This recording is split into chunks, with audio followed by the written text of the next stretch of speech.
The sun rose each morning into a sky bleached white with heat, and by noon the air shimmered in waves that made the horizon dance and dissolve. This wasn't the pleasant warmth of early summer, when green grass ripples under gentle breezes. This was heat that cracked the earth open. Heat that turned once lush grasslands into expanses of brittle brown stalks that crunched under every step. The drought began in spring and never broke. April rains that usually soaked the plains and coaxed prairie grass to shoulder height simply didn't come. May stayed dry. By June, the creeks that normally ran year-round had become chains of stagnant pools, shrinking daily, ringed with the desperate tracks of cattle and wildlife competing for every drop. Ranchers watched their grasslands with growing unease, but not yet alarm. Bad years happened. The West was unpredictable. Surely the rains would come eventually. Surely this was just a temporary dry spell. They were running more cattle than the land had ever supported. That was the problem, though few admitted it. The rye cattle boom of the early 1880s had been intoxicating. Eastern investors and European nobility had poured money into Western ranching, seduced by stories of limitless grass and cattle that reproduced themselves into fortunes. Ranchers who'd started with a few hundred head now ran thousands. Some operations counted their cattle in the tens of thousands. The math was simple and irresistible. Cattle bought in Texas for $10 a head could be driven north, fattened, on free grass, and sold in Chicago for $40, $50, sometimes $60. The Great Plains were an enormous, rent-free feedlot. The grass was free, the water was free. All you needed was cattle and cowboys to watch them, except the grass wasn't limitless, and the water wasn't guaranteed, and running 10 times more cattle than the land could sustainably support worked fine until conditions turned bad. That summer, conditions turned very bad indeed. Prairie fires became constant. The dry grass ignited from lightning strikes, from careless campfires, from sparks off wagon wheels striking rocks. Once started, fires raced across the plains for miles, sometimes days, consuming what little forage remained. Cowboys fought these fires with wet blankets and desperate prayer, but mostly they just watched the range burn, knowing each acre of blackened stubble meant less food for the cattle that fall in winter. By late summer, water sources that had never gone dry in memory went dry. Springs that had sustained homesteads for years simply stopped flowing. Rivers that normally ran strong became braided trickles through wide, cracked mudflats. Ranchers began to panic, moving herds constantly in search of water and grass, often finding neither. The cattle themselves began to show the strain. They should have been fat and sleek, building reserves for winter. Instead, their ribs became visible. Their hip bones protruded. They moved sluggishly, conserving energy because they weren't getting enough food to burn. Range cows that should have weighed 900 pounds were coming in at 600, 700 if they were lucky. And still, the cattle companies shipped in more stock. The pressure from investors back east, from shareholders in London and Edinburgh who'd never seen a prairie or a longhorn, was relentless. Maximize the herd. Use every acre. The reports sent back to investors spoke of temporary setbacks and cyclical weather patterns, but projected ever-increasing profits. The cowboys knew better. In bunkhouses and around campfires, they talked about what was coming. You didn't need to be a genius to do the math. Cattle going into winter already weak, grass already depleted, and winter always came to Montana, always came to Wyoming and Dakota. The question wasn't whether winter would be hard. Winter was always hard. The question was whether the cattle and the men who tended them could survive it in their already weakened state. Then came the signs. The old-timers noticed first. In early November, almost a month earlier than usual, the geese began flying south, not in their typical leisurely migrations, but in huge, urgent flocks that darkened the sky and flew from dawn to dusk. They weren't stopping to feed in the prairie ponds. They were getting out. Beavers, whose lodges dotted every creek and river, were observed gathering more wood than anyone had ever seen. They piled branches and logs until their lodges looked like timber fortresses rising from the water. Animals preparing for something. The cattle themselves grew thicker coats, not just the usual winter hair, but shaggy, dense fur that made them look like bison. Ranch hands joked about it nervously. "Looks like the cows know something we don't," they'd say, and try to laugh, but the laughter always sounded forced. Weather-wise ranchers, men who'd spent decades reading the land and sky, felt it in their bones. The air pressure fluctuated wildly. The wind patterns shifted strangely. The autumn sunset cast peculiar colors across the clouds, orange and purple and sickly green, like bruises spreading across the horizon. November brought the first snow, not the gentle, melting dustings that sometimes came and went in autumn, but real snow. Serious snow.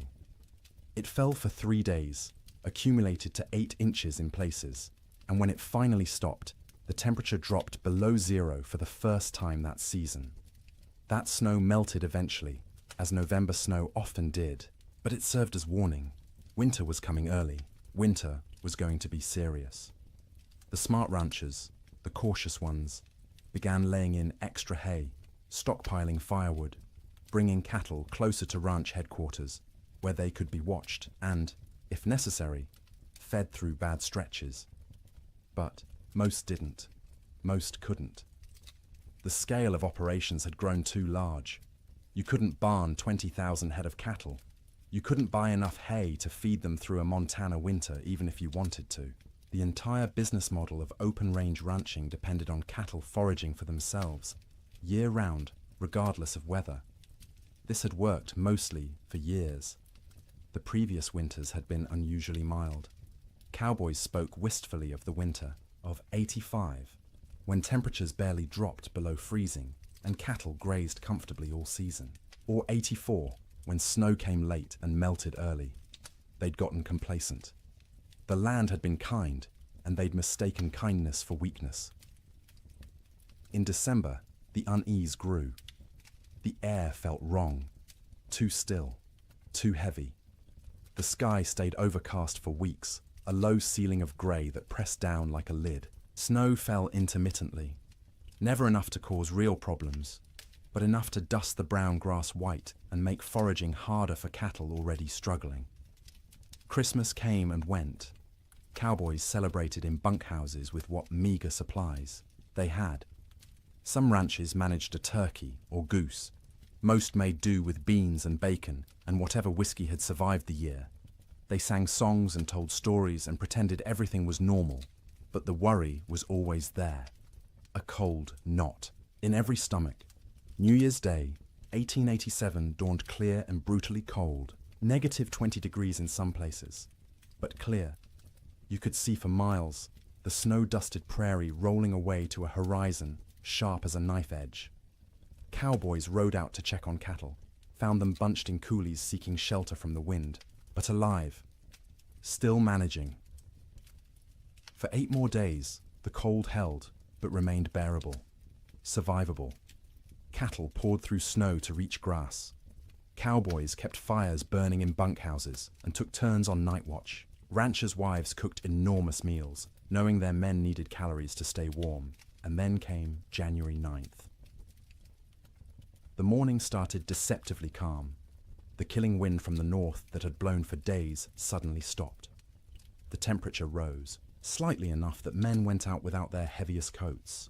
There was even talk of a Chinook coming, one of those warm winds that could raise temperatures 40 degrees in an hour and melt snow in a day. But this wasn't a Chinook coming. This was something else entirely. The calm before the storm isn't just a saying. It's meteorological reality. The stillness that morning was the pressure dropping, the atmospheric conditions realigning, the sky gathering its strength to unleash something that would be remembered for generations. By mid-morning, the first flakes fell. By noon, the world had disappeared into white, and the temperature, instead of rising, began to fall, and fall, and fall, until cold became something no one on the northern plains had experienced before, until winter stopped being a season and became an enemy that wanted everything dead. The autumn of warnings was over. The winter of death had arrived. The bunkhouse sat low against the prairie, a squat rectangle of rough-hewn logs chinked with mud and moss that had dried and cracked over successive seasons. It wasn't designed for comfort. It was designed to be built quickly and cheaply to house as many men as possible in the smallest space and to provide just enough shelter to keep those men alive through winter so they could work come spring. Most bunkhouses were single rooms, maybe 30 feet long and 15 wide, with a ceiling, so low a tall man had to duck under the support beams. The logs were never properly squared, so gaps showed between them, filled haphazardly with whatever materials were at hand. Clay, newspaper, old rags, horsehair mixed with mud. In winter, you could stand in the middle of the room and see daylight, through a dozen cracks, and where light came through, so did wind. The door was thick plank, hung on leather hinges because metal hinges were expensive and had to be freighted in from distant towns. It never quite fit the frame, so a gap at the bottom let in a constant stream of cold air that flowed across the floor like invisible water. Cowboys stuffed rags under it every night. By morning, frost would have formed on those rags, turning them stiff as boards. There was usually one window, if you could call it that, a square cut in the logs, covered with oiled paper stretched over a wooden frame. Or if the ranch had any money, actual glass brought in at considerable expense and constantly at risk of cracking in the cold. Most bunkhouses just had the oiled paper, which let in a murky amber light during the day and absolutely nothing at night. The bunks lined both long walls, stacked 2 or 3 high depending on how many men the ranch employed. Each bunk was nothing more than a wooden frame, rope webbing stretched across it in a grid. And on top of that, if you were lucky, a thin mattress stuffed with prairie hay. If you weren't lucky, just the rope webbing and whatever blankets you owned. The hierarchy of bunks was established and rigid. New men got the worst spots. Bottom bunks on the end nearest the door, where the cold draft flowed constantly and you'd be stepped on every time someone went outside to piss in the middle of the night. Top bunks were warmer because heat rose, but they put you closest to the roof where moisture from everyone's breath condensed and dripped. You'd wake with water spots on your blankets, sometimes ice if it was cold enough. Middle bunks away from the door were prime real estate, warmer than the bottom, drier than the top, away from traffic. Senior cowboys claimed these spots and defended them jealously. If you wanted one, you either waited years or fought for it, and fighting in a bunkhouse full of armed men rarely ended well for anyone.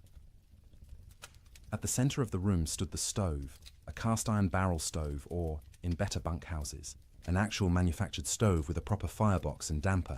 The stovepipe ran up through the roof, and where it pierced the ceiling, there was supposed to be a metal collar to prevent fires. There often wasn't. More than one bunkhouse had burned down from a too-hot stovepipe, igniting dried wood and old bird nests lodged in the rafters. The stove was life. When it was burning hot, the men closest could almost be comfortable. 5 feet away, you could still be cold. 10 feet away, in a corner bunk, you might as well be outside. The stove created a temperature gradient so steep that men on one side of the room would be sweating, while men on the other shivered under piled blankets. Feeding the stove was a constant concern. Firewood was precious. Trees were scarce on the open plains, and what wood existed had to be hauled in by wagon from river bottoms or mountainsides miles away. Some ranches burned coal shipped in by rail, but coal cost money, and ranchers were notoriously cheap about anything that didn't directly increase cattle numbers. More often, cowboys burned whatever they could find: dried cow chips, sagebrush, buffalo bones, of which there were still plenty scattered across the plains from the great slaughter of a decade earlier. None of these burned hot or long. You had to feed the stove constantly to maintain any heat at all. At night, someone had to take responsibility for the fire. Usually, this rotated among the men, with each taking a shift to wake periodically and add fuel. Miss your shift, let the fire go out, and you'd wake to find 20 angry cowboys ready to throw you outside in your underwear to see how you liked the cold. Even with the stove going, the bunkhouse was never truly warm in winter. It was less cold than outside, which was the best that could be hoped for. Your face would be hot from the stove, while your back was cold from the draft. Your feet would be numb while sweat trickled down your spine. Comfort wasn't the goal. Survival, was the goal. Make it to morning alive and functional. That was success. Cowboys slept in their clothes. The idea of changing into night clothes, or worse, sleeping naked, was absurd. You slept in your wool shirt, your long underwear, your thick socks. On the coldest nights, you kept your pants on. Your hat stayed on your head or under it as a pillow, because hats were expensive, and you didn't want someone stealing yours while you slept. Boots were the exception. You took off your boots because sleeping in boots was miserable, and because boots needed to dry. They'd sit by the stove all night, the leather slowly warming and releasing the accumulated moisture of the day. The smell of drying leather mixed with the smell of unwashed men, wet wool, tobacco smoke, and the acrid tang of burning sage or cow chips. The smell of a bunkhouse was indescribable to anyone who hasn't experienced it. 40 men living in close quarters, bathing rarely because hauling and heating water was labor-intensive and rarely worth the effort. Clothes worn for weeks or months without washing, because washing meant they'd be wet and might not dry in winter, and wet clothes could kill you. The privy was outside, so men used a bucket in the corner at night rather than brave the cold, and that bucket added its own special contribution to the atmosphere. Tobacco smoke hung in layers because every cowboy who could afford it smoked too, passed the time. Some chewed and spit into cans or just onto the floor because the floor was already a mess of tracked-in mud, snow, manure, and spilled food. Mice lived in the walls and came out at night to scavenge. You could hear them scratching and squeaking, see them dart across the floor in the stove light. Some cowboys tried to kill them. Most gave up. There were always more mice, as long as they didn't chew holes in your blankets or get into the food. Stores, you learned to coexist. The sounds of a bunkhouse at night were particular. The wind outside, constant, varying from low moan to sharp whistle, depending on its strength and the gaps it found. The stove ticking as metal expanded and contracted with temperature changes. The creak of rope webbing as men shifted in their bunks, the thump of boots being pulled off and dropped on the floor. Snoring. Dear God, the snoring. 40 men in one room meant you'd have at least 10 serious snorers. Deep, rattling snores that shook the bunks. High, whistling snores that pierced through any attempt at sleep. Snores that stopped and started, until you'd lie there waiting for the next one, unable to relax. Sometimes men would throw boots at particularly bad snorers. Sometimes it helped. Usually it just made everyone else laugh and the snorer angry. Coughing was constant. The cold, the dust, the smoke, the close quarters meant everyone had some kind of lung affliction. Dry, hacking coughs that went on for minutes. Wet, rattling coughs that made you wonder if the man would survive the night. Cowboys coughed themselves, awake, coughed themselves back to sleep, coughed their way through the entire winter. Conversations happened in the dark. Men talked about home, about women, about cattle, about anything but the cold pressing in from all sides. Some conversations were quiet, just between neighbors in adjacent bunks. Others involved the whole room, stories being told and retold, jokes that weren't funny but made everyone laugh because laughter was warmth of a different kind. Letters were read and reread by stovelight. A letter from home was precious, and a cowboy might read the same letter 100 times through a winter, memorizing every word, every loop of handwriting, every piece of news from a world that felt impossibly far away. Some men prayed. You'd hear whispered prayers in the darkness, usually from the younger cowboys, the ones still new enough to the work that death seemed like a possibility rather than an inevitability. Older hands didn't pray much. They'd made their peace with whatever was coming, or they'd stopped believing anything was listening. The bedding itself deserves attention. Each cowboy owned his own bedroll, a collection of blankets, and maybe a quilt that he'd rolled up and carried with him from job to job. These blankets were wool, heavy and scratchy, and they accumulated the smell of their owner, along with the smell of horses, cattle, campfire smoke, and prairie dirt. In the bunkhouse, you'd unroll your bedding onto the rope webbing, which sagged under your weight and provided almost no cushioning. The ropes left permanent patterns pressed into your back and legs. After a few weeks, you stopped noticing.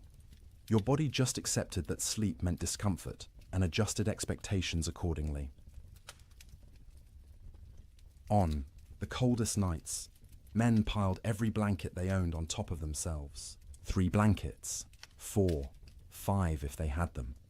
The weight was crushing, but weight meant warmth, and warmth meant survival. Some cowboys, the poorest ones or the newest, didn't have enough blankets. They'd sleep in their coats, under their coats, wrapped in saddle blankets that smelled of horse sweat and mold. The truly desperate would share bunks, 2 men pressed together for body heat, which was awkward and carried implications, but was better than freezing.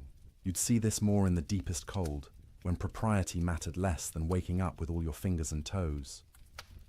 Getting into bed was a shock every night. The blankets had been sitting in the ambient temperature of the bunkhouse all day, which meant they were cold. Not frozen, but cold enough that sliding under them made you gasp. Your body heat would eventually warm the space between blankets, but it took 20 minutes, half an hour, of shivering and curling into yourself before that happened. Some cowboys heated rocks in the fire and wrapped them in cloth to put in their bunks. This worked for about an hour, providing a spot of genuine warmth for your feet or your hands. After that, the rocks were just heavy, cooling lumps taking up space, and you'd have to decide whether the effort of getting up and throwing them out was worth the loss of heat from opening your blanket cocoon. Sleep, when it finally came, was never restful. You were always partially aware of the cold trying to find you, aware of the fire and whether it was still burning, aware of the other men around you, their sounds and movements, aware that if something went wrong, a fire, a medical emergency, a blizzard bad enough that the whole bunkhouse might collapse, you needed to be able to wake and move. Cowboys learned to sleep light, a skill born of necessity. In summer, you slept light because you might need to deal with stampeding cattle or approaching storms. In winter, you slept light because the alternative was dying without noticing. The nights stretched long, 15, 16 hours of darkness in the depths of winter. You couldn't stay awake for all of it. Candles and lamp oil were too expensive to burn for light. So you slept in stages. A few hours, then wake when the fire needed tending. A few more hours, wake because your body was too cold or needed to piss. A few more hours, wake because someone else was moving around, or coughing, or because your back hurt too much to stay in one position. This broken sleep was exhausting in its own way. You'd wake in the morning having technically slept for hours but feeling like you'd barely rested at all. That was winter sleep in a bunkhouse. Not the deep, renewing sleep of comfortable beds in warm rooms, but the fitful, survival-focused sleep of men living on the edge of catastrophe. Every single night, for months on end. And when the great die-up came, when the temperature dropped to 60 below, and the wind tried to tear the roof off, and the cattle began dying by the thousands, even, that inadequate sleep became nearly impossible. Because how do you sleep when the world outside is ending? How do you close your eyes when you know morning might reveal losses beyond comprehension? You learn because you have no choice. You sleep because your body demands it. Brief, shallow, troubled sleep punctuated by periods of lying awake in the dark, listening to the wind scream, and wondering if you'll live to see spring. Morning came late on January 9th, the sun rising somewhere behind thick grey clouds that had settled over the plains like a lid. Cowboys rolled out of their bunks around 6, the usual time, groaning and stiff from another night on rope webbing and thin mattresses. The bunkhouse was cold, but not impossibly so. Maybe 20 degrees inside, which meant the fire had held through the night. That was a victory.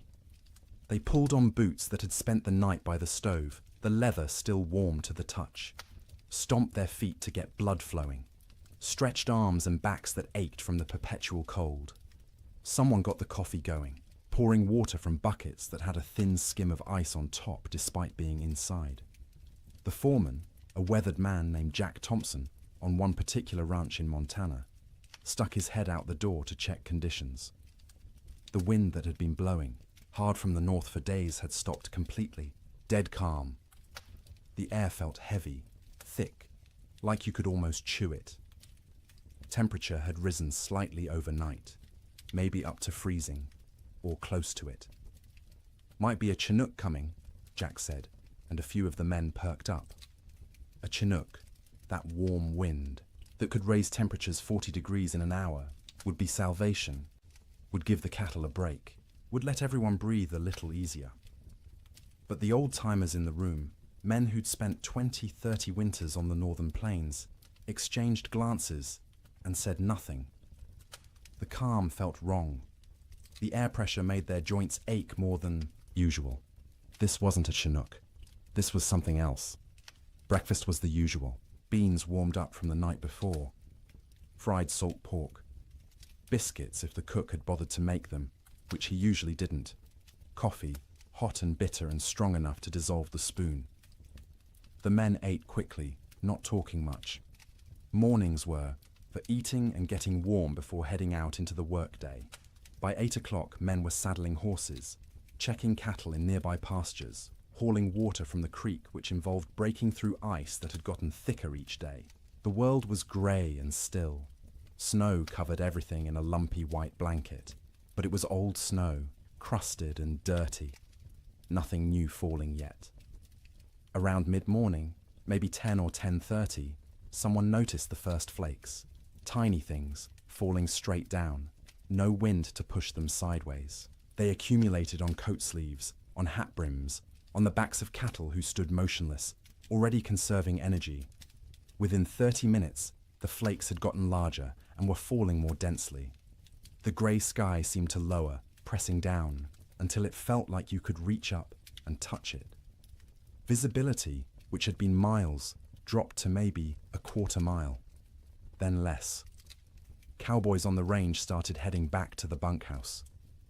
This was going to be a storm, and you didn't want to be caught out in a storm. The foreman sent riders to gather men from distant line camps to make sure everyone got back to the main ranch before conditions got bad. But conditions got bad faster than anyone expected. By noon, the wind returned.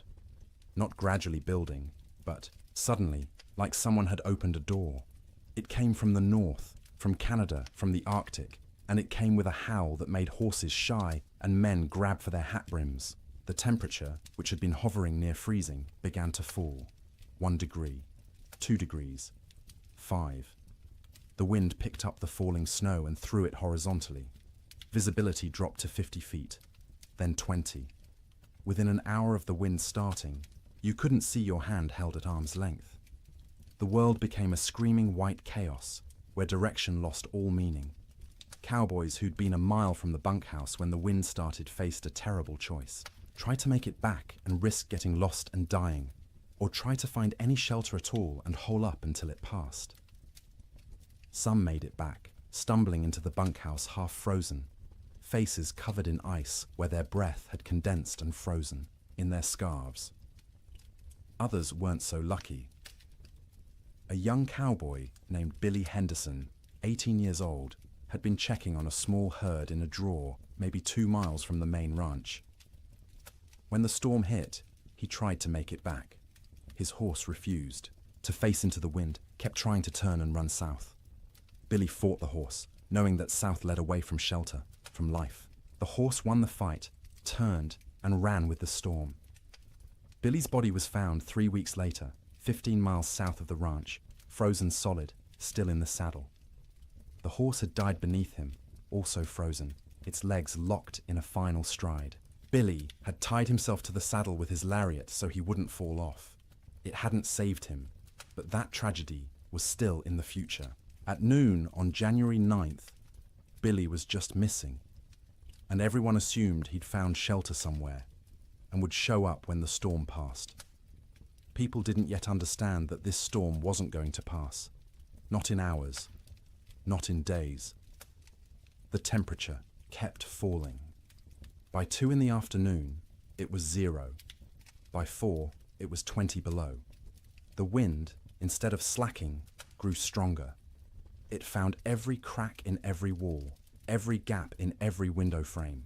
In the bunkhouse, men stuffed blankets against the door, hung canvas over the oiled paper window, and fed the stove constantly. But the cold still invaded. Snow didn't just fall. It flew sideways, driven by wind that hit 50, 60 miles per hour in gusts. The snow was fine and dry, almost like dust, and it found its way through impossibly small openings. It drifted through the cracks between logs. It sifted around the doorframe despite the blankets stuffed there. It even seemed to come down the stovepipe, hissing when it hit the hot metal. Inside the bunkhouse, men watched drifts form along the walls. Inside the building, snow accumulated in the corners, under the bunks, anywhere the wind could push it. They swept it out, but it just came back. Eventually, they gave up and let it pile. The sound was overwhelming. The wind screamed. There's no other word for it. A constant, piercing shriek that vibrated in your bones and made thought difficult. It rose and fell in waves, sometimes dropping to a mere roar before surging back to that terrible scream. Men had to shout to be heard 3 feet away. Between the wind's screams came other sounds. The building itself groaning under the assault. The roof lifting and settling, as wind tried to peel it off. The sharp crack of wood contracting in the cold. The rattle of the stovepipe shaking in its collar. And from outside, distant but unmistakable, the sound of cattle, bawling, calling, the sound of thousands of animals confused and frightened and beginning to suffer. The cowboys listened to that sound and knew they were helpless. You couldn't go out in this. Going out meant dying. The cattle were on their own. The temperature hit 40 below by midnight. Inside the bunkhouse, with the stove glowing red hot, the temperature near the stove was maybe 50 degrees. 10 feet away, it was freezing. 20 feet away, in the corner bunks, water left in cups froze solid. Men piled on every piece of clothing they owned. 2 pairs of pants, 3 shirts, 2 coats, gloves and mittens worn indoors, blankets wrapped around shoulders like shawls. Some men wrapped their heads in scarves, leaving only their eyes visible, and still they shivered. The night of January 9th was the longest night most of those men ever experienced. Sleep was impossible for many. The cold, the sound, the fear, the knowledge that outside cattle were dying by the hundreds, by the thousands, all combined to keep eyes open and minds racing. Those who did sleep did so fitfully, waking every few minutes from nightmares or from the cold penetrating their blanket cocoons, or from the building shaking in a particularly hard gust. The fire had to be fed constantly, every 15 minutes, every half hour at most, because letting it die meant everyone would die with it. Men took shifts by silent agreement. One would get up, face the cold outside his blankets, feed the stove, and retreat. An hour later, someone else would do the same. All night long through those terrible hours, they kept the fire alive, and the fire kept them alive. But just barely. By dawn on January 10th, 16 inches of snow had fallen, though you couldn't measure it accurately because the wind had sculpted it into drifts 20 feet high in some places, while scouring other areas down to bare ground. The temperature had dropped to 46 below zero. The wind hadn't slacked at all, and the storm was just beginning.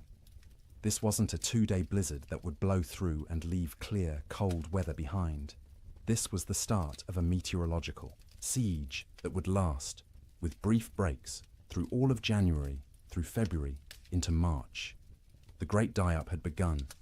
Men didn't know that yet, huddled in bunkhouses across Montana, Wyoming, and Dakota Territory. They thought they were waiting out a bad storm. A few days, maybe a week, and it would clear.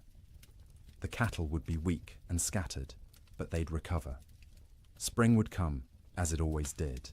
They didn't yet understand that the world outside was dying, that cattle were already freezing where they stood, eyes frozen shut, ice forming over their nostrils with each breath, slowly suffocating as they slowly froze.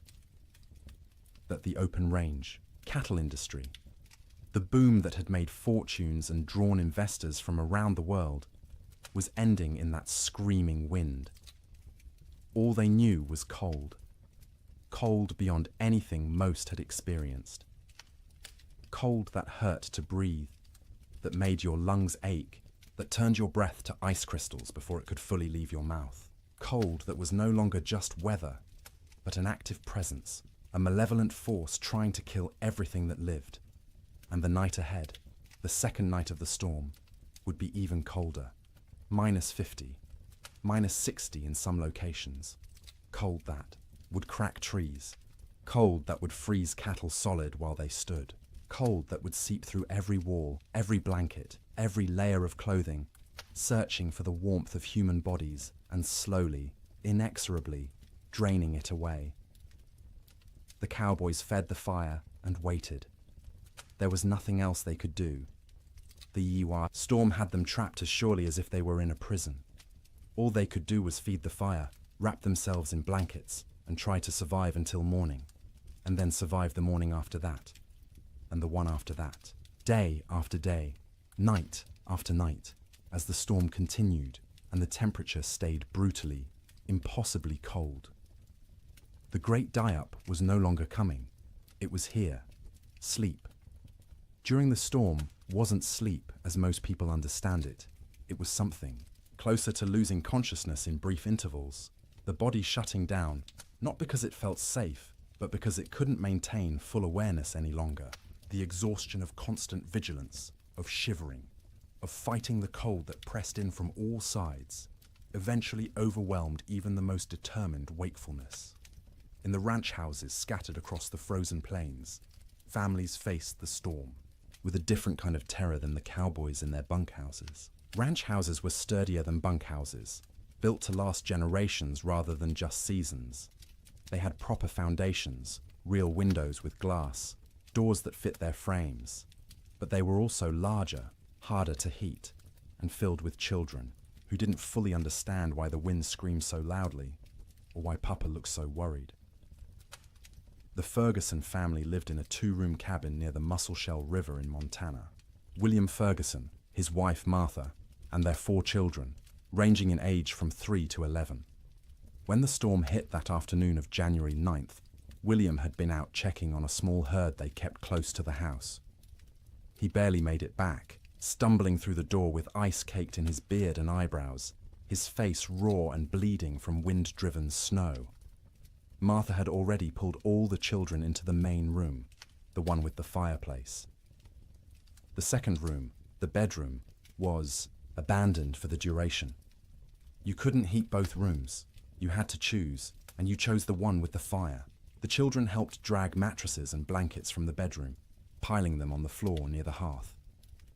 By nightfall, the temperature inside that bedroom, separated from the main room by just a thin wooden door, had dropped below freezing. Frost formed on the inside walls.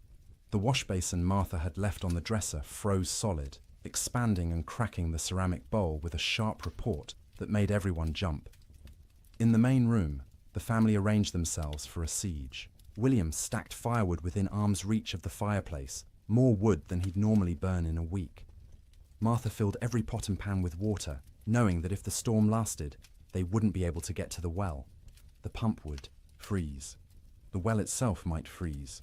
Water was survival. The children sensed their parents' fear and grew quiet, subdued in a way children rarely are.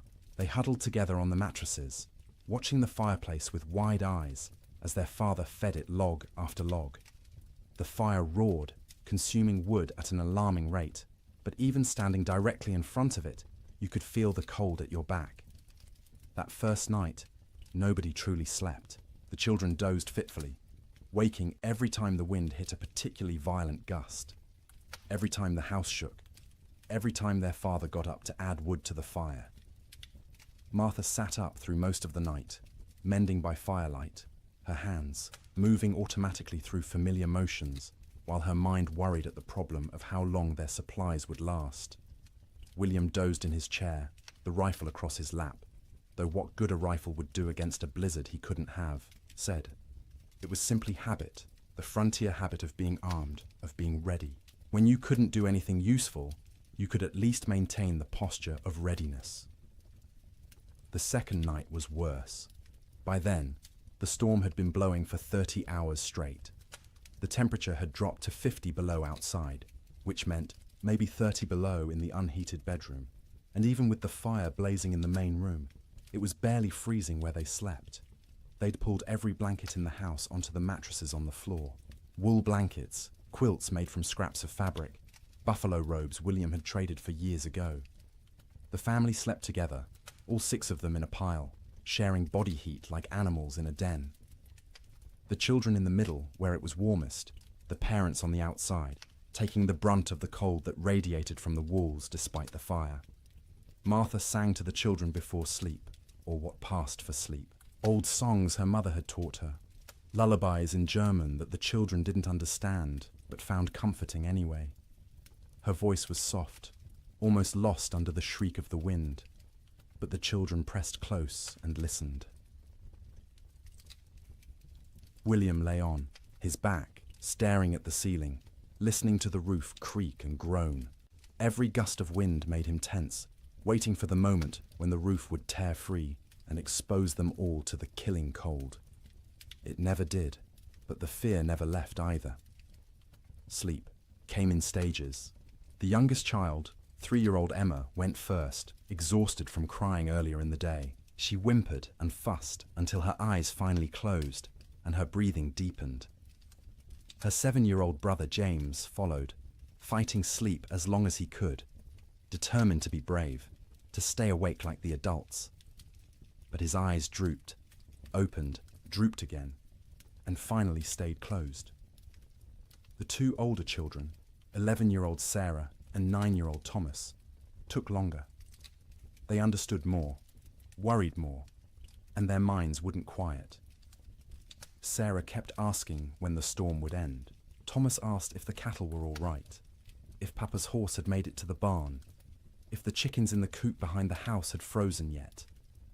Martha answered in soothing murmurs, not really answering at all, just making comforting sounds until the children's questions trailed off and their breathing slowed. She waited until she was sure they were deeply asleep before she allowed herself to close her own eyes.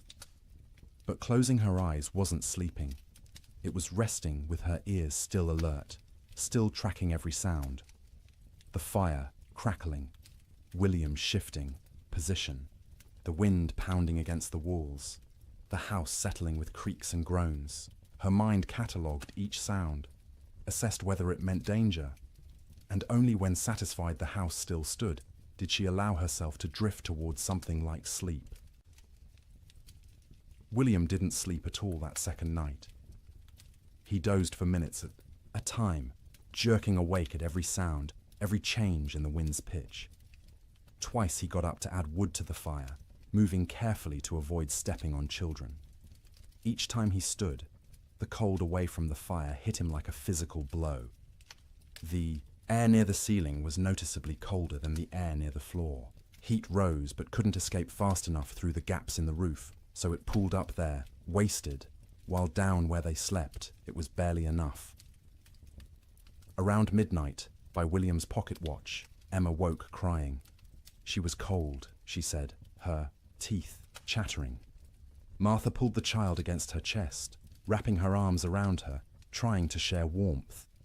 Emma's feet were like ice, even though she wore wool socks and was buried under blankets. Martha rubbed the small feet between her hands, trying to restore circulation, terrified of frostbite. The child eventually quieted and fell back into restless sleep. But Martha stayed awake, feeling those cold little feet pressed against her stomach, wondering how much longer the storm could possibly last. The third night, exhaustion had set in so deeply that sleep came easier, even though conditions had gotten worse.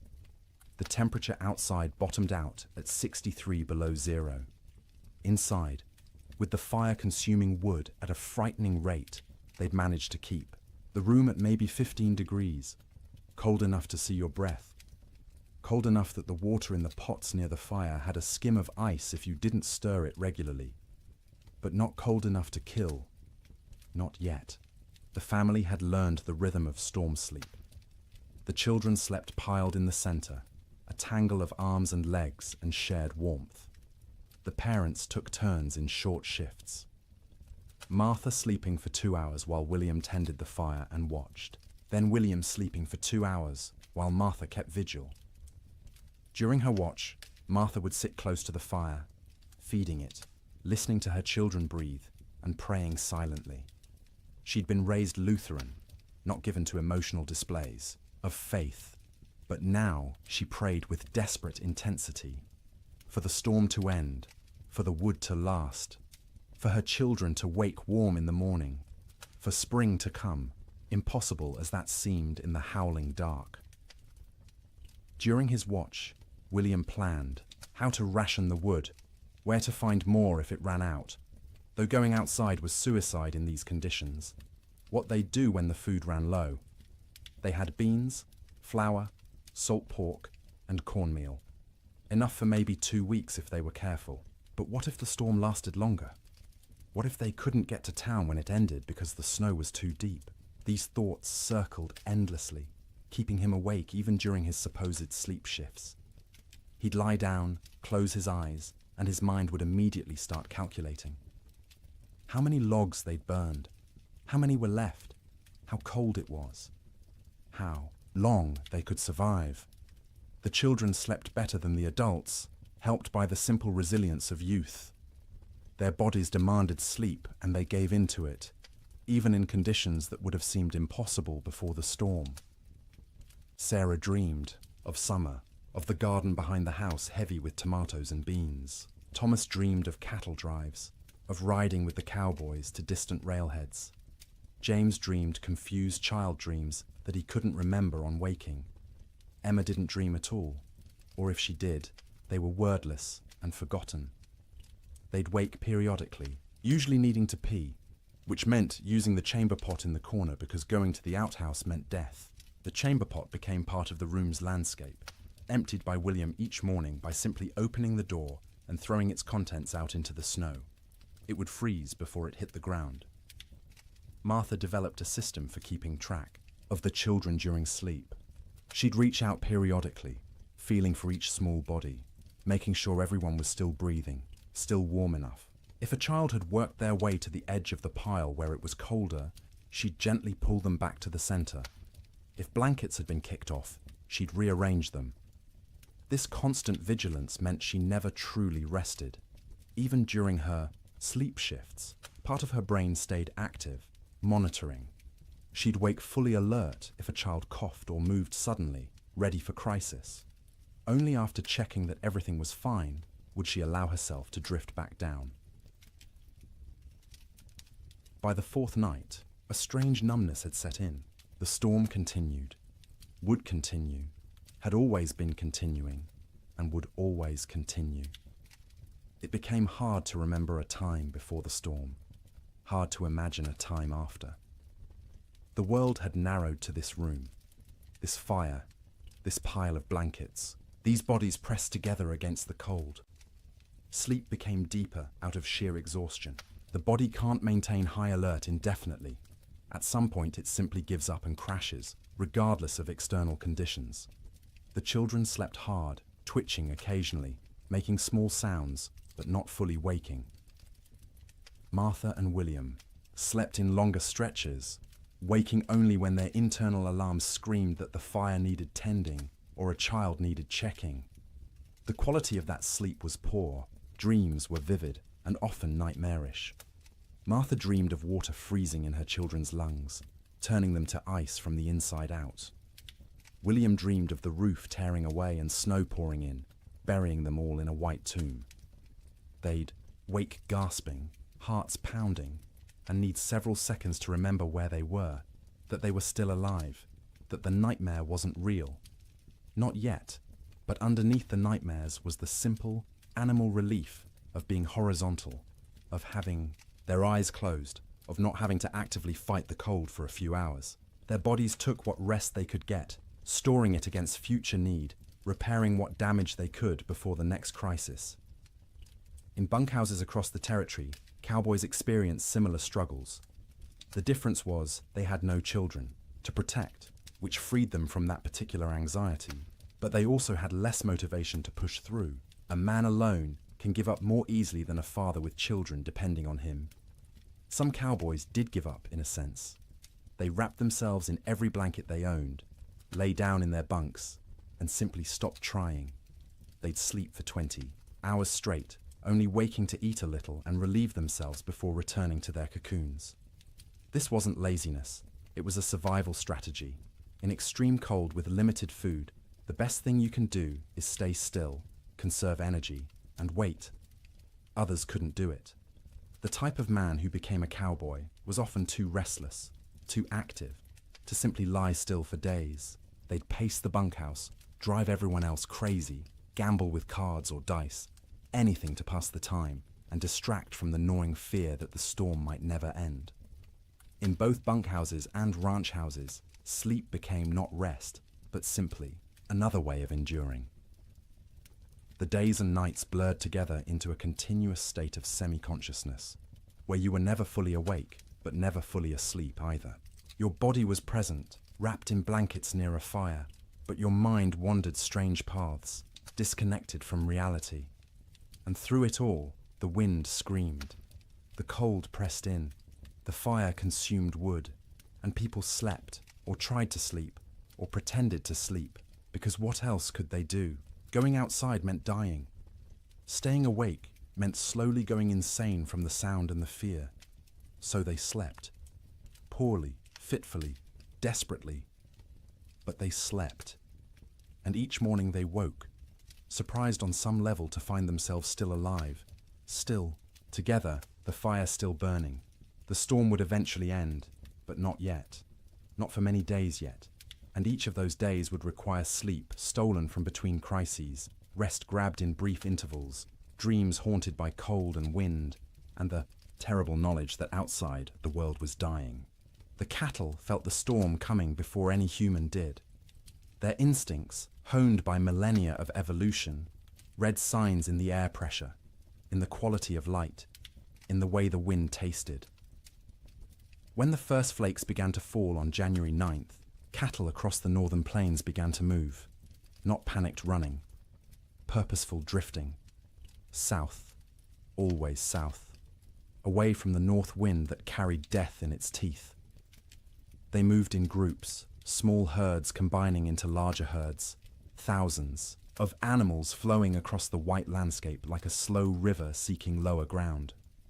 Consider one cow, a 3-year-old Hereford mix, red and white, branded with the Rocking M brand on her left hip. She'd been born on this range, knew every coulee and creek, had survived 2 previous winters without particular hardship. She was carrying a calf, due in spring, and the pregnancy had left her thinner than usual going into winter. Not starving, but without the thick layer of fat that would have been ideal. When the snow started falling heavily and the wind began to rise, she was grazing, in a shallow draw with perhaps 50 other cattle. They'd been pouring through existing snow to reach the dried grass beneath, working methodically, conserving energy. The new snow started covering the ground quickly, and the cow lifted her head, testing the air. The wind came from the north with a sound like tearing fabric.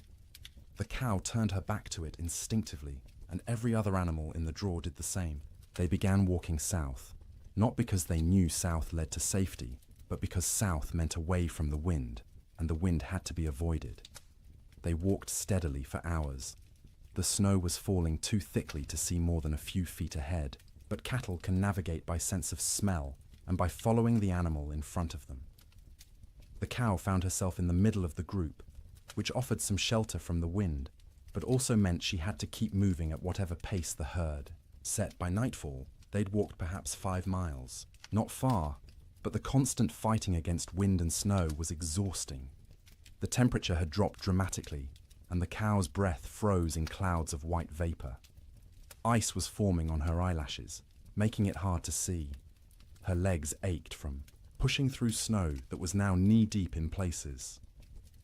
The herd came to a fence line, relatively new barbed wire strung between posts to mark the boundary of someone's claimed range. The cattle turned and walked along the fence, looking for a way through or around. They found neither. The fence extended as far as they could sense in both directions. Cattle aren't stupid, but they aren't problem solvers either. Finding their path blocked, they simply stopped. They stood with their backs to the wind, pressed against the fence line, and waited. For what, they couldn't have said. For the wind to stop. For the fence to disappear. For whatever force had always eventually made things better to make things better now. But things didn't get better. The wind increased. The temperature kept dropping. Snow accumulated on the cattle's backs. A heavy white blanket that they couldn't shake off because their muscles were already occupied with shivering, with the constant work of generating heat. The cow stood and shivered. Her body burned calories, trying to stay warm, calories she'd gotten from grass, but she hadn't eaten since morning and wouldn't be able to eat until she could paw through snow to reach grass beneath. She tried, lowering her head and pushing at the snow with her muzzle, but the wind-packed snow was too hard. Her hooves couldn't break through it either. Around her, other cattle made similar attempts. A few managed to find thin spots in the snow and got a few mouthfuls of dried grass. Most got nothing. They stood and shivered, and slowly, gradually, their body temperatures began to drop. Cattle can survive remarkable cold if they're well fed and can escape the wind. But these cattle were already weakened from a summer of drought. They had no windbreak, and they weren't eating. Their situation was unsustainable. Something would have to change or they would die. It was that simple. By the second day, the cow's suffering had intensified. She'd been standing for more than 24 hours straight. Her legs trembled with fatigue. Ice had completely sealed her eyes shut. She'd stopped trying to open them, instead navigating by sound and smell, and the feel of other cattle pressed against her on either side. Her ears, exposed to the wind, had frozen. The tissue was dying, would eventually slough off if she survived, leaving her with shortened, mangled ears. But that was future pain. Present pain was the cold that had worked its way into her joints, making every small movement agony. The hunger that gnawed at her belly. The thirst because she couldn't melt snow fast enough in her mouth to get adequate water. The calf inside her still moved occasionally, little kicks and shifts that she could feel. Some part of her body was still prioritizing that calf, still sending nutrients and warmth to the growing life within. But those resources were running out. The calf was drawing on reserves that no longer existed. Around her, other cattle were in similar condition, some worse. A few calves, born too early that spring and smaller than they should be, had already died, frozen solid while standing, their mothers standing next to them and occasionally lowing in confusion. Older cattle, those with the wisdom of many winters, had tried to move away from the fence to find a coulee or draw that might offer windbreak. Some succeeded and survived. Most simply exhausted themselves walking in circles in the blinding snow and returned to the fence line to die with the herd. By the third day, the cow had stopped shivering. This wasn't because she'd warmed up. It was because her body no longer had the energy to shiver. Shivering is a metabolic furnace, burning calories to generate heat.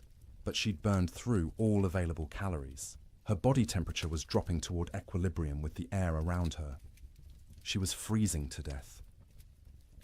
Her breathing had slowed.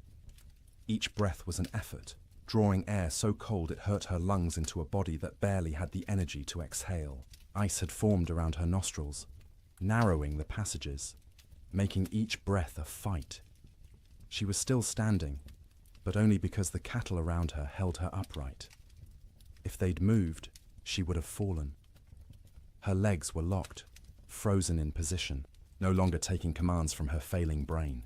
Her heartbeat had slowed to a sluggish thump-thump, thump-thump, each beat weaker than the last. The calf inside her had stopped moving.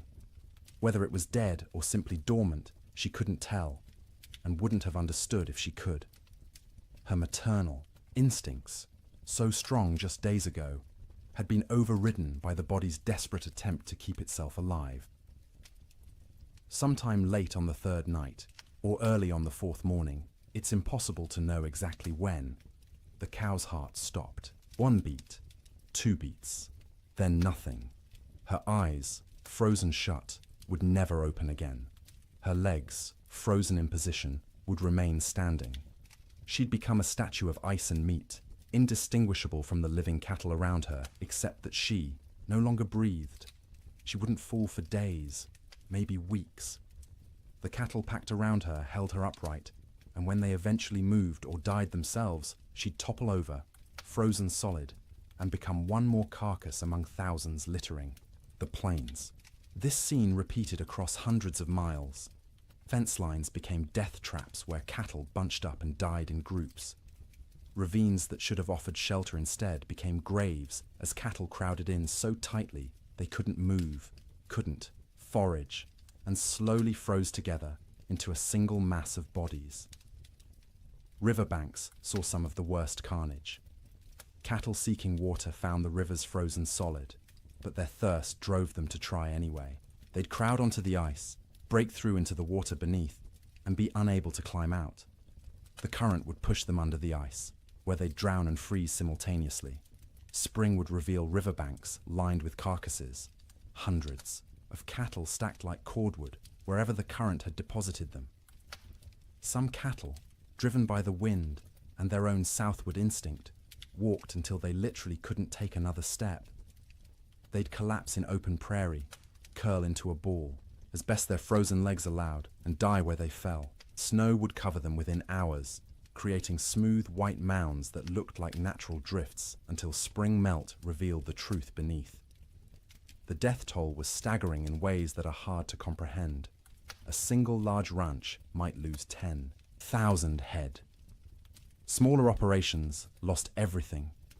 The Chicago stockyards, which normally received thousands of cattle per week from the northern plains, received almost none for months. The market for beef collapsed because there were no cattle left to sell. But numbers don't capture the reality. Numbers are abstract. The reality was hundreds of thousands of individual animals, each experiencing their own version of the cow's suffering. Each one cold, each one hungry, each one slowly freezing while standing in a wind that wouldn't stop screaming. Cowboys, safe in bunkhouses, could do nothing but listen to the cattle bawl. That sound, the massed calling of thousands of distressed animals, carried even over the wind. It rose and fell through the days and nights of the storm, a soundtrack of suffering that haunted the men who heard it. Some cowboys tried to help. They'd bundle up in every piece of clothing they owned, tie ropes around their waists, and venture out into the storm, with the other end of the rope tied to the bunkhouse door so they could find their way back. They'd struggle to where they thought. Cattle were usually unable to see them even when standing next to them, and try to herd them towards some shelter. It never worked. The cattle wouldn't move, or couldn't move, and the cowboys would burn through their body heat in minutes. Barely, enough time to stumble back to the bunkhouse before frostbite claimed fingers and toes. They'd collapse inside, gasping and shaking, and lie near the stove for hours trying to warm up while listening to the cattle continue to bawl outside. Eventually, the bawling stopped. Not all at once, but gradually over days. Fewer and fewer, voices as more and more cattle died.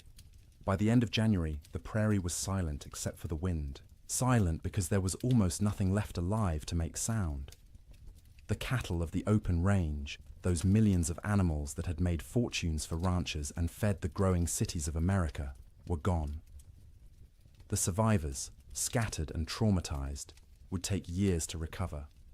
Most would never be found, lost in coulees and ravines where their carcasses would feed wolves and coyotes through the remainder of winter. The Great Die-Up earned its name from the cattle. They died in numbers beyond counting, in suffering beyond imagining. And every single death was quiet, private. The animal alone in the storm, except for other dying animals.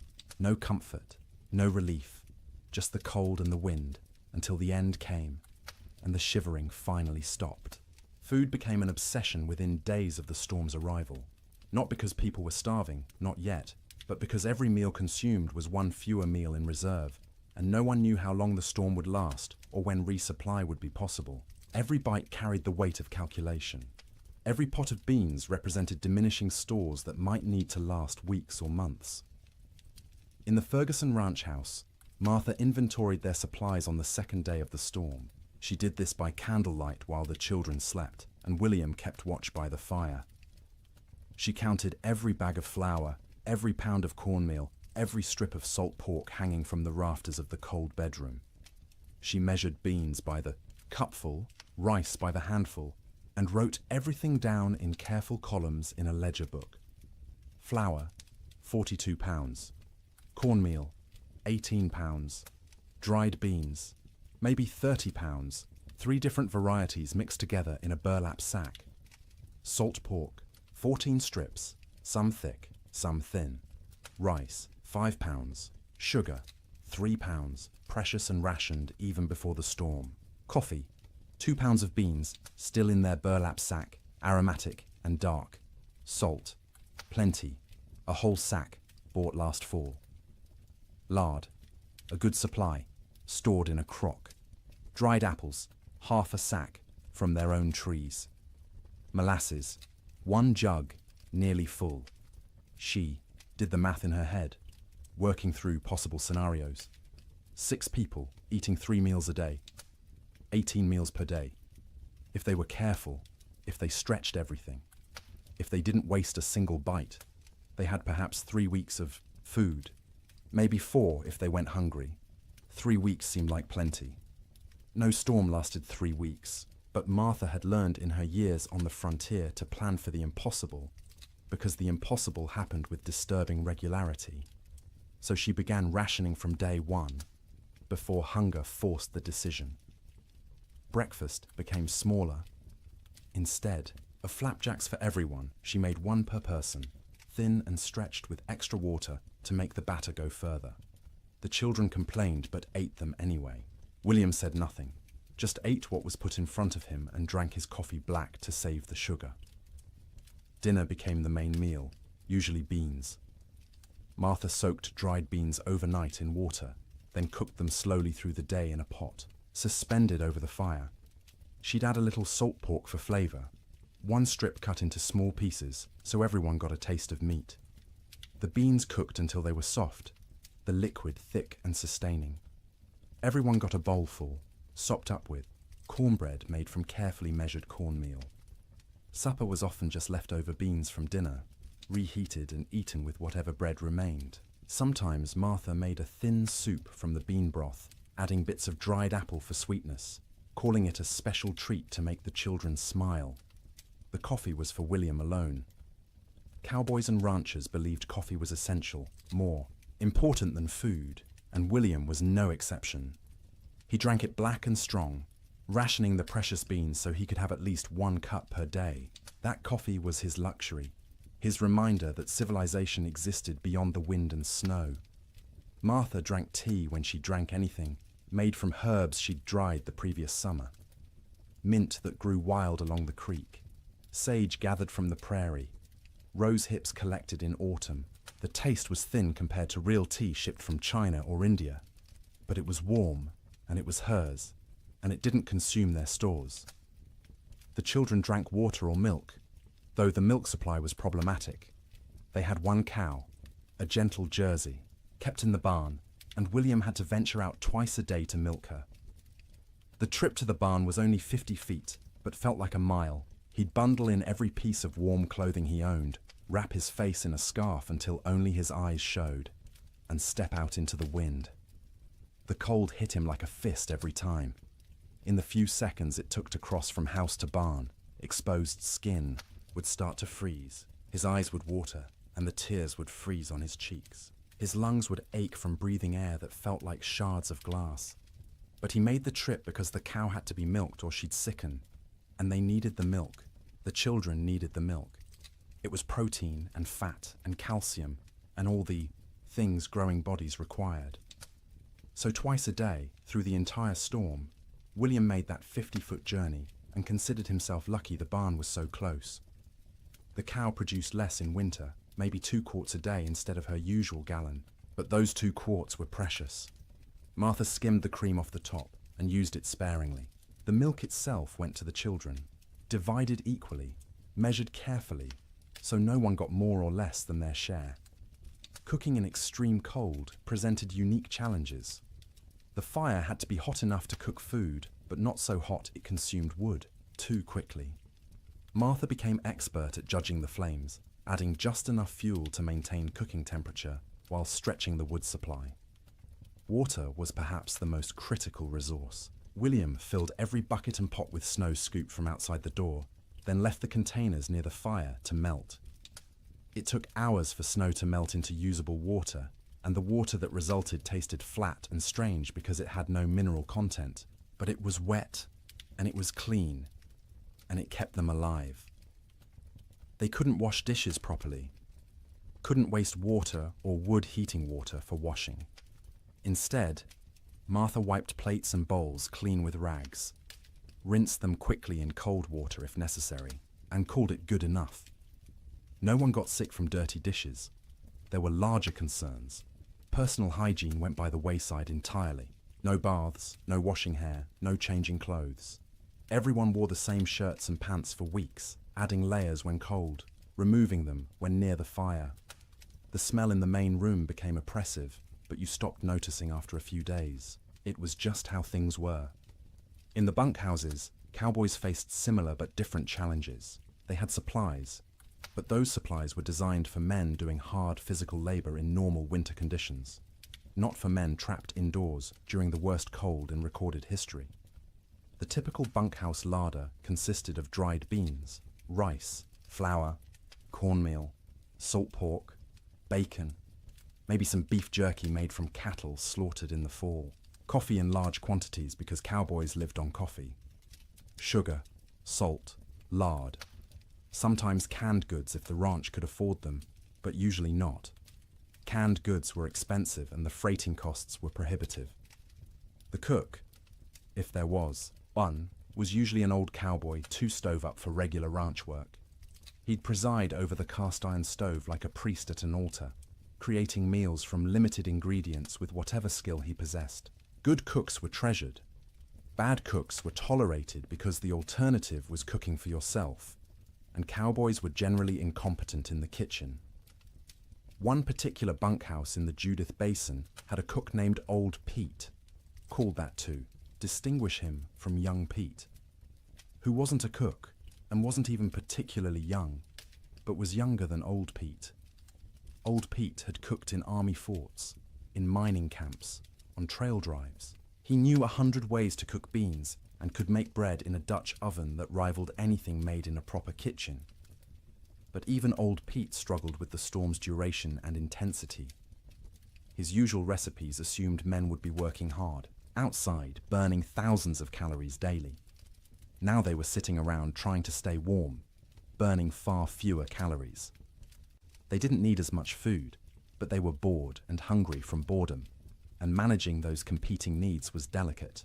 He started making meals smaller but more frequent. Instead of 3 large meals, he made 4 smaller ones, gave the men something to look forward to every few hours, something to mark the passage of time. Breakfast at dawn, such as dawn was, in the constant grey, a second breakfast mid-morning, dinner in early afternoon, supper at dark. Each meal was simple: beans cooked with salt pork, cornbread or biscuits, coffee always, constantly, the pot never empty. Occasionally, he'd make a stew if there was meat available, though meat was running short. Most ranches had slaughtered a beef or 2 in the fall and hung the quarters to freeze. But accessing that meat meant going outside to the meat cache, which was difficult or impossible depending on the day. The men ate without complaint, mostly.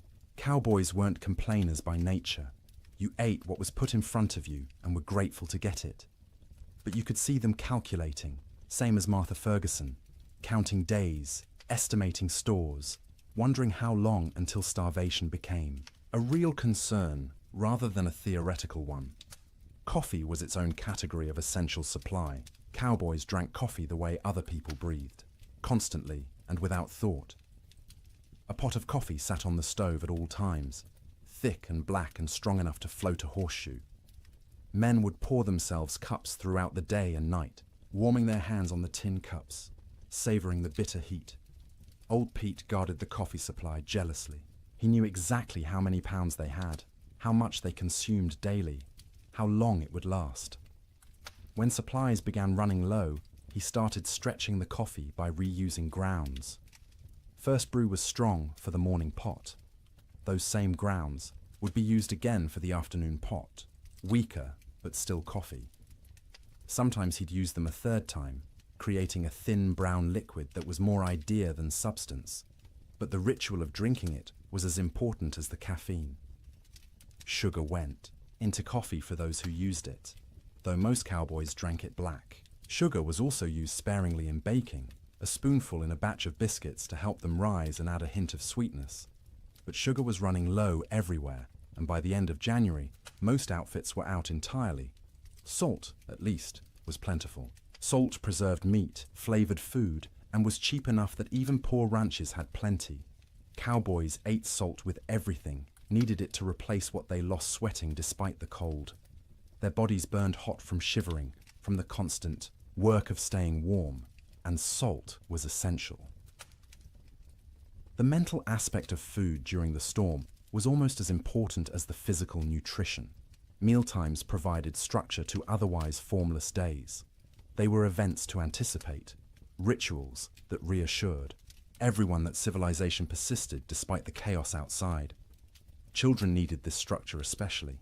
The Ferguson children learned to recognize mealtimes by the smells from the fire, by their mother's movements, by the rattle of bowls and spoons. They'd gather without being called, eager not just for food, but for the routine. Martha would serve, each child personally, making a small ceremony of it. Sarah first, as the oldest, then Thomas, then James, then Emma. Each child received their portion with their name spoken, a moment of individual attention that said, "You are seen, you are valued, you matter." Then William, then finally herself, always last, always the smallest portion, though no one noticed because she was skilled at hiding it. They'd eat together, mostly in silence because food was serious business. But afterward, there might be stories or songs. William would tell tales of his own childhood in Ohio, of winters there which had seemed hard at the time, but were nothing compared to this. Martha would sing in her soft voice, German lullabies or hymns. The children would listen and feel for a moment that everything might be all right. After eating came the work of making food last. Crumbs were gathered and saved for thickening, soup. Grease from cooking was poured into a jar and used again. Bones from salt pork were boiled to extract every bit of flavor and nutrition, then boiled again, then fed to the dog who lived outside the door in a snow shelter William had built. Nothing was wasted. Waste was sin in the arithmetic of survival. Every scrap had value, potential use, future purpose. Martha became a miser of food, hoarding and parceling it out with grim determination, knowing that running out meant death, and death was not an option while her children lived. The storm continued. January crawled past, each day a battle against cold and hunger and despair. Food supplies dwindled steadily. By the end of the month, the Ferguson household was eating 2 small meals per day instead of 3. The children's eyes developed the hollow look of inadequate nutrition. Martha's dresses hung loose where they'd once fit snugly. William's belt had to be tightened 2 notches, then 3, but they ate something every day, and they were all still alive. And the cow still gave milk, though less each week, and the fire still burned, and that was enough. It had to be enough, because spring would come eventually. It always came. The question was whether they'd survive long enough to see it, and whether there would be anything left of their lives when it finally arrived. Theodore Roosevelt was not in Dakota Territory when the blizzard struck. He was in New York, warm and comfortable in his sister's house, living the life of an Eastern gentleman which he'd tried so hard to leave behind. But his money was in Dakota. His dreams were in Dakota. And when the reports began filtering east about the catastrophic winter destroying the northern plains, Roosevelt's future was being written in frozen cattle and bankrupt dreams. He'd come to Dakota Territory in 1883, a wealthy young man fleeing personal tragedy. His mother and his wife had died on the same day, in the same house, within hours of each other. The grief had been unbearable, suffocating, And Roosevelt did what men of means often did when Eastern life became too painful. He went west.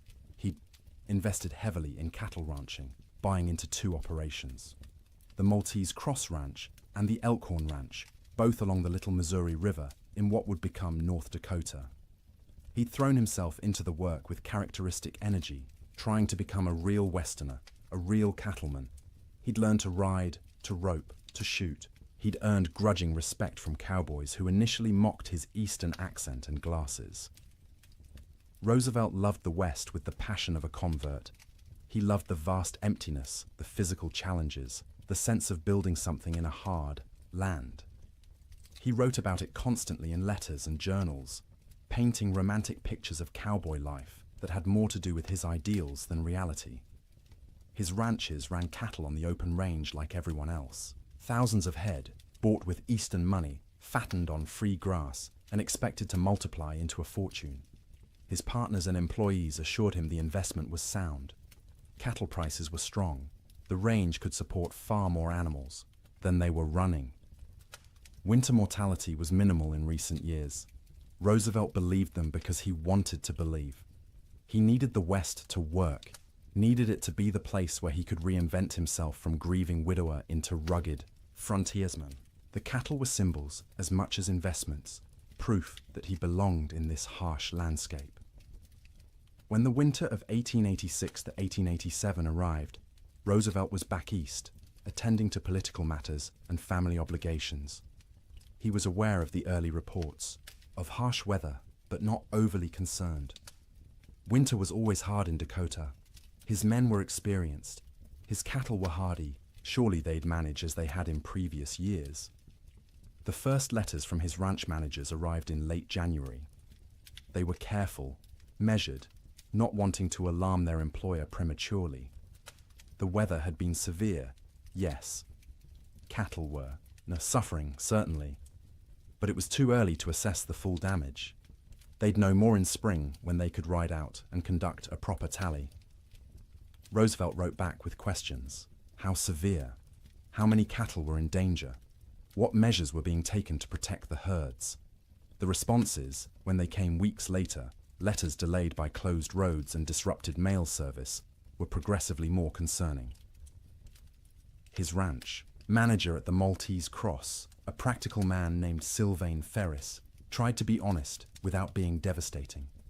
The storms had been worse than anything he'd seen in 20 years on the plains.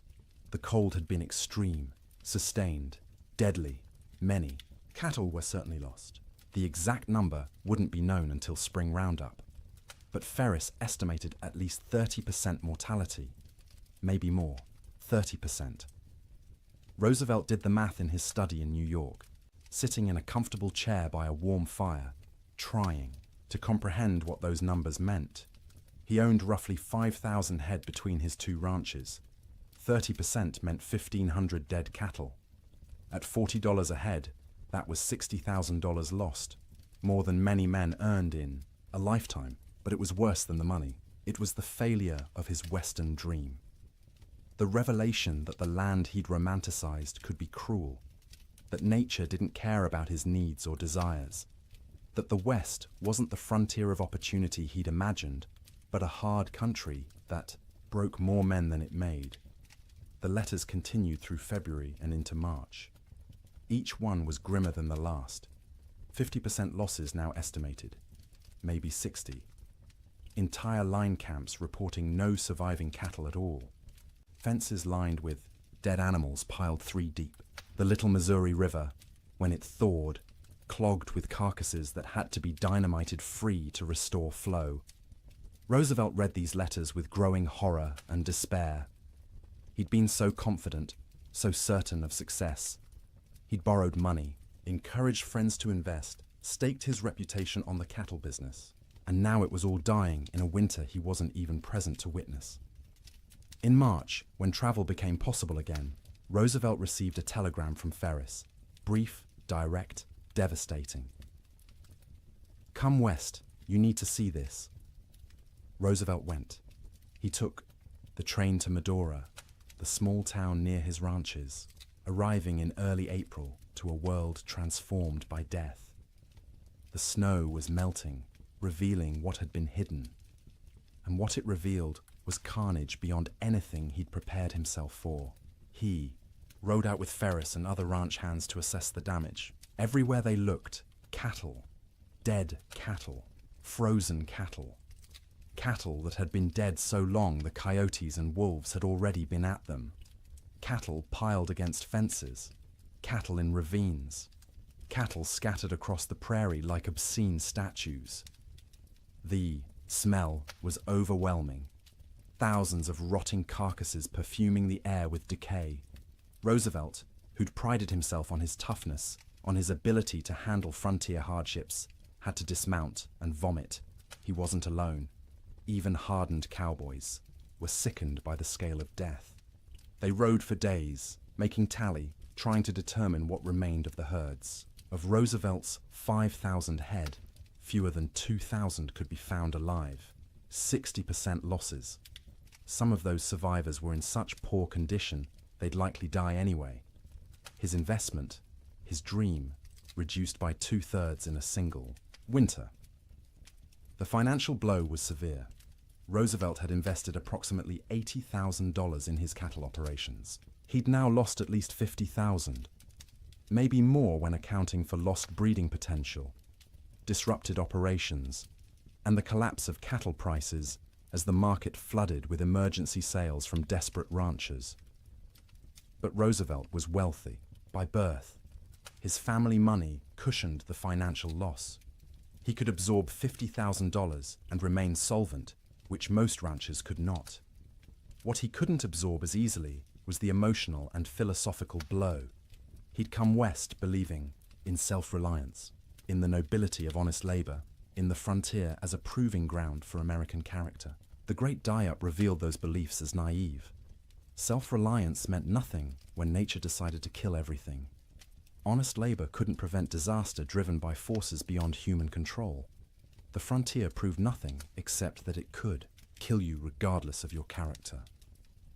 Roosevelt spent several weeks at his ranches that spring, helping with the cleanup, the salvage operations, the grim work of trying to build something from the ruins. He participated in roundups, searching for surviving cattle, trying to assess what could be rebuilt.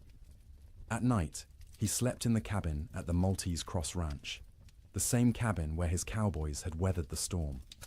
The bunks were still there, the stove, the smoke-stained walls. He'd slept here before on previous visits, treating it as an adventure, roughing it among the men. Now he slept in those bunks, knowing what they'd endured, what this room had protected them from. The cabin was small, cramped, cold even in April. Roosevelt lay on a rope bunk under wool blankets that smelled of smoke and men, and tried to imagine what January had been like. The wind screaming outside, the cold pressing in from all sides, the sound of cattle dying in the darkness, the knowledge that your livelihood, your future, everything you'd worked for was ending, and there was nothing you could do. He couldn't fully imagine it. He'd missed the actual storm, been warm and safe in New York while his employees fought for survival. That distance, that absence, haunted him. He'd been the investor, the gentleman rancher playing at being a cowboy. When it mattered, when the real test came, he hadn't been there. This realization changed him. Not immediately, not in one dramatic moment, but gradually over the following months and years. The West was no longer a romantic escape. It was a hard place where hard things happened, where nature was indifferent to human suffering, where the rules that governed Eastern society didn't apply. This understanding would shape his later conservation work. As president, Roosevelt would set aside millions of acres as national forests and parks, would push for scientific management of natural resources, would argue that the West's resources weren't infinite and needed protection. The cattle disaster of 1887 was the seed of that understanding. But in the spring of 1887, Roosevelt was just a wealthy young man surveying the wreckage of his dreams. He walked among the dead cattle, rode across ranges that should have been covered with livestock but were eerily empty, and made calculations about what could be salvaged. His ranch managers were exhausted, traumatized by the winter they'd survived. Roosevelt listened to their stories with growing respect. These men had faced conditions he'd only read about and emerged alive, if not unscathed. Ferris told him about nights when they weren't sure the bunkhouse would stand, about mornings when they'd wake to find new snow drifted inside through the cracks, about the constant work of keeping fires burning, of rationing food, of listening to cattle die and being unable to help. Roosevelt paid his men bonuses, unexpected and generous, acknowledging what they'd endured. It was the least he could do, given that he'd been warm and safe while they'd nearly frozen. He also made a decision. He would not abandon his Dakota ranches entirely, but he would not rebuild to previous scale. The open range era was over. The land couldn't support the numbers they'd run. The climate was too unpredictable, the investment too risky. He kept the Elkhorn Ranch as a retreat, a place he could visit and remember why he'd come west in the first place. But the cattle operation was downsized dramatically. A few hundred head, manageable, with hay put up for winter feeding. A sensible operation rather than a grand adventure. The Maltese Cross was eventually sold. Too many bad memories. Too much money lost. Roosevelt needed to move forward, and that meant leaving behind the ranch that had represented such hope and ended in such disaster. In his autobiography, written years later, Roosevelt would describe the winter of 1886 to 1887 as a necessary education. The romantic had been burned away, leaving behind a more realistic understanding of nature and human limitations. The winter had killed his cattle and his illusions simultaneously, but he rarely spoke about what his employees endured. Their stories weren't his to tell, and he knew his own experience, arriving after the worst had passed, was nothing compared to theirs. He'd lost money. They'd nearly lost their lives. One story stayed with him, though, told by a cowboy at the Maltese Cross.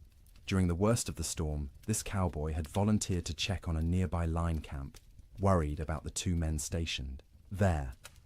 He'd ridden out with a rope tied around his waist, the other end tied to the bunkhouse, planning to follow the rope back if he got disoriented. The temperature was 50 below with howling wind. He'd made it half a mile before he couldn't feel his hands or feet, before the cold had penetrated so deeply he knew he was in danger of freezing. He'd turned back, following the rope, barely making it to the bunkhouse before collapsing. The two men at the line camp were found dead when spring came. They'd tried to wait out the storm, ran out of firewood, and froze in their bunks. The cowboy who'd tried to reach them carried guilt about that for the rest of his life, even though there was nothing he could have done. Roosevelt listened to this story and understood, perhaps for the first time, what winter on the frontier really meant. Sleep in Dakota, he realized, was a gift not to be taken for granted. Every night his men had survived was a victory against odds that should have killed them, and every morning they'd woken was a reminder that survival wasn't guaranteed, that warmth and shelter and life itself were temporary conditions that could end at any moment. Roosevelt returned east that spring, his Western adventure permanently altered. He would continue to love the West, would continue to visit and hunt and write about it, but he would never again be naive about its harshness. The winter of 1887 had taught him that nature didn't care about your dreams, your money, or your character. It simply existed, indifferent, and you survived or you didn't. His cattle were mostly dead. His investment was lost, but he was alive, and his employees were alive, and that had to be enough. January ended, but the storm did not. February arrived with no fanfare, no change, just another day of grey sky and screaming wind and cold that wouldn't break. People stopped marking days on calendars. Time lost meaning when every day was identical. An endless repetition of surviving until dark, surviving through dark, waking to survive again. The psychological weight of the storm's duration became as dangerous as the physical cold. Humans are resilient, but not infinitely so. We can endure terrible conditions if we believe they'll end. But when days stretch into weeks, weeks stretch toward months, and conditions remain unchanged, the mind begins to fracture in subtle ways. In the Ferguson household, the children grew quieter. They'd stopped asking when the storm would end. They'd stopped asking much of anything. They sat by the fire, conserving energy, their eyes following their mother's movements with an intensity that unnerved her. They were always hungry now, and the hunger made them old beyond their years. Martha found herself forgetting things. She'd go to the cold bedroom to fetch something and stand there, shivering, unable to remember what she'd come for. She'd start sentences and lose the thread midway, words dissolving like snow on her tongue. William said her name sometimes, and she wouldn't hear him, lost in thoughts that circled endlessly around food, fire, survival. William stopped shaving. There was no point. No one to see him except his family, and vanity seemed absurd when survival was uncertain. His beard grew thick and unkempt, ice forming in it every time he went outside to milk the cow or fetch wood.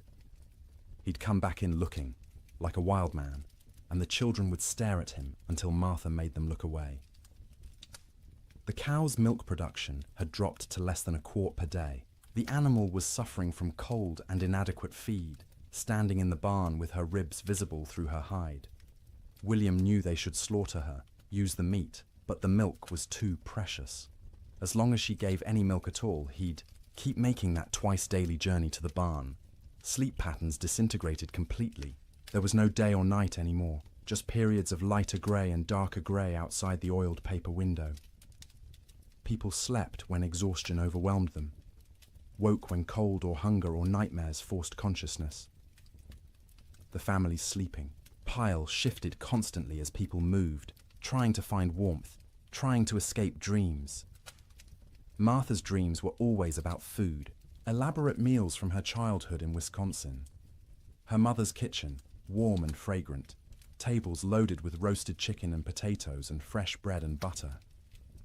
She'd wake with saliva flooding her mouth, stomach cramping with want, the disappointment of reality crushing.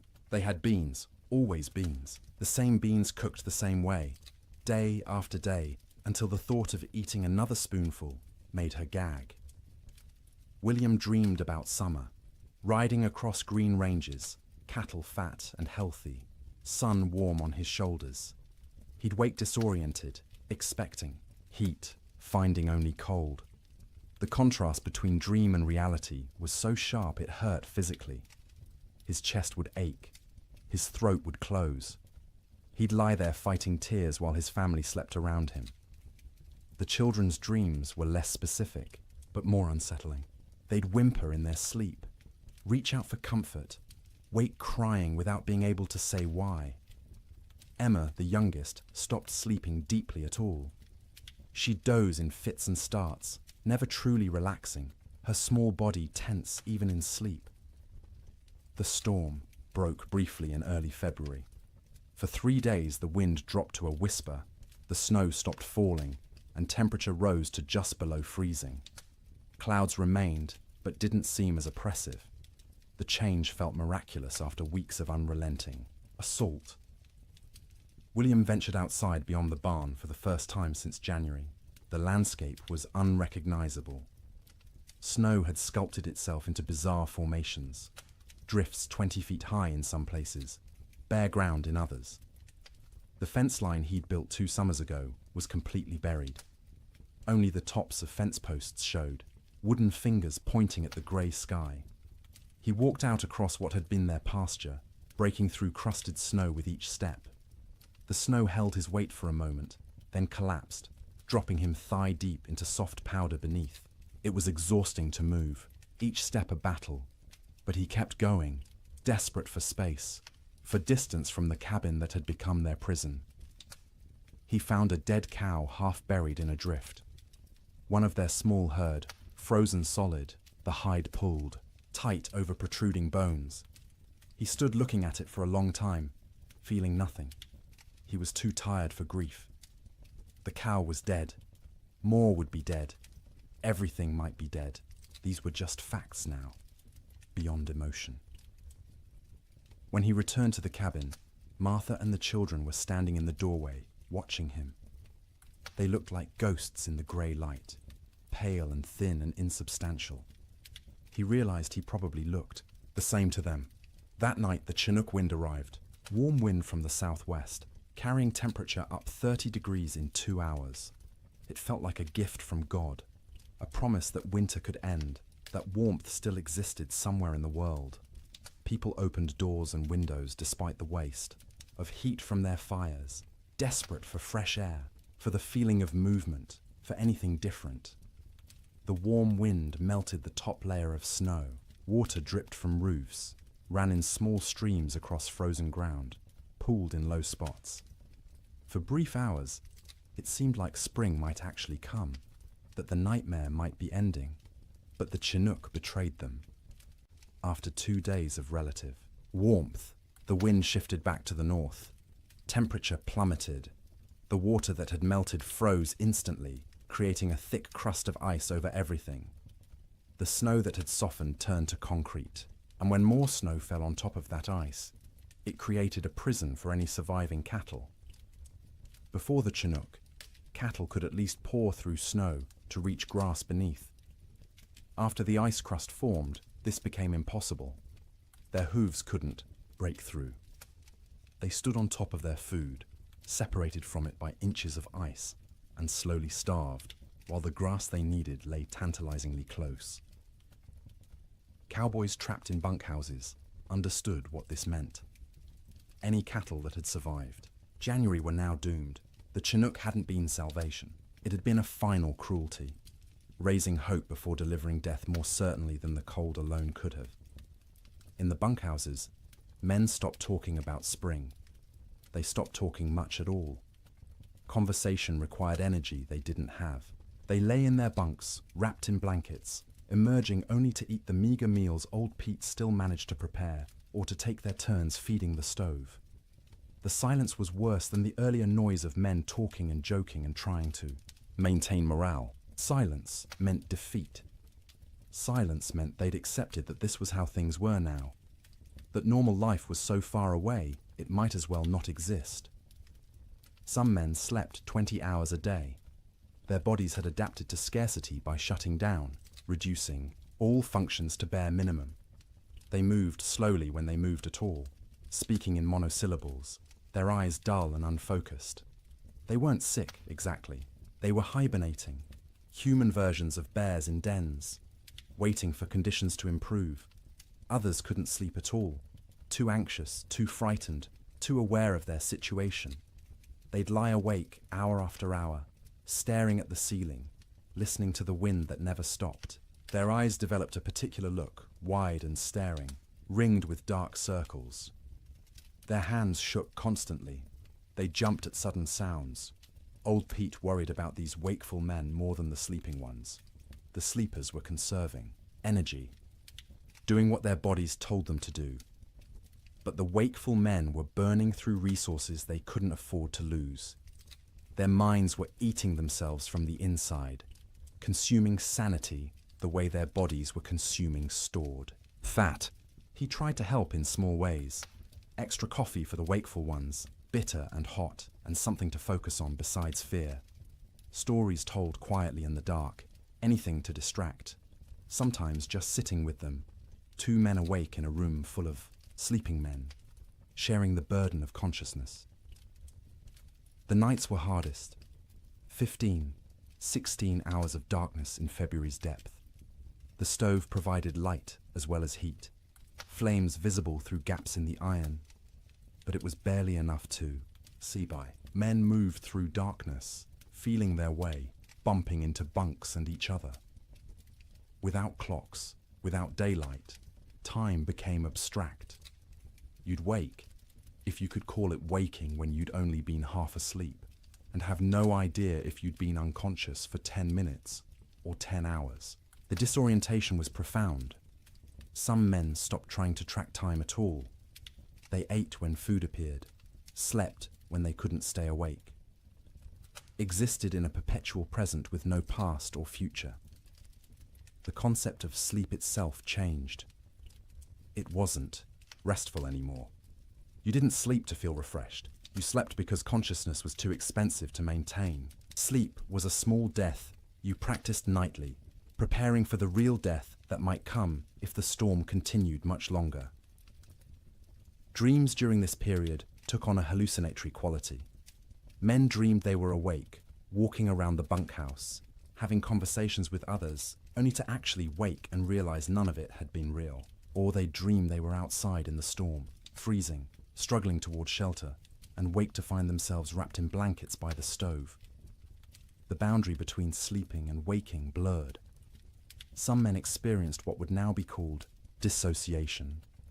They'd observe themselves from outside their bodies, watching a stranger wear their clothes and speak with their voice. This disconnection was protective, a way the mind created distance from unbearable circumstances. But it was also terrifying to lose even the certainty of being yourself. In the ranch houses, children handled the extended ordeal better than adults in some ways. They adapted, accepting the new reality more easily than their parents who remembered how things should be. To the children, this was simply how life was now, cold, hungry, confined, but normal within its own context. But they also suffered in ways adults didn't. Their growing bodies needed more food than they were getting. Their development was being stunted by malnutrition. Sarah Ferguson, 11 years old, stopped growing taller. Her monthly bleeding, which had just started that fall, stopped entirely. Her body shut down non-essential functions to preserve life. Thomas developed a cough that wouldn't go away, a deep rattling in his chest that scared Martha. She'd give him extra portions of the thin soup she made, sacrificing from her own bowl, but it didn't help much. The cough persisted, worsening at night, keeping him and everyone else awake. James, 7 years old, stopped talking almost entirely. He'd answer questions with nods or shakes of his head, but volunteered nothing. He'd sit for hours staring at the fire, his face expressionless. Martha worried about him most of all, this strange, silent child who'd been so vibrant just months. Egawema, the baby, clung to her mother constantly. She'd scream if Martha tried to put her down, terrified of separation. Martha learned to do everything one-handed, cooking, cleaning, even sleeping with the child attached to her like a growth. It was exhausting, but she understood.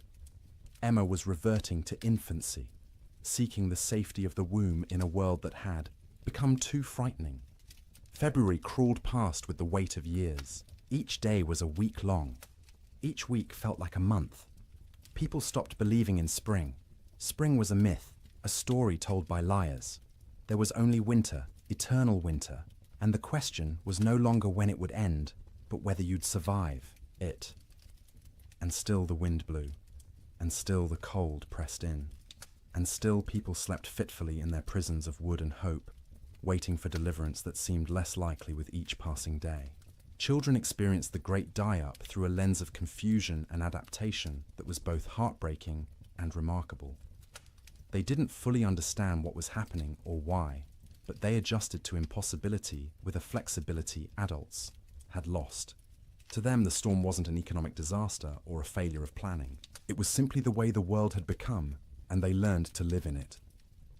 Sarah Ferguson, at 11, was old enough to sense her parents' fear even when they tried to hide it. She watched her mother's hands shake when portioning out food. She noticed her father's long silences, the way he'd stare at the fire without seeing it.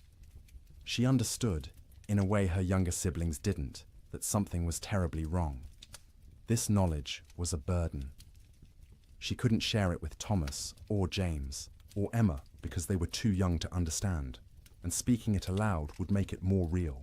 So she carried it silently, trying to help without being asked, watching for ways to ease the tension that filled the cabin like smoke. She learned to anticipate her mother's needs. When Martha reached for the water bucket, Sarah was already moving, to refill it with snow. When the fire burned low, Sarah added wood before being told. She took charge of Emma when the toddler grew fussy, singing to her, telling her stories, anything to give Martha a few minutes of peace. At night, Sarah lay awake, listening to her siblings breathe, counting breaths, making sure everyone was still, alive. She'd developed an irrational fear that someone would simply stop breathing in the dark and no one would notice. So she stayed vigilant, even when her own body screamed for sleep. She dreamed about school, which seemed like something from another life. the one-room schoolhouse 3 miles from their ranch, where Miss Peterson taught reading and arithmetic to a dozen farm children.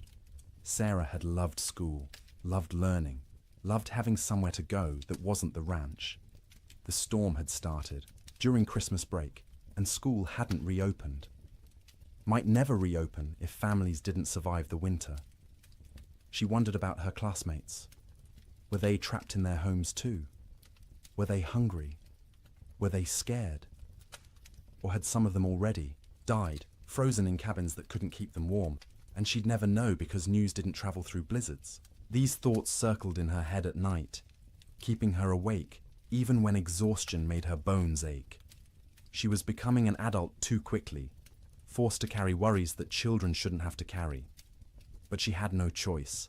The storm didn't care about childhood innocence. Thomas, at 9, dealt with the storm differently. He grew angry. Not explosive anger, not tantrums, but a cold, sullen fury that he directed at everything and nothing. He was angry at the wind for not stopping, angry at his father for not fixing things, angry at God for letting this happen, angry at himself for being trapped and helpless. He'd punch his thin straw mattress when no one was looking, imagining it was the storm, hitting it until his knuckles hurt. He'd kick at the wall, leaving small scuff marks that his mother saw but didn't comment on. He needed to fight something, but there was nothing to fight except weather, and weather was beyond fighting. At night, Thomas didn't sleep so much as surrender. He'd fight consciousness until his body simply shut down, crashing into sleep so deep it was almost like fainting. He'd wake suddenly, disoriented, not remembering where he was for terrifying seconds before memory returned and reality settled back into place. His dreams were violent. He fought bears, wolves, faceless men. He swung fists and weapons, defending his family against threats that dissolved when he tried to focus on them. He'd wake with his heart pounding, sweat soaking his collar despite the cold, and lie there, trying to calm down before he disturbed everyone else. He was hungry all the time, a gnawing, constant hunger that made him think about food obsessively. He'd remember meals from before the storm, special occasions when they'd had roasted chicken, or beef, or his mother's apple pie. The memories were so vivid he could taste them, and the disappointment when he opened his eyes to find only reality was crushing. His mother noticed his anger, but didn't know how to help. She'd try to hug him, and he'd tolerate it stiffly, uncomfortable, with comfort, needing to be tough. He was the man of the house when his father was outside. He had to be strong. He couldn't let himself be a child, even though he was desperately, urgently still a child who needed reassurance that everything would be all right. James, at 7, retreated into silence and fantasy. He created elaborate stories in his head, imagining himself as a hero who could control weather, who could make the sun come out and melt all the snow. In his fantasies, he'd save his family, save the cattle, save everyone. People would thank him. His father would be proud. These daydreams occupied hours. He'd sit by the fire, face blank, living entirely in his imagination where he was powerful instead of helpless. His mother worried about his silence, not understanding it was protection. If he didn't talk, he didn't have to acknowledge reality. He could stay in his head where things made sense and he had control. At night, James slept deeply but unrestfully. He'd thrash and kick, fighting battles in his dreams, sometimes crying out words no one could understand. His siblings had learned to sleep away from his feet because he'd kick without waking. Martha would sometimes reach over and touch his forehead, checking for fever, but he was just hot from the exertion of his dreams. When he did talk, it was often about summer. He'd ask when they could go outside and play, when they could go fishing in the creek, when the cattle would come back. His questions broke Martha's heart because she had no answers. She'd deflect, saying soon, or when winter ends, knowing these were lies, but unable to tell a 7-year-old that winter might not end, that nothing might come back. Emma, just 3 years old, understood least and suffered most in some ways. She knew something was wrong but couldn't articulate what. Her world had shrunk to one room, a fire, and the immediate presence of her family. She didn't remember clearly how things had been before the storm. This cold, confined existence was becoming her normal. She cried often, not from any specific pain, but from generalized distress. Hungry cries, cold cries, tired cries, scared cries. Her vocabulary wasn't sufficient to express what she felt, so she cried and clung to her mother and refused to be put down. Martha carried her constantly, the child's weight a familiar burden. Emma was getting lighter instead of heavier, losing weight she couldn't afford to lose. Her ribs showed through her thin dress. Her eyes seemed too large for her face. She looked like children in pictures of famine, skeletal and haunted. At night, Emma slept fitfully, waking every few hours crying for her mother even though Martha was right there. She'd need to be held, rocked, soothed back to sleep, a process that took longer each time. Martha would hold her daughter and feel the tiny heart beating too fast, the small body too hot one moment and too cold the next, and wonder if Emma would survive even if the storm ended. Emma's dreams, when she could describe them in her limited vocabulary, were simple and sad. She dreamed of being warm, of having enough to eat, of going outside to play. She dreamed of summer in fragments, sensory impressions rather than coherent narratives. Sun on her face, grass under her feet, the feeling of running without being cold. The children had created small rituals to mark time and maintain some structure.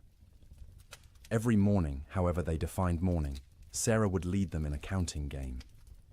They'd count to 100 together, which took Emma's entire concentration and distracted her from crying. Then they'd count by twos, by fives, by tens, math as comfort, numbers as proof that some things remained stable. In the afternoon, Thomas would tell stories. He'd inherited his father's storytelling ability and would spin tales about cowboys and cattle drives and adventures that took place in summer warmth. His siblings would listen, transported briefly to worlds where people weren't trapped and cold and hungry. Emma had a doll, a simple thing made from rags stuffed with more rags, with button eyes and yarn hair. She carried it everywhere, talking to it in her baby voice, explaining things. The doll was hungry. The doll was cold. The doll wanted Mama. Through the doll, Emma processed her own feelings, giving voice to fears she couldn't express directly, the EE. Children learn to read their parents' moods and adjust their behavior accordingly. When Martha looked particularly strained, they'd be quieter, more cooperative. When William came in from the barn looking defeated, they'd give him space, not asking for attention he couldn't provide. They became expert at making themselves small, at not adding to the household's burdens. But they were still children, and children need play. They'd create games from nothing, counting cracks in the ceiling, making shadow figures on the wall with their hands when the fire was bright enough, building towers from the few wooden blocks they owned, then knocking them down and building again.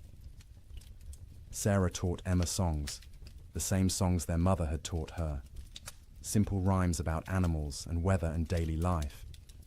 Emma's favorite was about a bird that flew south for winter, which seemed especially relevant. She'd sing it over and over, the words slurring together, while her siblings tried not to show their irritation. The children also absorbed lessons they shouldn't have needed to learn so young. That food was precious and must never be wasted. That fire was life and must be watched constantly. That cold could kill and must be respected.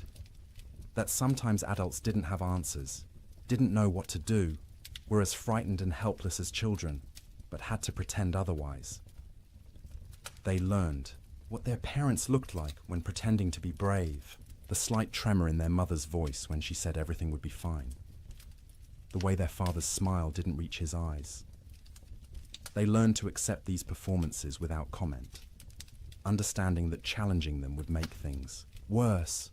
In later years, the Ferguson children would remember the winter of 1887 as a blur. They'd recall specific images. The fire, always the fire, and their mother's face in its light. and the sound of wind that never stopped. But the timeline would be confused, events blending together because days had no distinct markers. Sarah would remember being hungry but never being fed. Thomas would remember being angry but not knowing why. James would remember his fantasy world more clearly than reality, which was probably for the best. Emma would remember almost nothing directly, just a vague sense of having been cold once, long ago, for longer than seemed possible. But they'd also remember warmth of a different kind. The feeling of sleeping piled together, siblings in a heap like puppies, their mother's songs in the dark, their father's hands, rough and gentle, checking them for frostbite. The way Sarah would hold Emma when Emma cried. The way Thomas would share his tiny portion of food, even though he was starving. The way James would tell stories that made them laugh despite everything.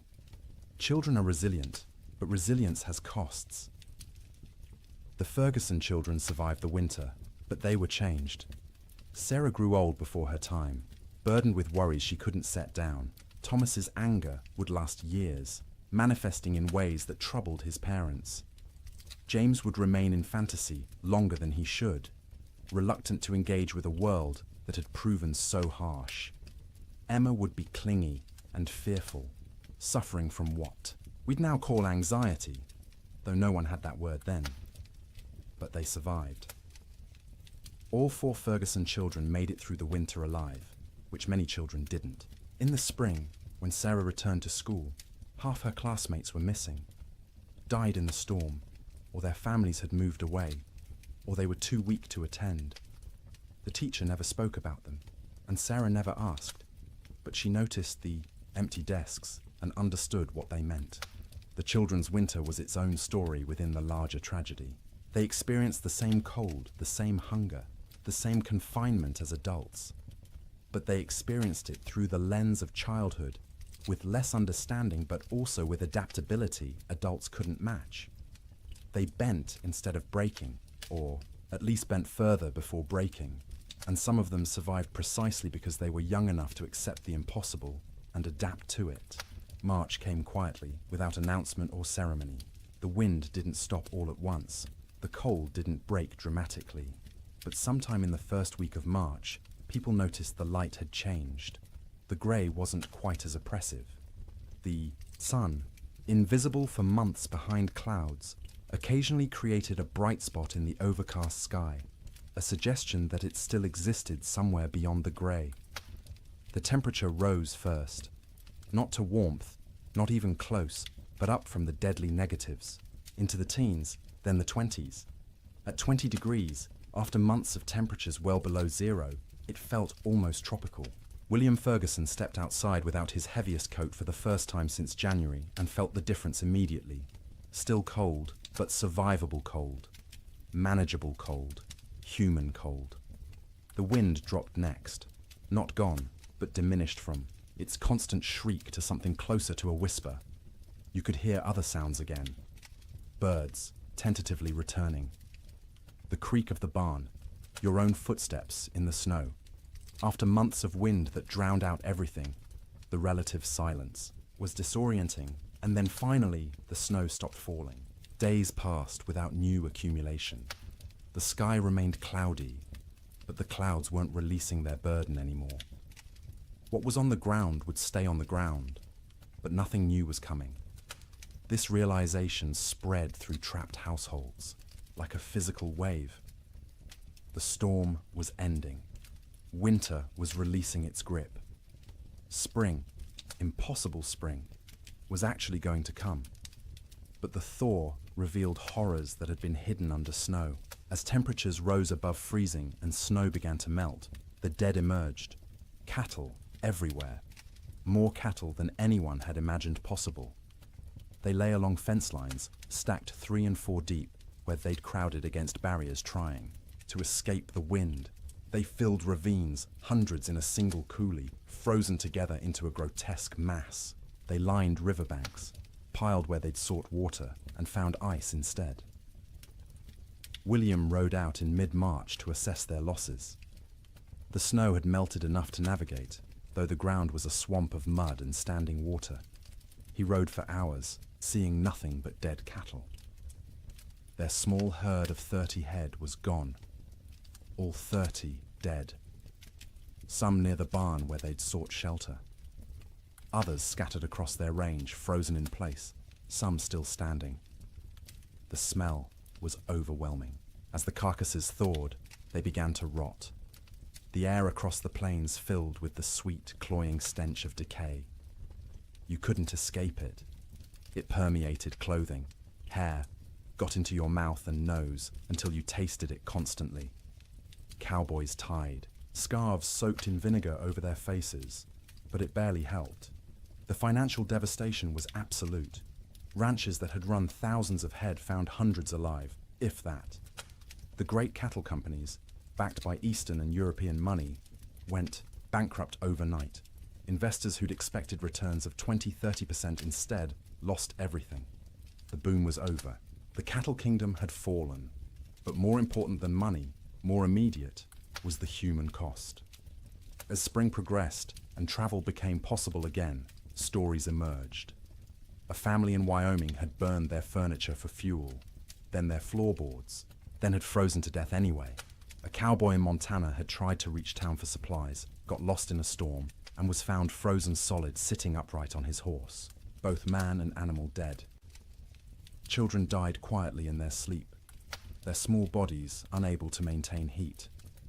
Old people died the same way, peaceful endings to hard lives. Young men died trying to help, venturing out into storms to check on neighbors or cattle, never making it back. Women died in childbirth in cabins where no help could reach them. Babies dying with their mothers. The death toll among cattle was calculable, measurable, shocking in its enormity. Estimates ranged from 60 to 90% mortality across the northern plains. Hundreds of thousands of animals dead. But the human toll was harder to count. People died alone in isolated cabins, their bodies not discovered until spring. Whole families vanished. Homesteads found empty when the snow cleared. No trace of where the occupants had gone, or whether they'd survived. Theodore Roosevelt returned to his ransacked ranches and surveyed the ruin of his Western dreams. Cowboys, who'd barely survived, told stories of unimaginable hardship. Ranchers calculated losses that dwarfed their ability to recover. And slowly, painfully, everyone who'd survived began the work of rebuilding. But they rebuilt differently. The open range was dead, killed as surely as the cattle that had grazed it. Ranchers who continued in the business built barns, stored hay, kept smaller herds they could actually feed through winter. They fenced pastures, rotating cattle seasonally rather than letting them roam year-round. The cowboy, as romantic figure, driving vast herds across unfenced prairie, became a relic of a past that had ended in ice and death.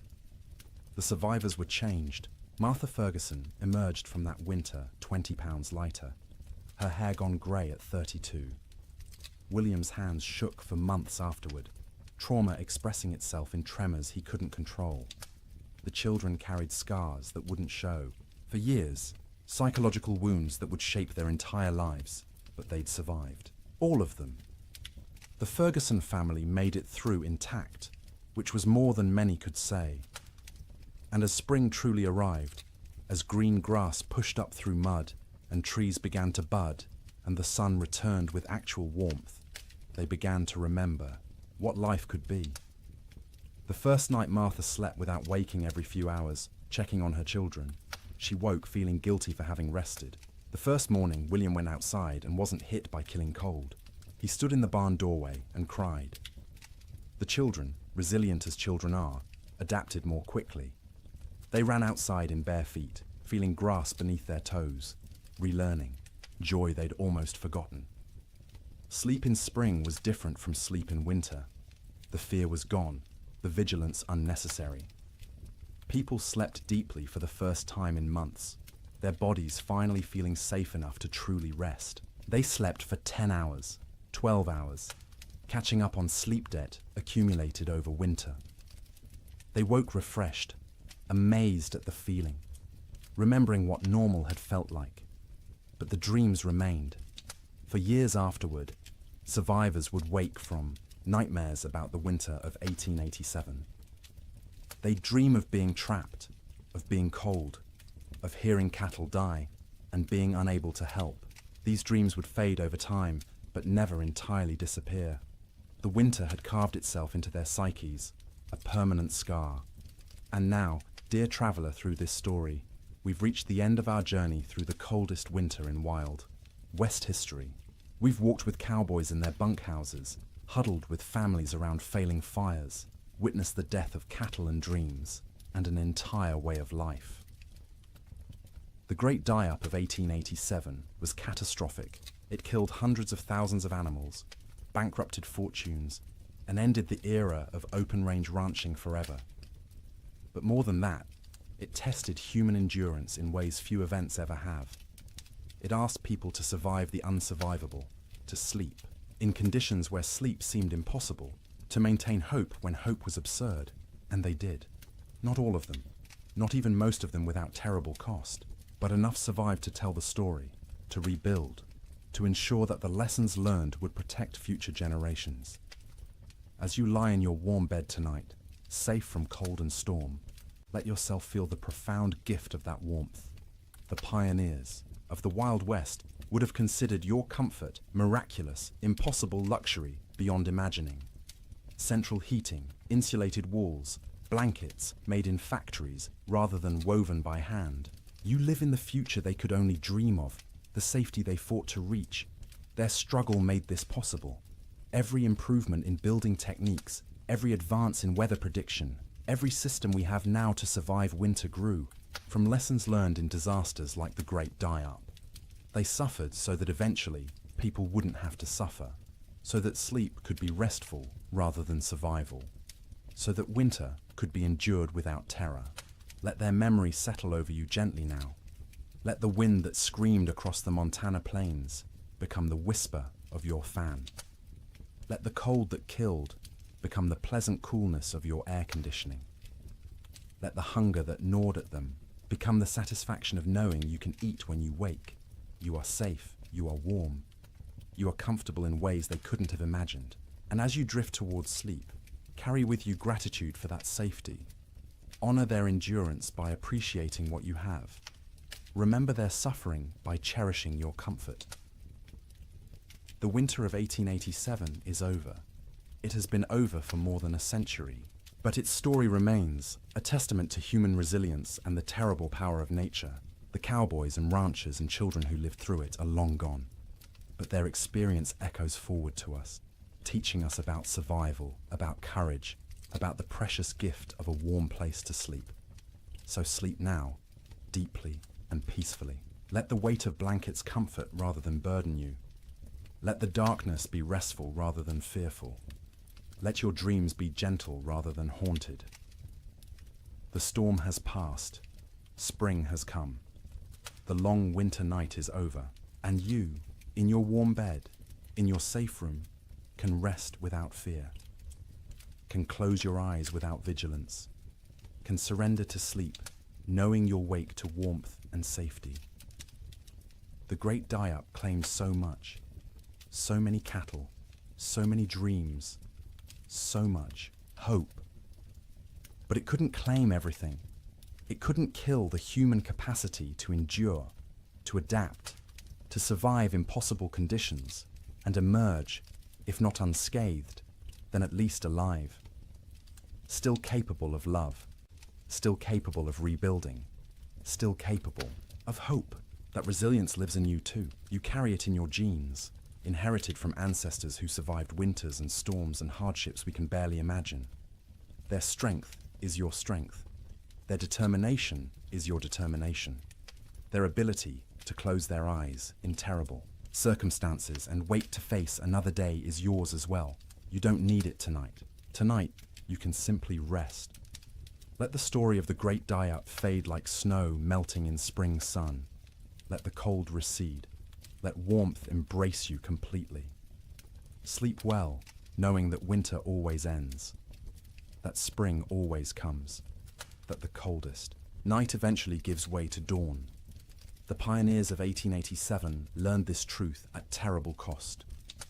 But they learned it, and they survived. And because of them, you live in a world where winter is manageable, where cold is temporary, where sleep is safe. Close your eyes now. Let your breathing slow. Feel the weight of your body sink into your mattress, supported and comfortable. You've traveled a long way tonight, through a winter that ended before you were born. You've witnessed suffering and endurance and the slow arrival of relief. Now it's time to find your own relief, your own rest, your own peaceful surrender to sleep. The wind has stopped screaming. The cold has lost its teeth. The cattle are grazing on green grass in valleys where snow once piled 20 feet deep.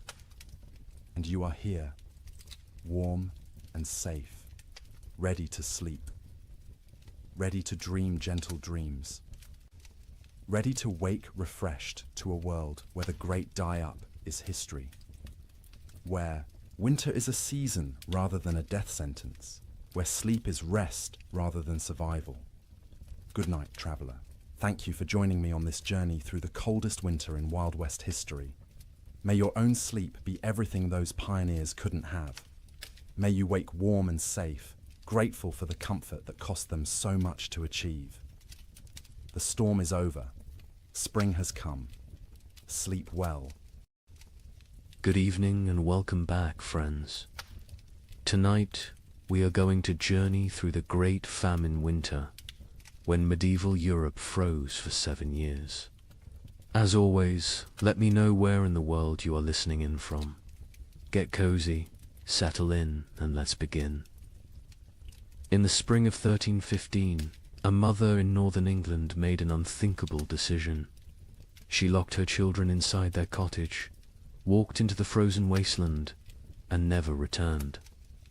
But she wasn't abandoning them. She was saving them. Was she? Knew what all of Europe would soon discover was that the world itself was dying. The rain wouldn't stop. The cold wouldn't break. And for the next 7 years, winter would reign supreme. Her name was Marjorie of Durham, and her neighbors found her children 3 days later, alive, huddled around the last embers of their fire. The eldest, a boy of 9, clutched a note his mother had left. The priest who recorded it wrote that his hands shook as he read her words aloud. My flesh will buy them grain. My absence will grant them mercy. Tell them I walk toward God, not away from them. You see, Marjorie had understood something terrible. Something that would take the rest of Europe months to grasp. This wasn't just another harsh spring. This was the beginning of an extinction. The marketplace where she'd traded her body for bread had made the calculation clear. A living mother meant 5 mouths to feed. A missing mother meant for orphans. The church had to shelter, and the church still had grain, still had walls, still had hope that this nightmare would end. But here's what makes Marjorie's story so haunting. She wasn't unique. Parish records from 1315 show hundreds of similar disappearances. Parents vanishing into blizzards, elderly grandparents wandering into forests, always leaving notes, always locking doors from the outside, always walking toward death like it was salvation. The chronicler Geoffrey Le Baker would later write about that spring with words that feel pulled from nightmares. Rains began on St. George's Day and fell like God had forgotten how to do anything else. Not the warm rains of April that wake sleeping seeds, but frozen needles that killed whatever they touched. Crops didn't fail, they drowned standing. Rivers didn't flood, they exploded from their banks like wounded animals. Think about that. For a moment, you're a medieval peasant.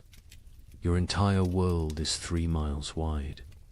Everything you know about survival, every technique your father taught you, every prayer your mother whispered, assumes one simple truth. that seasons follow patterns.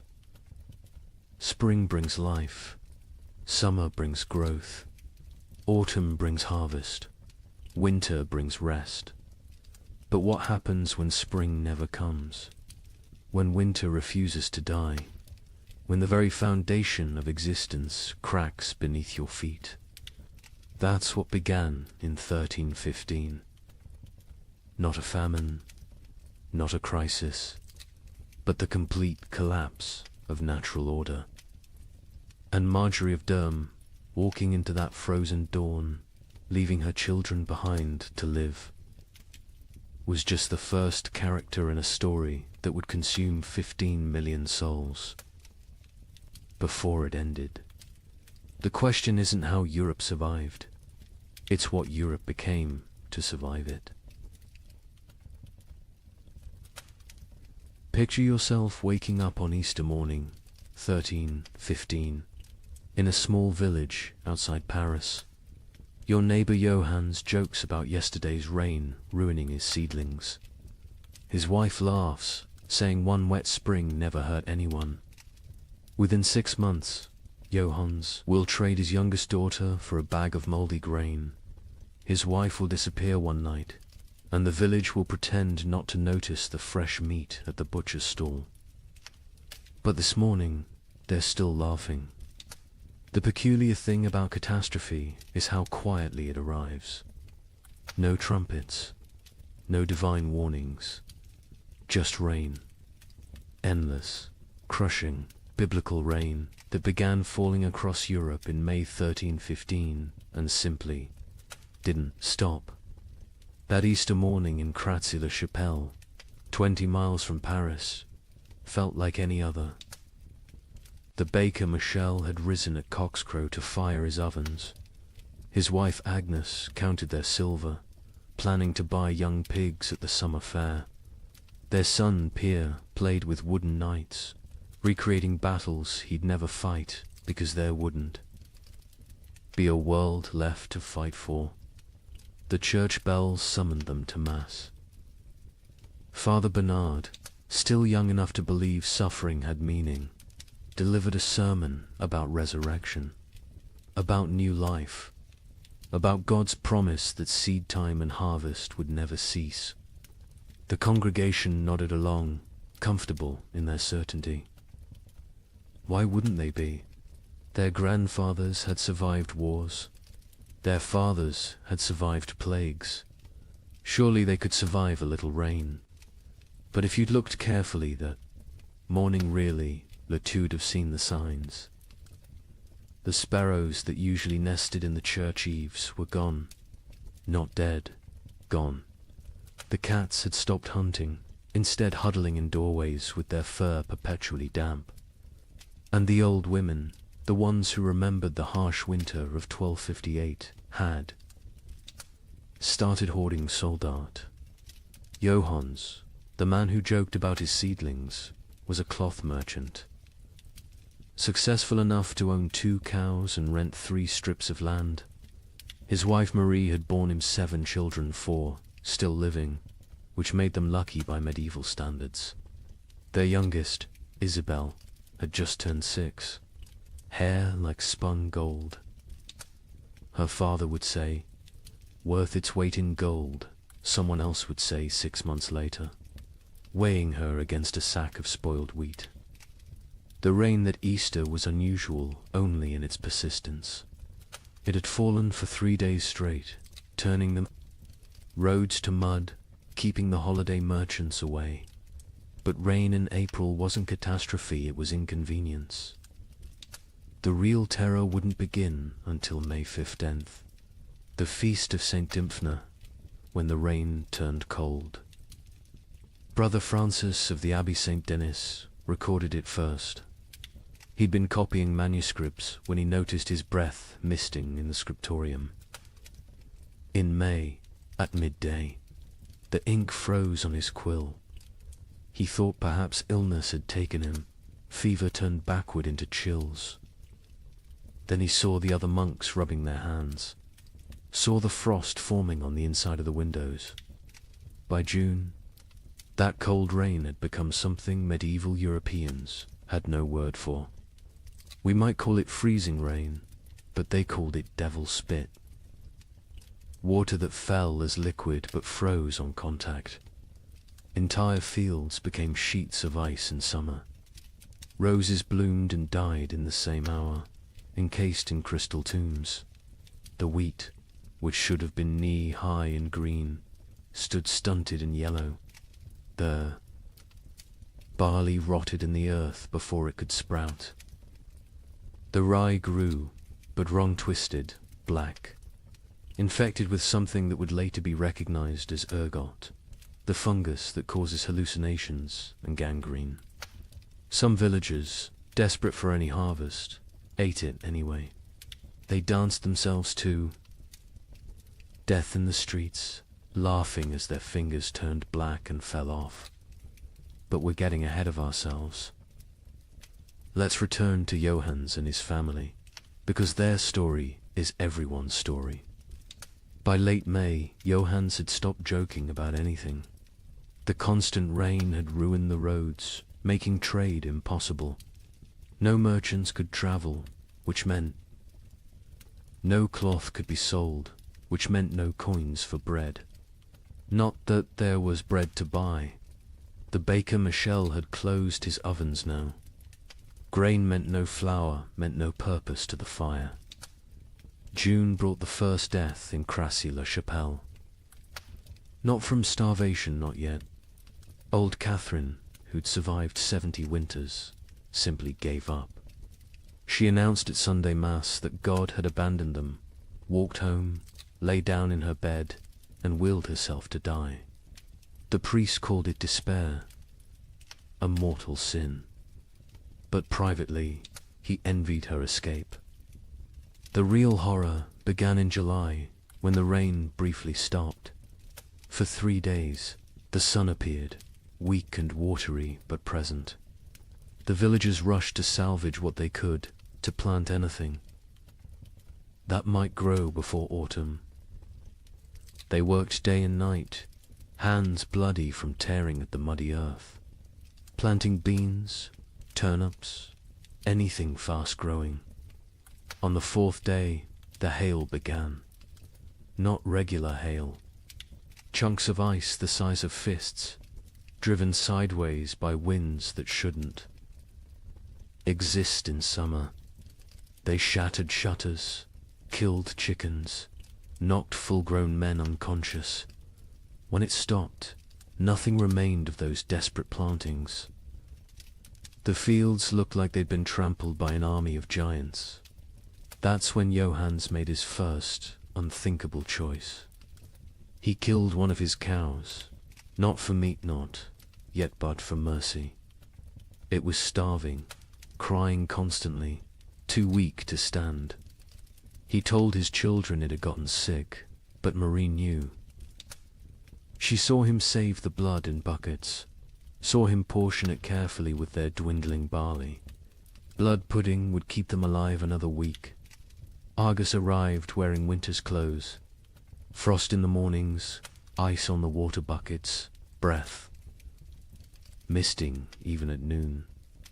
The second cow died on its own, and Johannes counted it lucky. They ate everything, the meat, the organs, the marrow from the bones. They boiled the hide for soup. They ground the bones for flour. Nothing was waste because waste meant death. Brother Thomas of Westminster Abbey wrote something strange in his chronicle that summer. The heavens have forgotten how to cease their tears. At first, monks like Thomas saw it as God testing their faith. A brief punishment, maybe for the wars between England and Scotland, maybe for the French king arresting the Pope. Surely it would pass. But then came the letters from sister monasteries. From Cologne, our fields are lakes.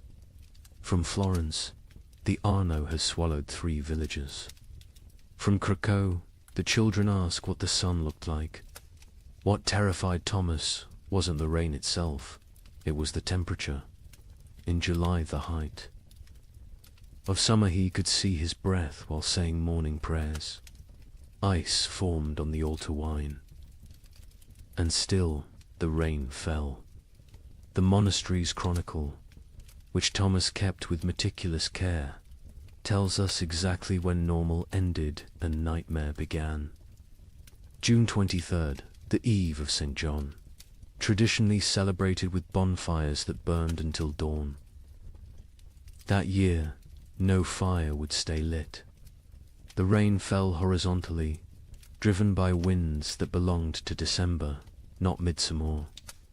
Thomas wrote, "The brothers attempted 7 times to light the sacred fire. Each time, the rain doused it before a single prayer could be spoken. Prior William declared it a sign of what he dared not say."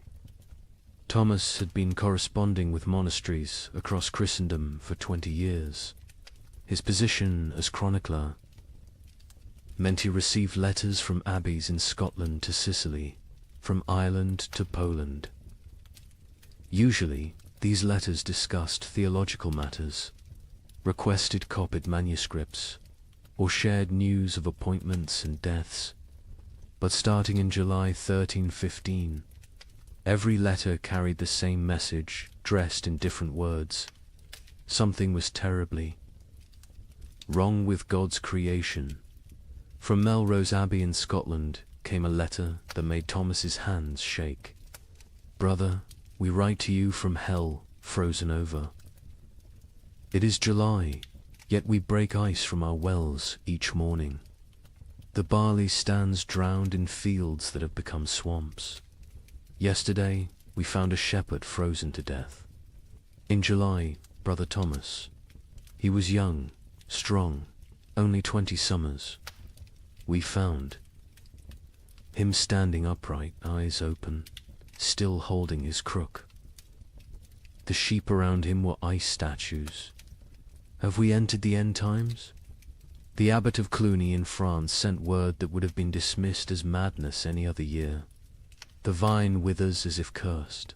The soil rejects all seed. We have consulted. Our oldest records nothing, speaks of summer frost, of hail in August, of rain that burns like ice. Our farmers weep in the fields, beating the mud with their fists, begging it to remember its purpose. From the German monasteries came increasingly frantic reports.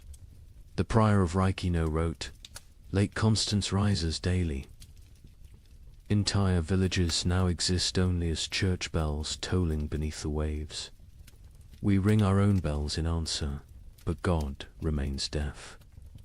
The rain tastes of sulphur. Birds fall from the sky mid-flight, frozen solid.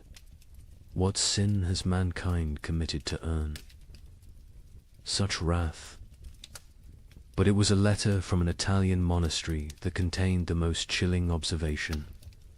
Brother Antonio of Monte Cassino, a learned man who'd studied both scripture and natural philosophy, wrote, "This is not divine punishment.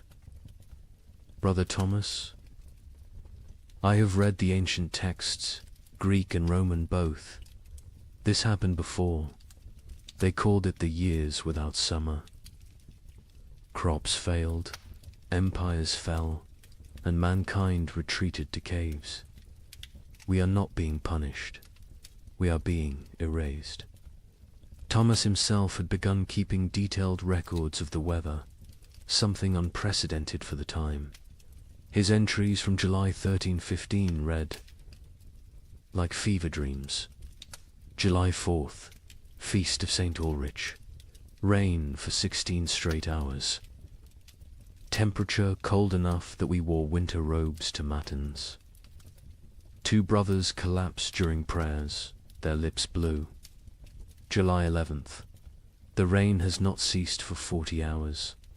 We cannot light fires. We eat cold porridge and pray with numb fingers. Brother Matthew suggests we are experiencing Noah's flood again. Prior William had him whipped for heresy, But privately, we all wonder. July 19th. Something impossible today. The rain froze as it fell, coating everything in ice.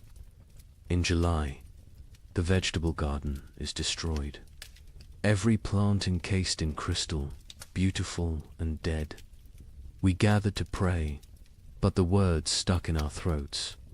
How do you pray when creation itself seems broken? The correspondence between monasteries became increasingly desperate as summer crawled toward autumn. They began sharing survival techniques rather than theological debates. How to keep manuscripts from molding in the constant damp. How to preserve food when nothing would dry. How to maintain faith when every prayer for sun was answered with more rain. From Prague came instructions for building underground storage that might resist the water. From Dublin came recipes for making bread from acorns and chestnuts. From Rome came silence. The Holy See had problems of its own, with the Tiber flooding the papal palace repeatedly. Thomas noted something else, something that wouldn't be fully understood for centuries. The rain wasn't uniform. It would pound. One region while barely touching another 20 miles away. But those dry spots weren't lucky, they were cursed differently. Without rain, but with temperatures below freezing in summer, crops still died. Wells still froze. People still starved. A letter from the Bishop of Bergen in Norway contained an observation that haunts historians today. The merchants from Iceland have not come. They were due in May, as always. It is now August.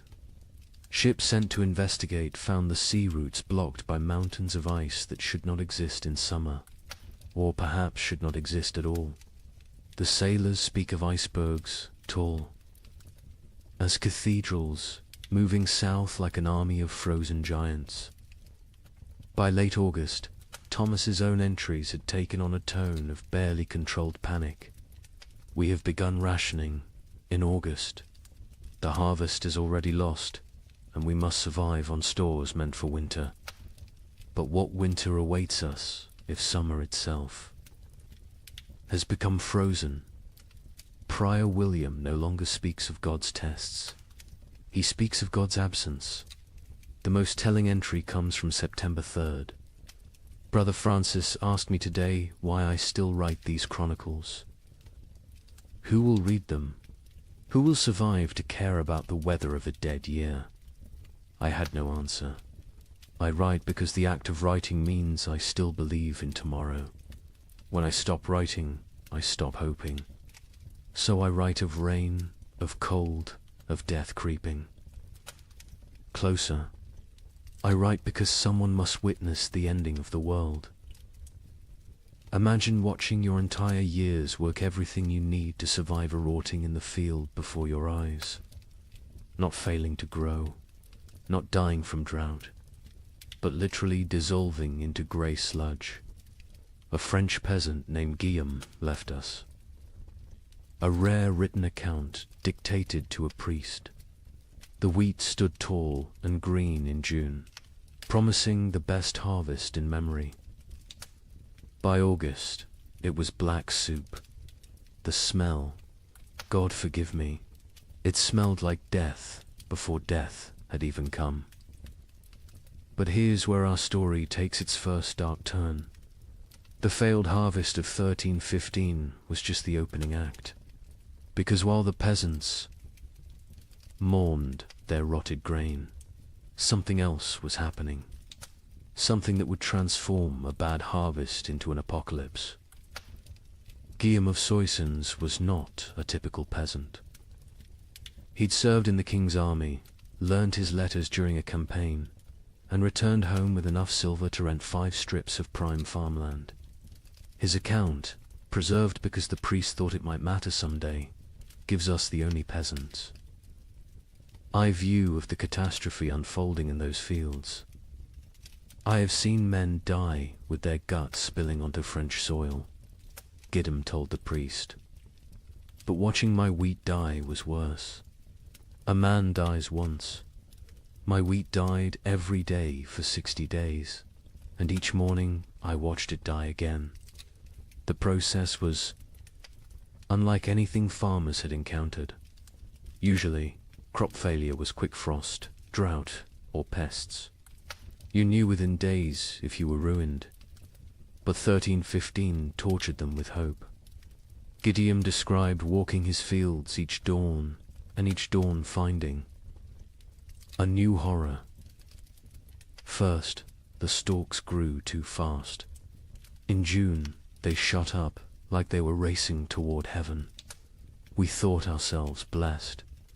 My wife danced between the rows, saying we'd have enough to sell, enough to buy that ox we'd dreamed of. The children planned what they'd eat at harvest feast: honey cakes, white bread, meat every Sunday until Christmas.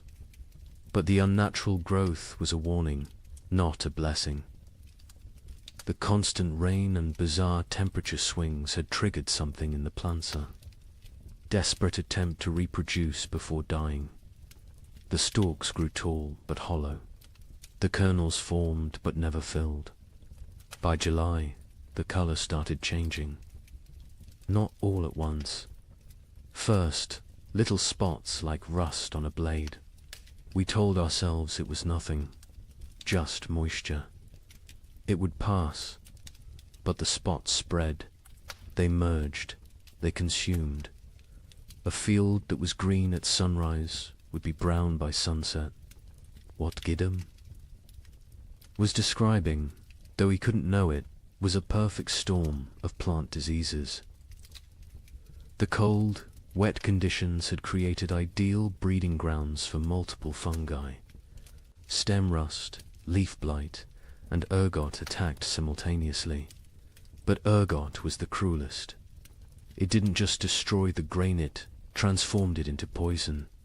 The heads of wheat turned black and swollen, like fingers left too long in water. When you touched them, they burst, releasing clouds of black dust that made you cough blood. My neighbor Henry, trying to save something, anything, gathered these black kernels. His family ate bread made from them. Within 3 days, his children were screaming about devils in the walls. His wife's fingers turned black and fell off. Henry himself danced naked in the square until his heart burst. The aristocracy, watching from their castles, initially felt secure. They had stores from previous years, contracts with merchants, the ability to import grain. The Lord of Soissons, Robert de Courtenay, even rode through the failing fields in July, telling the peasants not to despair, that he would reduce their taxes, that no one would starve. But Lord Robert didn't understand what Gideon understood. This wasn't one bad harvest. This was the end of agriculture itself. The ground changed. Gideon explained. It wasn't soil anymore. The rain had been falling so long, so hard, that all the good earth washed away. What remained was grey clay. That wouldn't hold seed, wouldn't grow weeds, wouldn't even grow the grass. It was like God had salted the earth, but with water instead of salt. By August, desperation drove innovation. Farmers tried everything their ancestors had never dreamed of. They built fires in the fields, trying to dry the soil. They dug drainage ditches that filled faster than they could empty them. They brought their livestock to sleep among the crops, hoping animal warmth might save something. An educated monk observing these efforts wrote, "They perform rituals that border on paganism, dancing naked under the full moon, burying live cats at field corners, bleeding themselves onto the soil. They have forgotten Christ and remembered older, darker gods, yet still the crops fail. The nobility began to panic when they realized the Implications. No harvests meant no taxes. No taxes meant no armies. No armies meant no power. The entire feudal system depended on agricultural surplus. Without it, civilization itself would collapse. The Bishop of Reims recorded a meeting of local lords in August 1315. Lord Thibaut suggested we take what grain remains by force, store it in our castles, and let God sort the living from the dead. Lord Gautier proposed we sell our lands to Italian merchants who don't yet know of our catastrophe. Lord Felipe said nothing, just sharpened his sword throughout the meeting. We all knew what he was thinking. When the starving masses come, sharp steel might buy us more time than prayer.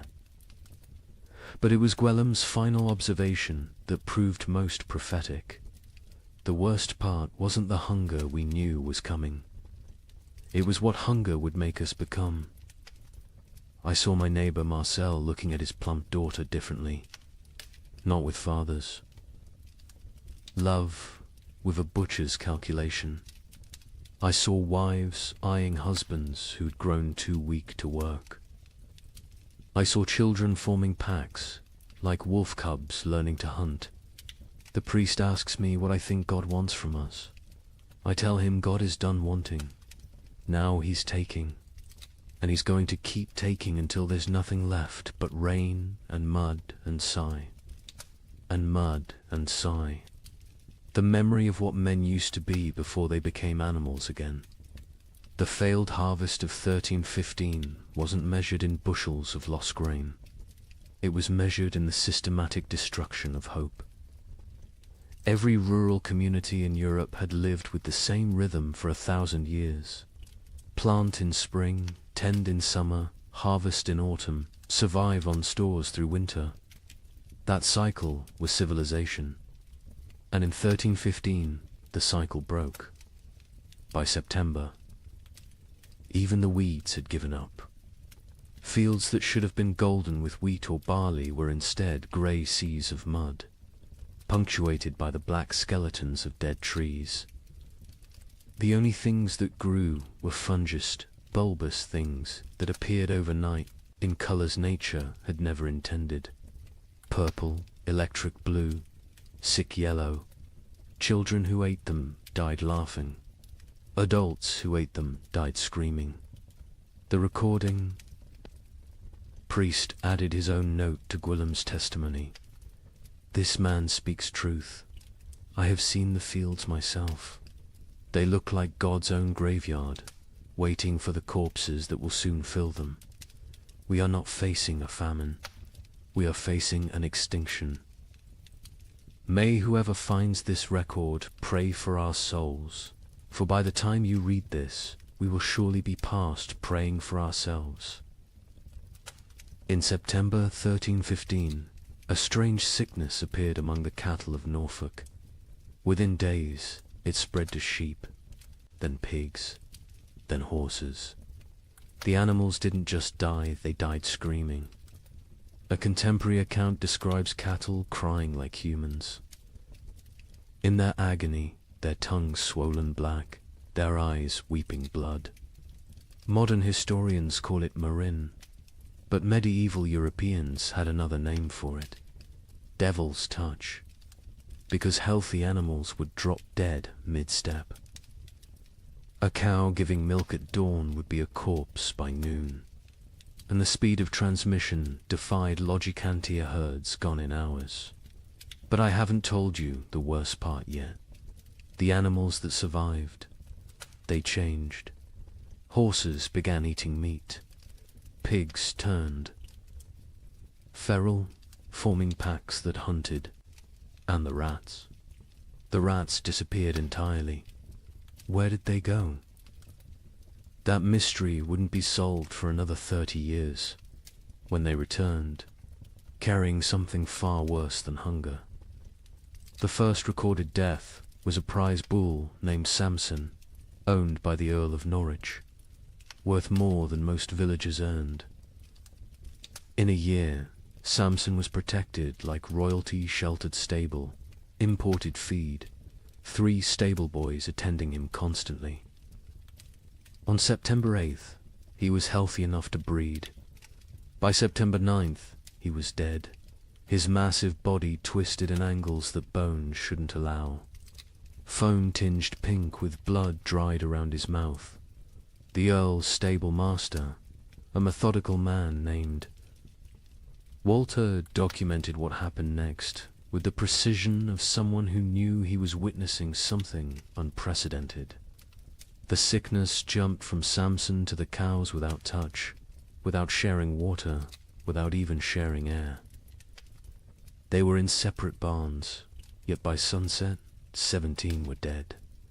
Their deaths were not peaceful. They bellowed with voices that sounded human. They thrashed until their bones broke through their hides. They died with their eyes open, staring at something we could not see. Within a week, every cow in Norfolk was either dead or dying. But the disease didn't respect species boundaries. Sheep began falling next, their wool turning grey overnight before they collapsed. Then pigs, usually hardy enough to survive anything, started dying in ways that defied nature. They'd squeal for hours, a sound witnesses compared to children, screaming before their hearts simply exploded. A traveling merchant named Otto from Flanders recorded what he saw on the roads. "I have traveled these paths for 20 years. I know where every farm keeps its herds. Today, I counted 4,000 dead cattle between Lynn and Norwich. They lie where they fell in fields, on roads, some still standing upright, held by mud that is frozen around their legs. The smell reaches you a mile before you see them. Sweet rot mixed with something chemical, like copper left in vinegar. The speed of death was matched only by its strangeness. Animals died in patterns that suggested intelligent entire herds forming perfect circles before collapsing inward. Flocks of sheep arranging themselves in lines before dying in sequence, like dominoes. Witnesses spoke of animals appearing to communicate across species before death, horses whinnying to cows who lowed back, as if sharing some terrible knowledge. But then came the transformations among survivors, and this is where chronicle accounts become almost too bizarre to believe, except that multiple independent sources confirm the same phenomena. Sir William de Ross, a knight with lands across Yorkshire, wrote to the Archbishop of York, "Your Grace must believe what I write, though it sounds like madness. My destrier, Caesar, a warhorse I've ridden into 3 battles, has begun hunting. Not grazing, hunting. I watched him corner a rabbit, kill it with his hooves, and eat it. He tears flesh with teeth never meant for meat. Other horses flee from him now. He stands alone in his paddock, blood on his muzzle, waiting for something none of us understand. The pigs were worse. Those that survived the plague didn't return to their pens. They grouped together in the forests, moving in coordinated packs. A woodcutter named Thomas testified to the Bishop of Ely. 20 of them, maybe more, moving like wolves, but smarter than wolves. They set ambushes. They used one injured piglet as bait to draw a merchant from his cart. When he climbed down to help it, the others came from the trees. We found his bones 3 days later, picked clean, arranged in a pile like they were showing off. The transformation wasn't limited to behavior. Physical changes occurred that medieval veterinarians couldn't explain. Horses grew longer teeth, sharp enough to tear meat. Pigs developed thicker hides that arrows couldn't pierce. Chickens that survived grew black feathers, regardless of their original coloring, and their eggs when cracked, contained blood instead of yolk. A learned monk, Brother Adlard, who had studied Arabic texts on animal husbandry, proposed a theory. The beasts know something we do not. They sense the world itself is dying and are changing to survive in whatever hellscape follows. They are becoming what they need to be. The question is, what does that make us? Who cannot change? The economic implications were immediate and catastrophic. Medieval society ran on animal power. Oxen pulled plows. Horses carried knights. Sheep provided wool. Cattle gave milk and meat. Without them, agriculture collapsed entirely. You couldn't plant without oxen. You couldn't travel without horses. You couldn't stay warm without wool. The reeve of a manor in Lincolnshire left records showing the speed of collapse. September 1st, 200 cattle, 500 sheep, 60 pigs, 20 horses. October 1st, 3 cattle, 12 sheep, 0 pigs, 2 horses. The 2 horses that remain will not accept saddle or bridle. They watch us with eyes that show too much white. We dare not approach them. Desperate attempts at prevention failed spectacularly. Some communities tried isolating healthy animals, only to watch them die faster in confinement. Others attempted ancient remedies, hanging holly over stable doors, painting crosses in lamb's blood on barns, burying horse skulls at crossroads. The Bishop of Winchester ordered all animals blessed with holy water. They died mid-blessing, falling dead at the priest's feet.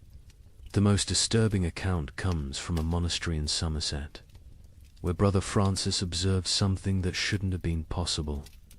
The rats are gone. All of them. Not dead, we've found no bodies, simply vanished. The cats who hunted them sit in empty granaries, mewing at shadows. The barn owls have stopped hunting, stopped calling. Some have been found dead with full bellies, as if they ate something that killed them from within. But there are no rats. Where did they go? Into the walls, under the earth, or somewhere else entirely, somewhere they can wait out what's coming. This observation would prove prophetic. The rats had indeed gone somewhere deep into Eastern Eurpean forests, into cave systems, into places where they could breed and change and feast on the endless supply of corpses the famine would provide. When they returned in the 1340s, they brought the Black Death with them, as if they'd been preparing their revenge for 30 years. But in September 1315, all anyone knew was that the animals were dying or changing, and without them, human survival became nearly impossible. The social contract that had existed between human and beast for millennia, we feed you, you serve us, shattered completely. Nature itself had declared war on civilization, and the animals were its first casualties. In London, December 1315, something unprecedented happened. A wealthy merchant named Richard de Barkin tried to buy bread with a gold coin worth more than most people saw in a lifetime. The baker laughed in his face. "Can your gold fill my children's bellies? Can it bring back the grain?" This is the moment medieval Europe's entire economic system shattered. For the first time in recorded history, food became more valuable than gold. The price of wheat increased 800% in 6 months. But those are just numbers. Let me tell you what that really meant. Richard de Barkin wasn't just any merchant. He controlled the wine trade from Bordeaux to London, owned 3 ships, and held contracts with the royal household. His wealth was legendary. He'd once bought an entire street in London just to evict a rival. On that December morning, he walked into Thomas Baker's shop on Bread Street carrying a gold noble. A coin worth 80 silver pence, enough to buy a horse. Thomas Baker, his hands still dusted with the last of his flour, looked at the coin like it was a stone. "I have one loaf left," he said. "My last flour. When it's gone, I close my doors forever. That loaf goes to my children. Your gold cannot create grain from nothing." Richard, accustomed to gold opening every door, placed 2 more nobles on the counter. Thomas swept them onto the floor. "Take your metal to the Thames and see if the fish will trade bread for it. I'll keep my loaf." The story spread through London within hours, not because a rich man was refused bread, but because everyone suddenly understood. The fundamental assumption of civilization that money could buy necessities had died. The keeper of the Royal Exchange, Simon de Canterbury, recorded the complete collapse of monetary meaning. December 1st, 1 penny buys a loaf. December 15th, 1 shilling buys a loaf. December 30th, 1 pound buys a loaf. January 13, 16, no amount buys a loaf, for there are no loaves to buy. But the breakdown went deeper than inflation. The very concept of value imploded. A manuscript from Guildhall records an exchange that would have been incomprehensible months earlier. Margaret Carpenter traded her wedding ring, passed down 5 generations, for 2 turnips. John Smithson offered his house for a ham. The hams. Owner refused. The guild system, which had regulated trade for centuries, collapsed overnight. The worshipful company of bakers, once among London's most powerful guilds, disbanded when 8 of 12 members died trying to defend their shops from crowds. Their final record, dated January 3rd, 1316, states, "We dissolve this fellowship, as there is nothing left to fellow over. May God forgive what we have become." In Paris, the situation grew even more surreal. The provost of merchants, attempting to maintain order, issued daily price controls. Every morning, he'd announce the maximum legal price for bread. Every evening, bakers would ignore it entirely. One baker, hauled before the provost for charging 30 times the legal rate, responded, "Hang me if you wish. My corpse will bake no bread. Pay my price or starve legally, those are your choices." The relationship between social classes inverted overnight. A peasant with a hidden store of grain wielded more power than a duke with chests of gold. The Chronicle of St. Denis's records, the Count of Champagne, among the realm's richest men, was seen begging at a farmer's door. The farmer, who once would have been flogged for looking the Count in the eye, kept him waiting 3 hours before trading a sack of mouldy oats for the Count's sword, armor, and signet ring. Venice, Europe's commercial heart, tried to maintain normalcy through imports. The Doge sent ships to Egypt, to Constantinople, to anywhere grain might exist. Most never returned. Those that did brought news that shattered hope. The catastrophe wasn't regional. From Ireland to Poland, from Scotland to Sicily, the earth had stopped providing. A Venetian merchant's letter to his partner survives. "I have 40,000 ducats in gold. Yesterday, I tried to buy bread with it all. The baker said he'd rather throw his last loaf to the fish than trade it for coins. I offered him my palazzo. He laughed and said, 'Can I eat marble? Can I digest paintings? We have invented money, created banking, built commerce. None of it matters when there is nothing to buy.'" The church, traditionally the provider of last resort, faced impossible mathematics. The Abbey of Cluny's accounts show their dilemma starkly. We have grain for 300 souls for 6 months. 7,000 souls crowd our gates. If we feed all 4, compassion's sake, all die in 3 weeks. If we feed only our brothers, we survive but lose our purpose. Christ multiplied loaves and fishes.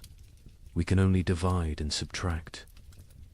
Some monasteries chose martyrdom through generosity, opening their stores until empty, then dying with those they tried to save. Others became fortresses, monks armed with clubs defending walls, while starving crowds pleaded outside. The abbot of Glastonbury wrote, "We have become what we swore never to be, choosers of who lives and who dies. Each grain of wheat is a decision, each meal is a judgment. We are not God, yet we play him daily." The collapse of money created new forms of trade that horrified contemporary observers. The Bishop of Lincoln recorded, "Women sell themselves, not for coin, but for bread. A loaf buys what gold cannot. Mothers auction their children to whoever can feed them. These are not choices. These are mathematics of survival." In Hamburg, they developed a grotesque solution: the flesh market. Not selling human flesh, not yet, but selling the promise of it. People would sign contracts pledging their bodies after death in exchange for food while living. A German merchant wrote, "The dying sell their future corpses for present bread. Buyers mark their purchases, waiting like vultures. When someone falls, arguments break out over whose property they've become." The English crown attempted to maintain control through force. Edward II issued proclamations making food hoarding punishable by death. The result: those with food hid it better. Royal agents searching for hidden grain often found families dead of starvation, sitting around empty tables, having hidden their food so well they couldn't find it themselves in their final delirium. A royal clerk named William de Dean recorded, "The futility. We hanged a man for hiding grain. The crowd watching the execution fought over his shoes before he stopped kicking. We cannot hang hunger. We cannot execute starvation. The king commands the rain to stop, the crops to grow, the natural order to restore itself. The rain continues. The king might as well command the dead to rise." By February 1316, even the concept of theft had changed. How could taking food be a crime when not taking it meant death? London's courts stopped prosecuting food theft after jurors refused to convict. One judge wrote, "A man stole bread from a child. The child's mother killed the thief with her bare hands. Who is the criminal? Who is the victim? Our laws were written for a world where food existed. That world is gone." The most profound change was in how people understood wealth itself. For 1,000 years, wealth meant gold, land, titles, power. Now it meant calories. The Archbishop of Canterbury observed, "A beggar with a hidden turnip is richer than a lord with a castle." We spent centuries accumulating treasures that now mean nothing. We should have been stockpiling grain. But who could imagine a world where gold couldn't buy bread? Who could conceive of money itself becoming worthless? This economic collapse wasn't temporary. Even after the harvests eventually returned, the absolute faith in currency never fully recovered. People remembered when gold meant nothing, when coins were just metal, when the entire elaborate system of commerce crumbled before the simple reality of hunger, They remembered when the only currency that mattered was food, and the only exchange rate was survival. Agnes's Norwich recorded in her household accounts the progression of what her family ate as 1316 dawned. January, barley bread mixed with sawdust. February, acorn flour and ground bones. March, boiled leather and tree bark. April's entry is just one line. We no longer record what we eat. The creativity of starvation is horrifying. Pine needles ground into paste. Clay mixed with the last drops of milk to make it filling. Parents secretly bleeding themselves at night to mix blood into their children's gruel for protein. But in the city of Erfurt, they discovered something that would haunt Europe's collective memory forever. The local tanner, a man who had grown mysteriously fat while others starved, was found to have a peculiar source of leather. The city records state only, he was burned alive by common consent, and none would speak of what was found in his cellar. Agnes of Norwich was a merchant's widow who'd kept meticulous household accounts for 20 years. Her ledger, preserved in Norwich Cathedral, transforms from mundane records into a descent through hell. Her husband had died in late 1315, leaving her with 4 children and what seemed like adequate stores. She'd managed households through hard times before, but this was different. January 1316. Mix true barley with sawdust from Thomas Carpenter's shop. 1 part grain to 1 part wood. The children notice but do not complain. The sawdust fills their bellies even if it provides no sustenance. We tell ourselves it is fibre, like bran. We pretend not to see the splinters in their stall. The recipe sections of her ledger became increasingly elaborate as real ingredients vanished. Acorn bread. Gather acorns before the pigs find them. Boil. 7 times to remove bitterness, the water turns black as sign. Dry what remains. Grind with stone's mill wheels are too precious for such base material. Mix with water and anything that binds egg. If God provides, blood if he doesn't. Bake until it stops smelling of forest rot. By February, even her precise nature couldn't hide the desperation.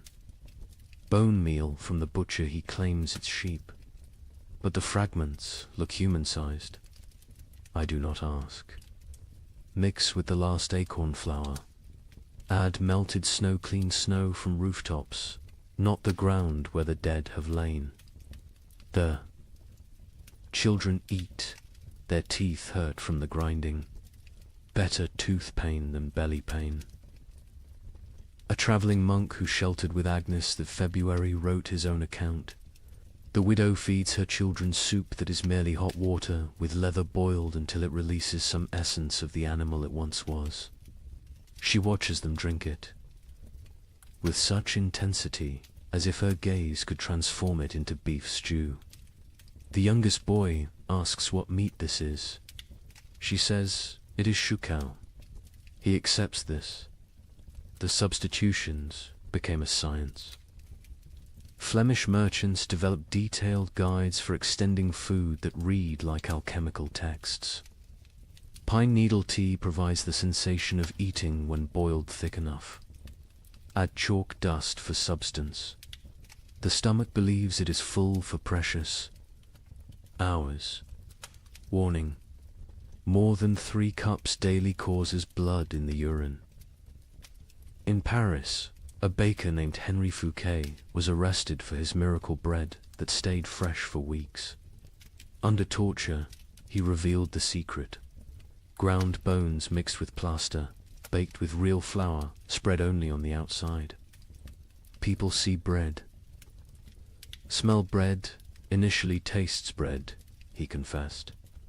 By the time they realize it's mostly limestone and corpse dust, they're too hungry to care. The Guild of Physicians in Montpellier documented the physical effects of these substitutions. Patients present with bellies swollen like pregnant women, yet they starve. Cut open after death, we find stomachs packed with clay, leather, wood, pulp, everything except food. They die full of nothing. Their bodies refuse to process tree bark into sustenance, no matter how finely ground, how carefully prepared. Children adapted faster than adults, developing tastes for the impossible. A priest in Reims wrote, "The young ones seek out specific trees, knowing which bark tastes less bitter. They have favorites: soak over ash, young wood over old. They teach each other which mushrooms cause the least pain, which grasses fill the belly longest." Children who should be learning Latin are instead becoming experts in eating the inedible. But March brought innovations that crossed into nightmare. Agnes's ledger, her handwriting now shaky. Martha Fisher says fresh blood from living animals goes further than from the dead. A cup drawn from a cow still walking provides more strength than meat from a week-old corpse. We take turns cutting our last goat, keeping it alive, taking just enough. It screams now when it sees us coming with the bowl. The monastery at Fulda recorded even darker adaptations.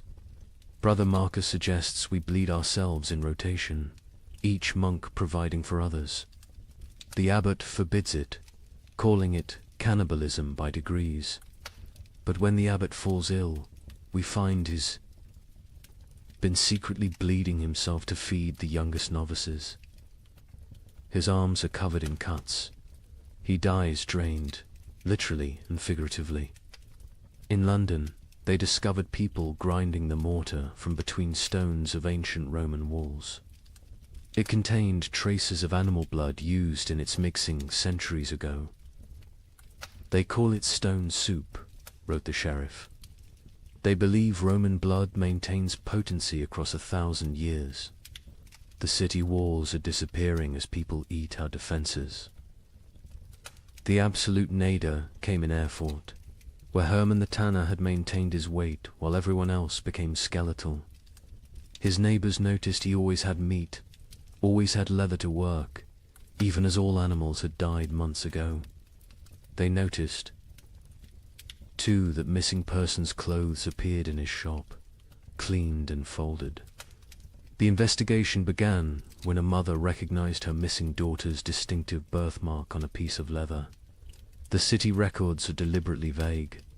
Found in his cellar, barrels of salt meat bearing no resemblance to any beast, skins hanging that showed tattoos and scars, bones too stray to be cattle, too thick to be pig.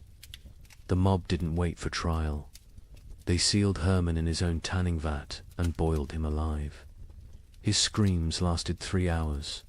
No one considered this excessive, but Hermann wasn't unique. Across Europe, the mathematics of survival created impossible choices. A Dutch merchant wrote, "In Amsterdam, we no longer ask what meat is served. We know, we all know, but we eat it and pretend it's pork.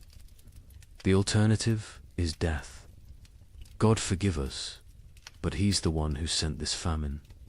Agnes of Norwich's final food relay entry, April 1316, is indeed just one line. We no longer record what we eat, but she continued writing other observations. May, my youngest son no longer asks for food. June, found Margaret's teeth in her bed. They fell out in the night.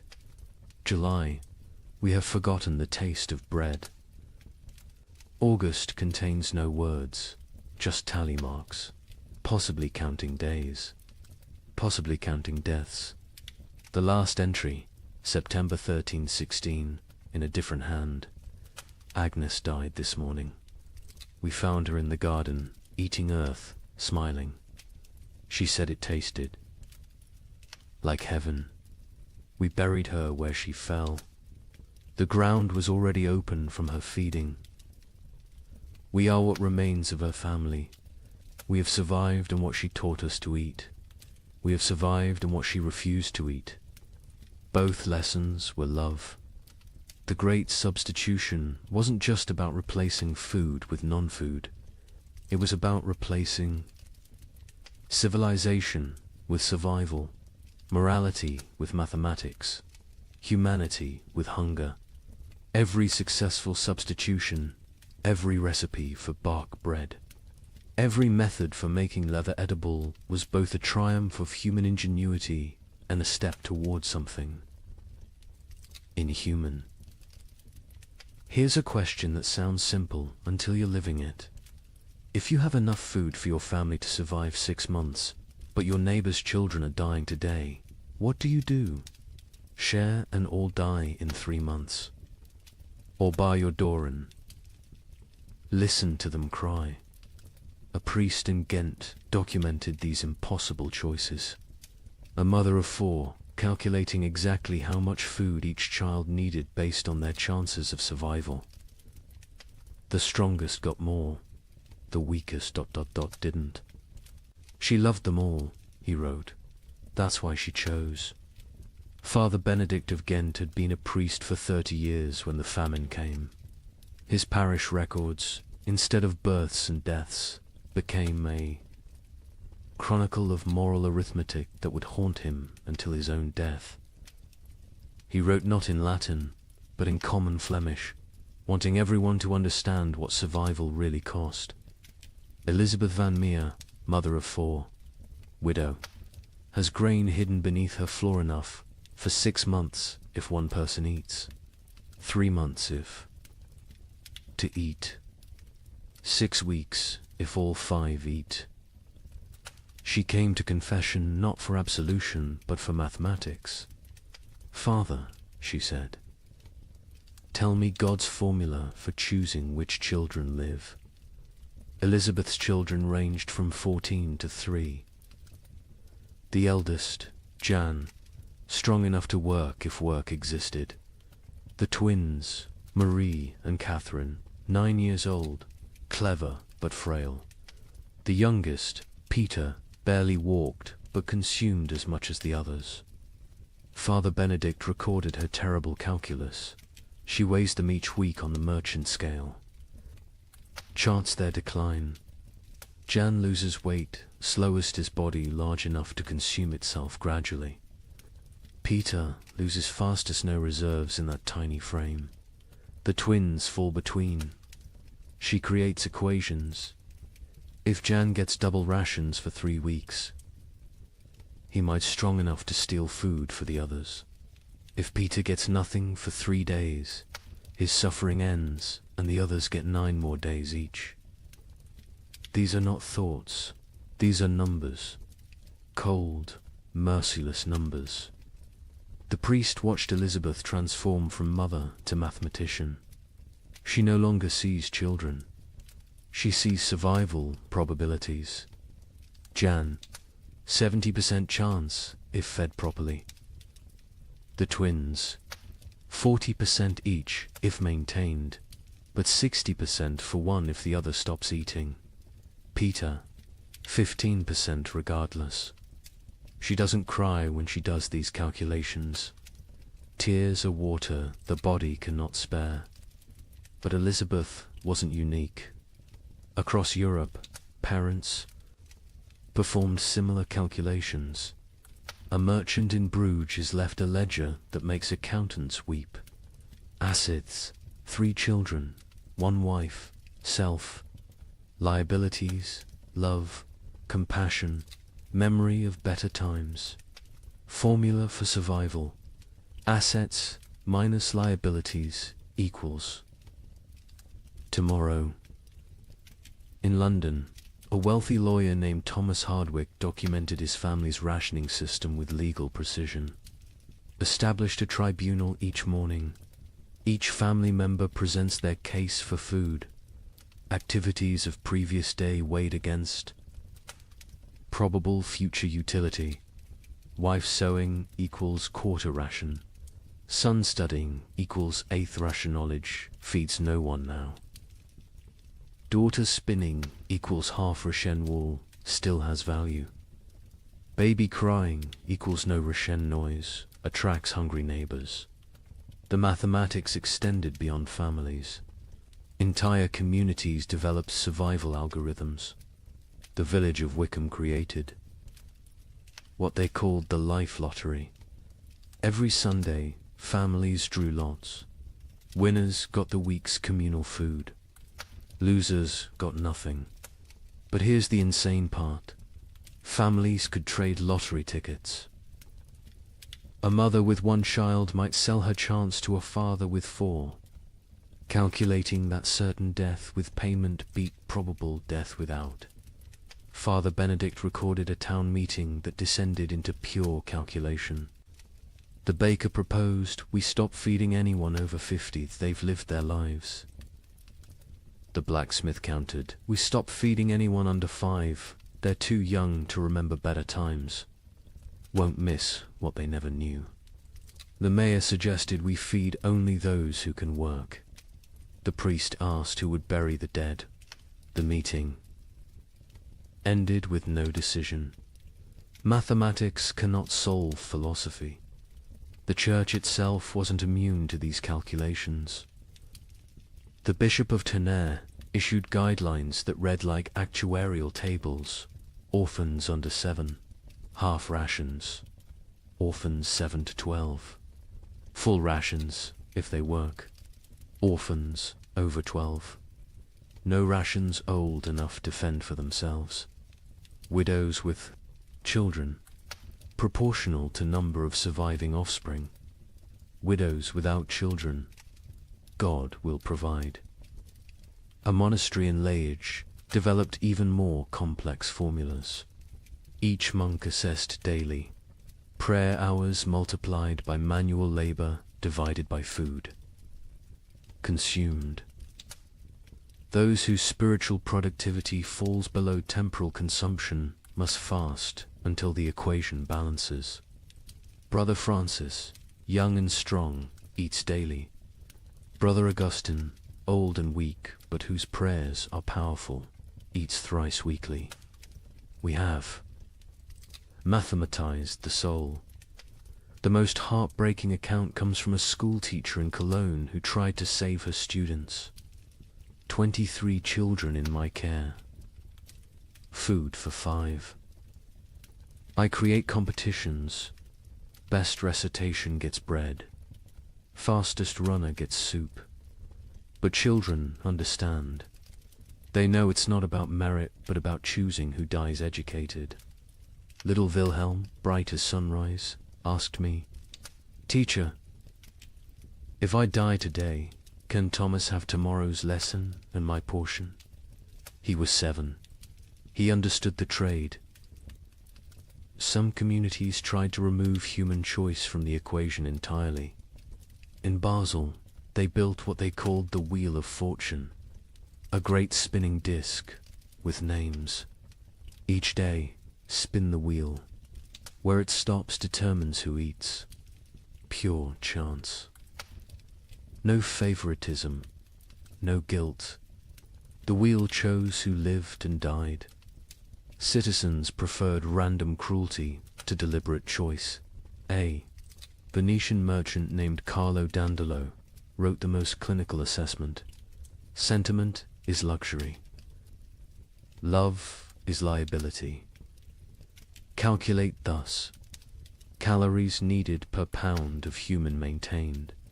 Work output possible per calorie invested. Return on investment measured in days survived. My eldest son provides best ratio, strong enough to forage, smart enough to steal. My youngest daughter provides worse, consumes without producing. The middle children are variables, depending on daily performance. I am not a monster. I am an equation. But perhaps the most disturbing mathematics came from those who calculated backwards, not from food to survival, but from death to food. How many must die for the rest to live? If the population halves, do rations double? These calculations appeared in secret documents, burned after reading. But Father Benedict saw enough to write. They draw circles on maps. This district has grain for 1,000.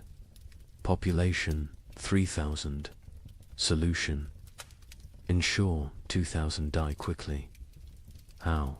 Bar thee. Gates, poison the wells, spread disease. These are not plans of war, these are plans of peace. Peaceful elimination of excess population. The psychological toll of these calculations broke minds. Elizabeth Van Meer, the mother from the beginning, eventually snapped. Father Benedict found her one morning, feeding all her children equally, generously, using their entire store in one meal. She said, she solved the equation, he wrote. Everyone dies together, full, happy, as a family. No choosing. No survivors bearing guilt. Mathematical perfection. 0 equals 0. But she couldn't do it. At the last moment, she hid a portion, gave it to Jan, the eldest, and walked into the forest with the 3 younger children. They found her frozen arms around the little ones, all of them smiling. Jan survived, found by traders, raised by strangers. Years later, he became a mathematician, obsessed with solving unsolvable problems, never saying why. Father Benedict's final entry on the mathematics of survival: God gave us multiplication be fruitful and increase. The devil gave us division, choose who lives and dies. We have become expert in dark arithmetic, subtracting souls, dividing families, calculating the minimum viable population. We measure love in ounces of grain, weigh souls against bread. Calculate the exchange rate between mercy and survival. Every choice is an equation. Every equation is a condemnation. Every survivor is a mathematician who solved for x, where x equals continued existence and all other variables equals 0. The mathematics of survival reduced human society to its most basic algorithm. Who dies so others live? Every family, every community, every institution faced this equation. Some solved for maximum survival, others for minimum suffering. None solved for justice, because justice requires abundance, and abundance was memory. These calculations left scars that lasted generations. Survivors could never forget the arithmetic they'd performed, the variables they'd eliminated, the human constants they'd reduced to 0. They'd learned that civilization was just addition, add food, add comfort, add morality, and that's survival, which is subtraction. Subtract the weak, subtract the old, subtract love itself if necessary. In the end, the only sum that mattered was greater than 0. In the summer of 1316, something extraordinary happened. The rain stopped for 3 weeks, just long enough for desperate farmers to plant whatever seeds remained. The chroniclers called it God's mercy. Markets opened, people celebrated. A merchant in Bruges wrote to his partner, "The curse is lifted. Prepare the wagons." The crops grew with supernatural speed in the brief sunshine. Green shoots everywhere. Hope returned like a physical warmth.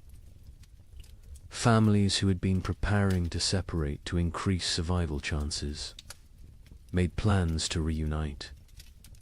Then came August 10th, 1316, the day the hail began. Chunks of ice the size of goose eggs.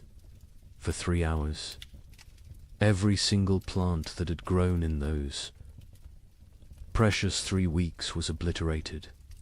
Not damaged. Obliterated. Crushed into the mud so thoroughly that you couldn't tell fields from road. The Bruges. Merchant's next letter contained only one line. God has abandoned us entirely. But let me tell you how those 3 weeks unfolded, because understanding the height of hope makes the fall into despair that much more devastating. July 18th, 1316. Dawn came without rain for the first time in 14 months. Not drizzle, not mist, but actual absence of water from the sky. In Paris, people stood in the streets, faces upturned, confused by the sensation of dryness. Children who'd been born during the deluge touched sunlight for the first time and screamed they thought they were burning. Brother Michel of Cluny recorded the moment. The clouds parted like curtains drawn by God's own hand, light actual. Golden light poured onto the earth. Monks fell to their knees, not in prayer, but in disbelief. We had forgotten the sun could exist without water. Word spread faster than plague. Church bells rang continuously, not for death this time, but for resurrection. In every village, town, and city, people emerged from their homes like creatures crawling from caves. Pale, skeletal, blinking in brilliance they'd forgotten existed. The merchant Jacob van Bruges wrote to his partner Hans in Antwerp with trembling hand. The curse is lifted. God has remembered us. The rain has stopped. Prepare, the wagons will have grain to trade by autumn. Tell everyone survival is possible again. Markets that had been closed for months exploded back to life. Not with food, there was still no food, but with hope transformed into commerce. People traded promises, futures, possibilities. A farmer would pledge his upcoming harvest for tools. A baker would promise future bread for present shelter. The economy, dead for a year, gasped back to life on nothing but anticipated abundance. The seeds came from everywhere and nowhere, hidden in walls, buried in yards, hoarded in attics. Hoarded in attics, every kernel that had been saved, just in case, was brought into the light. Some families had protected seed grain while their children starved, betting everything on this exact moment. They'd been called monsters. Now they were visionaries. The planting was religious ecstasy mixed with desperate efficiency. In Normandy, the entire surviving population, nobles, merchants, priests, children, went into the fields. The Duke of Normandy himself, who hadn't touched soil in his lifetime, was seen on his knees, pressing seeds into earth with tears streaming down his face. A young girl named Marguerite wrote in her diary, "Papa says we're planting hope. Mama says we're planting survival. I think we're planting prayers and watching to see if God makes them grow." And grow they did. The crops erupted from the soil with impossible vigor.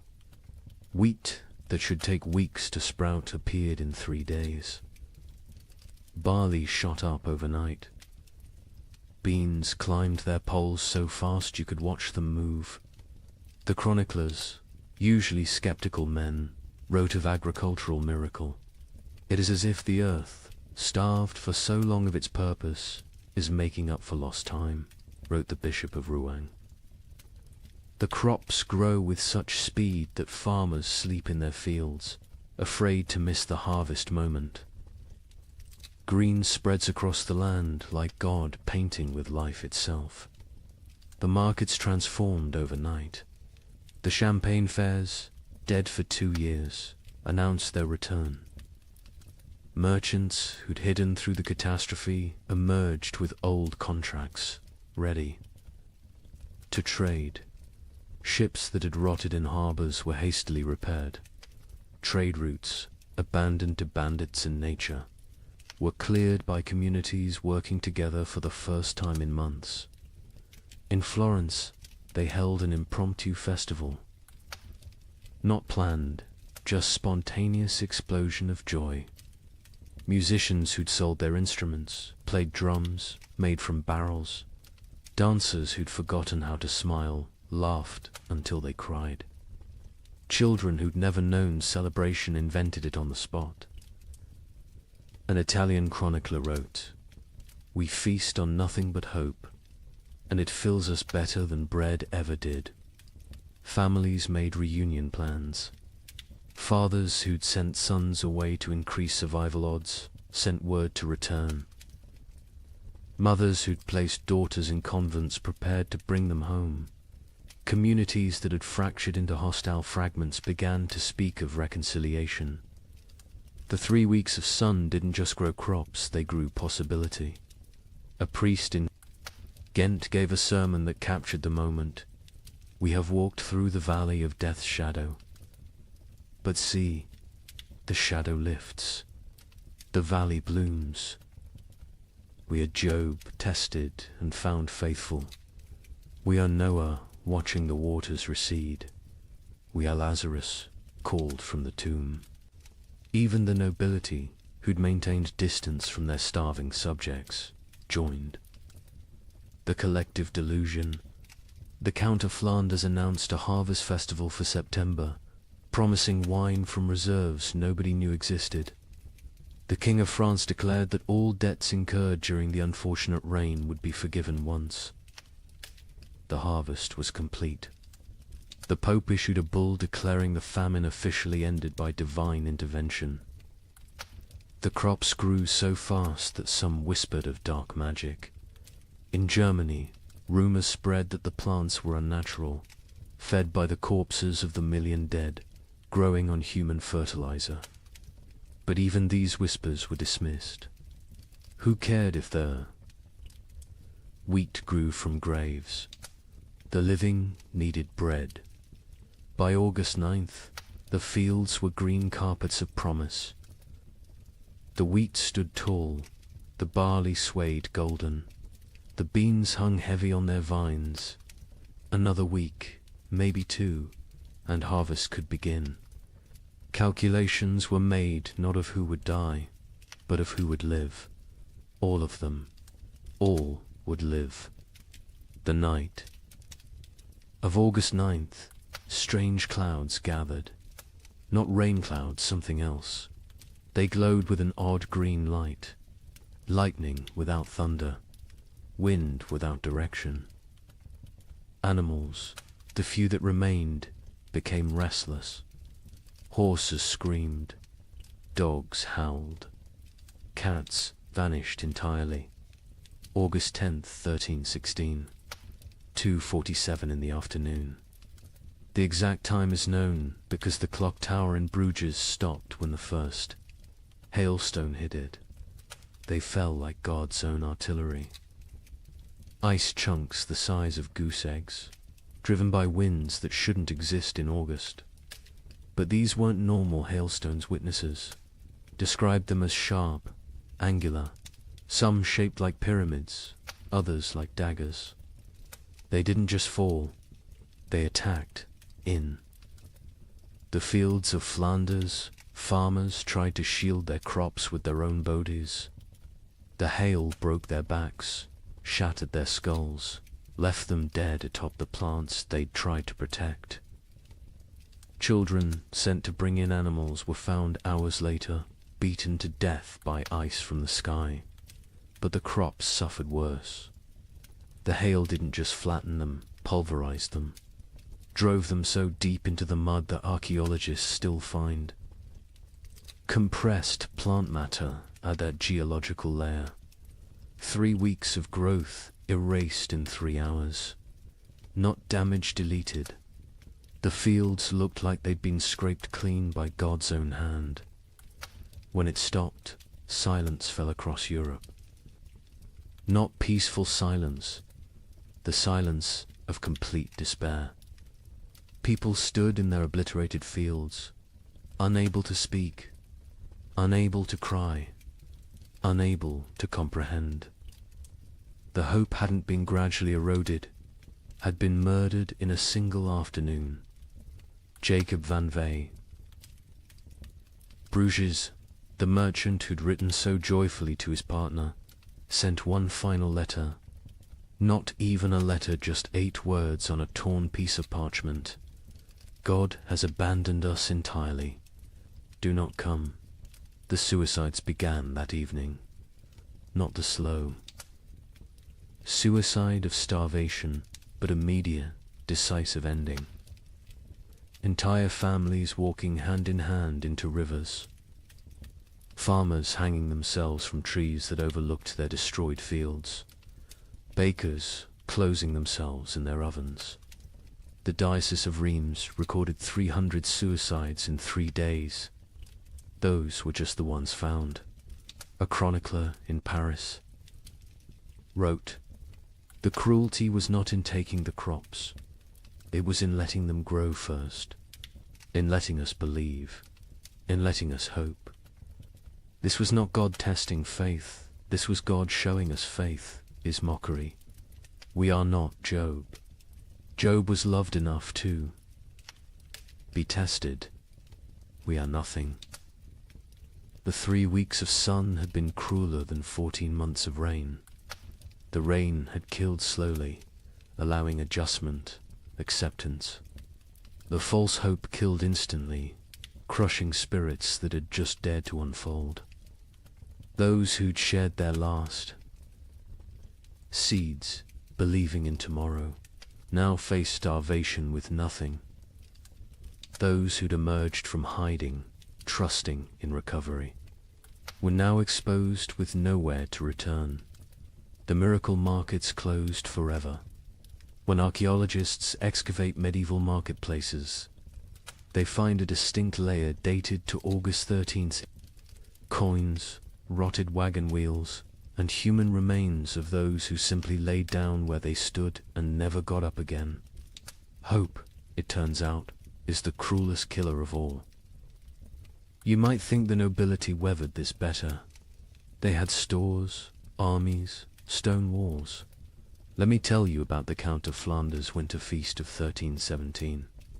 40 nobles gathered in his great hall, the last of the wine flowing, the final reserves of grain baked into bread. They ate, they danced, they pretended the world wasn't ending. By morning, 12 were dead, not from poison, from shock. Their bodies, weakened by months of subtle starvation, couldn't process the sudden richness. The Count himself survived. 3 more days, long enough to dictate his final words. "My castle is my coffin. Let none enter until the curse lifts." They found his body 4 years later. He had burned his furniture, his tapestries, even his books for warmth. The richest man in Flanders died gnawing on leather straps. The feast itself had been an act of delusion dressed as defiance. Count Louis of Nevers had sent invitations in December 1316, written on vellum worth more than food. "Let us gather as nobility ought, to demonstrate that breeding conquers nature." The guests who arrived on January 6th, the feast of the Epiphany, looked like spectres playing at being lords. The Duchess of Brabant arrived in a carriage pulled by servants her horses had been eaten months ago. The Duke of Luxembourg wore armor that hung loose on his shrunken frame, clanking with every movement like bones in a box. The Bishop of Liege blessed the meal with hands that shook from more than cold, his episcopal ring sliding off fingers made skeletal by hunger. But they maintained the facade. They spoke of hunting parties that would never happen, of spring tournaments already impossible, of marriages between children who were likely dead. The Count's chamberlain, Robert de Bethune, later wrote in his secret diary, we dressed corpses. In silken made them dance. We were already dead. The feast was merely our funeral performed by the deceased. The meal itself was madness. After months of eating ground acorns and boiled leather, they faced actual bread, real meat, wine that wasn't mixed with water and prayers. The Count had emptied his entire reserve, deciding either everyone would survive together or die with dignity. He chose wrong. They died with neither survival nor dignity. The Countess of Hainault was the first to fall, her stomach rupturing from the sudden expansion. She died vomiting blood onto her ermine cloak, apologizing for the mess. The young Baron of Chimay collapsed with wine running from his nose, his body unable to remember how to process alcohol. One by one, they fell like dominoes, their starved systems overwhelmed by abundance. The survivors watched their friends die from eating. The cruelest irony in a world already drowning in cruel ironies. The Count himself ate carefully, sparingly, but even he couldn't escape. His physician, one of 3 nobles who survived the night, recorded, his lordship's body shook as if possessed. He sweated ice in January. His eyes bled. He knew death was coming and used his remaining strength to bar the castle doors from inside, condemning himself to die alone rather than risk others entering for the remaining food. Across Europe, similar scenes played out in every castle. These fortresses, built to withstand armies, couldn't withstand hunger. Stone walls kept enemies out, but kept starvation in. Moats that protected against invasion became barriers preventing. Foraging. Height advantage meant nothing when there was nothing below worth taking. The Duke of Burgundy's castle at Dijon became infamous for what chroniclers called the vertical graveyard. As servants and knights died, they were stacked in the towers, frozen by winter, preserved in their positions of death. By spring 1317, visitors could climb the tower stairs and pass through layers of the dead, each floor representing a different week of mortality. The Duke himself was found at the top, seated on his throne, frozen mid-gesture, as if still issuing commands to the dead below. In England, the situation was equally dire. Edward II's own court at Westminster ran out of food in February 1317. The King of England, ruler of territories from Scotland to Gascony, was reduced to sending knights to rob his own subjects' gardens for turnips. A chronicle records, His Majesty was seen gnawing a candle made of tallow, declaring it tasted better than nothing, which was the alternative. The nobility's suffering was different from the peasants, not worse, but uniquely horrible. They had never learned to survive without excess. A peasant knew how to stretch grain, how to forage, how to make something from nothing. Nobles knew only how to command others to provide. When there were no others left, or nothing to provide, they were helpless. Lady Margaret de Clare, one of England's wealthiest women, left a diary that captures this helplessness. I own 17 manors, but cannot eat earth. I have chests of gold, but gold provides no sustenance. I have titles and right and privileges, all worthless as the parchment they're written on. My servants are dead or fled. I, who never dressed myself, now cannot light a fire. I will die. Not from hunger, but from ignorance of survival. The castle hierarchies collapsed in ways that would have been unthinkable before. The Earl of Warwick's chronicle describes finding his cook a commoner sitting in the Earl's chair, eating the last food while the Earl's children begged for scraps. When confronted, The cook simply said, "I know how to prepare food. You know how to eat it. Which skill matters now?" The Earl had no answer. Some nobles attempted to maintain order through increasingly desperate measures. The Count of Toulouse issued edicts from his castle requiring peasants to deliver food that didn't exist. When they didn't comply, he sent knights to punish them. The knights found empty villages, just wind and bones. They returned to find the Count dead, his final edict still clutched in his hand. Let them eat loyalty. The collapse of noble authority was physical as well as social. Castles required constant maintenance, roofs needed patching, walls needed pointing, fires needed feeding. Without servants, these monuments to power became tombs of privilege. Rain poured through unrepaired roofs.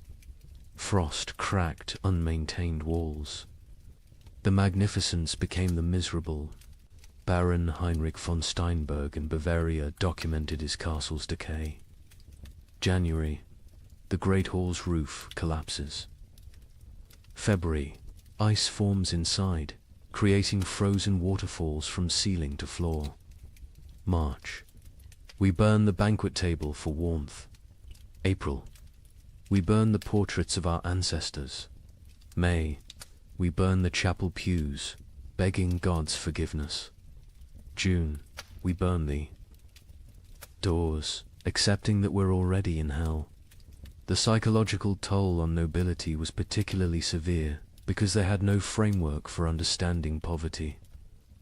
A peasant expected hardship, it was life. A noble experienced hardship as cosmic betrayal. God had ordained their superiority. This suffering suggested God had changed his mind. The abbess of Fantevrolt, herself, noble-born, wrote, "They come to me, these duchesses and countesses, asking why God has abandoned them. I tell them God hasn't abandoned them, he's simply treating them like everyone else. They find this more terrifying than abandonment. Some nobles attempted escape through marriage, not for alliance, but for food. The Count of Champagne offered his daughter to anyone who could provide a year's grain. A wealthy merchant accepted, then discovered the Count had already eaten the grain before the wedding. The merger of nobility and merchant class, which would normally take centuries, happened in months, paid for in bread. Others chose more extreme exits. The Duke of Austria held what he called the final tournament nobles, jousting not for honor, but for the right to eat the loser's horses. The Duke himself participated and lost, whether deliberately or through weakness, unknown. His horse fed 12 people for 3 days. The Duke's body fed the crows. By the winter of 1318, castle after castle stood empty, not conquered, abandoned. The noble families that survived did so by abandoning everything that made them noble. They fled to cities, to monasteries, to anywhere that might have food. Princes became beggars. Duchesses became servants. The feudal order didn't fall, it starved to death. The Count of Flanders' castle stood sealed for 4 years before anyone dared enter. When they finally broke down the doors in 1321, they found a scene from nightmare. The Count's body sat at his desk, quill in hand, having documented his own death. Day 1, alone with enough food for months if careful. Day 15, ate the cats. Day 30, ate the leather from books. Day 45, discovered one can chew tapestries for the illusion of eating. Day 60, weakness makes writing difficult. Day 71, God is silence. Day 80, I understand now, this castle was always my tomb. I just lived in it before dying in it. His final entry, barely legible: nobility means nothing to hunger. Hunger recognizes no titles, no bloodlines, no divine right. We built these castles to protect us from enemies. We never imagined the enemy would be emptiness itself. Stone walls cannot keep out starvation. Golden crowns provide no nourishment.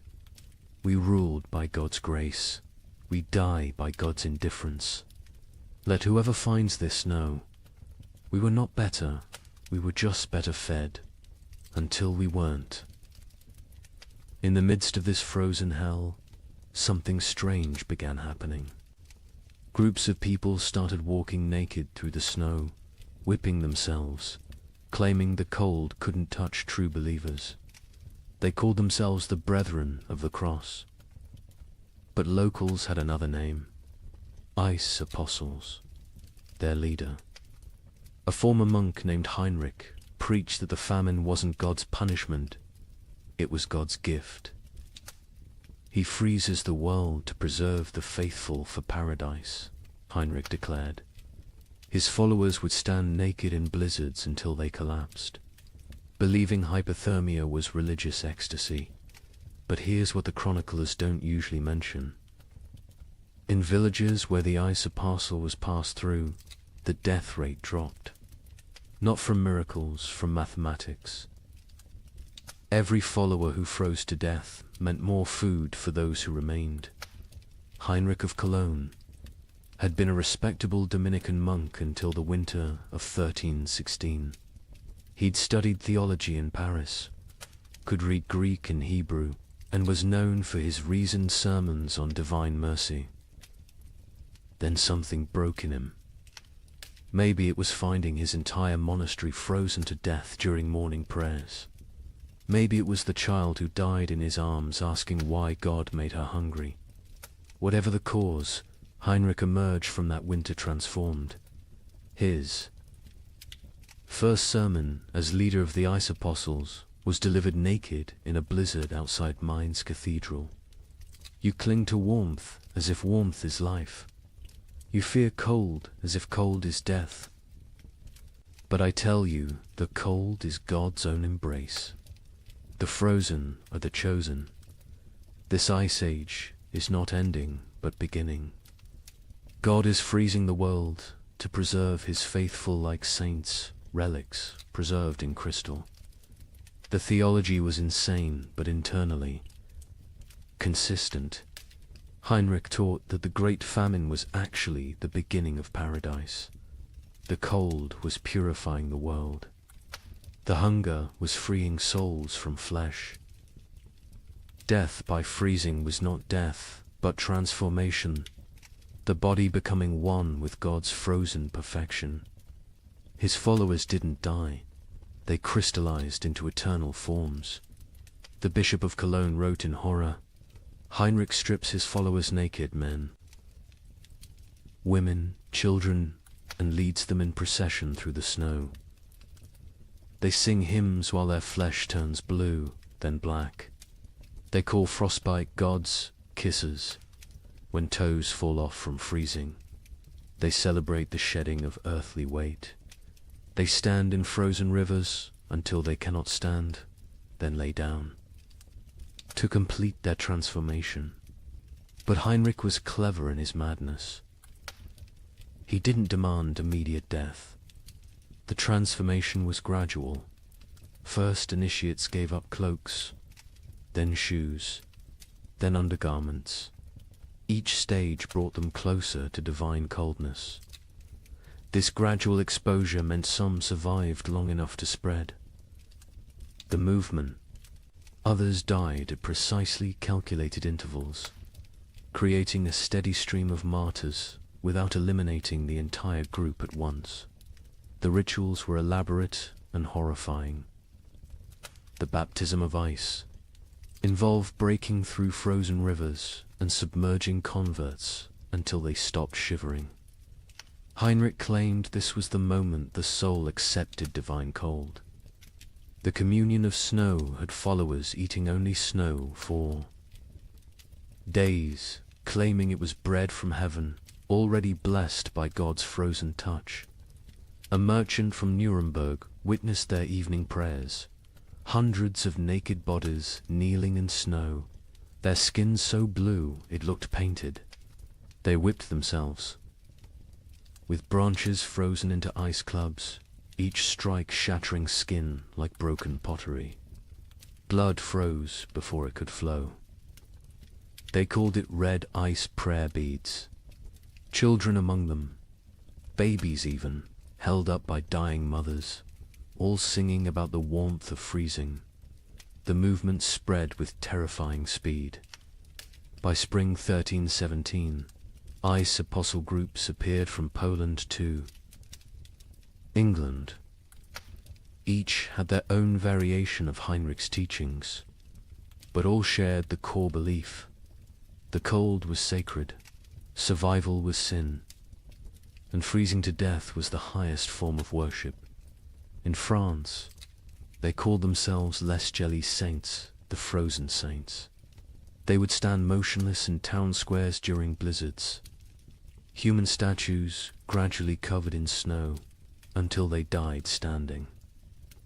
Townspeople would find them in the morning, frozen mid-prayer, and debate whether to move bodies that looked more like ice sculptures than corpses. The English variant. The Frost Brothers added self-cannibalism to their practices.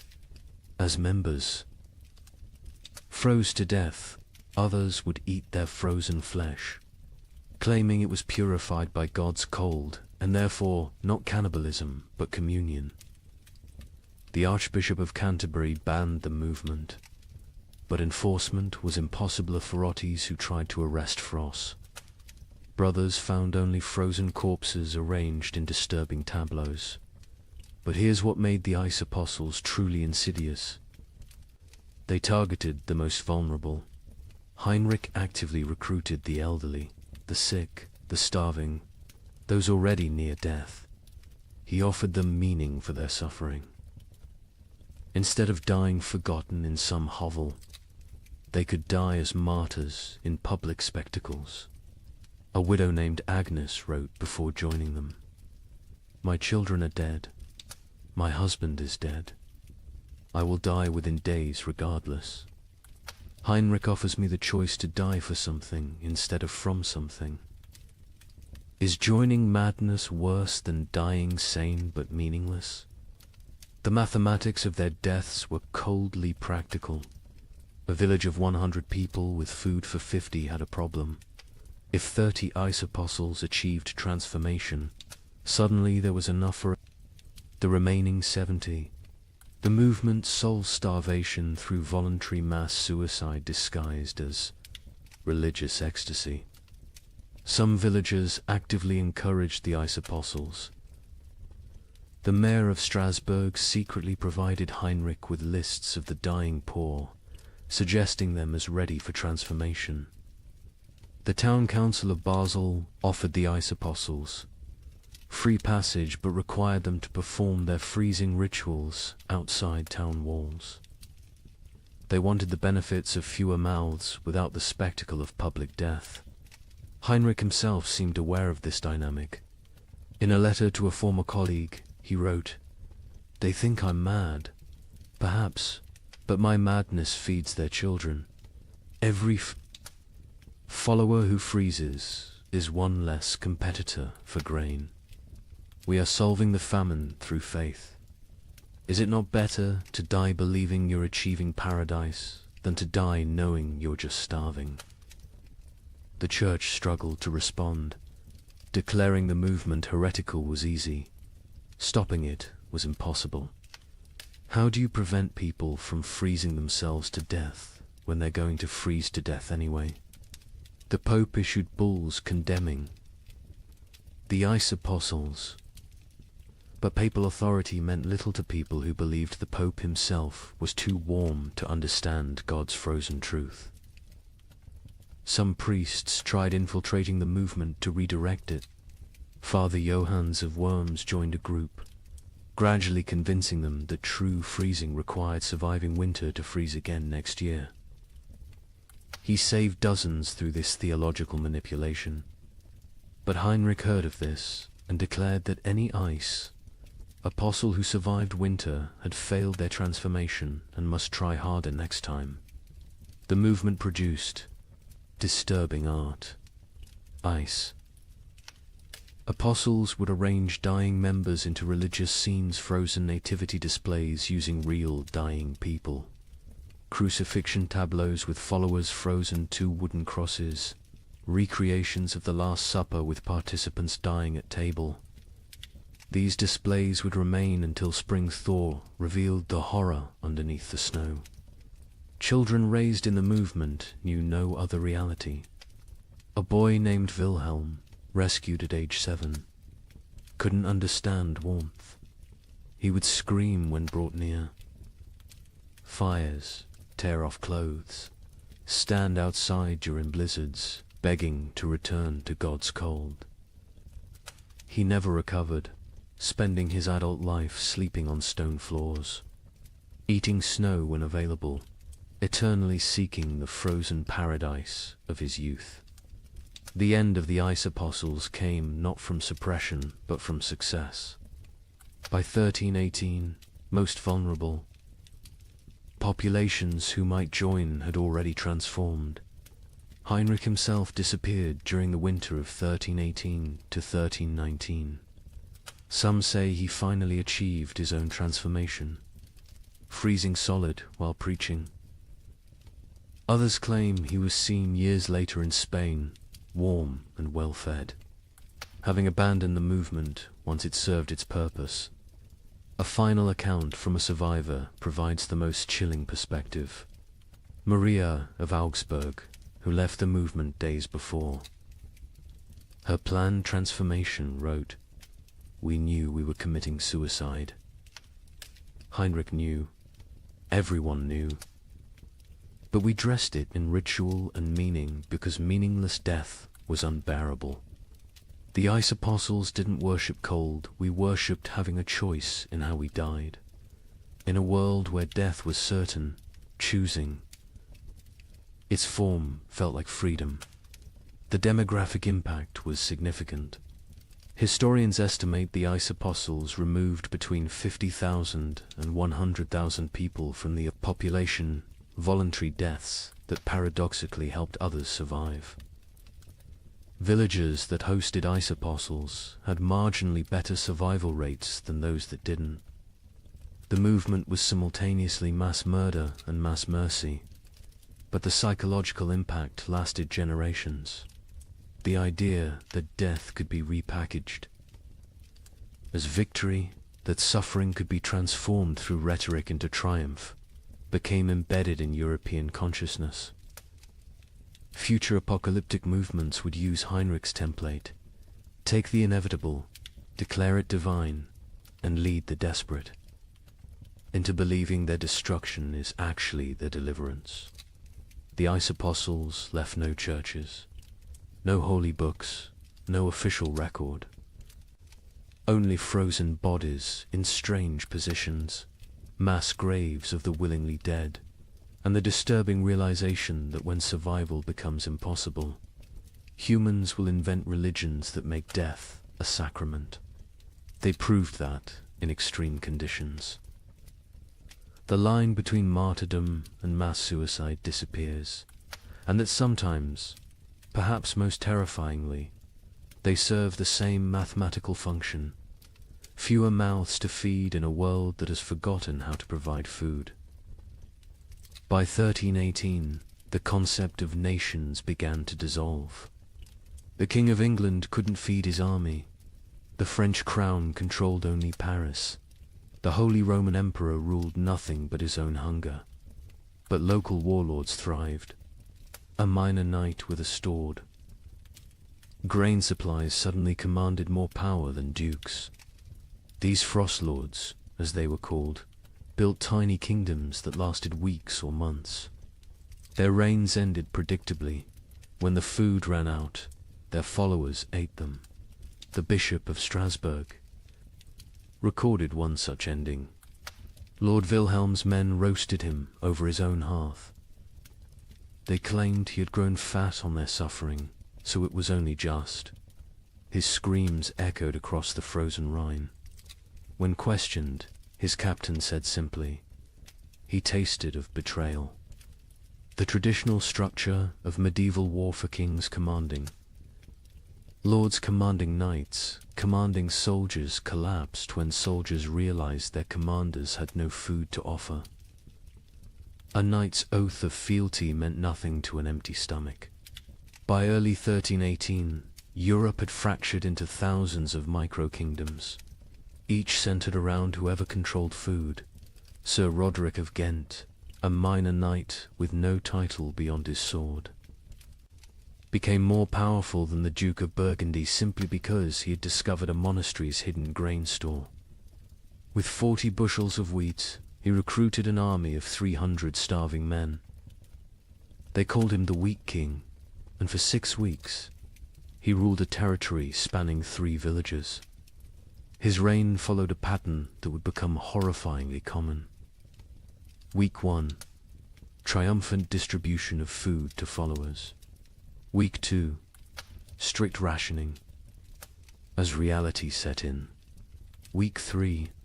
Increasingly desperate raids on neighboring territories. Week 4. Internal conflicts over dwindling supplies. Week 5. The mathematics becoming clear. Week 6. The inevitable conclusion. A surviving member of Roderick's band, Thomas the Miller, testified, "We knew by week 5 that the grain would run out." Roderick knew too. He stopped eating, said he was fasting for victory. Really, he was trying to stretch supplies. But you can't lead starving men if you look fed. When the last grain was gone, we looked at him still healthier than us, despite his fasting, and made the only logical decision. He'd fed us for 6 weeks with wheat. He'd fed us for 3 more days with himself. These frost lords emerged everywhere, their tiny kingdoms rising and falling like waves. A tax collector with a hidden cache became Lord of Calais for 11 days. A merchant who'd hoarded salt pork ruled Antwerp for a month. A priest who'd discovered Roman-era grain stores in ancient ruins declared himself Pope King of Regensburg, and lasted 2 months before his congregation ate him during what they called the True Communion. The Bishop of Strasbourg's account of Lord Wilhelm provides the most detailed description of how these micro-kingdoms operated. Wilhelm had been nobody, a 3rd son of a minor lord, trained for priesthood but turned soldier. When the famine began, he was guarding a river crossing that nobody used anymore. But beneath that crossing, in caves known only to smugglers, lay tons of preserved food from decades of illegal trade. Wilhelm emerged from obscurity like a demon from ice, the bishop wrote. One day unknown, the next commanding 500. Men who called him Caesar. He built a frozen empire on dried fish and pickled cabbage, demanding absolute obedience in exchange for daily rations. He held court on a throne made from frozen corpses, dispensing justice measured in mouthfuls of food. Wilhelm's system was sophisticated for a frost lord. He created a complex hierarchy based on usefulness. Soldiers who brought back food from raids received double rations. Craftsmen who could maintain weapons got standard portions.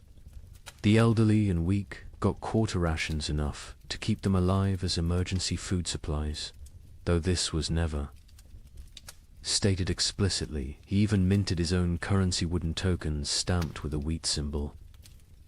1 token, 1 meal. The tokens became more valuable than gold in his territory. People murdered for them. Families sold children for them. The tokens were power crystallized into wood. But Wilhelm made the classic Frostlord mistake, he believed. His own mythology. He started eating more, justifying it as maintaining strength for leadership. He took multiple women as wives, claiming he was breeding a new nobility for the post-famine world. He built a palace from commandeered timber, while his followers sheltered in ruins. He grew fat while they grew thinner. The end came in March 1318. His captain, Hans Württemberg, later testified to church authorities. We could see his belly growing while ours shrank. He wore furs while we froze. He spoke of the kingdom we were building while we died building it. When the last preserved meat was distributed, none to us, all to his wives, we knew what had to be done. They didn't just kill Wilhelm, they ritualized it.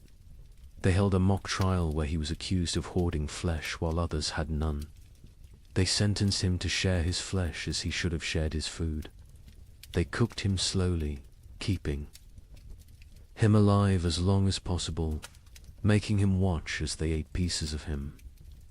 His screams, the bishop recorded, could be heard in Strasbourg, across the frozen Rhine. The French crown attempted to reassert control, but found their armies dissolving. Upon contact with frost lords, royal soldiers would desert en masse when offered food by local warlords. The Constable of France reported to King Philip V, "I departed Paris with 2,000 men. I arrived at Orleans with 200. The rest did not desert. They simply found new masters who could feed them. A kingdom cannot compete with a kitchen." The Holy Roman Emperor faced even worse. His imperial army, once the terror of Europe, simply ceased to exist. The Chronicle of Augsburg records, "The emperor sent orders to mobilize his forces. The messengers returned with laughter." What forces? His generals had become frost lords. His soldiers had become bandits. His authority extended exactly as far as his personal guards could walk before collapsing from hunger. England's Edward II tried a different approach, officially recognizing frost lords as legitimate authorities if they swore fealty. The result was chaos. Hundreds of petty warlords claimed royal sanction while fighting each other. The Earl of Lancaster wrote, "The king has legitimized anarchy. Every man with a barn full of turnips now styles himself Lord Protector of something. Some frost lords created elaborate justifications for their rule. Baron Friedrich the Mad claimed God spoke to him through the patterns of frost on windows, dictating who should eat and who should fast. Lord Jacques of Normandy insisted he was the reincarnation of Charlemagne, returned to lead France through darkness. Count Stanislas of Mazovia declared himself the Emperor of Winter and demanded tribute in the form of human flesh, claiming it was the only meat that wouldn't spoil. The battles between frost lords were unlike traditional warfare. They fought not for territory but for carries. Sieges were impossible. The besiegers would starve before the besieged. Cavalry charges were fanticide the horses had been eaten. Battles were brief, vicious affairs where starving men fought over rumors of food. A typical battle might involve 100 men fighting to the death over a storehouse. That turned out to contain only rotted turnips. The Chronicle of Cologne describes one such conflict. Lord Henrik's men met Lord Dietrich's at the frozen mill. They fought for 6 hours in the snow, men dying from cold as much as combat. The winners found 3 sacks of mouldy barely enough to feed them for the march home. 43 died for perhaps 43 meals. This is the mathematics of the winter wars. Naval warfare ceased entirely. Ships required crews, crews required food, and any ship with food became a target for its own sailors. The entire English fleet in Portsmouth was found in spring 1318 with the officers eaten and the common sailors gone, having sailed to wherever they imagined food might exist. Most likely, they ate each other at sea. The mercenary companies that had plagued Europe for decades transformed into something worse. No longer fighting for pay, they fought for food itself. The Free Company of the Wolf, led by a former priest called Father Fang, became notorious for their practice of recruitment. They would attack villages, eat the weak, and force the strong to join them. Their ranks swelled with the desperate and depleted with the digested. The most successful Frost Law was arguably Margaret the Terrible, a former abbess who controlled grain stores across 3 monasteries. She ruled for 8 months in eternity in Frost Lord terms by being utterly ruthless. She fed her followers just enough to keep them loyal, but not enough to make them strong. She rotated guards constantly so none could organize rebellion. She had tasters for her food, but the tasters were different each meal. Chosen by lottery, her end came not from rebellion, but from mathematics. She calculated she could survive another month on remaining stores. Her followers calculated she was the only remaining store. They didn't kill her quickly like Wilhelm. They kept her alive, locked in her own granary, taking small pieces when needed. She lived for 3 weeks as a conscious larder, her brilliant mind intact enough to appreciate the irony. By summer 1318, most Frost Lords were dead. They're tiny. Kingdoms dissolved into memory and meat, but they had served a horrific purpose. They had organized the chaos of starvation into structured systems of consumption. They had turned random death into regulated death. They had made the unbearable bearable by giving it hierarchy and meaning. A surviving chronicle summarizes the winter wars perfectly. Nations require shared purpose. Kingdoms need common cause. But in the frozen years, the only shared purpose was survival. The only common cause was calories. Every man became his own nation, every grain store its own kingdom. We didn't have wars between countries, we had wars between kitchens. And in the end, every king became a meal. But nothing compares to what happened in the winter of 1319. In villages across Germany, something unprecedented occurred. The children left, not taken, not sold. They simply walked away into the snow, hundreds of them, following. A 12-year-old girl named Margareta, who claimed she knew where summer was hiding. Parents were too weak to stop them. Some say too relieved.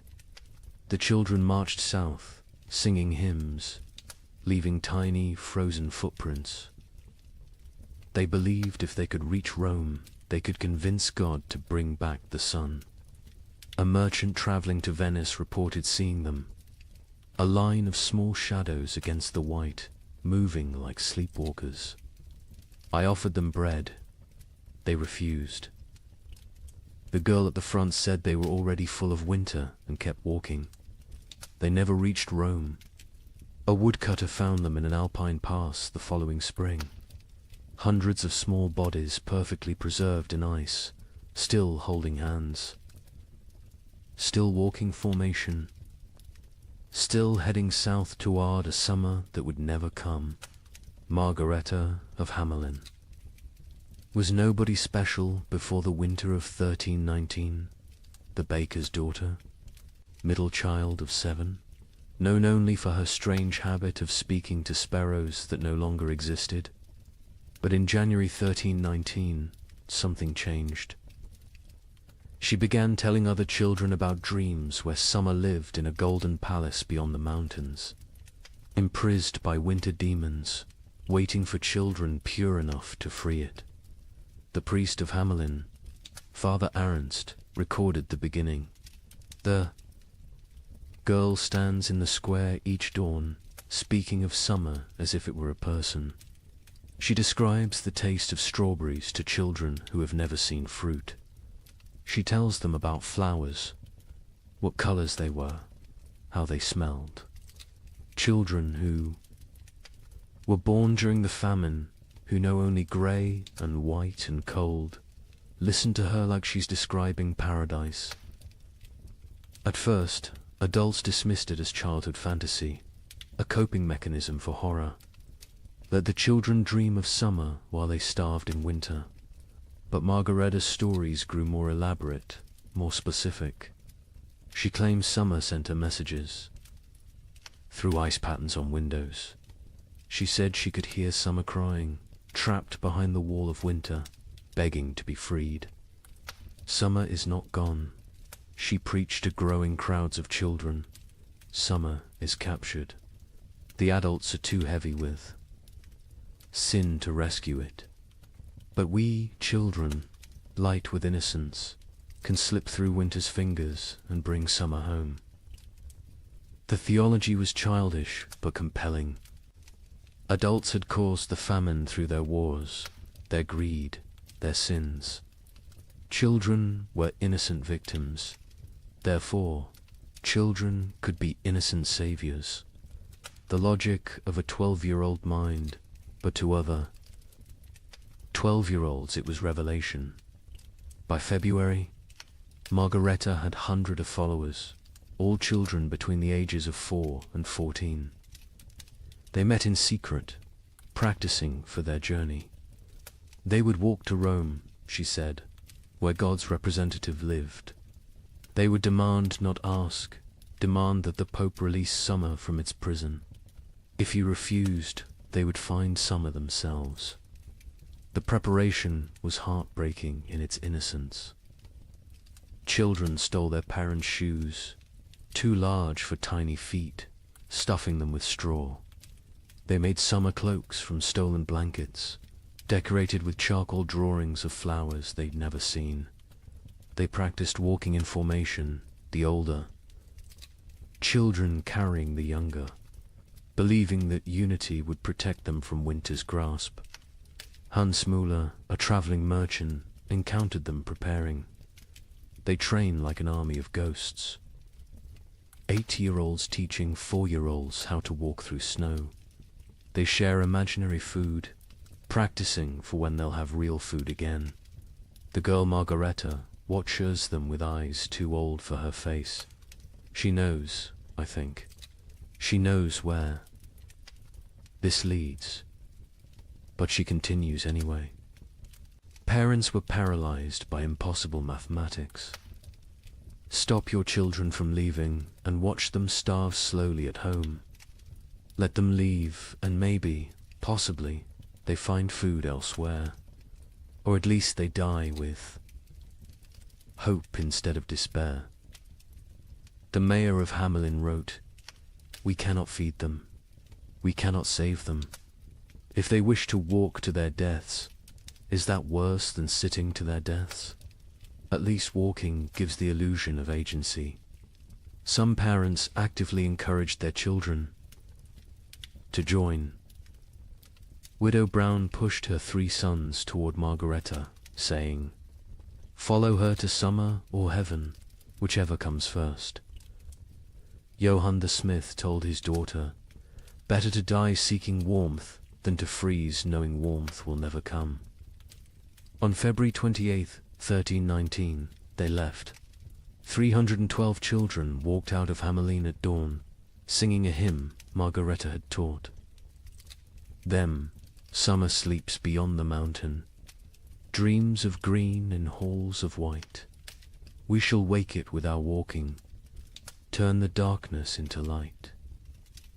They were joined by children from every village they passed. Rothenburg added 50. Wurzburg contributed 70. Nuremberg, despite the mayor's attempts to stop them, lost nearly 200 children in a single night. By the time they reached Augsburg, the procession numbered over 1,000. The Bishop of Augsburg tried to stop them, blocking the road with armed guards. Margareta walked up to him, this 12-year-old girl facing the church's authority, and said, "You can kill us. Here or let us die seeking salvation. Either way, our blood is on your hands. But if we die seeking, at least we die with purpose." The bishop, shamed by a child, let them pass. He later wrote, "I should have stopped them. But stopping them would have meant admitting there was nothing to seek, no hope to find, no summer waiting anywhere. I let them pass because their delusion was kinder than my truth." The procession grew stranger as it moved south. Children who could no longer walk were pulled on makeshift sleds. Those who died were not left behind. The others carried frozen corpses, believing they would revive when summer was found. They ate snow exclusively, claiming Margareta had blessed it to sustain them. Many believed they were already dead, that this was their soul's journey to paradise. A monk traveling north met them near Innsbruck. They moved like a river of small ghosts, their singing echoing off mountain walls. The girl at the front no longer walks, she floats, carried by older children who believe touching the ground would break the spell. I offered them shelter in our monastery. They refused, saying walls would trap them in winter forever. The merchant, Giuseppe Di Marco, returning to Venice from Germany, provided the last confirmed sighting, a line of shadows against the alpine snow. Still walking, still singing, though the song now sounds like wind through empty houses. The leader, a girl, her lips blue with cold, but still moving in prayer or madness. I offered bread, real bread, not imagination. She looked at me with eyes already seeing another world, and said, "We are already full of winter. We need no earthly food." They walked past me into the mounting storm, and I swear before God they seemed to fade rather than depart, becoming one with the blizzard itself. They never emerged from the Alps. Search parties sent when spring finally came found them in a high pass, preserved perfectly in ice. They had died walking, still in formation, still holding hands. The smaller children carried by the larger, all facing south toward an Italy they would never see, a Rome they would never reach, a summer that had never been imprisoned except in the desperate imagination of a 12-year-old girl. Margareta was found at the front, her face turned skyward, arms outstretched as if embracing something invisible. In her frozen hand, a piece of parchment with a single line. Summer was inside us all along, but winter was stronger. The bodies were left where they lay. The Archbishop of Salzburg declared the site sacred ground, saying, "They died as pilgrims, seeking God's warmth. Let them remain as monuments to faith or folly, no longer know the difference." But the story doesn't end with their deaths. When spring finally came in 1322, when the famine finally broke, wildflowers grew in unusual abundance along the route the children had walked. Skeptics said it was from the organic matter their bodies had left. Believers said it was summer finally answering their call, 3 years too late. Parents who had let their children go lived with mathematical grief. They had solved the equation of survival by subtracting their offspring. Most went mad. The baker of Hamelin, Margaret's father, spent his remaining years making bread he would leave outside his shop each dawn for when the children returned from summer. He died calling Margareta's name, swearing he could hear her singing. The children's crusade of frost became mythology before the last body was found. Some claimed the children had found summer and stayed there, unable to return. Others said they had become the spirits of winter, doomed to walk the Alps forever, searching for warmth that doesn't exist. A few insisted they had seen the children in dreams, playing in fields of grain, finally warm, finally fed, finally free. A chronicler in Vienna wrote the definitive epitaph. They were children who had never known spring, following a child who dreamed of summer, seeking a warmth that had died before they were born. They walked to their deaths with more purpose than most live their lives.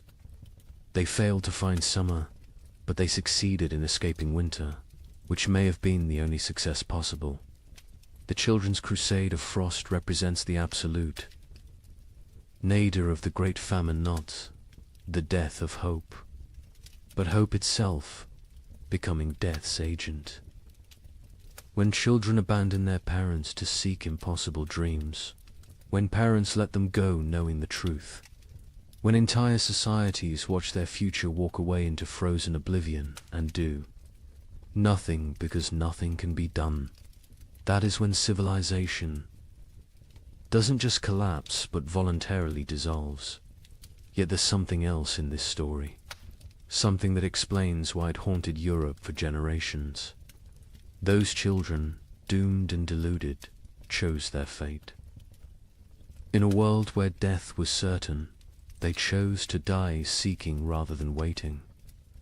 They wrote their own ending rather than having it written for them. They failed, but they failed attempting the impossible, which is perhaps the most human thing one can do. The last word belongs to a nameless child, one of hundreds found in that alpine pass, who had carved into a frozen tree trunk. We came to find summer. We found each other. That is enough. By 1320, something unprecedented was happening across Europe. Entire villages were disappearing, not dying, disappearing. A tax collector would arrive to find homes standing empty, fires still warm, food still on tables, but not a soul in sight. Bishop of Lincoln investigated 17 such villages. His report contains a chilling observation. In each dwelling we found the same thing, a single word carved into the main beam. Forgiven. We know not if they sought forgiveness or granted it. Modern archaeologists have found evidence these villagers walked en masse into forests, bogs, or the sea. Mass suicide? Mass migration to nowhere? We'll never know. But the pattern was always identical. They left everything behind except their children. The children, it seems, they took with them to whatever end they chose. The first documented vanishing was Thornwick, a village of 200 souls in Yorkshire. The king's tax collector, William de Vere, arrived on March 15, 1320, to find smoke still rising from chimneys, but no one to tend the fires. His report to the crown reads like a ghost story. The village stands as if frozen in a moment, bread half-eaten on tables, needlework abandoned mid-stitch, a pot of porridge still warm over dying embers, but of people nothing, not even bodies. They have vanished as completely as if God himself erased them from existence. But they hadn't been erased. They had chosen erasure. In every house, carved deep into the main support beam, that single word, forgiven. Some carved carefully, with time and purpose. Others scratched hastily, as if in final moments before departure. All in different hands, but all the same word, the Bishop of Lincoln. Thomas Beckhampton was sent to investigate when 7 more villages in his diocese reported similar vanishings. His investigation team included scribes, soldiers, and physicians. What they found challenged their understanding of human behavior. We tracked them, the bishop wrote. 200 people cannot vanish without trace. We found footprints leading from the village, all together, walking in the same direction. Men, women, children, elderly, every soul that could walk had walked. Those who couldn't walk had been carried. The tracks led to Sherwood Forest and then ... stopped. Not scattered, not turned back, simply stopped, as if they had stepped off the earth itself. Deeper investigation revealed planning. These weren't spontaneous disappearances, but coordinated evacuations. In Thornwick, they found evidence of a final feast. Everyone had eaten together one last time, using the last of their stores. In Grimsby, they discovered that villagers had released all livestock, opened all gates, freed all caged birds. They had systematically undone civilization before walking away from it. The physician, Master Hugh of Salerno, noted something disturbing. No signs of violence, no evidence of force. These people chose to leave. More troubling, they chose together. What conversation, what collective decision leads an entire community to abandon existence itself? The pattern spread across Europe like a plague of absence. In Bavaria, the village of Klinwald vanished, leaving behind a communal letter. We go to find what God has hidden from us. We go together because alone we are nothing. We take our children because they deserve better than this slow death. We leave our homes because homes without hope are merely tombs with windows. Seek us not.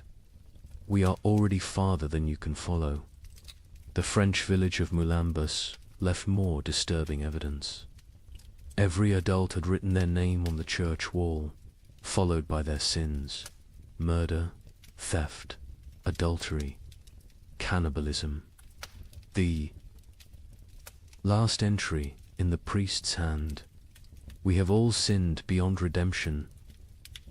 We go to place ourselves before God's judgment directly, rather than wait for him to find us here. But it was the German village of Hofnungslos that provided the most complete picture. They had left a chronicle, written collectively, each family, contributing a passage. We have eaten our horses. We have eaten our dogs. We have eaten our leather. We have eaten our dead. We have eaten hope itself. What remains is not life, but the mockery of life. We choose to end this mockery on our own terms. The Muller family counts 5 souls still breathing. We have survived by unspeakable acts. Our youngest no longer speaks. Our eldest no longer sleeps. We are alive, but not living. Tomorrow we walk toward whatever judgment awaits. I am Klaus the smith. I have beaten plowshares into weapons, weapons into tools, tools into nothing. My hammer has nothing left to strike. My forge has nothing left to burn. I have nothing left to be. We go to become nothing together. The entries continued 4 pages, each family's testament to horror endured and horror committed.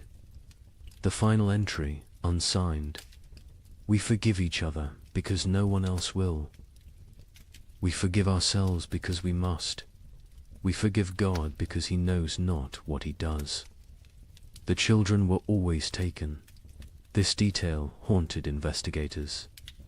In villages where adults were found dead from starvation, disease, violence, children's bodies were often present.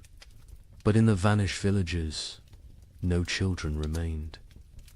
Whatever dark pilgrimage these communities undertook, they brought their young.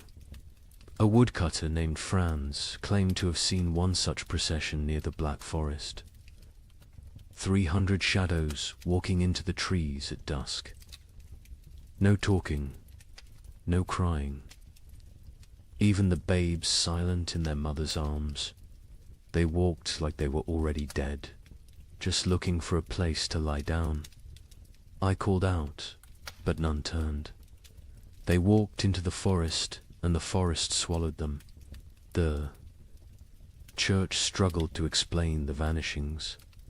Suicide was mortal sin, but was this suicide? The Archbishop of Canterbury wrote, "If a man throws himself from a cliff, it is suicide. If a village walks into the sea, what is it? Mass suicide? Or something else, a collective return to the nothing from which we came?" In Paris, 1321, while peasants gnawed bark, the nobility held what historians call the most disturbing party in medieval history, the Feast of Fools. Organized by Count Robert of Artois, it was meant as defiance against death. Here's what happened. Nobles dressed as peasants, peasants dressed as nobles. They served courses of elaborately prepared nothing, empty plates dressed with garnishes of straw. They held mock executions where the condemned gave recipes for cooking leather. They crowned a skeleton as May Queen, but the climax was the last.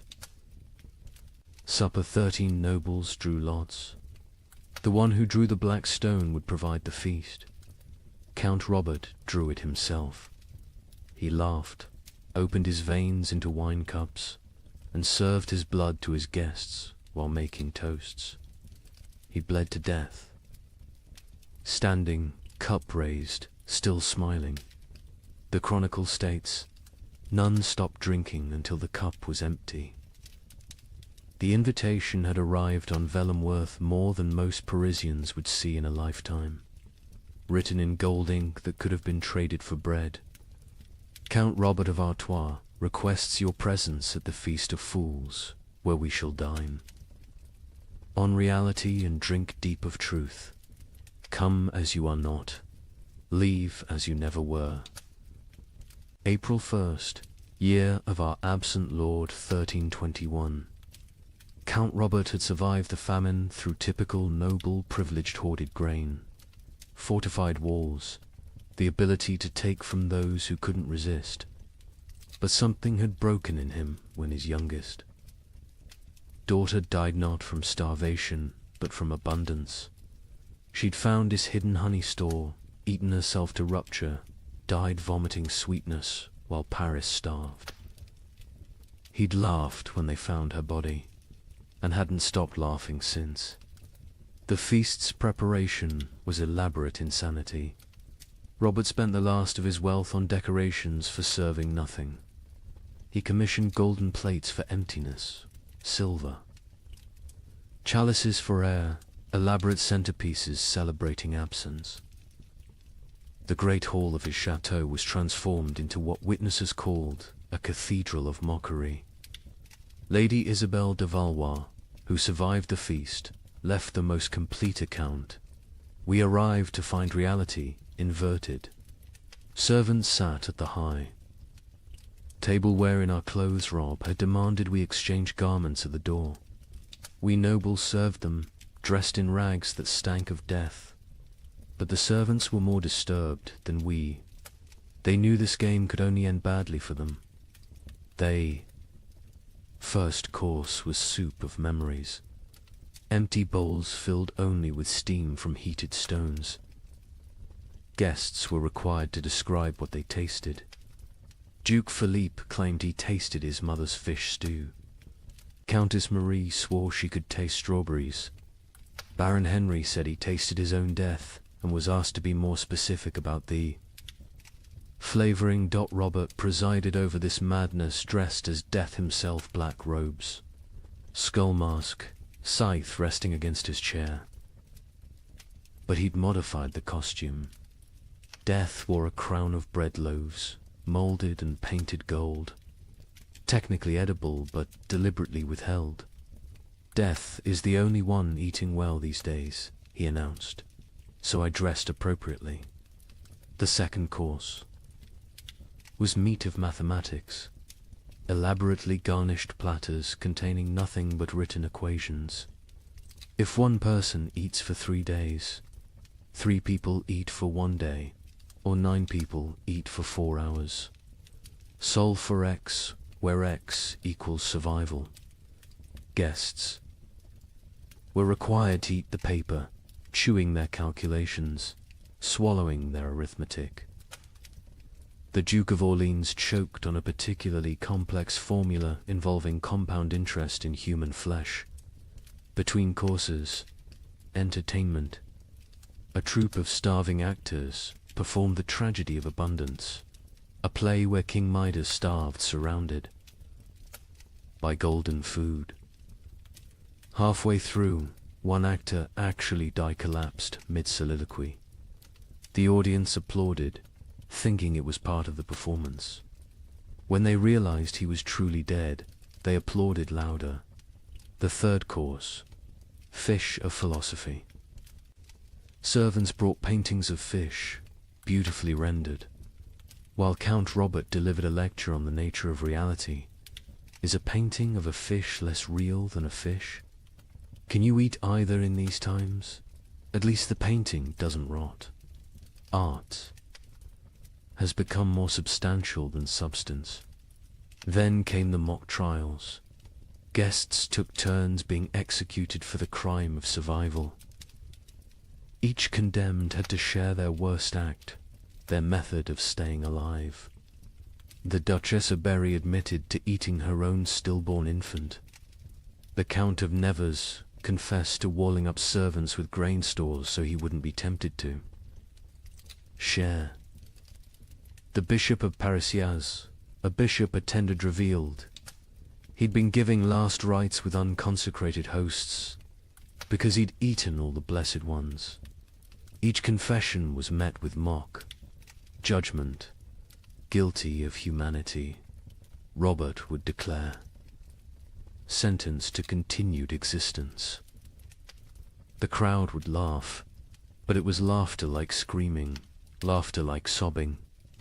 Laughter because the alternative was acknowledging what they'd all become. The fourth course was vegetables of vanity, sculptures made from human hair and nail. Clippings arranged to look like salads. We consume ourselves, Robert explained. We always have. The famine just made it literal. Guests were required to eat these too. The Marquis de Toulouse vomited immediately. He was forced to eat that as well. Nothing wasted, Robert insisted. That's the new nobility. The entertainment grew darker. A puppet show where marionettes made from human bones performed a harvest dance. A choir of orphans singing recipes for preparing leather. A juggler tossing skulls who revealed, mid-performance, that they were his own children's skulls. The audience couldn't tell what was performance and what was confession. The fifth course, bread of betrayal. Actual bread appeared, one small loaf. The room went silent. Real food, after hours of elaborate nothing. Roberts explained the game. Tell us who you killed for food. The best story wins the bread. What followed was an auction of atrocity. The Baron of Anjou describes smothering his elderly mother to inherit her hidden grain. The Countess of Blois explained how she'd poisoned her husband when she discovered he'd been secretly eating while she starved. The Duke of Normandy won with his tale of hosting a dinner party, serving his guests his own son, then revealing the truth after they'd eaten. He took one bite of the bread and vomited blood. The bread was made from sawdust and painted to look real. The sixth course, wine of wisdom. Empty goblets that guests had to fill with their own fluid stares, saliva, blood, whatever they could produce. We toast to truth, Robert declared. The truth that we are bags of liquid pretending to have purpose.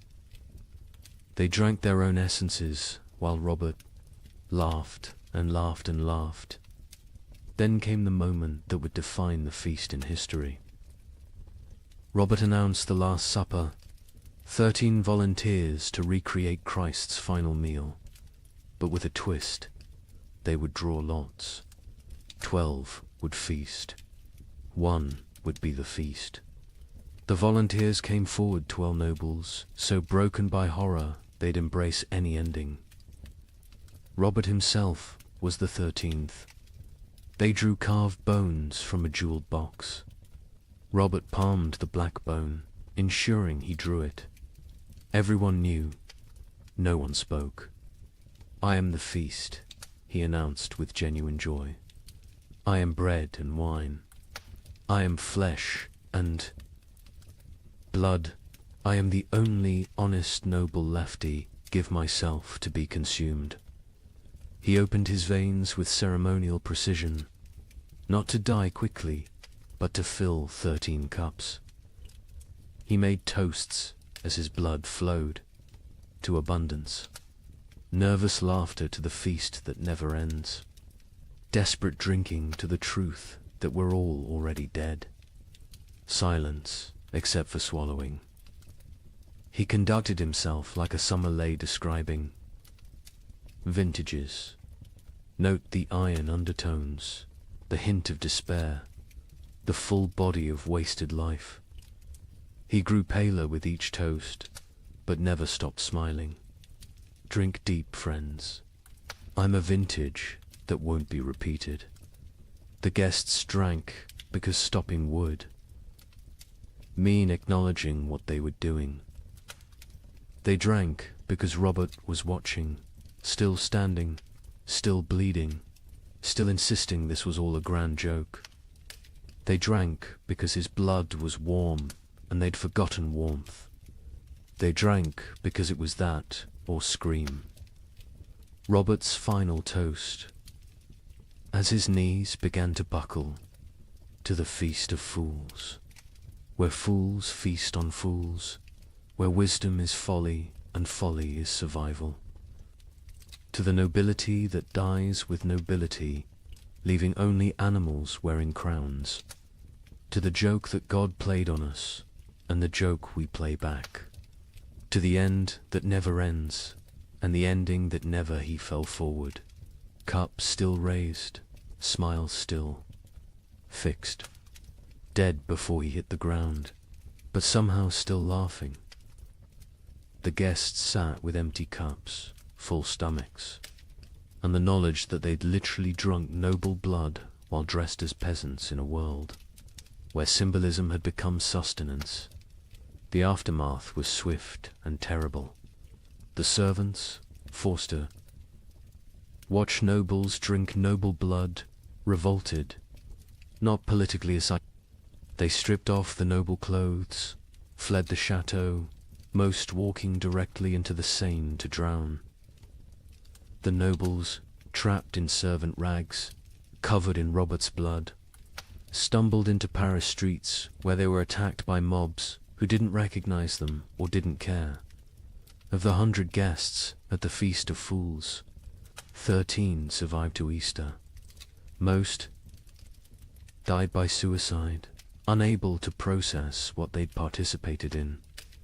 Lady Isabel, who recorded the events, ended her account. "We went to mock death and became death's mockery. We tried to feast on nothing and discovered we were nothing." Count Robert won his game. He died laughing at a joke only he understood, leaving us to live with the punchline.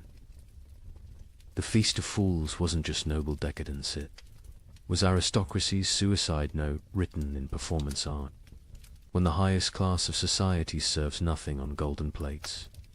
Crowns, corpses, and drinks human blood as entertainment, the social. Order hasn't just collapsed, has performed its own autopsy while still breathing.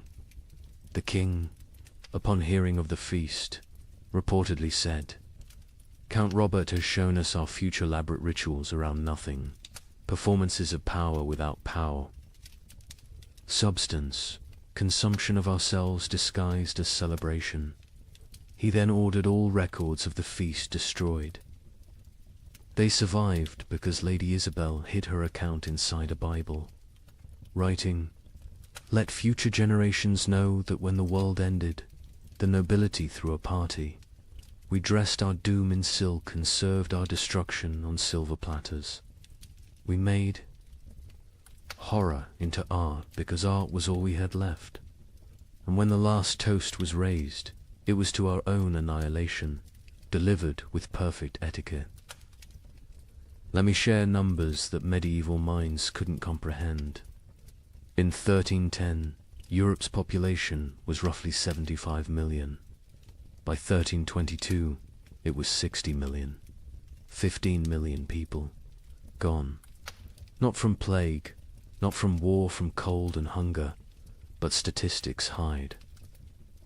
Individual horror. In the town of Ypres, they kept exact records. Population 1315, 10,400. Population 1,322, 2,100. But here's the detail that haunts. Of those 2,100 survivors, only 300 were the original residents. The others, they came from elsewhere, drawn by rumors of food, only to find more death. The prior of Ypres wrote, "We no longer bury the dead. We stack them like cordwood, waiting for spring. But spring never comes warm enough to dig. The numbers tell a story that words cannot." The Abbey of Saint-Denis kept meticulous death records, originally for prayers for the departed. By 1318, they'd stopped recording names, just tally marks. 5 marks crossed through. 5 marks crossed through. Pages and pages of groups of 5, like a child learning to count, except each mark was a human soul. Brother Felipe, the abbey's mathematician, calculated the rate of death. In 1315, we lost 1 soul per week. By 1316, 1 per day. By 1317, 1 per hour. By 1318, we stopped counting because the living were too few to count the dead. Mathematics itself collapsed when the numbers exceeded comprehension. The Italian city-states, with their banking traditions, kept the most precise records. Florence's census of 1310 recorded 120,000 souls. The census of 1322 recorded 45,000. But hidden in those numbers was darker arithmetic. Of the 45,000 survivors, 30,000 had arrived during the famine, refugees from the countryside. The original Florentine population had dropped from 120,000 to 15,000. 7 of every 8 natives had perished. Venice's records reveal the geographic mathematics of death. The city's famous districts died at different rates. San Marco, where the wealthy lived, lost 40% of its population. Castello, where the poor crowded, lost 85%. But here's the cruel irony: the wealthy districts died faster in the final years. Once money meant nothing, poverty became an advantage. The poor knew how to starve. The rich only knew how to eat. In England, the Domesday Book had recorded settlements since 1086. By comparing tax records from 1310 to 1322, we can track village-level devastation. In Norfolk, 40% of villages recorded in 1310 no longer existed. By 1322, not depopulated, erased. The land itself forgot humans had ever lived there. But let's look deeper at Ypres, because their obsessive record-keeping reveals the true mathematics of societal collapse. The town's cloth guild recorded not just deaths, but causes. 1,315. 500 deaths to 400 starvation. 100 disease 1316. 1,200 deaths to 900 starvation. 200 disease. 100 violence 1317. 2,100. deaths to 1,000 starvation, 500 disease, 400 violence, 200 voluntary, 18, 2,500 deaths to 800 starvation, 600 disease, 700 violence, 400 voluntary, 19, 1,800 deaths to 300 starvation, 400 disease, 500 violence, 600 voluntary, 1,320, 900 deaths minus 100 starvation, 200 disease, 200 violence, 400 voluntary. See the pattern. As starvation deaths decreased because the weakest had already died, violence and suicide increased. The mathematics of survival had shifted from competing for food to eliminating competitors. The demographic breakdown is equally telling. By age, infants 0 to 2, 95% mortality children 3 to 12, 80% mortality young adults 13 to 25, 60% mortality adults 26 to 45, 70% mortality elderly 46 plus, 90%. Mortality, the young adults survive best old enough to fight, young enough to endure. Children and elderly died first, too weak to compete. But adults in their prime died at higher rates than young adults. Why? They had families. They gave their food to their children, starved themselves for others. Love was mathematically lethal. The gender mathematics were brutal. In 1315, Ypres had roughly equal numbers of men and women. By 1322, there were 3 men for every woman. Not because women were weaker, because women fed their children first, their husbands second, themselves last. Maternal sacrifice showed clearly in the survival statistics. The social class mathematics defied expectations. Nobility, 60% mortality clergy, 50% mortality merchants, 70% mortality craftsmen, 75% mortality peasants, 80% mortality beggars, 40% mortality beggars. Survived best. They already knew how to live on nothing. The nobility, despite their resources, died from inability to adapt. Merchants died because their profession became meaningless. But beggars, they thrived in a world that had become universal beggary. The geographic distribution created what scholars call death shadows. Cities drew refugees from the countryside, creating rings of escalating mortality. Paris, with a 1310 population of 200,000, had 80,000 survivors in 1322. But the villagers within a day's walk of Paris, complete annihilation. They'd all walked to the city seeking food, died in the streets, their homes becoming ghost towns. The monastery of Cluny mapped deaths across their network of abbeys.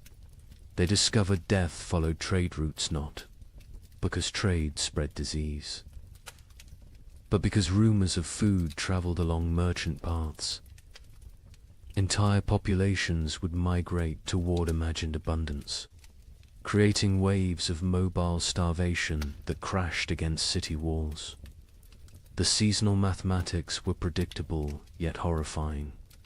Spring, highest death rates, bodies hidden by snow revealed. Last stores exhausted summer, moderate deaths, some forage available. But disease spread autumn. Lowest deaths, whatever harvest existed, plus weakest already dead winter. Rising deaths, cold, multiplying hungers, lethality, but within those seasons. Specific dates showed spikes. Christmas saw mass suicides. The contrast between religious celebration and reality broke minds. Easter saw violence spiked, the promise of resurrection mocked by death's omnipresence. Harvest festivals became killing fields as communities fought over failed crops. The birth rate mathematics were perhaps most tragic. In 1310, Ypres recorded 400 births. In 1316 to 200 births. In 1318, 50 births. In 1320, 12 births. By 1321, 0. Not 0, recorded 0, occurred. Women stopped conceiving, bodies too starved to support pregnancy. Those who did conceive miscarried, or gave birth to stillborn children. An entire generation unborn. The marriage mathematics inverted. In 1310, Ypres recorded 200 marriages. In 1320, they recorded 400. Why the increase during horror? Survival partnerships. Widows with food, marrying widowers with shelter. Children married to combine family resources. Marriage became merger. Love replaced by mathematics. The death-to-burial ratio reveals societal collapses. Progression to 1,315. 1 death equals 1 burial, 1316. 2 deaths equals 1 burial, 1317. 5 deaths equals 1 burial, 1318. 10 deaths equals 1 burial, 1319. 20 deaths equals 1 burial, 1320. Burial ceased. Bodies stacked or burned. The prior of Ypres wrote, "We have built pyramids of the dead, frozen corpses stacked like masonry, mortared with ice. Come spring, they will thaw and collapse, but by then, who will remain to care?" The economic mathematics were absurd. The price of wheat increased 2,000% between 1315 and 1320, but expressing it as percentage obscures the reality. In 1315, a penny bought a loaf. In 1320, a year's wages couldn't buy a crumb. Money became meaningless. The only currency was calories. Distance mathematics changed. In 1310, a healthy person could walk 20 miles per day. By 1320, survivors could manage perhaps 2 miles. The world shrank as human capability decreased. Villages 10 miles apart became unreachable foreign lands. Geography expanded as humans contracted. The theft mathematics reveal moral collapse. 1,315. 100 thefts. Mostly grain, 1316. 500 thefts. Anything. Edible, 1317. 1,000 thefts. Including clothing and fuel, 1318. 2,000 thefts. Including children, 1319. Theft became meaningless. Nothing left to steal. The murder mathematics followed similar patterns, but with a crucial difference. Murders peaked in 1318, then declined not from returning morality, but from lack of strength. By 1319, people were too weak to kill. Violence required carries nobody could spare. The migration mathematics created empty zones and death clusters. Rural areas emptied as survivors walked to cities. Cities became graveyards as refugees died in streets. The population didn't just decline, it concentrated, then collapsed. Like a star becoming a black hole, the linguistic mathematics were subtle but telling.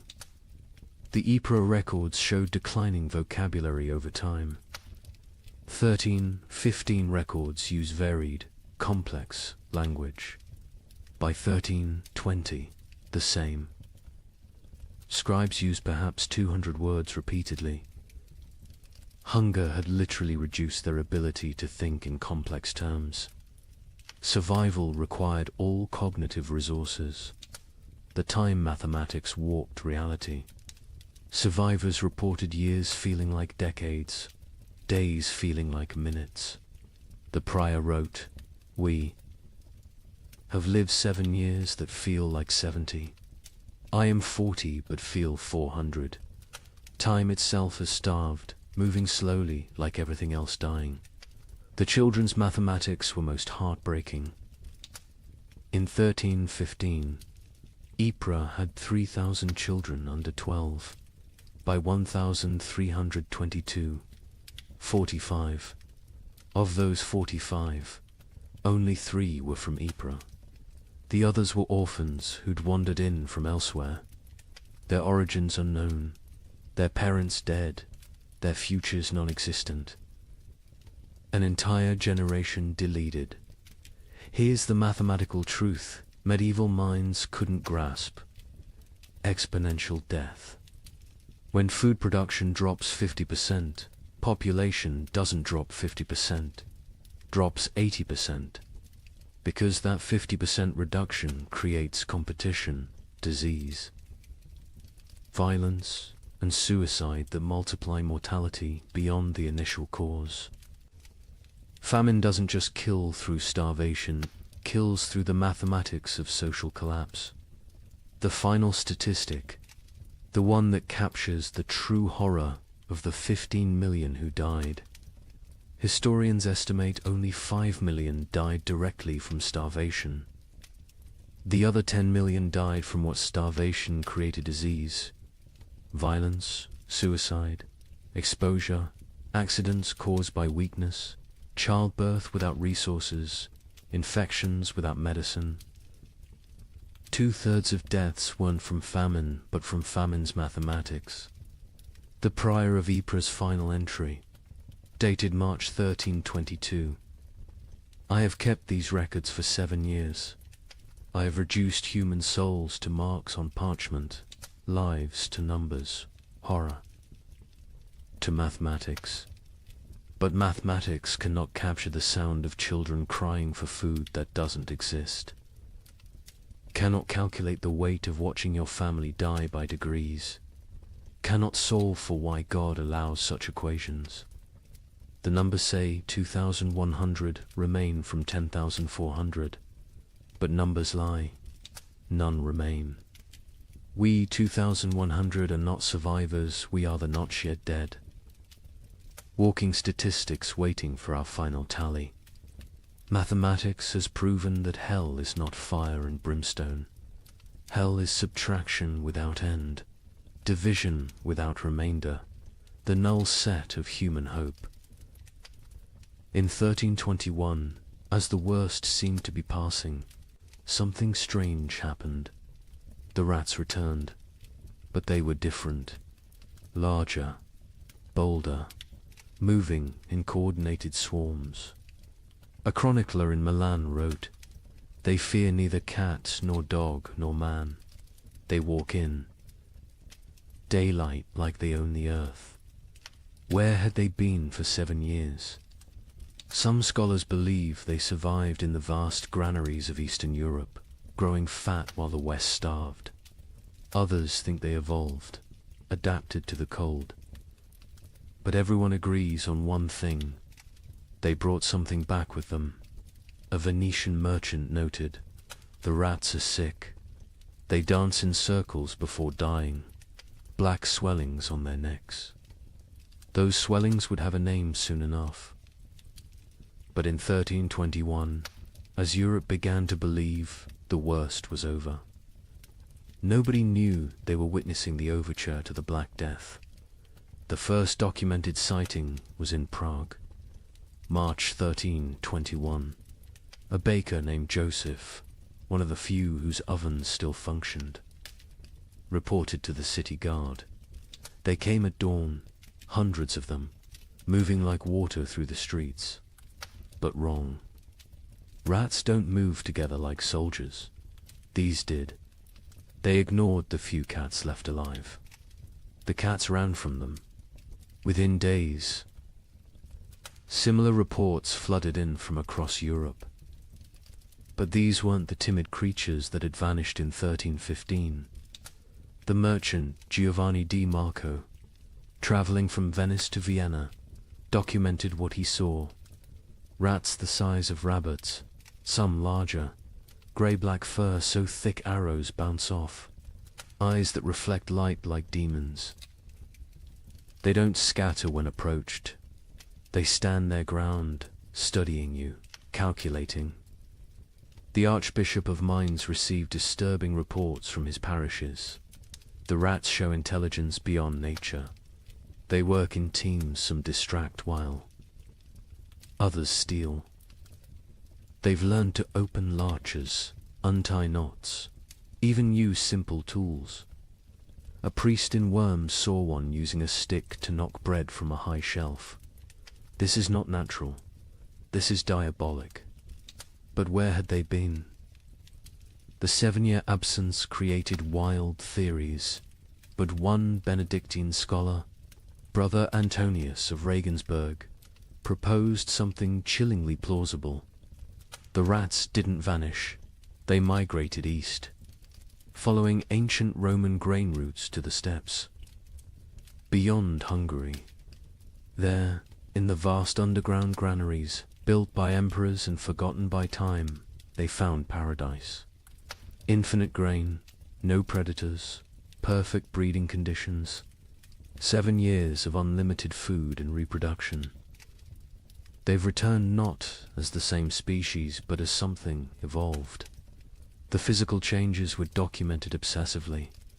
A physician in Paris dissected several specimens, twice the size of pre-famine rats. Muscle density increased by half.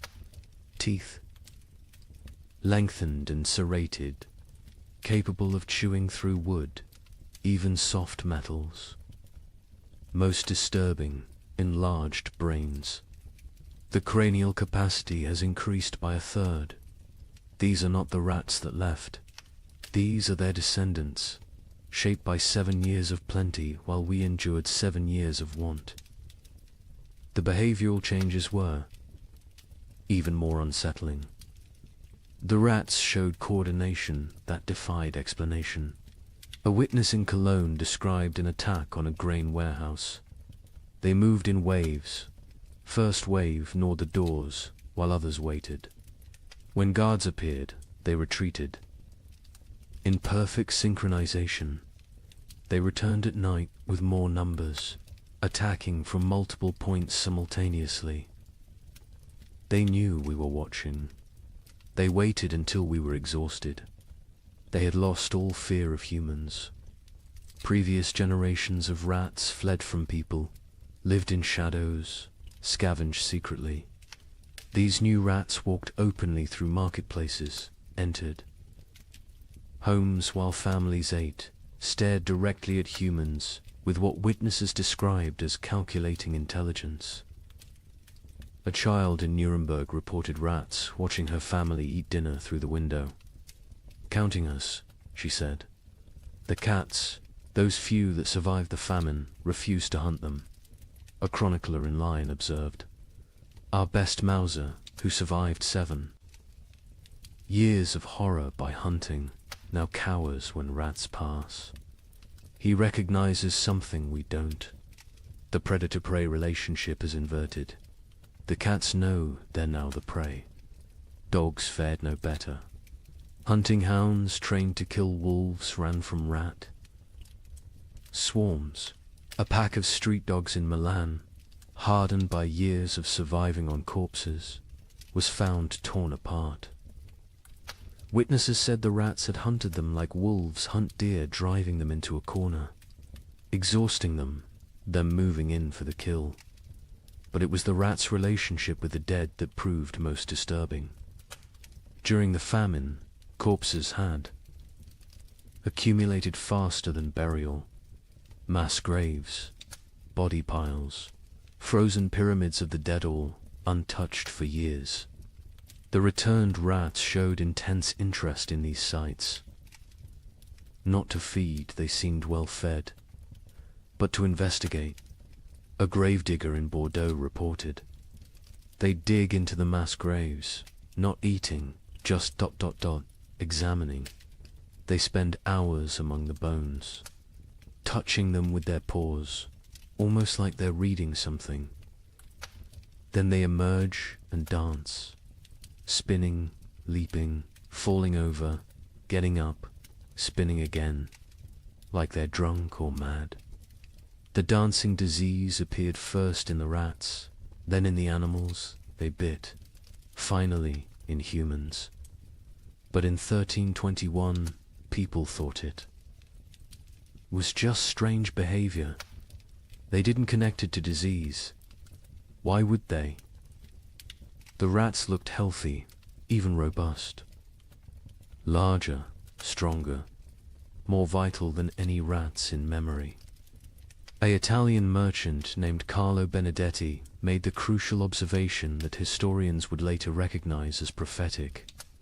The rats congregate at trade routes, ports, and crossroads.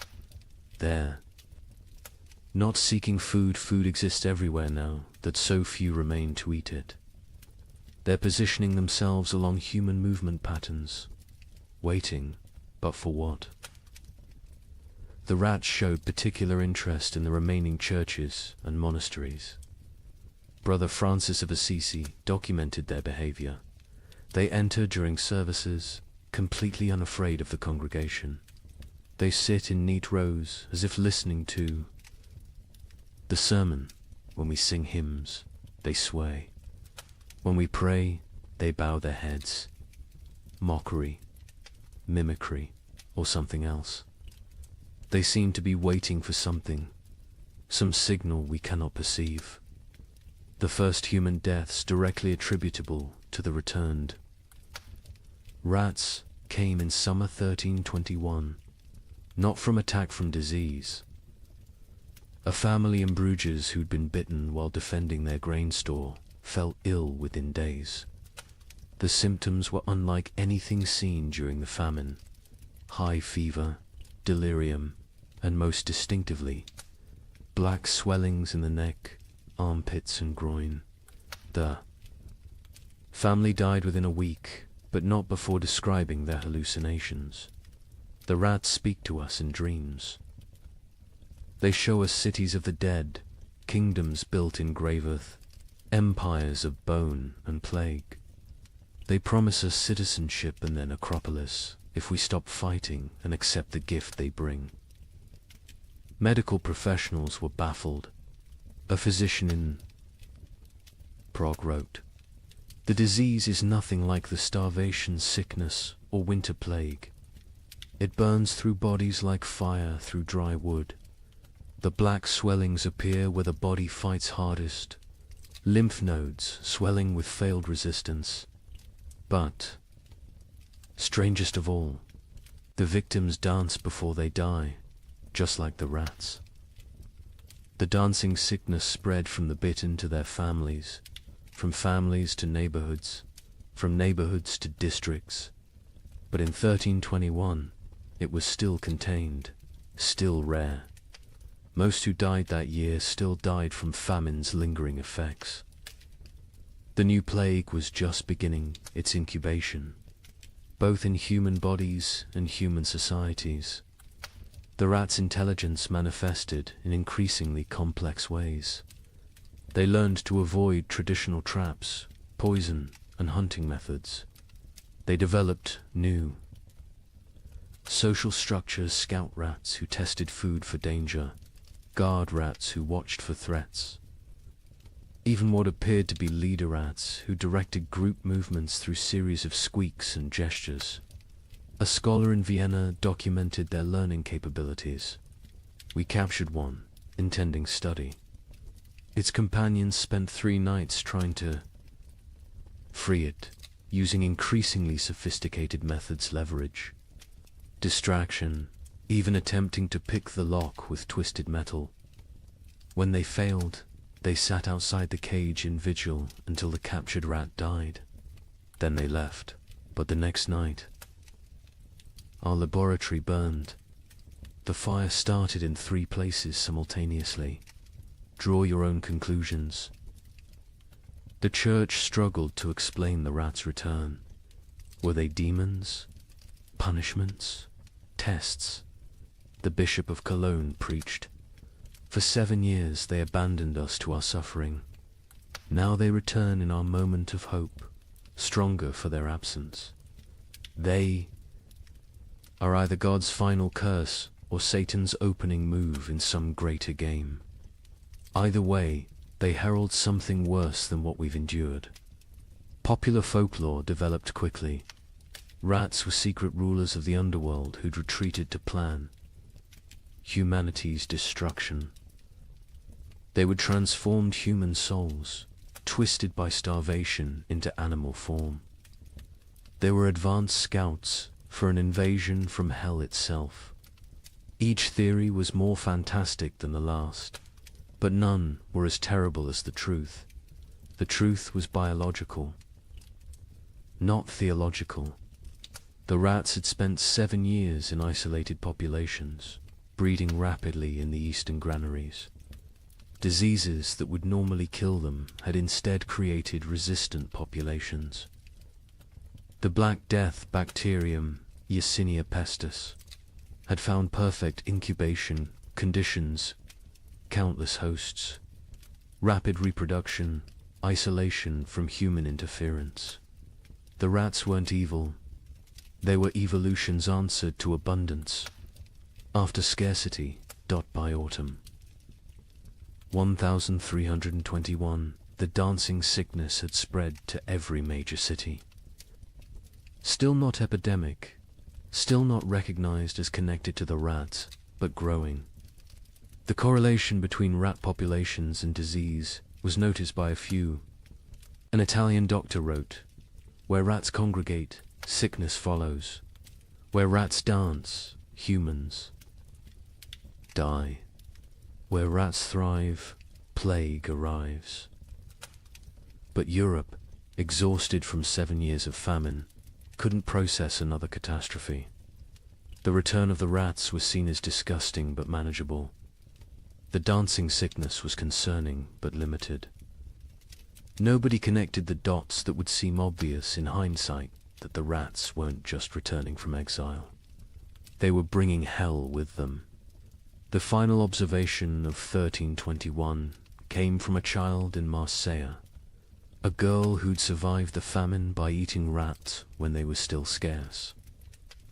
She told her priest, "The old rats tasted of hunger and fear. These new rats taste of death and patience. They're not afraid of us because they know something we don't. They're waiting for us to realize we're already dead." Within 20 years, her words would prove prophetic. The Black Death would kill 1/3 of Europe's remaining population. But in 1321, as people celebrated the famine's end, as they counted their dead and rebuilt their lives, the rats just watched, and waited, and danced their strange dances in the moonlight, practicing for the grand performance yet to come. On March 15th, 1322, something miraculous happened. The sun broke through clouds that had shrouded Europe for 7 years. Real warmth, real light. In London, people fell to their knees in the streets, weeping. Church bells rang for 3 straight days. A young monk in Canterbury wrote, "We had forgotten the sun could hurt your eyes." Children who had never seen their own shadows screamed in terror at the dark shapes that followed them. But the thaw revealed horrors frozen in time. Bodies emerged from snowdrifts, perfectly preserved. Entire families found seated at tables. Frozen mid-meal. Armies discovered standing in formation, weapons raised, ice statues of a war that winter had won. The warmth came suddenly, without warning. Dawn broke grey as it had for 7 years. But by noon, actual golden light pierced through, not the weak, watery light that occasionally appeared, but real sunshine, hot, bright, alive. In Paris, people stumbled from their homes, shielding their eyes, unable to comprehend what they were seeing. Marie de Champagne, age 7, born during the famine, experienced sunshine for the first time. Mother fell to her knees and pulled me down, saying we must pray. I asked what the burning light was. She said God's eye has opened. I was terrified. I thought God was going to see what we'd done to survive. The ice began to melt with alarming speed. Winter's archives, 7 years of frozen death, began to reveal themselves. In Cologne, the Rhine's thaw exposed a grotesque gallery, hundreds of bodies that had fallen through ice over the years, preserved perfectly, now floating downstream like a parade of the damned. Citizens lined the banks, searching for relatives lost years ago, finding them looking exactly as they had at death. Brother Thomas of Westminster, who'd chronicled the disaster from beginning, wrote with shaking hand, "The earth gives up its dead, but not for resurrection. They return only to show us what we've done." A mother and child, frozen in embrace, so perfectly preserved I could count the tears frozen on their cheeks. Soldiers who died defending grain stores, still standing at their posts, ice guardians of nothing. God has kept perfect record of our failures. But with the thaw came something worse than revealed corpse. Truth-field truth. The ice had hidden the full scope of devastation. Entire districts thought to be empty were found to contain hundreds of frozen dead. Mass graves, hastily covered with snow, began to melt and shift, creating mudslides of human remains. The spring of 1322 didn't bring renewal. It brought archaeology of horror in the Alps. The thaw revealed the children's crusade of frost, perfectly preserved. A merchant reported, "They stand like an army of small angels, ice blue and beautiful. In their death, still holding hands, still facing south, still seeking summer that has finally come too late. Pilgrims are already calling it holy ground. I call it the world's guilt made manifest. Europe that emerged from the Great Famine was unrecognizable. Languages had changed, words for hunger had multiplied, while words for joy had been forgotten. Children born during the 7 years were stunted, marked forever by starvation. They would be called the famine generation, shorter, weaker, but survivors of the impossible. The social order had shattered. Peasants who survived owned land, for the first time inherited from the dead. The church's authority collapsed. Where was God during the freeze? And most critically, the population drop created labor shortages that would, within a generation, end feudalism itself. The Great Famine didn't just kill millions, it killed the medieval world. The linguistic changes were documented by scholars, attempting to translate pre-famine texts. The abbot of Cluny wrote, "We have 23 new words for different types of hunger, but have lost the words for feast, abundance, and satisfaction. Children learning to speak, use, eat, as past tense only, they cannot conceive of eating as a present or future action. We've developed exact terms for the taste of leather, bark, clay, but forgotten words for flavors of meat." The famine generation bore physical marks that would last lifetimes.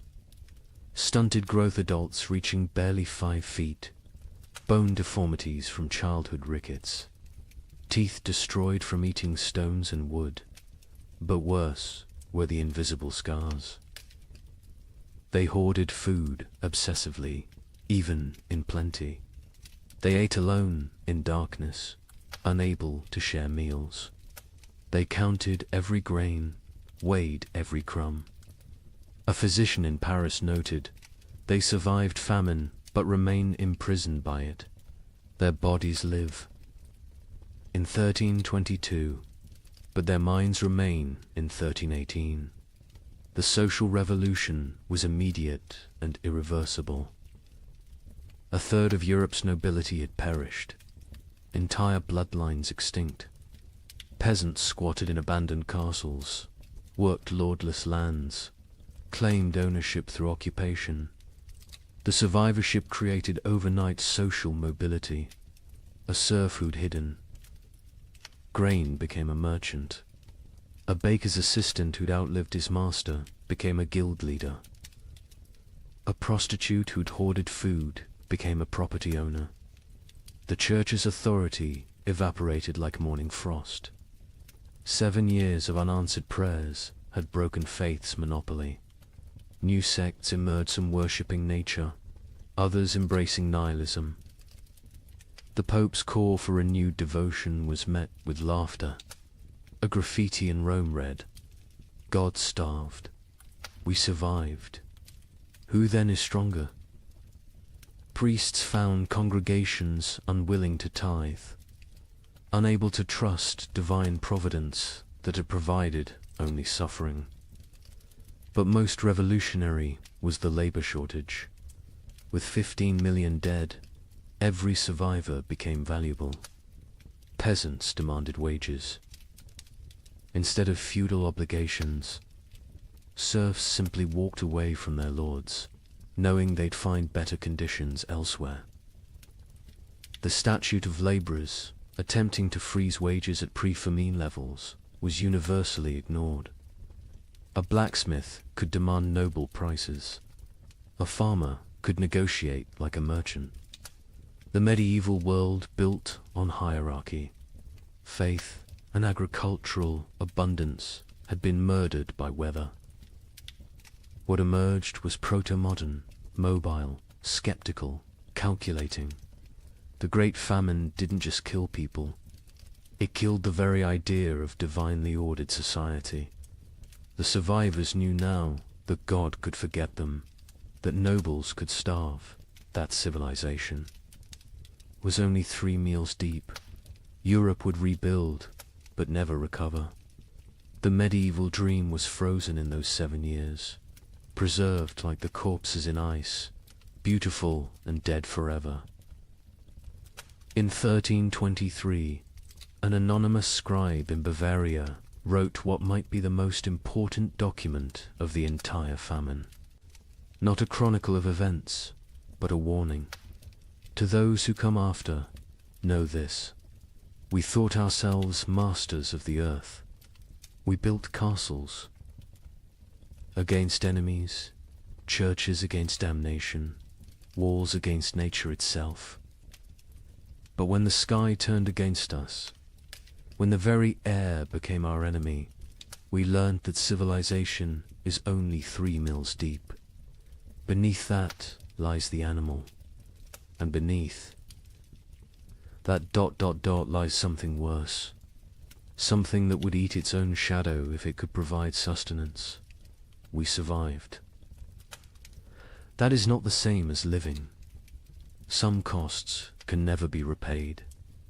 Some hungers never leave you, no matter how much you eat. We measured time in deaths. We measured love in shared suffering. We measured God in his absence.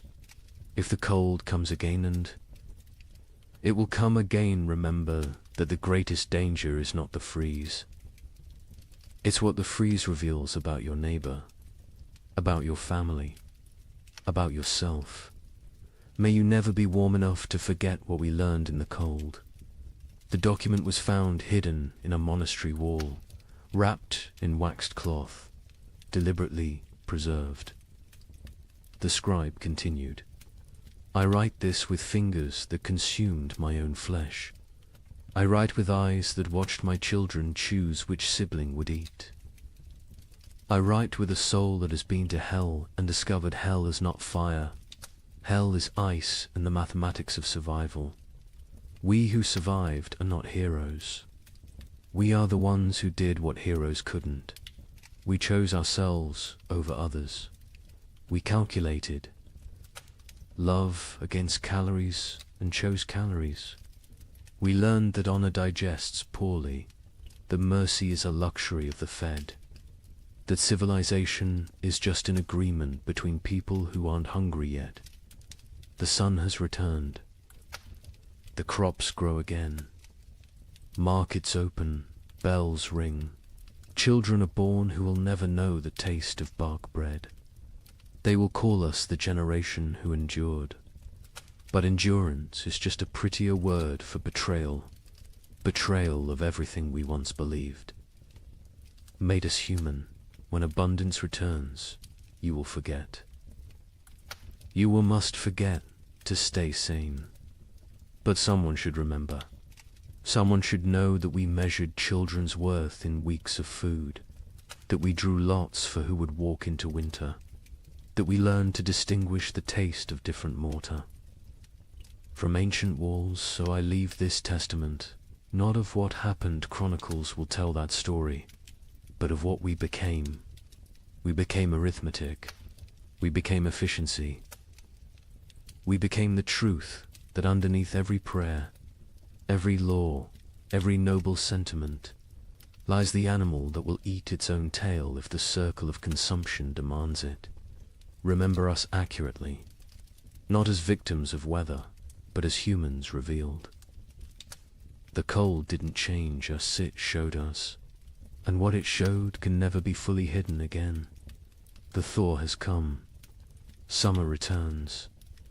But we who survived carry winter inside us forever, a frozen seed that whispers, "This is what you really are. Everything. Else is just the dream of well-fed men." In the spring of 1315, a mother in northern England made an unthinkable decision. She locked her children inside their cottage, walked into the frozen wasteland, and never returned. But she wasn't abandoning them. She was saving them. What, she knew what all of Europe would soon discover was that the world itself was dying. The rain wouldn't stop. The cold wouldn't break. And for the next 7 years, winter would reign supreme. Her name was Marjorie of Dereham, and her neighbors found. Her children, 3 days later, alive, huddled around the last embers of their fire. The eldest, a boy of 9, clutched a note his mother had left. The priest who recorded it wrote that his hands shook as he read her words aloud. "My flesh will buy them grain. My absence will grant them mercy. Tell them I walk toward God." Not away from them. You see, Marjorie had understood something terrible. Something that would take the rest of Europe months to grasp. This wasn't just another harsh spring. This was the beginning of an extinction. The marketplace where she'd traded her body for bread had made the calculation clear. A living mother meant 5 mouths to feed. A missing mother meant 4 orphans the church had to shelter, and the church still had grain, still had walls, still had hope that this nightmare would end. But here's what makes Marjorie's story so haunting. She wasn't unique. Parish records from 1315 show hundreds of similar disappearances. Parents vanishing into blizzards, elderly grandparents wandering into forests, always leaving notes, always locking doors from the outside, always walking toward death like it was salvation. The chronicler Geoffrey Le Baker would later write about that spring with words that feel pulled from nightmares. The rains began on St. George's Day and fell like God had forgotten how to do anything else. Not the warm rains of April that wake sleeping seeds, but frozen needles that killed whatever they touched. Crops didn't fail, they drowned standing. Rivers didn't flood, they exploded from their banks like wounded animals. Think about that. For a moment, you're a medieval peasant. Your entire world is 3 miles wide. Everything you know about survival, every technique your father taught you, every prayer your mother whispered, assumes one simple truth, that seasons follow patterns. Spring brings life. Summer brings growth. Autumn brings harvest. Winter brings rest. But what happens when spring never comes? When winter refuses to die? When the very foundation of existence cracks beneath your feet? That's what began in 1315. Not a famine, not a crisis, but the complete collapse of natural order. And Marjorie of Durham, walking into that frozen dawn, leaving her children behind to live, was just the first character in a story that would consume 15 million souls. Before it ended. The question isn't how Europe survived, it's what Europe became to survive it.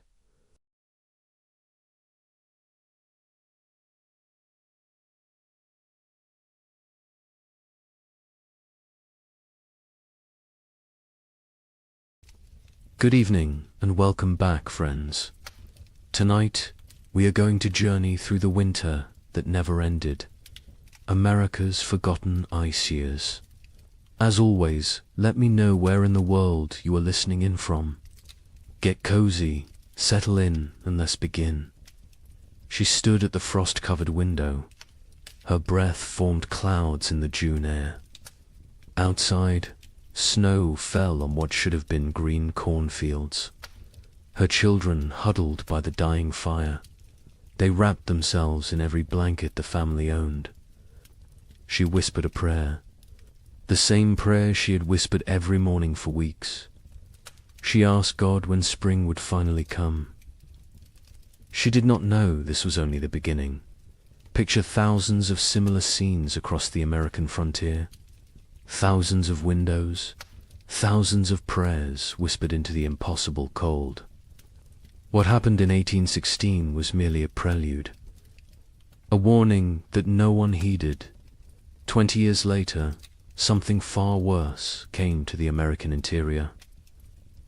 This time it would last not 1 year, but 3 brutal winters. They bled into each other without mercy, without explanation, without end. Between 1836 and 1838, a climate catastrophe struck North America. It has been nearly erased from popular memory. Historians debate the causes today. Solar minimums, volcanic eruptions half a world away, or a deadly combination of forces beyond human understanding. The pioneers who lived through it had no such explanations. They had only survival. They had only the next day, and the day after that, if they were lucky enough to see it. This is their story. The story that America chose to forget. What you are about to hear challenges everything you thought you knew about westward expansion. Textbooks celebrate the march of civilization across the continent.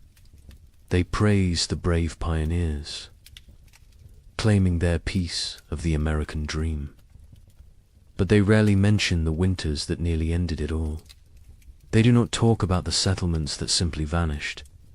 They do not discuss the mass graves discovered decades later, or the journals hidden in attics, journals filled with words that survivors could not bear to speak aloud. This is the story of the winter that never ended, and the people who somehow lived to see spring again. Late 1835. The American frontier hummed with optimism. The economy was booming. Land was cheap. Opportunity seemed limitless. Thousands of families poured westward into territories that promised fertile soil and new beginnings. Michigan Territory, Wisconsin, Illinois, Indiana, Ohio. These were the lands of promise. These were the places where a man could build something from nothing. A young couple in their early 20s had just claimed 160 acres in Michigan Territory. They were newlyweds. She was pregnant with their first child. He had spent the summer building a one-room cabin with his own hands. The logs were chinked with mud and moss. The roof was solid. The door hung true. They planned their first full harvest together. She planted a small garden near the cabin. Carrots, potatoes, beans. He cleared 3 acres for corn. At night they sat by the fire and talked about the future, about the children they would have, about the farm they would build, about growing. Old together on this land, an older family arrived in Illinois in the autumn of 1835. They had come from Pennsylvania, a mother and father with 3 children under 10 years old. They had sold everything they owned for this chance. The wagon journey had taken 6 weeks. The children were tired but excited. The father staked his claim near a creek. Good water, timber nearby, rich black soil that crumbled in his hands. He told his wife this was it. This was where they would prosper. She believed him. They all did dot in Ohio. A widower worked a small farm with his 2 teenage daughters. His wife had died of fever the previous summer. The grief was still raw, but he had responsibilities. Daughters to feed, a farm to maintain, a future to secure. For them, the older girl was 16, capable, strong. She helped with everything. The younger was 14, still learning, still growing. Together the 3 of them made it work. They honored the memory of the wife and mother they had lost by surviving, by building, by moving forward. This was frontier life in late 1835. Hard but hopeful. Isolated but connected through shared struggle. Communities were small but tight-knit. Neighbors helped neighbors. Barn raisings brought everyone together. Churches served as social centers. Sunday services were as much about community as worship. People traded labor, traded goods, traded gossip and news from back east. The isolation was real. Some homesteads were miles from the nearest neighbor, but people found ways to stay connected, to remain human in the wilderness. Daily routines followed the sun. Wake before dawn, tend the livestock, milk the cows, feed the chickens, collect eggs. Breakfast was simple. Cornmeal mush, salt pork if you had it. Then the work began.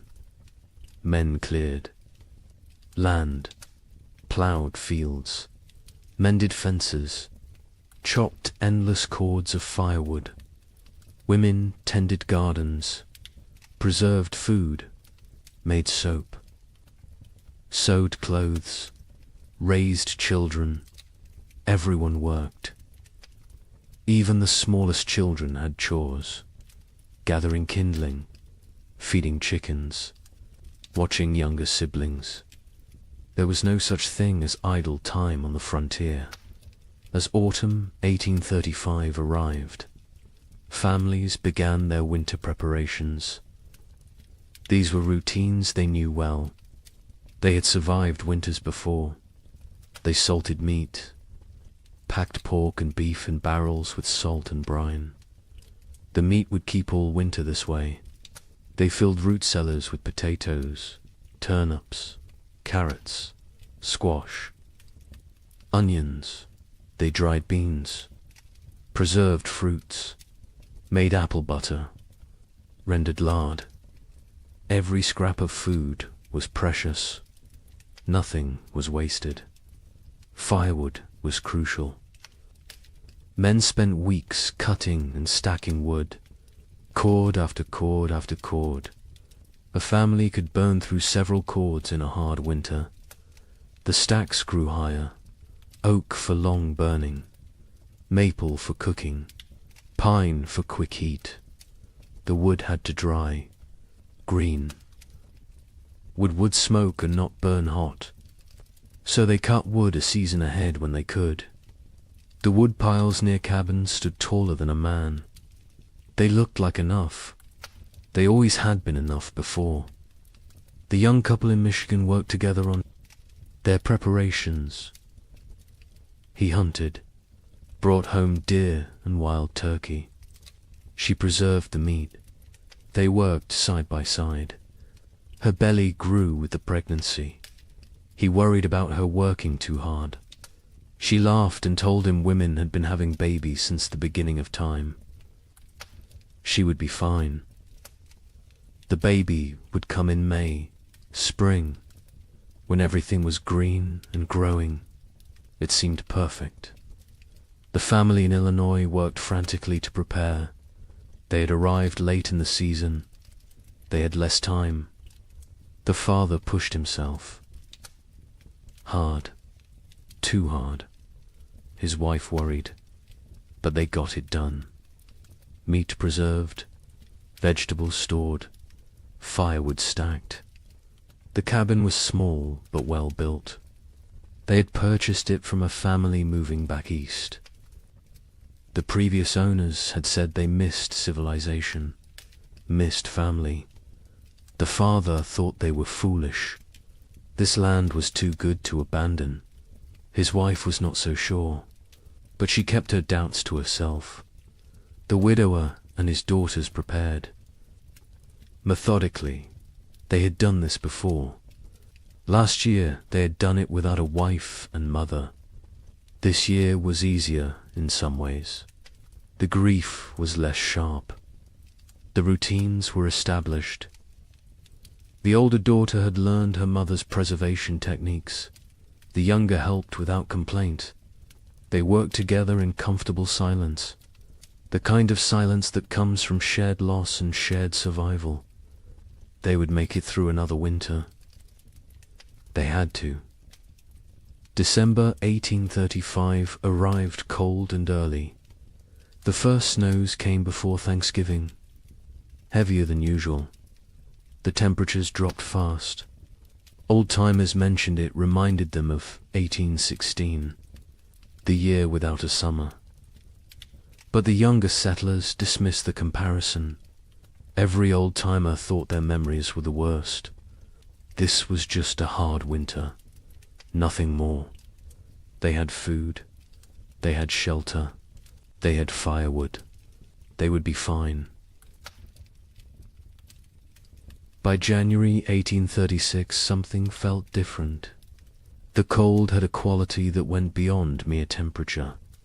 It was bone-penetrating, relentless, aggressive, the kind of cold that found every crack in a cabin wall, every gap around a door, every weakness in your clothing. People wore layers, wool on wool on wool. They stayed close to fires. They moved less, conserved energy, conserved heat, conserved everything. Animals behaved strangely. Livestock refused to leave their barns. Horses stood in corners, unmoving. Even when offered food, cows produced less milk. Chickens stopped laying. The wildlife disappeared. Deer vanished from the forests. Rabbits seemed to evaporate. Tracks in the snow became rare, then non-existent. Hunters returned empty-handed day after day. Where had everything gone? The young man in Michigan noticed the silence first. The forest was always noisy. Birds, squirrels, the rustle of small animals, whined through leaves. But now there was nothing. just silence and wind. The wind never stopped. It howled around the cabin at night. His wife pressed close to him for warmth, for comfort. She was 7 months pregnant now. He felt the baby kick against his back sometimes when they slept. He wondered what kind of world this child would be born into. In Illinois, the children asked their father why it was so cold. He told them God was testing them, testing their faith, their strength, their family. The mother said nothing. She watched. Their food stores. She calculated in her head. If winter ended in March like it should, they would be fine. But something in her gut told her March might not bring spring this year. The widower in Ohio kept a journal. He had started it after his wife died, a way to process grief, to feel less alone. In late January 1836, he wrote an entry that he would later try to burn.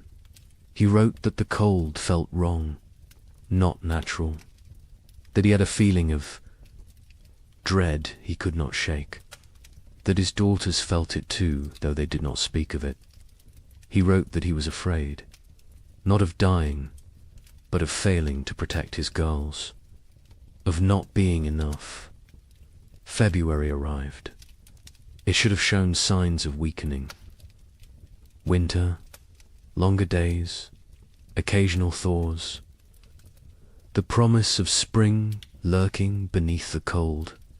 But February 1836 brought none of these things. It brought deeper cold, more snow, storms that lasted days. The sun appeared rarely. When it did, it seemed weak, pale, unable to warm anything. People began to worry, really worry. This was beyond a normal hard winter. Food stores were being depleted. Faster than expected. You burned more firewood in extreme cold. You ate more to maintain body heat. The calculations that had seemed conservative in November now seemed optimistic. Families began to ration. Smaller portions, fewer meals. Make it stretch. Make it last. Spring would come. It had to come. But as February turned to March, and March brought no relief, only more snow and more cold, a new emotion crept into Frontier. Cavern's fear, real fear, the kind that sits in your stomach and grows, the kind that wakes you at night, the kind that makes you count your remaining potatoes and feel panic rising in your chest, because spring should be here, and it was not. Coming, March 1836. The month that should bring thaw and birdsong and the first signs of life returning. Instead, it brought blizzards, heavy wet snow that collapsed roofs, winds that tore at cabin walls, temperatures that dropped so low that water froze solid inside homes, despite the fires burning constantly. People began to understand. This was not a normal winter. This was something else entirely. The young wife in Michigan went into labor on March 15th, 3 weeks early. Her husband rode through a blizzard to fetch the nearest midwife. She lived 4 miles away. He almost did. Not make it. The horse struggled through chest-deep drifts. The wind cut through every layer he wore. He found the midwife. She came. They rode back together. The journey that should have taken an hour took 3. The baby came that night. A girl, small but healthy, she cried strong. The mother wept with relief and exhaustion and fear. The midwife stayed 2 days until the storm broke. When she left, she told them the baby would need extra warmth, extra care. The mother already knew. She held the infant against her skin constantly, shared her body heat, prayed the cold would break before her milk ran thin. In Illinois, the family made a decision. They would send the eldest boy to the nearest town, 12 miles south, to buy supplies, if any could be had, extra flour, salt, anything. The boy was 8 years old, small for his age, but tough. His father gave him careful instructions. Follow the creek, stay near cover. If a storm comes, find shelter and wait it out. The mother packed him food for 2 days. She kissed his forehead, told him to be safe. He left before dawn. He returned 4 days later, frostbitten, exhausted, empty-handed. The town had nothing to sell. Their stores were depleted too. Everyone was rationing. Everyone was afraid. He had slept in a barn the first night, a chicken coop the second. A family had taken him in on the third night, fed him soup, let him warm by their fire. They had children his age, thin children with hollow eyes. He came home and told his parents what he had seen. His father nodded, said nothing. His mother turned away so the children would not see her cry. The widower in Ohio made an inventory in mid-March. He wrote down every item of food they had left.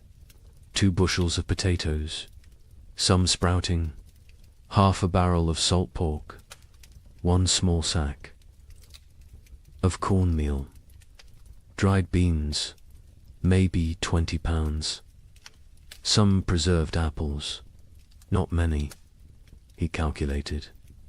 If they were very careful, if they ate little, if spring came in April, they might make it. Might, he gathered his daughters, sat them down, told them the truth. They were running low on food. They would need to ration carefully. The older daughter asked if they would starve. He could not lie to her. He said he did not know, but they would do everything possible to survive. They would hunt, they would trap, they would make every scrap. Count, she nodded. The younger daughter started to cry. The older put her arm around her sister, told her they would be all right. The widower was not sure which of them she was trying to convince. April came. April that should burst with life and warmth and renewal. April that should mean planting time and spring rain and hope. This April brought none of those things. The ground remained frozen solid, 18 inches deep, 2 feet in some places. No plough could break it. No seed could be planted. Even if they tried, nothing would grow in this cold. Families faced a terrible realization. Even if spring came tomorrow, the growing season was too short now. Crops planted in late April might not mature before full frost. And full frost in this new reality might come in August, or July, or never. Leave it all? The cycle of farming that had sustained human civilization for thousands of years was broken, and no one knew how to fix it. The young couple in Michigan began hunting for any food source. The man set snares for rabbits. The traps stayed empty. He tried fishing through the ice. Nothing. Not even the fish were biting. He ranged farther from the cabin, looking for any game, any sign of life. His wife worried when he was gone. She sat by the window with the baby, watched for his return. Sometimes he was gone for 2 days. When he came back with nothing, they did not speak of it. They simply held each other and their daughter and tried not to think about tomorrow. Neighbors began to disappear. The family 2 miles east was there. One day, gone the next. Their cabin door stood open, their belongings left behind. Only the food was gone, and their wagon, and their animals. They had fled south, or tried to. No one knew if they made it. More families followed. Every week someone else left. The community that had been tight-knit was fraying, unraveling. People made choices for their own survival now. There was no room for collective thinking anymore. Some tried to help each other still. Families with slightly more food shared with those who had less. But even generosity has limits when your own children are starving. A man in Indiana gave his last potatoes to a neighbor. His own family went without for a week. When his wife confronted him, he said it was the Christian thing to do. She said Christian charity would not save their sons. They argued. It was the first real argument of their marriage. There would be many more before spring finally came. Churches held special services, prayer meetings, asking God for deliverance, for spring, for mercy. Attendance was sparse. Travel was too dangerous. Faith was wavering. A preacher in Illinois gave a sermon about Job, about suffering that tests faith, about endurance through trial. 3 families walked out. One man stood and shouted that God had abandoned them. The preacher had no answer, because maybe he had. By late April 1836, reality had set in. This was not going to end. Not soon. Maybe not ever. People stopped saying spring would come. They stopped making plans. They focused only on surviving the day in front. Of then, nothing more. The future was too uncertain, too terrifying.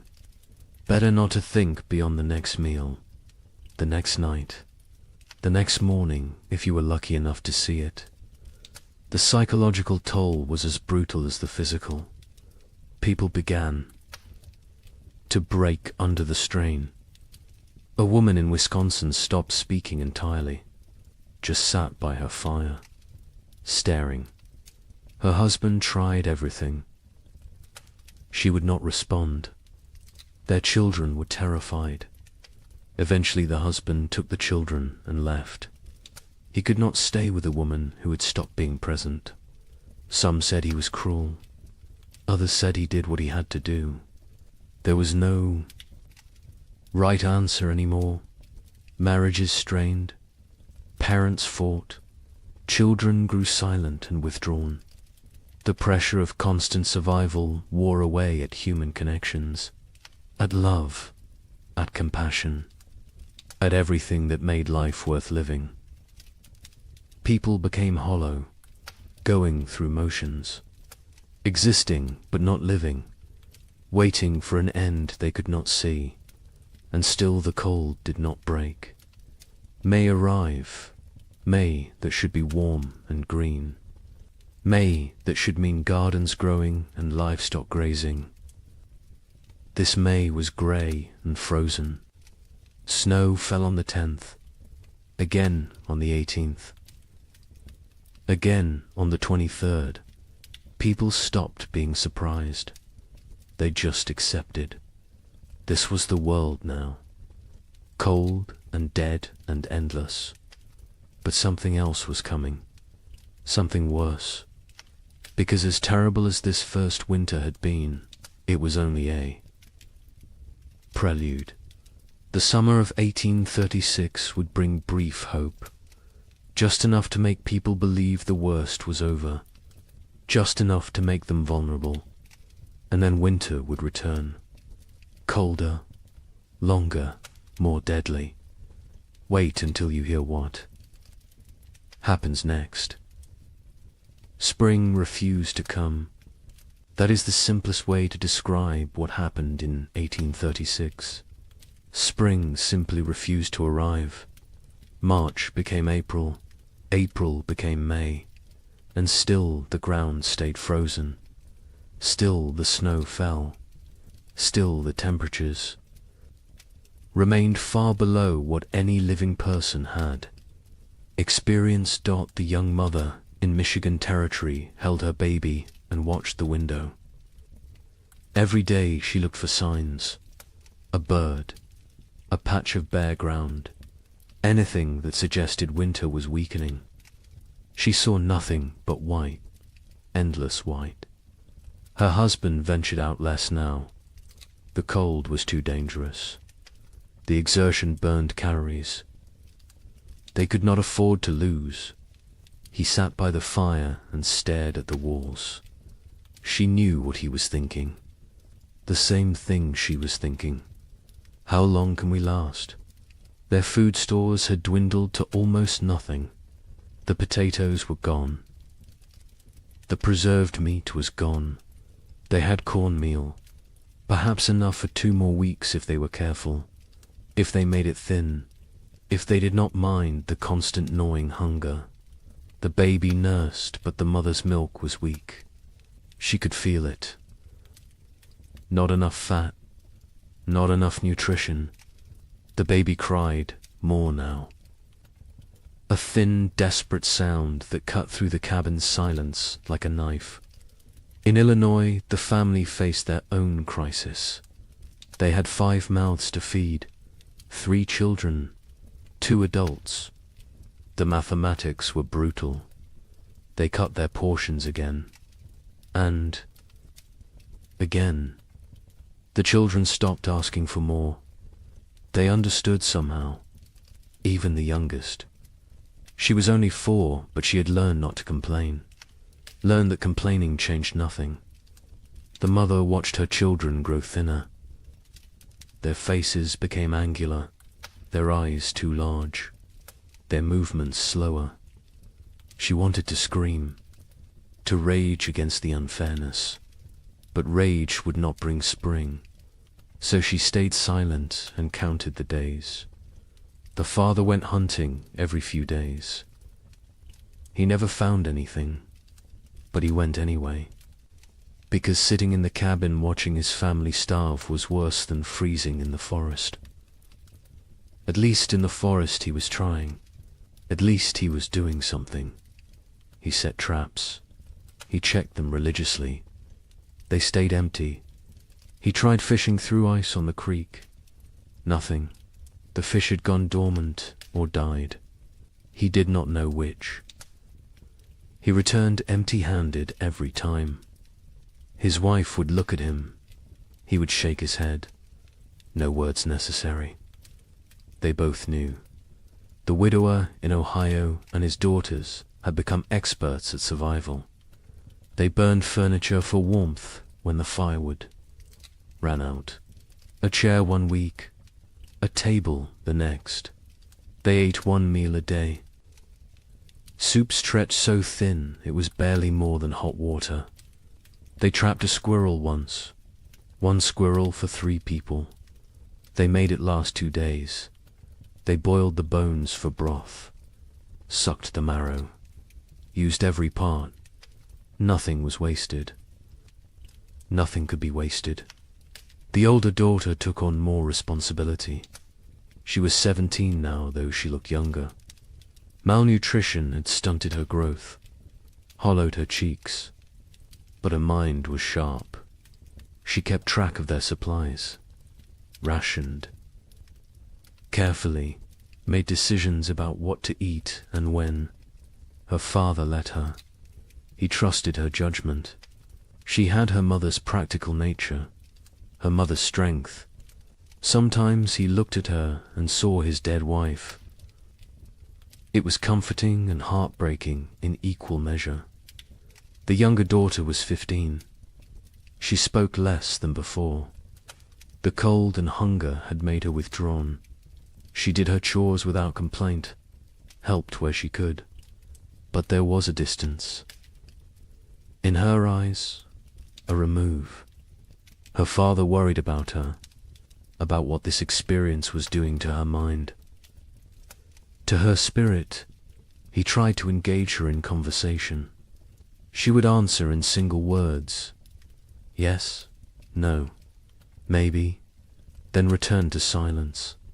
He did not know how to reach her anymore. Communities that had held together through the winter began to fracture. Trust eroded. A family in Michigan discovered their hidden food cache had been raided. Someone had broken in while they slept, taken half their remaining supplies. They suspected a neighbor, a man they had helped the previous autumn, but they could not prove it, and confrontation seemed pointless. Everyone was desperate. Everyone was capable of terrible things when survival was at stake. Theft became common. People took what they needed to live. A chicken here, a bag of grain there, tools, blankets, firewood, anything that might help them survive another day. Some felt guilt, others felt nothing. Morality becomes flexible when you are watching your children starve. The social contract that held frontier communities together was dissolving, replaced by something more primal, more brutal. Every family for themselves. Churches tried to maintain order, to provide spiritual comfort, but attendance dropped. People could not afford the calories to walk to services, could not spare the time away from survival, could not reconcile a loving God with this endless cold. A preacher in Indiana Territory gave his final sermon in April. He told his sparse congregation that God worked in mysterious ways, that suffering brought them closer to heaven, that this was a test of faith. A farmer stood up, said his 3-year-old daughter had died 2 nights before, asked what she was being tested for. The preacher had no answer. The church never held another service. Parents made impossible choices. A couple in Illinois debated whether to eat their last seed corn. It was meant for planting, for the future, for hope. But their son was dying, 6 years old and dying of starvation. They could see it, his body consuming itself, his ribs visible through his shirt, his eyes sunken. They ground the seed corn into meal, made bread, fed him. He ate slowly. His stomach had shrunk. He could not eat much, but it was something. They had chosen survival today over the possibility of food tomorrow. They would live with that choice for the rest of their lives. Livestock died. Cattle froze in their barns. Horses became too weak to stand. Pigs huddled together for warmth, but still succumbed to the cold. Chickens stopped laying entirely. People slaughtered their animals, not according to any plan, just when they became desperate enough. Each slaughter was a small tragedy. That cow represented future milk, future. Calves, future security. But future meant nothing when you might not survive the week. So they killed and ate and tried not to think about tomorrow. The meat from livestock helped, but it went fast. A family could butcher a pig and eat well for a few days. Then the meat was gone, and they were back where they started. Hungry, desperate, counting down to nothing. Some families tried to preserve the meat, to make it last, but without sufficient salt. Without proper cold storage that did not involve simply leaving it outside where wolves might take it, the meat spoiled, or got stolen, or disappeared in the night. May arrived with no warmth, no green, no life. May there should be planting season brought instead more snow, more cold, more death. People stopped keeping track of dates. What was the point? Time had lost meaning. There was only day and night, hunger and cold, survival and death. Nothing else mattered. Nothing else existed. The young man in Michigan made a decision. They had to leave, had to try to reach his brother's farm in southern Ohio. It was 200 miles, through frozen wilderness, with a 4-month-old baby. His wife thought he was insane, said they would die on the road. He said they would die here. At least moving gave them a chance. They argued, quietly, so as not to wake the baby. He wanted to leave immediately. She wanted to wait for weather to break. He said the weather was not going to break. She knew he was right. But she also knew their chances of surviving a 200-mile winter journey were close to zero. They compromised. They would wait 1 more week. If the weather did not improve, they would go. They both knew it would not improve. But the compromise gave them something. A deadline, a decision point, a plan.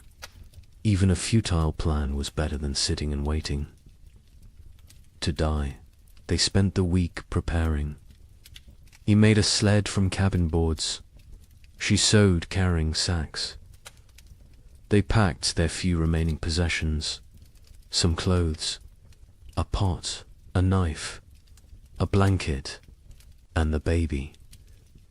Always the baby. In Illinois, the father watched his children and made calculations. They had food for perhaps 10 more days. After that, nothing. He had no plan for day 11. No ideas, no options. He had exhausted every possibility, every resource, every connection. They were alone, isolated, and running out of time. He told his wife they might need to consider sending the children to town to find families who could take them in. She refused, said they would stay together. Whatever happened, they would face as a family. He did not argue. He understood. But he also knew that keeping the family together might mean watching all of them die. The widower in Ohio faced a different calculation. His daughters were old enough to understand, old enough to participate in decisions. He sat them both down, told them they had food for maybe 2 weeks, asked them what they thought they should do. The older daughters said they should stay, that leaving was more dangerous than staying. The youngest said nothing, just stared at the floor. The widower agreed with his older daughter. They would stay. They would make what they had last as long as possible. They would hope for spring, even though hope felt like a luxury they could not afford. June finally brought a change, not spring. Exactly, but less cold. Temperatures rose above freezing during the day. Snow began to melt. Patches of bare ground appeared. People emerged from their cabins, blinking, disoriented, like animals coming out of hibernation. They looked at their neighbors, saw the same hollow faces, the same haunted eyes, the same question. Did we really survive? But the relief was short. Lived. Because even with warmer weather, it was too late for a normal growing season. Crops planted in June would not mature before fall. And who knew what fall would bring? Who knew if this was really over, or just a brief respite before more? Cold. People planted anyway, because what else could they do? They put precious seeds into still, cold ground, prayed for growth, for warmth, for time. The young couple in Michigan decided to stay. The brief warmth had changed their calculations. They planted a small garden. Corn, beans, squash. The baby was stronger now. The mother's milk had improved slightly with less stress. They felt cautiously optimistic. Maybe the worst was over. Maybe they had survived. They tried not to think about all the families who had not, about the empty cabins they had passed, about the graves marked with simple wooden crosses. They focused on their own survival, on the tiny shoots of green emerging from the soil, on small reasons to hope. In Illinois, the family planted everything they had, every remaining seed. It was a gamble. If the crops failed, they would have nothing. No seeds. For next year, no backup plan. But they could not eat seeds, and they could not wait another year.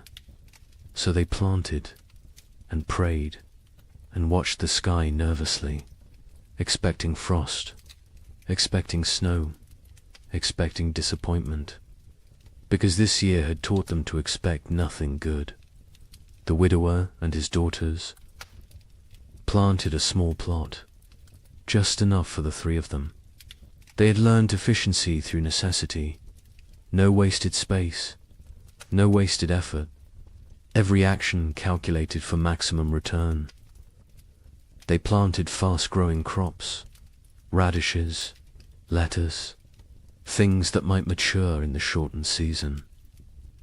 They avoided crops that needed long growing periods, corn, squash, melons. There was no time. They needed food now, or as close to now as nature. July brought warmth, real warmth. For the first time in what felt like forever, people were too hot instead of too cold. It felt miraculous.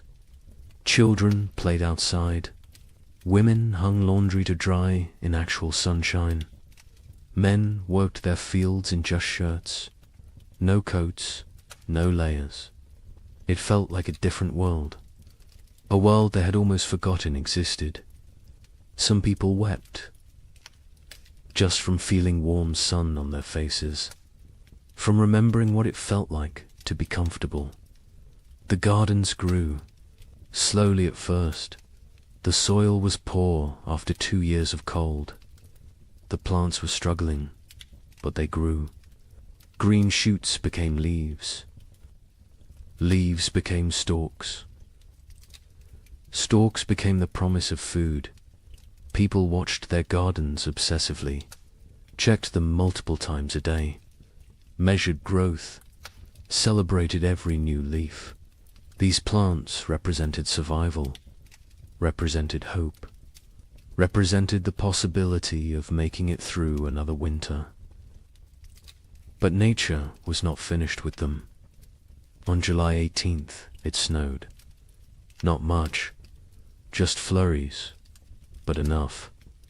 Enough to kill the tender plants, enough to destroy weeks of growth, enough to crush newly formed hope. People walked out to their gardens that morning, saw the white dusting, saw the blackened leaves, saw their food supply dying in front of them. Some fell to their knees, some cursed God, some simply turned around and walked back inside. There was nothing to say, nothing to do. It was happening again. The killing frost was not universal. Some areas escaped, some gardens survived, but many did not. Families who had planted everything watched everything die. They had gambled on summer. Summer had betrayed them. Now they faced another winter with even less than before. The mathematics were impossible. They could not survive another winter like the last one. They simply could not. August brought more temperature swings, warm days, cold nights. Plants that survived the July frost struggled to grow. The growing season was too short, too unstable. Crops that should take 90 days to mature needed 120 now. because cold nights slowed growth, because the plants were stressed, because nothing was normal anymore. People harvested what they could: small potatoes, stunted corn, vegetables that in normal times they would have discarded. But these were not normal times. They harvested everything, used everything, wasted nothing. The young couple in Michigan harvested a small crop, not enough to last a winter, but something. They dried corn, made it last. Dug potatoes. Tiny potatoes the size of walnuts, but potatoes nonetheless. They counted their stores, made calculations, decided they needed to supplement with hunting, with trapping, with anything they could find. The man began ranging farther again, looking for game. The game was returning. Slowly, deer appeared in the forests, rabbits in the fields. He killed a deer in late August, his first successful hunt in months.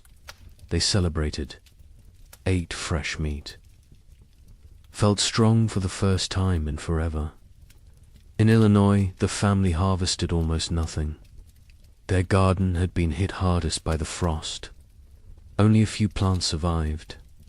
They gathered what they could: a handful of beans, some small squash. It was not enough, not even close. The father knew they could not stay, could not survive another winter here. He told his family they would leave before the snow came, go south, find warmer land, find food, find a way to survive. His wife agreed. The children said nothing. They had learned not to question adult decisions, learned that arguing changed nothing. The widower and his daughters harvested a better crop. Their fast-growing vegetables had matured before the frost. They had radishes, lettuce, some early peas. It was not much, but combined with careful rationing, it might be enough. Might. The older daughter did the calculations, told her father. They would need to find additional food. He nodded, said he would try. She knew what that meant: hunting, trapping, foraging, taking risks. She did not argue. They needed food. Risk was unavoidable. September arrived cold. Too cold for September. People looked at each other with understanding. It was starting again. The brief summer was over. Winter was returning. And this time they knew what to expect. This time there would be no surprise, no shock. Only grim preparation. Only the knowledge that they had barely survived the first time. And now they had to do it again, with less food, less strength, less hope. The psychology of facing a second winter was different from the first. The first winter had carried shock, disbelief, the constant expectation that surely this would end soon. The second winter carried no such illusions. People knew what was coming. They remembered the hunger, the cold, the fear, the losses, and they knew they were weaker now, less prepared, more vulnerable. The knowledge sat heavy on everyone who remained. Many families chose to leave before winter set in. Migration south became a steady stream. Wagons loaded with whatever possessions people could carry. Children wrapped in blankets. Livestock trailing behind. They abandoned cabins. Abandoned land claims. Abandoned dreams. Survival mattered more than property now. More than pride. More than the promise of the frontier. They headed toward Kentucky, Tennessee, places where winter might be survivable. The young couple in Michigan debated leaving daily. Every conversation came back to it. Should they go? Should they stay? He wanted to try one more winter. They had more food this time, more experience, more knowledge of what to expect. She was not convinced. The baby was only 6 months old. Traveling with an infant in winter was suicide. But staying might be too. They went in circles, never deciding, paralyzed by impossible choices. A neighbor stopped by in mid-September, an older man who had lived in Michigan Territory for 10 years. He told them he was leaving, heading to his sister's farm in Kentucky. He offered to take them with him. Safety in numbers, shared resources, shared risk. The young man looked at his wife. She looked at the baby. The neighbor said he was leaving in 3 days, with or without them. Think about it. He left. They thought about it. They thought about nothing else. In the end, they decided to stay. The risks of travel seemed greater than the risks of staying. They had a cabin, firewood, some food, a chance. The journey was hundreds of miles through increasingly hostile weather with a baby.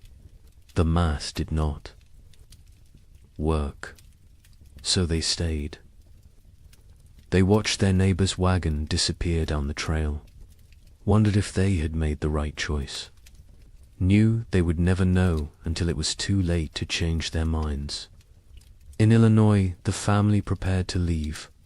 They sold what they could, traded the rest, packed a wagon with essentials. They left in late September, before the first snow. The father took one last look at their cabin, at the land he had dreamed would make his fortune. His wife put a hand on his arm, told him they would come back someday. He nodded but did not believe her. Neither did she. They climbed onto the wagon. The children huddled in the back. They started south, toward an uncertain future. But at least it was movement. At least it was trying. The journey south was hard. The roads were poor. Mud, ruts, fallen trees. The wagon broke an axle on the 3rd day. The father spent half a day repairing it. They pushed on. Other families traveled the same roads. Sometimes they camped together, shared fires, shared stories. Everyone had the same tale. Cold, hunger, loss, death. The stories became repetitive, became numbing. After a while, people stopped sharing, just nodded at each other, understanding without words. They reached southern Illinois after 2 weeks. The father inquired about land. Prices had dropped. So many people fleeing south had flooded the market. He found a small farm, 40 acres. The previous owner had died. His widow was selling. The father offered what he had. It was not much. She accepted anyway. She just wanted to go back east, back to family, back to safety. The Illinois family had a new home, farther south, maybe far enough. The widower and his daughters stayed in Ohio. They had discussed leaving, but decided against it. The older daughter argued they knew this land, knew where to hunt, where to trap, where to find water. Starting over somewhere new meant learning everything again, meant being vulnerable in unfamiliar territory. Better to face the devil you know. Her father agreed. The younger daughter said nothing. She rarely spoke anymore, just existed. Moving through routines mechanically, October brought the first hard freeze, earlier than normal, earlier than even last year. People who had hoped for a longer autumn were disappointed. Winter was not waiting, was not merciful. It arrived with force and fury. Temperatures dropped below zero. Snow fell heavy and steady. Within 2 weeks, the world was white again, frozen again, dead again. The young couple in Michigan settled into survival mode. They knew the rhythms now, knew how to ration, how to stay warm, how to maintain hope when everything felt hopeless. The man hunted when weather permitted. He had learned to read the cold, to know when going out was risk versus suicide. He caught rabbits occasionally. Small game, it helped. Not enough, but something. The woman focused on the baby, keeping her warm, keeping her fed, keeping her alive. The baby was their reason to continue. Without her, they might have given up, might have laid down and waited for the end, but she needed them, depended on them, so they kept going, kept trying, kept fighting, even when they were exhausted, even when they wanted to quit. They looked at her face and found strength they did not know they had. Communities that had not already dissolved finished dissolving. People stopped visiting, stopped checking on neighbors. The isolation became total. Each family alone in their cabin, alone in their struggle, alone in the dark. The only sounds were wind and cold and occasionally wolves. The wolves had returned, hungry, desperate, like everyone else. They came close to cabins at night, howling, looking for weakness, looking for opportunity. A family 3 miles from the young couple disappeared in November. The husband went to check on them after not seeing smoke from their chimney for several days. He found the cabin empty, the door hanging open. Snow drifted inside. No signs of struggle, no blood, no bodies, just absence. They had left, or something had taken them. Or they had died and been buried or dragged off. He did not know, would never know.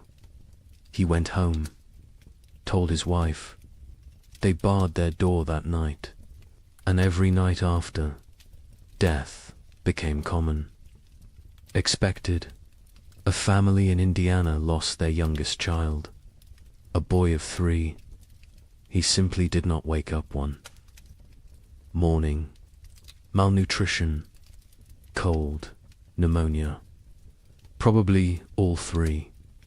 They buried him in snow because the ground was frozen, marked the spot with stones, planned to give him a proper burial in spring. If spring came, if they survived to see it, the mother stopped speaking after that, just rocked in her chair, staring at nothing.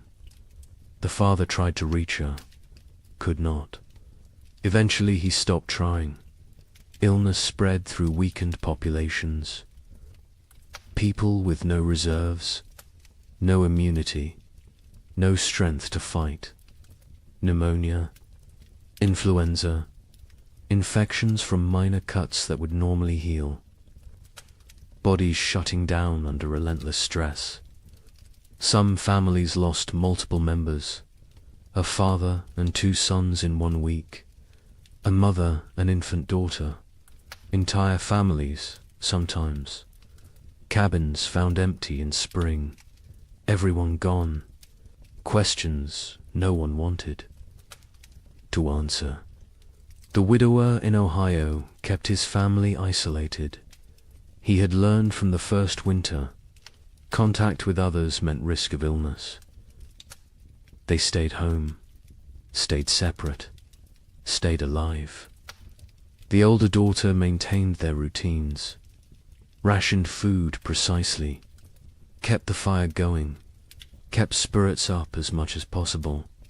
The younger daughter helped when asked, but remained distant, locked, inside her own mind, traumatized by 18 months of horror.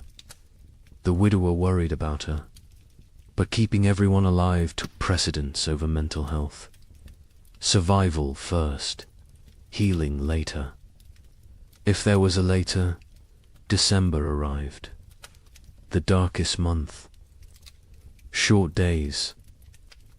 Long nights. Endless darkness, both literal and metaphorical. People sat by fires and tried not to think, tried not to calculate, tried not to realize how bad things were, because thinking made it worse. Awareness made it unbearable. Better to exist moment to moment, not looking forward, not looking back, just being, just surviving. Christmas came and went unmarked. No celebrations, no gifts, no joy. Some families tried to acknowledge it, a special meal, a prayer, but mostly it passed like any other day. Cold, dark, hungry. Religion felt hollow to many now. Hard to believe in divine providence when children starved. Hard to have faith when prayers went unanswered year after year. Some held on to belief, others let it go, released it like one more thing they could not afford to carry. The young man in Michigan carved a small wooden toy for his daughter, a doll. Simple but carefully made. He gave it to her on Christmas morning. She was too young to understand, but his wife cried, not from sadness, from gratitude, that he still tried, still found ways to create beauty, still believed in something beyond mere survival. She held him, told him she loved him. They stayed like that for a long time, drawing strength from each other, from their small family, from the choice to keep going. January 1837 arrived, the coldest month of the coldest winter in memory. Temperatures that made the previous year seem mild, winds that cut through any barrier, cold that penetrated everything. People wore every piece of clothing they owned, layered until they could barely move, and still the cold found them. Still it reached through to skin and bone and soul. Food was running critically low for most families. The math was becoming impossible. Even with strict rationing, supplies would not last until spring. Families faced starvation, real starvation. Not just hunger, but the final stages of the body consuming itself. People grew skeletal, moved slowly, spoke rarely, conserved every calorie, every bit of energy. Some no longer had the strength to gather firewood. They burned furniture, burned cabin walls, anything that would produce heat. The young couple ate. One meal every 2 days.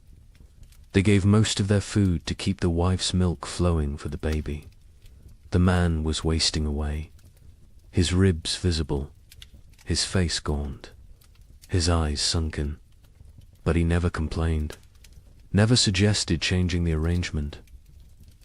His daughter would eat, would survive, even if he did not. The wife saw what he was doing, begged him to eat more. He refused, said she needed strength for the baby. She did not argue further, because he was right, and because arguing took energy. They did not have. February brought no relief, just more cold, more snow, more death. The widower in Ohio made a final inventory. They had perhaps 3 weeks of food left. After that, nothing. He gathered his daughters, told them the truth. They would need to start hunting more aggressively, taking more risks. It was dangerous, but necessary. The older daughter nodded, said she would help. She had learned to trap, to track, to skin small game, skills her mother never imagined she would need. The younger daughter looked up briefly, then back down.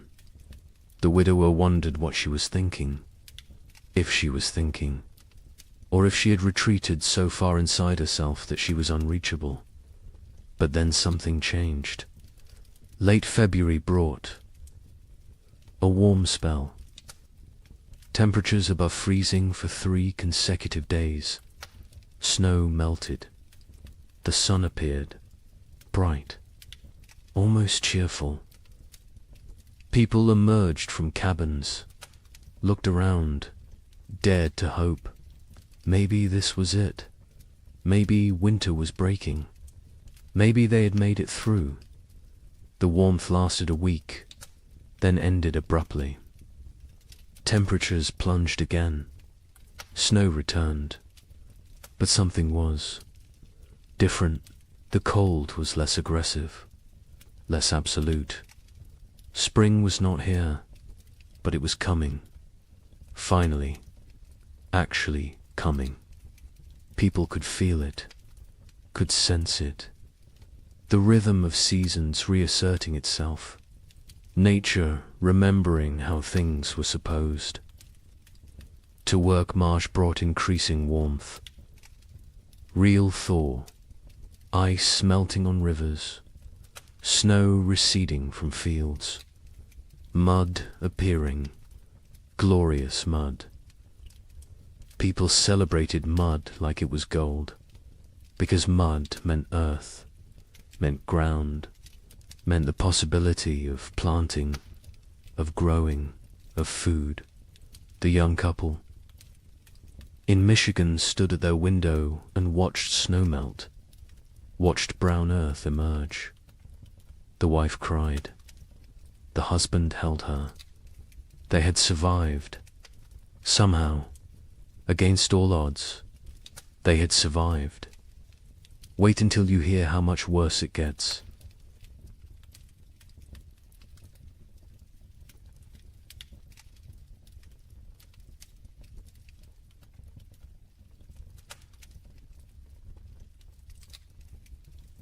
The relief of March 1837 was short-lived.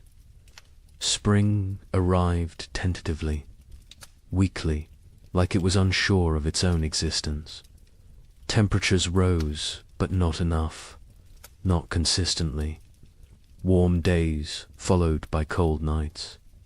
Progress followed by setbacks. Nature could not decide what season it wanted to be. People planted anyway, because what choice did they have? They put seeds in cold ground and prayed. The young couple in Michigan planted their entire plot. Every seed they had saved, every seed they had traded for, everything. It was all or nothing now. They could not hold anything back, could not plan for next year. Next year was too far away, too uncertain. They needed food this year, this growing season, or they would not see another. The man worked the field slowly, his body weakened from months of starvation. His wife helped when she could, the baby strapped to her back, growing, thriving somehow despite everything. In their new home in southern Illinois, the family that had fled hoped for better conditions. Warmer weather, longer growing season, better chances. The father plowed fields, planted corn, beans, squash. The soil was good, better than what they had left behind. But the weather was still wrong, still cold, still unpredictable, he realized. with growing horror that they had not escaped, had only delayed the inevitable. The cold had followed them south, or perhaps it was everywhere. Perhaps there was no escape. The widower in Ohio planted with his daughters. They worked together in silence. The older daughter had become the de facto head of household. She made decisions, organized work, kept them functioning. Her father followed her lead, grateful for her strength. The younger daughter worked mechanically, planting seeds, covering them with soil, watering. Her face remained blank, empty. The widower had accepted that she might never fully return, that the person she had been before the cold was gone, replaced by this hollow version. He mourned her even though she still lived at. April brought frost, killing frost. Not as severe as the previous year, but enough to damage crops, to set back growth, to remind everyone that nature was still hostile, still unpredictable, still deadly. People watched their seedlings blacken and die, watched weeks of work destroyed overnight. Some replanted, others gave up, decided to focus on foraging, on hunting, on finding food rather than growing it. Trust in agriculture had eroded.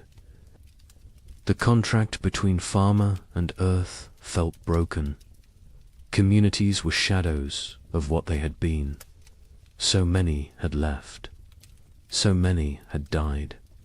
The ones who remained were changed, hardened, suspicious. The social bonds that had held frontier life together were gone, replaced by wariness, by self-interest, by the understanding that in crisis every person was ultimately alone. Neighbors who had once helped each other now avoided contact, feared obligation, feared the weakness that came from caring about others. A woman in Michigan Territory knocked on the young couple's door in late April. She was gaunt, desperate. Her husband had died in February. She had 3 children, no food, no options. She begged for help, anything they could spare. The young man looked at his wife. They had so little themselves, barely enough for their own family. His wife went inside, came back with a small sack of cornmeal, perhaps 2 pounds. It was a significant portion of their stores. The woman wept, thanked them, left. The young man and his wife never discussed it, never questioned the decision, but they both knew what that cornmeal might cost them later. May brought better weather, warmer, more stable. The crops that survived April began to grow, slowly, struggling, but growing. People tended their gardens obsessively, pulled every weed, watered carefully, talked to the plants, begged them to thrive. These gardens represented everything: hope, survival, future. Without them there was nothing, just slow starvation through another winter. And no one could survive another winter like the last 2. The young couple's garden showed promise. The corn was growing, short stalks, but growing. The beans were climbing, the squash spreading. They allowed themselves to hope, to plan, to imagine a harvest that would see them through. The man hunted regularly now. The game had returned. Deer, rabbits, turkey. He was successful more often, building their stores. They smoked meat, preserved it, prepared for the worst while hoping for better. In southern Illinois, the family's crops grew better. The warmer climate helped. Their corn reached knee-high by late May. The father felt vindicated. They had made the right choice to move. His wife was less certain. She had learnt not to trust good fortune, not to believe in progress until it was secured. She watched the sky constantly, waited for the next disaster, for the frost or hail or plague of insects that would destroy everything. Optimism felt dangerous, felt like tempting fate. The widower's garden grew adequately, not abundant but adequate. The older daughter managed it efficiently. She had learned to maximize every inch of soil, every drop of water, every moment of sunlight. She was 17 now, an adult in all. But names she had lost her youth to these winters, lost her innocence, lost a chance to be young and carefree. She did not mourn these losses. There was no time, no space, no energy. She simply existed in the present, did what needed doing, survived. June arrived warm. Summer finally asserting itself. People shed layers, felt sun on skin, remembered what warmth felt like. Children played outside, really played. Not just huddled for warmth, but ran and laughed, and acted like children. Parents watched them with complicated emotions, joy at seeing childhood return, sorrow for all the childhood lost, fear that this reprieve was temporary. That winter would return too soon. The young couple's baby took her first steps in June, on grass, in sunshine. Her mother cried, watching her. This tiny person who had known only cold and hunger and fear was walking, growing, living. It felt miraculous. The man picked up his daughter, spun her in the air. She laughed. The sound was pure joy, untainted by the suffering around her. Too young to understand, too young to remember. They both hoped she would never remember these years, never carry the scars they carried. July was hot, genuinely hot. People complained about heat, then laughed at themselves for complaining. Heat was blessing. Heat was life. Heat meant crops growing, meant long days, meant hope. The gardens flourished. Corn grew tall. Beans produced pods. Squash spread across the ground with heavy fruit. For the first time in 2 years, abundance seemed possible. Not guaranteed, but possible. But nature had taught them not to trust. On July 23rd, a hailstorm struck southern Indiana. Hail the size of eggs. It shredded crops, destroyed gardens, killed livestock. Families who had been preparing for harvest lost everything in 20 minutes. The storm passed, left devastation. People walked through destroyed fields in shock, corn beaten into the ground, beans stripped from vines, squash smashed. Months of work, all their hope, gone. The Eloy family was spared. The storm passed north of them, but they heard about it. Heard about families losing everything. The father thanked God. The mother said nothing. She had stopped thanking God, stopped blaming God. God was absent from this struggle. They were alone. They survived or died based on luck and effort.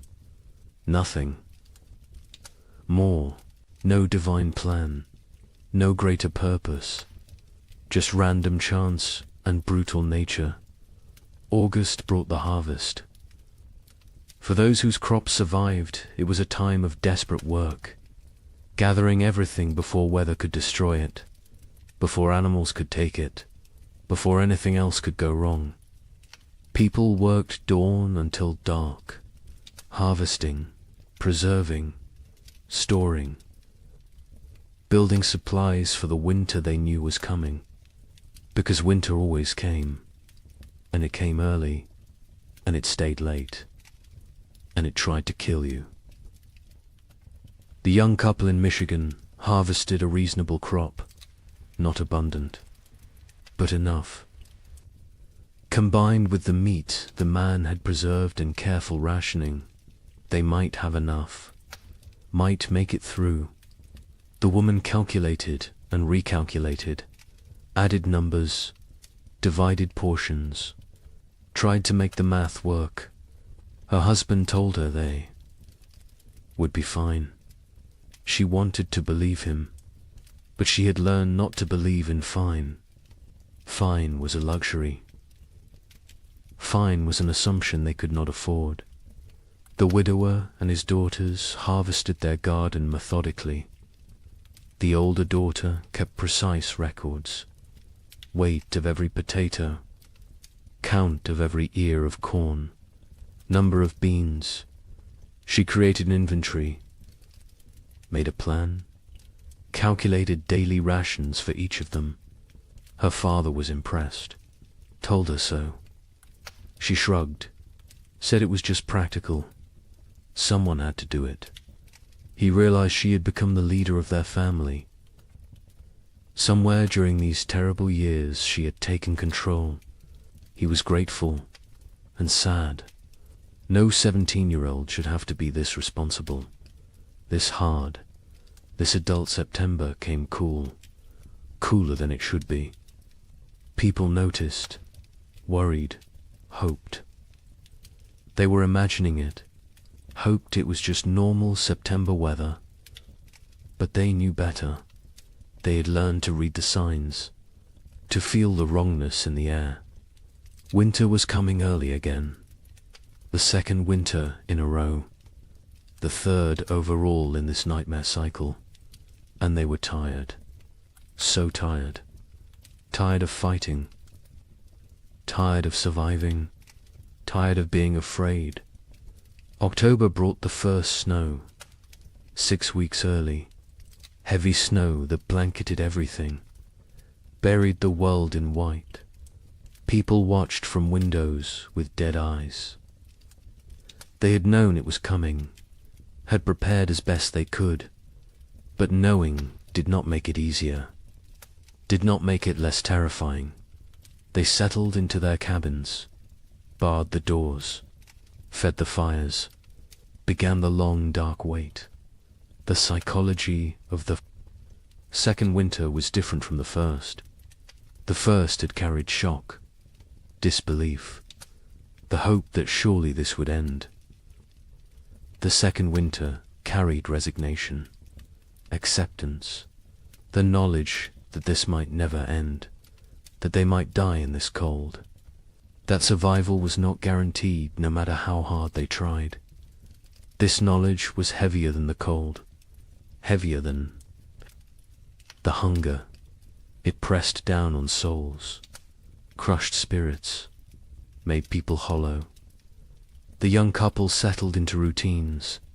He maintained the fire. She cared for the baby. They rationed food strictly. 1 meal a day. Small portions. They talked less now. Conversation took energy, took hope. They existed side by side, parallel lives barely touching. The baby was their only connection, their only reason. Without her, they might have drifted apart entirely, might have retreated into individual isolation. But she needed both of them, so they stayed together, functioned as a unit, survived. In Illinois, the family that had fled south discovered that southern winter was still winter. Less severe than Michigan, but severe enough. Cold enough. Dangerous enough. The father realized they would need to go farther south next year. Kentucky, maybe. Tennessee. Somewhere winter was mild. Somewhere survival did not require such desperate measures, his wife agreed. The children were weakening. The youngest was sick. A cough that would not go away. A fever that came and went. They needed better conditions. Warmer weather, more food, or they would lose her. The widower and his daughters faced the second winter with grim efficiency. They had learned so much. How to ration perfectly. How to maintain minimal fire. How to trap in winter. How to make everything last. The older daughter ran the household. Her father followed orders. The younger daughter existed. That was all. She ate when told, slept when told, worked when told, but there was nothing behind her eyes. No personality, no emotion, no self. She had retreated so far inside that the widower wondered if she would ever come out. November was brutal. Temperatures far below normal. Winds that never stopped. Snow that fell constantly. People burned through firewood faster than anticipated. Started burning furniture again. Cabin walls. Anything wooden. Anything that would burn. Heat was more important than shelter at a certain point. Better to freeze in an open cabin than freeze in a closed one. At least an open one gave you a chance to see death coming. Food became critical. Families ran low faster than expected. The cold required more calories. The body burned fuel trying to stay warm. People ate more, depleted stores more quickly. By mid-November, some families were already rationing desperately, making soup with water and a single potato, boiling bones multiple times to extract every bit of nutrition, eating things that would normally be considered inedible, tree bark, leather, anything that might contain some caloric value. A family 4 miles from the young couple knocked on their door in late November. A father with 2 sons. Their wife and mother had died in October. Pneumonia. They had no food left. Nothing. They were starving. The father asked for help. His sons stood behind him, thin, shaking, eyes too large in gaunt faces. The young man looked at his wife. She looked at the baby. They had enough food for themselves. Barely, not enough to share. The young man told them he was sorry. He had nothing to give. The father nodded. Said he understood. They left. The young couple never saw them again. Never learned what happened to them. Preferred not to know. December brought darkness. Literal and metaphorical. The days were so short, the nights so long. People sat in dark. Cabins, conserving candles, conserving lamp oil, conserving everything. The darkness was oppressive, heavy. It made time feel strange, distorted. Days blended together. You woke, ate a small amount. Sat, slept, woke again. Was it day? Was it night? Did it matter? Time lost meaning when every moment was the same. Cold, dark, hungry, afraid. The young couple's baby got sick in early December. A fever. She cried constantly. Would not nurse. The mother held her day and night. Tried everything. Cold cloths. Warm cloths. Arb's prayer. The fever broke after 3 days. The baby survived, but the mother did not recover emotionally. She stopped sleeping. Watched the baby constantly. convinced that if she looked away, her daughter would die. The man tried to comfort her, told her the baby was fine. She would not listen, could not listen. Fear had taken hold. Rational thought had fled. Christmas came. No celebration, no acknowledgement. It was just another day. Cold, dark, hungry, the young. Man had carved another toy for his daughter. A small horse. He gave it to her on Christmas morning. She grabbed it, put it in her mouth. Too young to play properly, too young to understand. His wife smiled weakly, told him it was beautiful, then went back to staring at the baby. The man sat by the fire, wondered how much longer they could do this, wondered if survival was worth the cost, then felt guilty for wondering. The Illinois family's youngest child died on December 30th. The cough had gotten worse. The fever never broke. She was 6 years old. They wrapped her in a blanket, laid her in the snow, marked the spot. The mother did not cry. She had no tears left. The father built a small cross. The other children stood silently. They had learned not to show emotion. Emotion was weakness. Weakness was dangerous. The family went back inside. Life continued, because what else could they do? Stop living because one of them had died.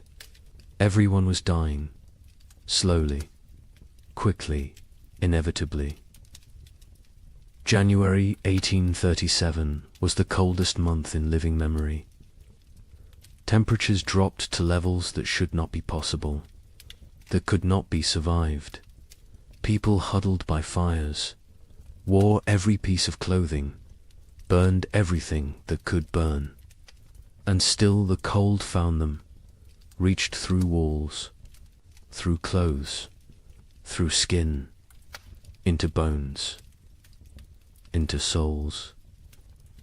Cold that felt sentient, malevolent, actively trying to kill. The widower in Ohio burned his bed in January, then the girl's bed. They slept on the floor near the fire, all three together, sharing body heat, sharing blankets. The older daughter protested burning the beds, said they would need them later. Her father said later did not matter if they froze tonight. She understood, helped him break up the bed frames, fed them to the fire, watched the wood burn, wondered what they would burn next, what they would sacrifice tomorrow. People stopped moving unless necessary. Movement required calories, burned energy. Energy was precious, could not be wasted. Families sat still for hours, days, only moving to tend fire, to prepare food, to use the chamber pot. Everything else was eliminated. Conversation, work, activity, all gone, replaced by stillness, by conservation, by the desperate attempt to make their bodies last until spring. Food was running out everywhere. People were starving, really starving. The body consuming itself, muscle wasting, organs beginning to fail. People became skeletal, their faces gaunt, eyes sunken, teeth loose, hair falling out. The physical signs of advanced starvation. Some went mad. The hunger drove them insane. They talked to people who were not there, saw things that did not exist, lost touch with reality. Others became violent, desperate, dangerous. The young man in Michigan was starving himself to keep his wife and daughter fed. He ate almost nothing, claimed he was not hungry. His wife knew what he was doing, begged him to eat. He refused, said she needed strength to nurse. She needed food to make milk. The baby needed milk to survive. Therefore, the baby and wife ate. He did not. The math was simple, brutal, but simple. He was dying. They both knew it. Neither spoke of it, because speaking made it real, made it unbearable. February brought no relief, just more cold, more hunger, more death. Bodies were found frozen in cabins. Entire families sometimes. They had run out of firewood, run out of food, run out of strength. They had simply stopped, laid down, let the cold take them. It was easier than continuing, easier than fighting every single day with no end in sight. Some people judged them, called them weak. Others understood, envied them even, because at least their suffering was over. The young couple reached their breaking point in late February. They had no food left, nothing. The man was too weak to hunt, too weak to trap, too weak to move. His wife was still nursing, but her milk was almost gone. The baby cried constantly, starving, dying. They sat together, held each other, held their daughter, waited for the end. They did not speak, did not cry, did not pray. They had moved beyond all that. They simply existed in the moment, waiting for it to be over. Then a neighbor appeared, the same neighbor who had offered to take them south. He had returned. His sister's farm had been no better. He had come back to his land, to his cabin. He knocked on their door. The young man opened it, could barely stand. The neighbor saw the situation immediately, went to his wagon, brought back food, salt pork, cornmeal, dried beans. Not much, but something. He told them he would check on them weekly, share what he had. The young man tried to thank him, could not find words. The neighbor nodded, said they were neighbors. That was enough. He left. The food saved them. They rationed it carefully, made it last. The wife's milk returned. The baby stopped crying, started nursing properly. The man ate small amounts, regained some strength. Not much, but enough to function, enough to survive. They knew they owed their lives to the neighbor, knew they could never repay him, but they would try. Someday, if they lived that long. March finally brought real thaw. Not false hope this time, real warmth, sustained warmth. Snow melted, ice broke up on rivers, mud appeared everywhere. Glorious mud. People emerged from cabins, looked around, counted who was left. So many were gone, dead or fled. The survivors looked at each other with hollow eyes. They had made it, somehow, through a second winter, through horror that should not be survivable. They had made it, but at what cost? Wait until you hear about the third winter. Asterisk. Spring 1837 arrived broken, not absent like before, but damaged, wounded, like nature itself was exhausted from the struggle. The warmth came, but felt fragile, tentative, as if it might retreat at any moment. People planted again, because they had to, because there was no alternative. But the hope that had sustained them through previous plantings was gone. replaced by grim determination, by obligation, by the mechanical act of putting seeds in ground without believing. Anything good would come from it. The young couple in Michigan planted their field. The man was skeletal now. His body had not recovered from February, probably never would, but he moved through the motions, ploughing, planting. His wife helped, the baby on her back, growing despite everything, thriving in ways that defied logic. Children were resilient, more resilient than adults. She embodied hope even when her parents had none. They worked for her, survived for her, continued for her. The neighbor who had saved them helped with planting.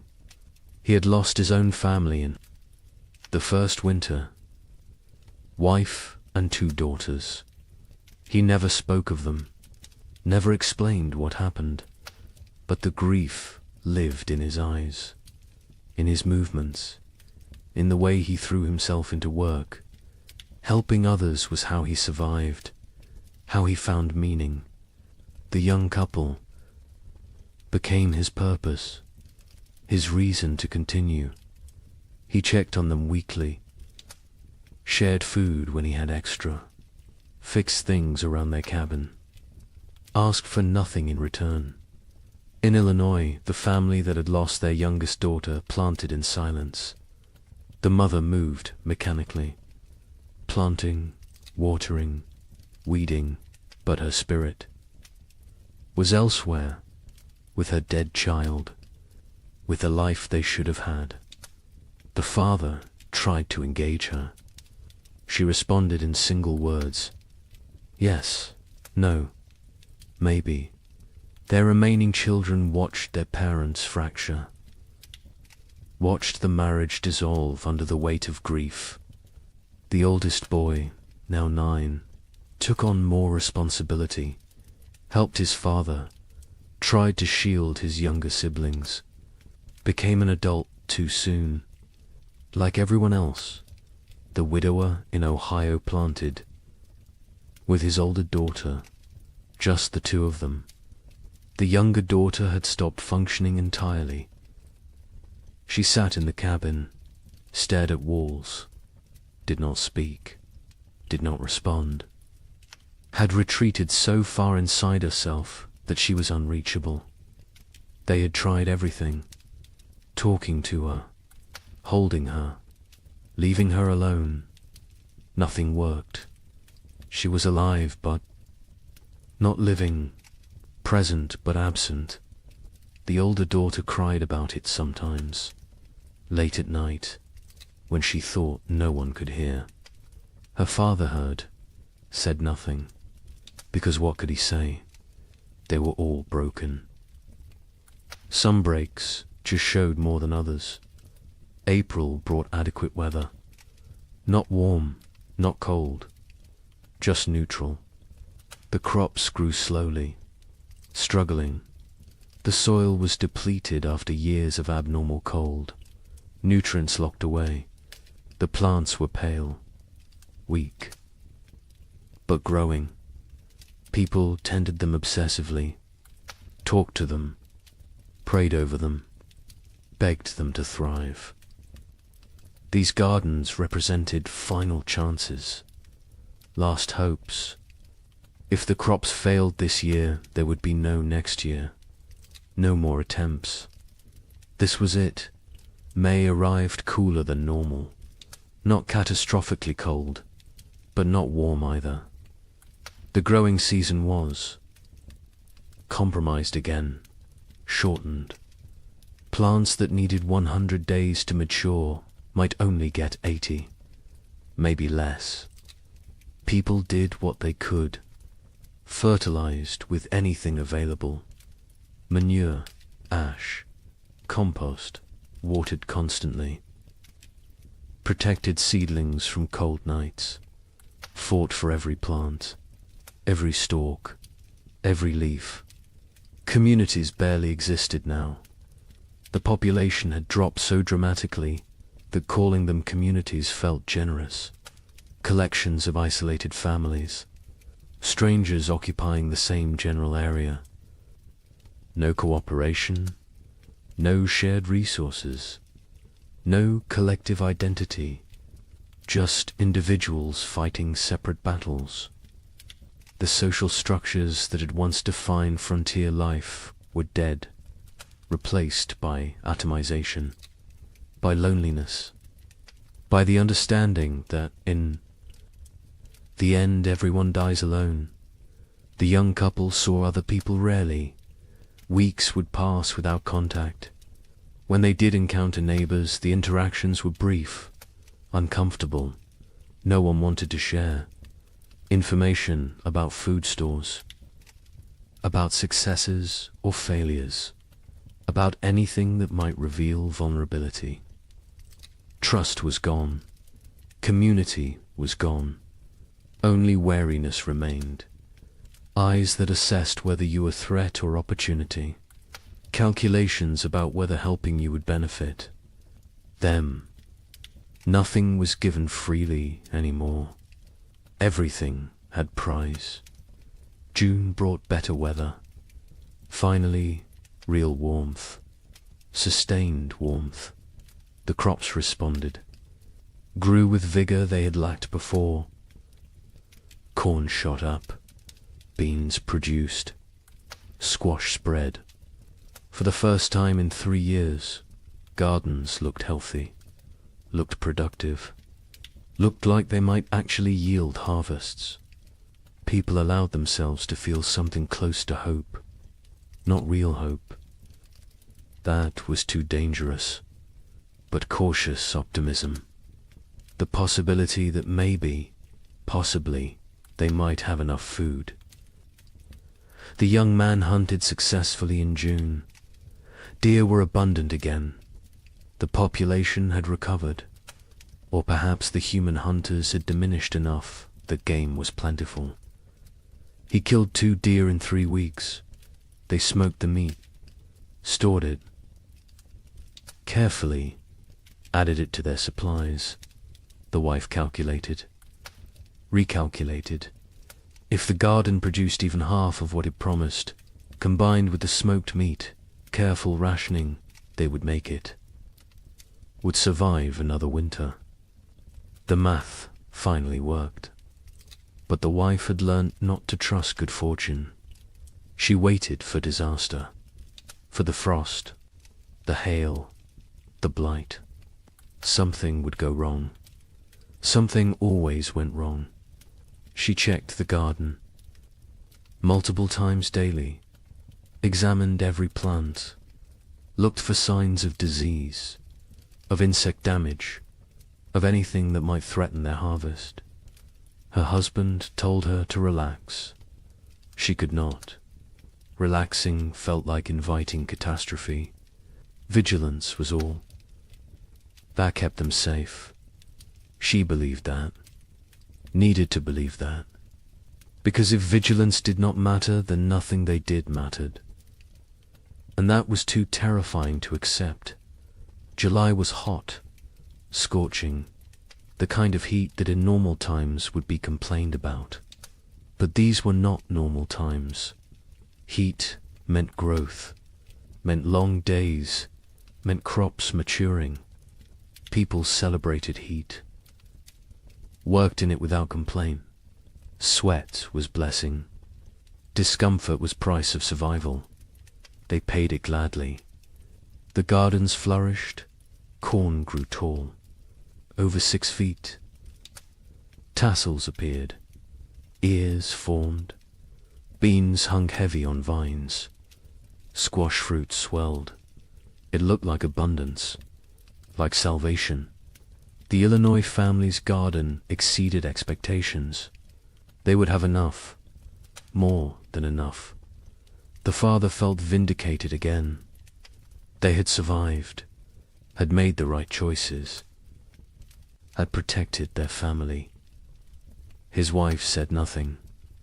She had learned that survival was temporary, that next year would bring new challenges, new threats, new opportunities for loss. The dead daughter haunted her, would always haunt her. Success. Today did not erase yesterday's failures, did not bring back what was lost. The widower and his older daughter harvested the first. Vegetables in late July, radishes, lettuce, early peas. They ate fresh food for the first time in months. The taste was overwhelming, sharp, vibrant, alive. The older daughter cried while eating. Her father pretended not to notice. They offered food to the younger daughter. She took it, chewed mechanically, swallowed. No change in expression, no recognition of the gift they were giving her. She was gone. The person she had been was dead. This shell remained. They would care for it, protect it. But they had accepted that their family was now too. People. August brought the main harvest. People worked frantically, gathering everything, storing everything, preserving everything. This harvest represented life, represented hope, represented the possibility of future they could not afford to lose any of it. Every ear of corn mattered, every bean, every squash. They worked dawn to dusk, exhausting themselves, not caring. This was too important to spare effort. The young couple harvested more food than they had seen in 3 years. Corn beans, squash, combined with the smoked venison, they had enough. Actually enough. Not barely enough. Not maybe enough. But truly enough. They stood in their cabin looking at the stores.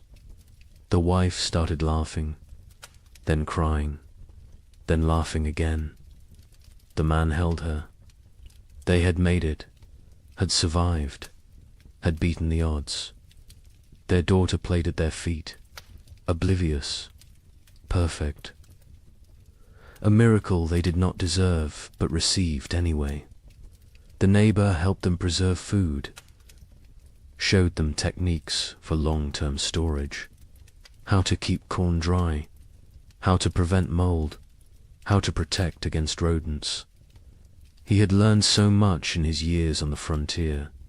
Before the cold years he had been successful, prosperous even. Now he was just surviving, like everyone else. But he remembered the old knowledge, the techniques that worked. He shared them freely, asked nothing in return. The young couple offered to pay him, with food, with labor. He refused, said neighbors helped. Neighbors, even though neighbors barely existed anymore. Even though community was dead, he held on to the old ways, the old values. It was how he honored his dead family. September arrived cool. People tensed, waited for the cold, for winter to come early again, for the pattern to repeat, but it did not. September stayed temperate, pleasant even. Leaves changed color on schedule. Geese flew south at the normal time. Nature seemed to be remembering how to be normal, how to follow the rhythms that had existed for millennia. People did not trust it, could not trust it, but they noticed, hoped, very carefully hoped. October brought the first frost, right on schedule. Normal frost, expected frost, not the killing freeze of previous years, just regular autumn cold. Farmers finished their harvests, stored the last vegetables, prepared for winter. But this preparation felt different, less desperate, less terrified. They had food, real food, enough food. Winter was coming, but it was normal winter. Survivable winter. They could do this. The young family brought in their last harvest in mid-October, filled their cabin with stores. The man built additional storage, racks for corn, bins for potatoes, hooks for smoked meat. The cabin was crowded now, full of food, full of life, full of hope. His wife walked around touching everything, making sure it was real. Not a dream, not delusion, actually real. She counted, recounted. The numbers worked. They would eat this winter, would eat well even. The relief was almost unbearable. The Illinois family stored their harvests methodically. The father built a proper root cellar, dug into a hillside, lined with stone, cool and dry, perfect for storage. He placed potatoes carefully, carrots, turnips, everything that would keep. The corn hung from rafters, the beans dried in bags, the squash lined shelves. It looked like prosperity, like success. He allowed himself to feel proud. His wife did not share the feeling. She looked at the food and thought only of their dead daughter, of how she would never eat any of it. The father tried to reach her, tried to pull her back to the living. She would not come. Grief had her, would always have her. The widower and his older daughter stored their harvest efficiently. They had learned to waste nothing, use every space, maximize every resource. The cabin was full, the root cellar was full. They had succeeded. Against all odds, against impossible circumstances. 2 people, one of them barely 17, had survived and built security for the coming winter. The older daughter allowed herself a moment of satisfaction, of pride, then went back to work. There was always more work, always more preparation, always more to do. November arrived cold, but not catastrophically so. Normal cold, expected cold. The kind that could be managed with sufficient firewood and food. People settled into winter routines. But these routines were different from previous years. There was enough food, enough fuel, enough security. Meals were adequate, not abundant, but adequate. No one was starving. No one was burning furniture. No one was making desperate choices. It felt surreal, like they had forgotten what normal winter felt like, how survivable it was supposed to be. The young couple's cabin was warm. The man had cut plenty of firewood, more than enough. They burned it generously, keeping the space actually warm, not just barely above freezing, actually comfortable. They ate 2 meals a day, sometimes 3. The baby was thriving, walking now, talking, saying simple words. Mama, Dada, more. She was growing into a person, a personality, happy, curious, untroubled. She remembered nothing of the previous winters, was too young. It was blessing. The parents were grateful. Grateful she would not carry the scars they carried. Christmas came. The young couple celebrated. The man carved more toys for his daughter. A whole set now. Horse, dull, simple blocks. The wife cooked a special meal, used extra supplies, made bread, made stew with vegetables. It felt extravagant, wasteful even. But they did it anyway, because they could, because they had survived. because they deserved one day of abundance, one day of joy. The neighbor joined them. They ate together, talked, laughed even. It felt foreign, strange, but good. So good, though. Illinois' family marked Christmas quietly. The father suggested they celebrate, make a special meal. The mother refused, said she could not celebrate when her daughter was dead. The father did not push, let it go. The children received no gifts, no special food, no acknowledgement, just another day. They did not complain, did not expect anything different. Childhood joy had died years ago. They were little adults now, serious, pragmatic, damaged. The widower and his older daughter observed Christmas with quiet reflection. They made a slightly larger meal, said prayers, remembered the wife and mother who was gone, remembered the sister and daughter who was gone in a different way.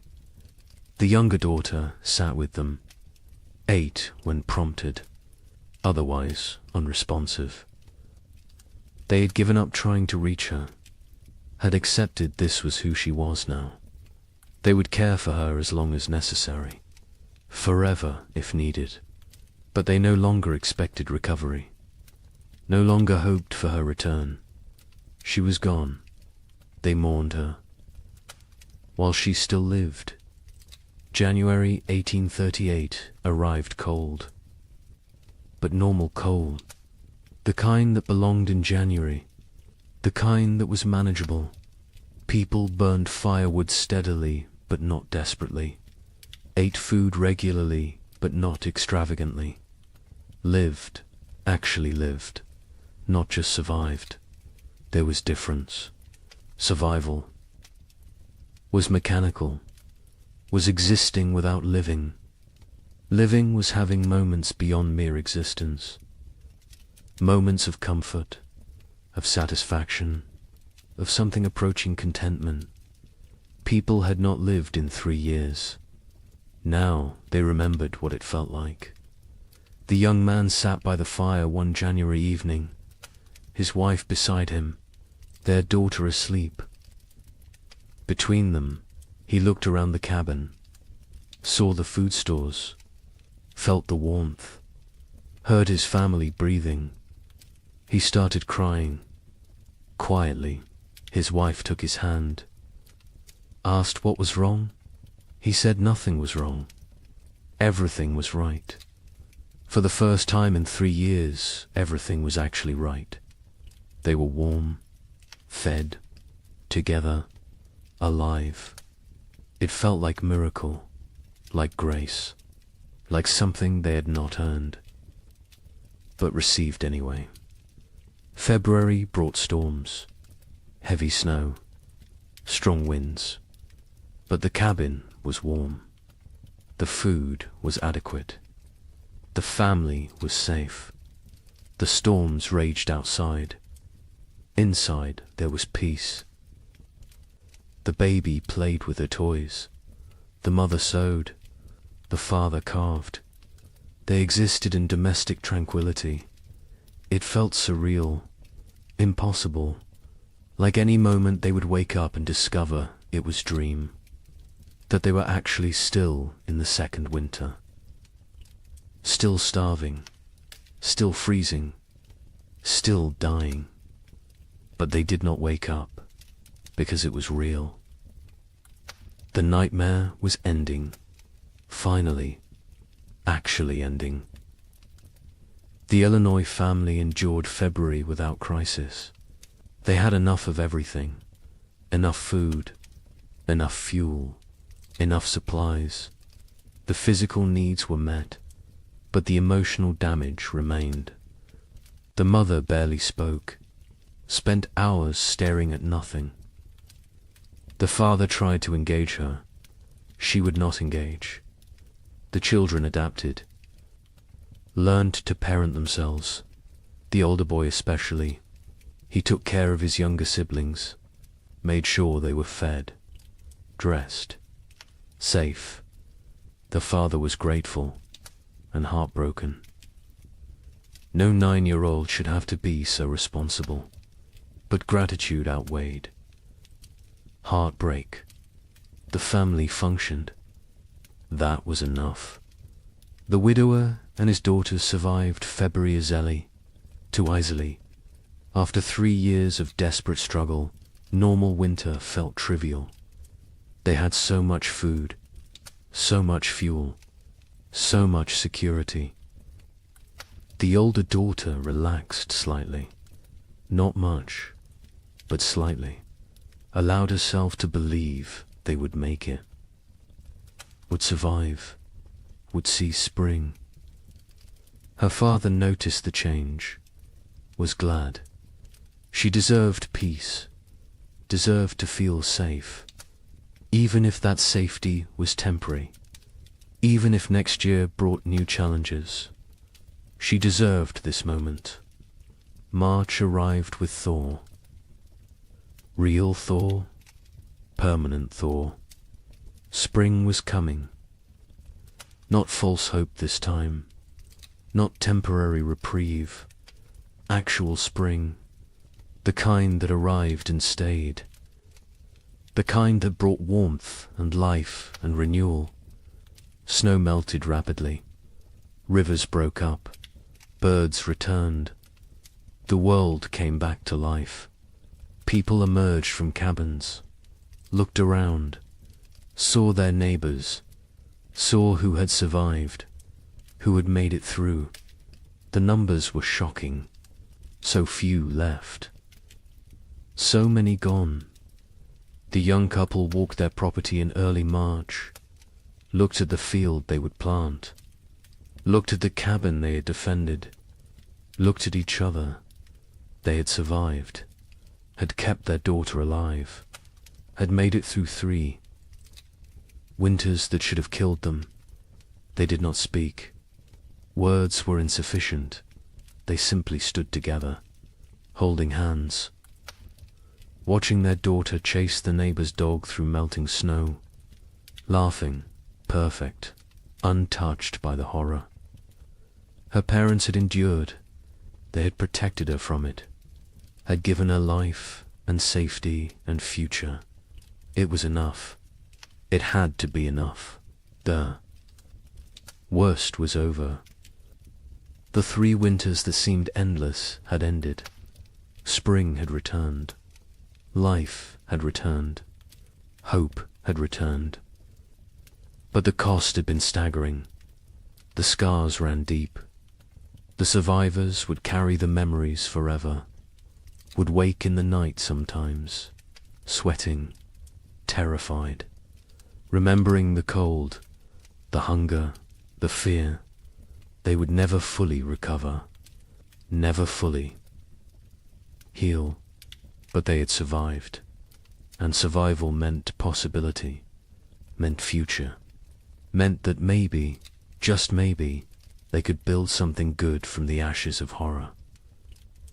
Spring 1838 arrived like a resurrection, not the tentative half-springs of previous years, but full, complete, undeniable. March brought warmth that stayed.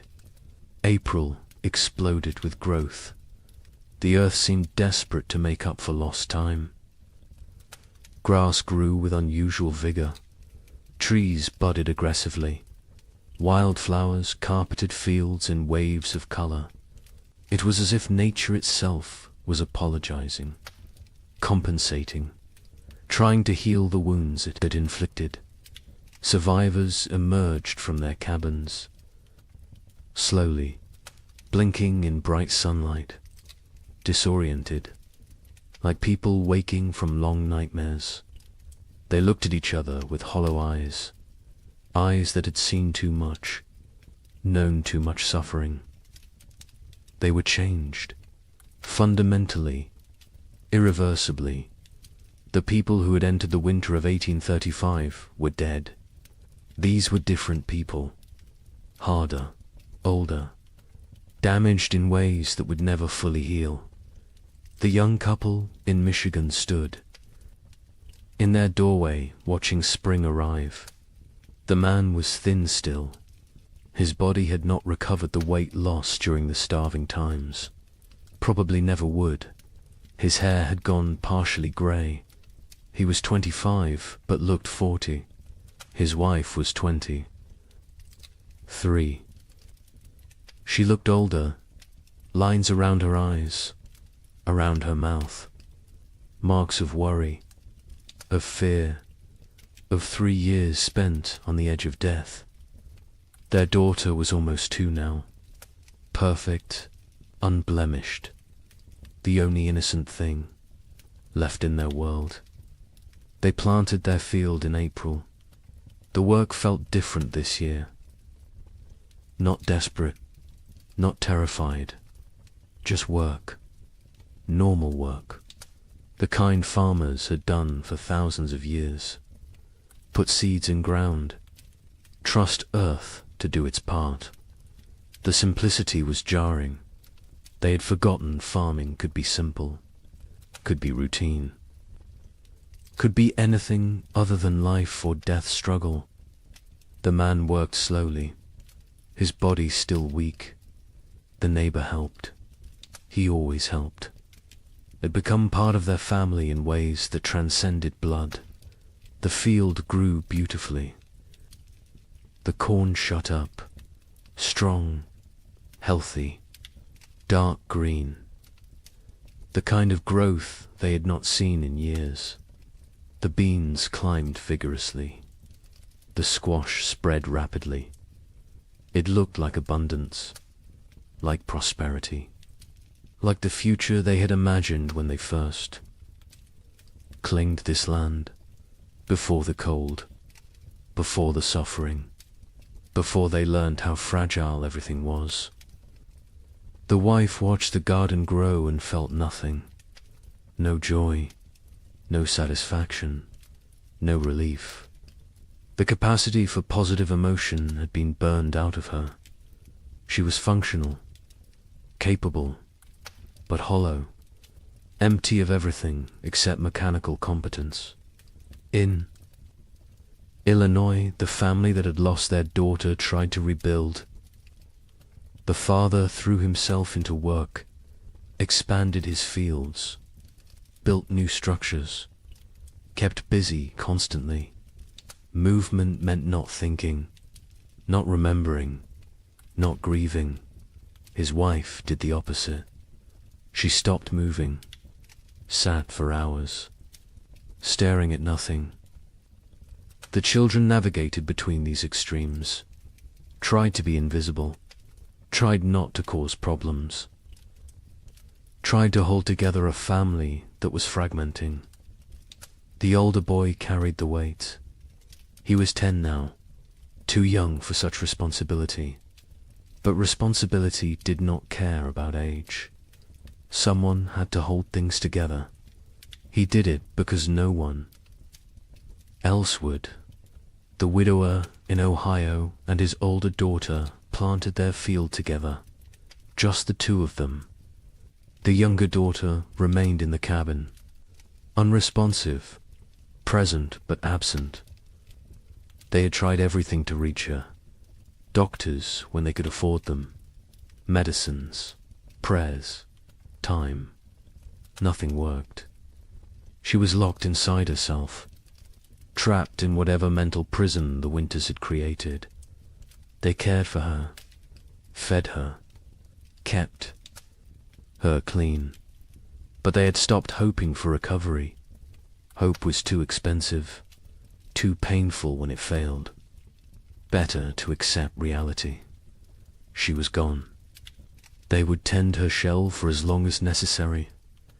Other families across the frontier faced similar struggles. The physical danger had passed. Food was available. Weather was normal. But the psychological damage remained. People suffered from what we would now recognize as severe trauma, depression, anxiety, what was then called melancholy or nervous. Exhaustion. They startled easily, had nightmares, struggled with crowds, with noise, with anything that reminded them of the hard years. Many never fully recovered, carried the scars until death. Communities began to reform, slowly, hesitantly. People who had isolated for survival started reaching out again, started talking to neighbors, started attending church, started rebuilding the social structures that had dissolved. But it was different now. The easy trust was gone. The assumption of mutual aid was gone. People helped each other, but warily, with limits, with boundaries.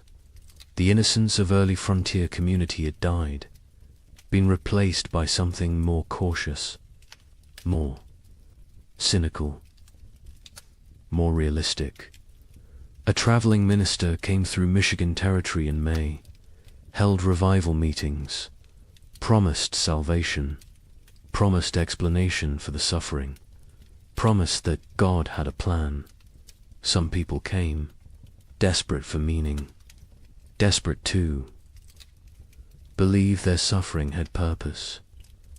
The young couple attended once, listened to the minister talk about divine testing, about Job, about how suffering brought people closer to God. The wife stood up, walked out. Her husband followed. They never went back. If God had done this to them, then they wanted nothing to do with God. If God had not done this, then he was powerless to prevent it. Either way, church offered nothing they needed. Others found comfort in religion, clung to faith as the only thing that made sense of senselessness, believed that heaven waited, that their dead children were safe, that suffering on earth was temporary, that eternity would compensate for temporal pain. The young couple did not judge them. Whatever got you through was valid, but they could not share that faith, had lost it somewhere in the second winter, when their daughter was dying and prayers went unanswered, when they realized they were alone, truly alone. Number. God, no providence. Just luck and effort and random chance. Summer brought abundance. The crops matured perfectly. The harvest was extraordinary. People gathered more food than they had seen in 5 years. Barns filled, root cellars filled, cabins filled. It was almost obscene, this wealth after such poverty, this abundance after such scarcity. Some people hoarded reflexively, stored food they would never eat, could not stop gathering, could not trust that next year would also be good. The trauma of scarcity had rewired their brains, made them incapable of feeling secure no matter how much they had. The young couple harvested their field in August. The yield was massive, more than they could possibly use. They sold some, traded some, gave some away, kept plenty for themselves. Their stores were overflowing. The man built additional storage. The wife watched him work, felt disconnected, like she was observing someone else's life. She went through motions, cared for their daughter, cooked, cleaned, did everything a wife and mother should do, but felt nothing, was numb, had been numb since February of the second winter. She wondered if she would ever feel again, or if this numbness was permanent, the price of survival. In Illinois, the abundant harvest did not heal the broken family. The father worked obsessively, made more money than they needed, bought things, built things, kept moving. The mother remained withdrawn, lost in grief, The children adapted, learned to function without real parenting, became independent too soon. The family existed together but separately. Parallel lives in the same space, not connected, not whole, just adjacent. The widower and his older daughter harvested successfully. Their fields produced well. They had security for the coming winter. The older daughter was 18 now. An adult, she had offers of marriage. Young men who saw her competence, her strength, her capability.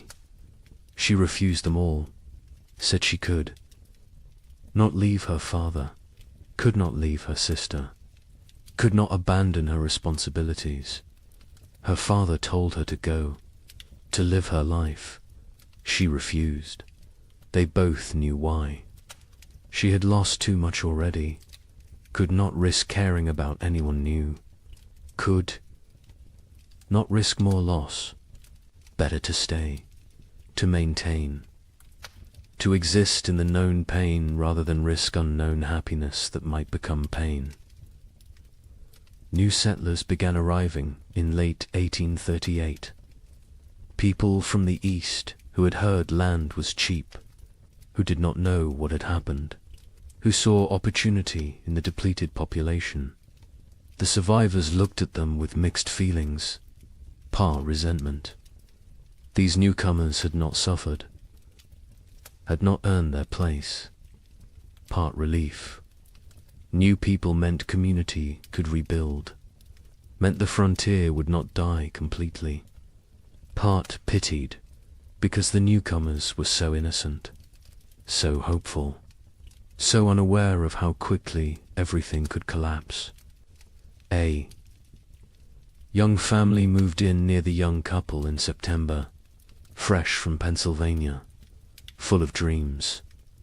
The man introduced himself, talked about his plans, about the farm he would build, about the future he saw. The young couple listened politely, said nothing about the previous years. What could they say? How could they explain? The newcomers would learn, or they would not. Either way, it was not the survivors' responsibility to shatter their illusions, let them have their hope, while it lasted. The physical scars were obvious. People were thinner, weaker. Many had lost teeth from malnutrition, had hair that had gone white or fallen out, had skin that showed the effects of vitamin deficiency, scurvy, rickets. Conditions that should have been rare were common. Some people recovered physically, others carried permanent damage, weakened hearts, damaged lungs, bodies that had been pushed beyond sustainable limits and never fully healed. But the psychological scars went deeper. The young wife woke screaming. Sometimes nightmares of her daughter dying, of snow falling in July, of cold that would not end. Her husband held her, said nothing, because what could he say? He had his own nightmares, his own fears. They did not discuss them, did not process them, just carried them, separately, together. The weight never lessened, only became familiar, became part of who they were now. The Illinois mother never recovered. She existed but did not live, went through motions but found no joy, no peace, no release from grief. Her family tried to reach her. She was unreachable. Eventually, they stopped trying, accepted that she was gone even though her body remained. The father took over her duties, cooked, cleaned, cared for the children, worked the farm, did everything. She sat, stared, existed. It was slow death. Everyone knew it. No one could stop it. She would live another decade, empty, broken, a ghost. In her own life, some survivors found ways forward, created new lives from the ruins of the old. The widower eventually remarried, a widow from the next county. She had lost her husband and son in the first winter. They married not from love, but from practicality, from loneliness, from the need to not be alone. It was not romantic, but it worked. They built a life together, quiet, stable, functional. His older daughter never married, stayed home, cared for her sister, became essential to the household, found purpose in duty, in responsibility, in maintaining. She never seemed unhappy, but she never seemed happy either. Just existed in the middle, neither satisfied nor dissatisfied. Just present, the young couple stayed together, raised their daughter, had 2 more children in the years after, built a successful farm. From the outside they looked normal, prosperous even, but between them was distance, a gulf created by 3 years of shared trauma that they could never fully bridge. They cared for each other, were faithful, were good parents. But the passionate young couple who had claimed the land in 1835 was gone, replaced by 2 damaged people doing their best. It was enough, had to be enough. They did not expect happiness, did not seek joy, just sought stability, safety, security, found those things, made a life from them. By 1840, the population had stabilized. Some areas had recovered partially, others remained sparsely populated. The demographic impact was significant. Thousands had died. Thousands more had fled. The westward expansion had been set back years. Territories that should have achieved statehood remained territories. The ambitious growth projections of the early 1830s were abandoned.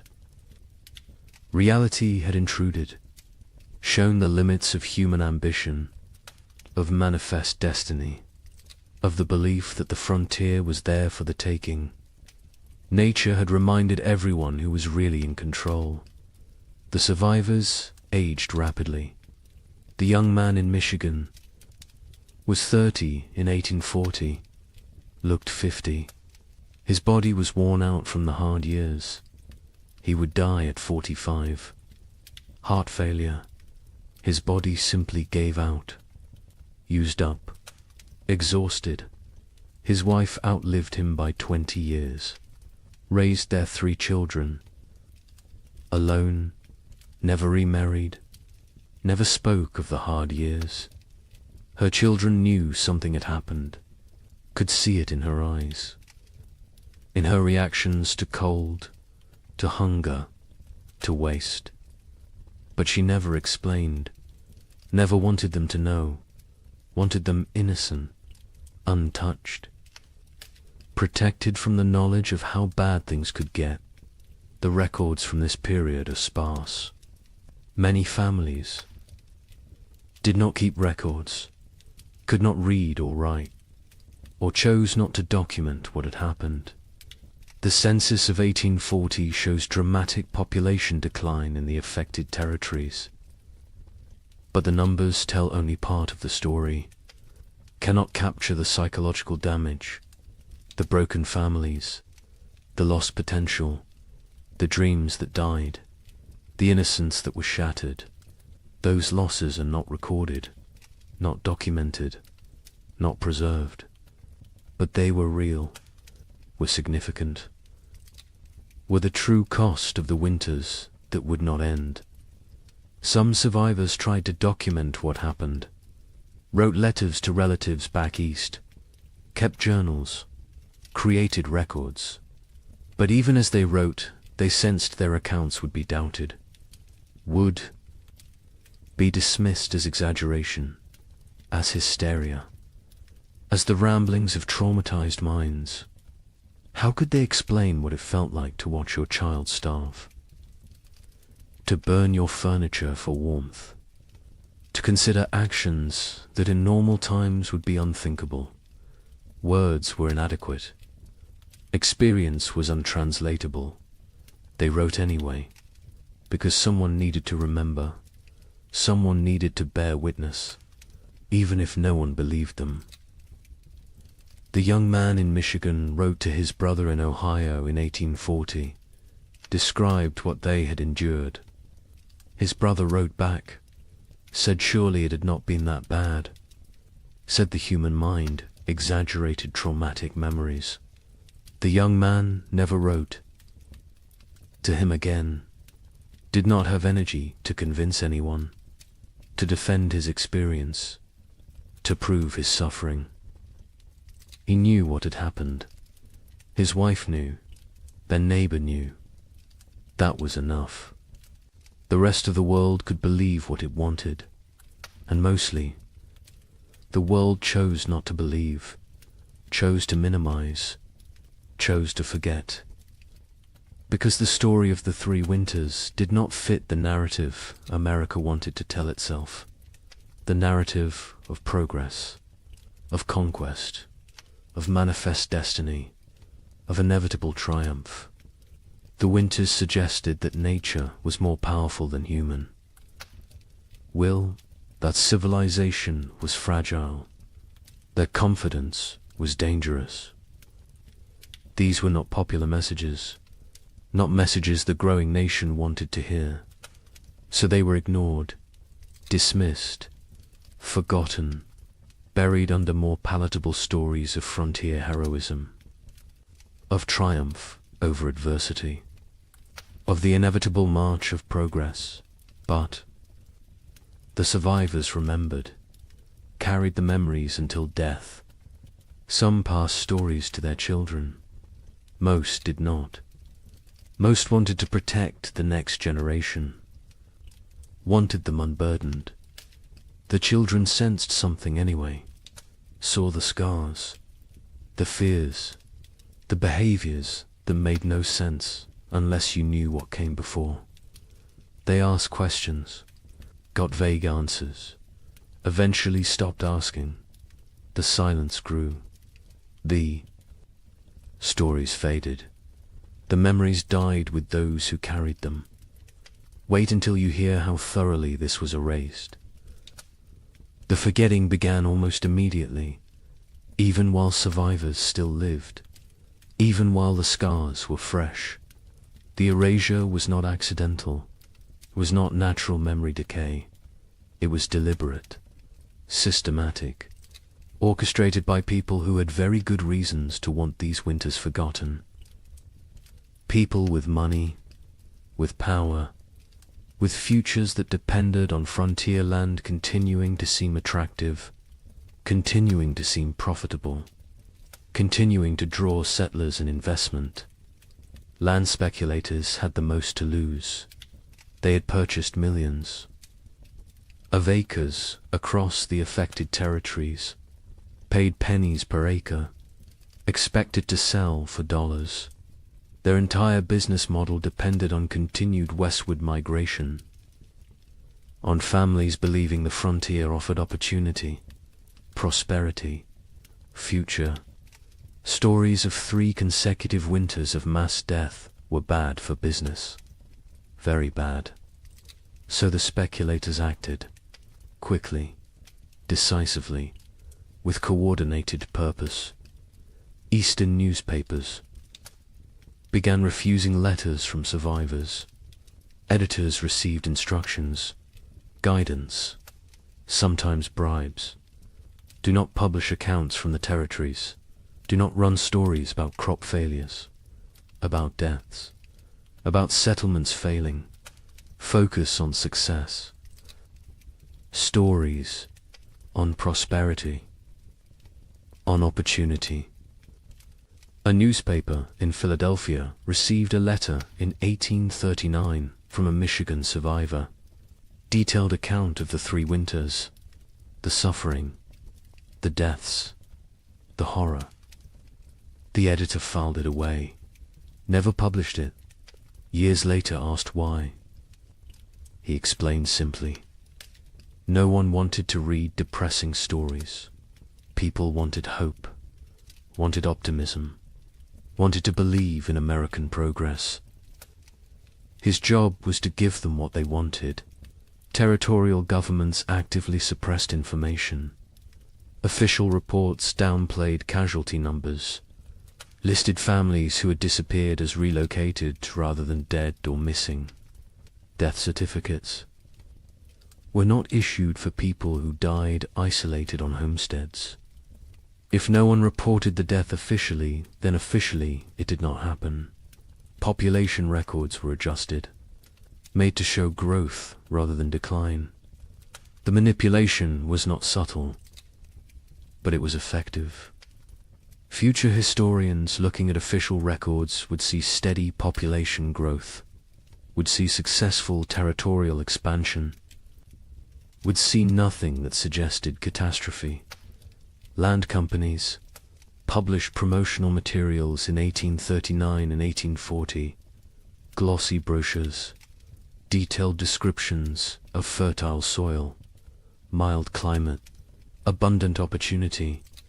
They made no mention of the previous years, no acknowledgement of hardship, no warning of risks. New settlers arrived with these brochures, with these promises, found a very different reality.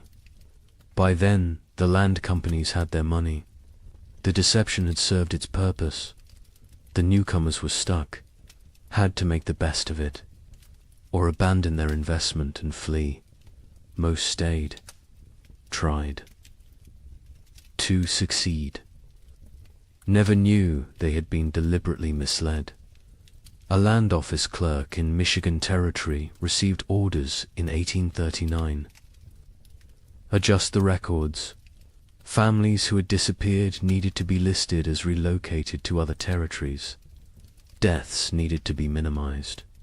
The numbers needed to show growth, success, progress. He complied. His job depended on it. His family depended on it. He made the changes, falsified documents, erased people from existence. Years later, guilt-ridden, he confessed to his wife, told her what he had done. She told him he had no choice. Everyone had to survive somehow. He accepted this, but the guilt never left. He carried it until death, never told anyone else, never made it right. Just carried the weight of erasing thousands of people to protect property values. Railroad companies were equally invested in suppressing the truth. Their business plans required population growth in the territories, required towns, commerce, customers. Empty land was worthless. They needed settlers, needed them desperately. Stories of mass death were obstacles, barriers to profit. So they acted, funded newspapers that told the right stories, hired writers to create promotional content, paid for testimonials from satisfied settlers, built a narrative of success and opportunity that bore little resemblance to reality. The suppression extended to personal correspondence, letters from survivors to relatives. Back east were sometimes intercepted, lost, destroyed. Postal clerks received instructions. Letters containing certain content should not reach their destinations, should disappear. It was not official policy, not written down anywhere, but it happened regularly, systematically. Survivors wrote letters describing their experiences. Melt them. They never arrived. The relatives back east never learned the truth, continued to believe the promotional literature, continued to encourage others to move west. The cycle continued. Churches participated in the suppression, not overtly, not deliberately, perhaps, but they promoted a narrative that made the hard years easier to ignore. Suffering was divine testing. Those who died were called to heaven. Those who survived were blessed. This framing made the catastrophe seem like individual, spiritual journey rather than systemic climate disaster. Made it about personal faith rather than policy failure. Made it easier to move forward without asking difficult questions, without assigning blame, without demanding accountability. The survivors themselves often did not speak about their experiences. Many were deeply traumatized, could not articulate what had happened. The words did not exist. The concepts did not exist. Post-traumatic stress disorder would not be named. For another century, they just knew they could not talk about it, could not revisit it, could not make others understand. So they stayed silent, kept the memories locked inside. The silence was mistaken for acceptance, for healing, for moving on. It was none of these things. It was survival mechanism. It was protective barrier. It was the only way they could continue functioning. Others faced social pressure to remain silent. Communities wanted to move forward, wanted to rebuild, wanted to forget. People who dwelt on the hard years were seen as weak, as complainers, as obstacles to progress. A woman in Illinois tried to talk about losing her daughter, about the starvation, about the cold. Her neighbors told her to stop living in the past, to focus on the future, to be grateful for what she had. She stopped talking, but the memories did not stop. They never stopped. She just carried them alone, in silence, until they consumed her. Some survivors feared judgment for the choices they had made, for the actions they had taken to survive. Better not to speak of those years at all than to risk revealing what they had done, what lines they had crossed, what boundaries they had violated. Silence protected them, protected their reputations, protected their ability to be seen as respectable members of society. The price was isolation, loneliness, the inability to process trauma, but the alternative seemed worse. So they chose silence. The scientific community of the era struggled to explain the phenomenon. Without modern climate science, they lacked frameworks for understanding. Some suggested it was localized, exaggerated, not as severe as reported. Others proposed natural cycles, temporary aberrations, nothing to worry about long term. A few recognized it as significant climate event, but their voices were minority, were drowned out by those who preferred simpler explanations, who preferred not to see pattern, not to acknowledge that this could happen again. Meteorological records from the period are incomplete. Weather stations were sparse. Record-keeping was inconsistent. The data that exists shows temperature anomalies, shows unusual patterns, but gaps in the record allow for interpretation, allow for doubt, allow for dismissal. Later research, looking at the fragmentary data, could conclude it was not that bad, could argue the survivors exaggerated, could minimize the catastrophe. The incomplete record became excuse for incomplete acknowledgement. By 1850, just 12 years after the final winter ended, the 3 winters were rarely mentioned. Textbooks focused on westward expansion, on Oregon Trail, on Gold Rush. on the exciting narrative of American growth. The dark years from 1836 to 1838 were footnote at best. More often, they were completely absent. A generation of children learned American history without knowing thousands had died in the supposedly empty territories, without knowing their parents or grandparents had survived horror. The erasure was nearly complete. The Civil War cemented. The forgetting. After 1861, the nation had new trauma, new deaths, new catastrophe to process. The frontier winters seemed distant, irrelevant. Why dwell on old suffering when new suffering was everywhere?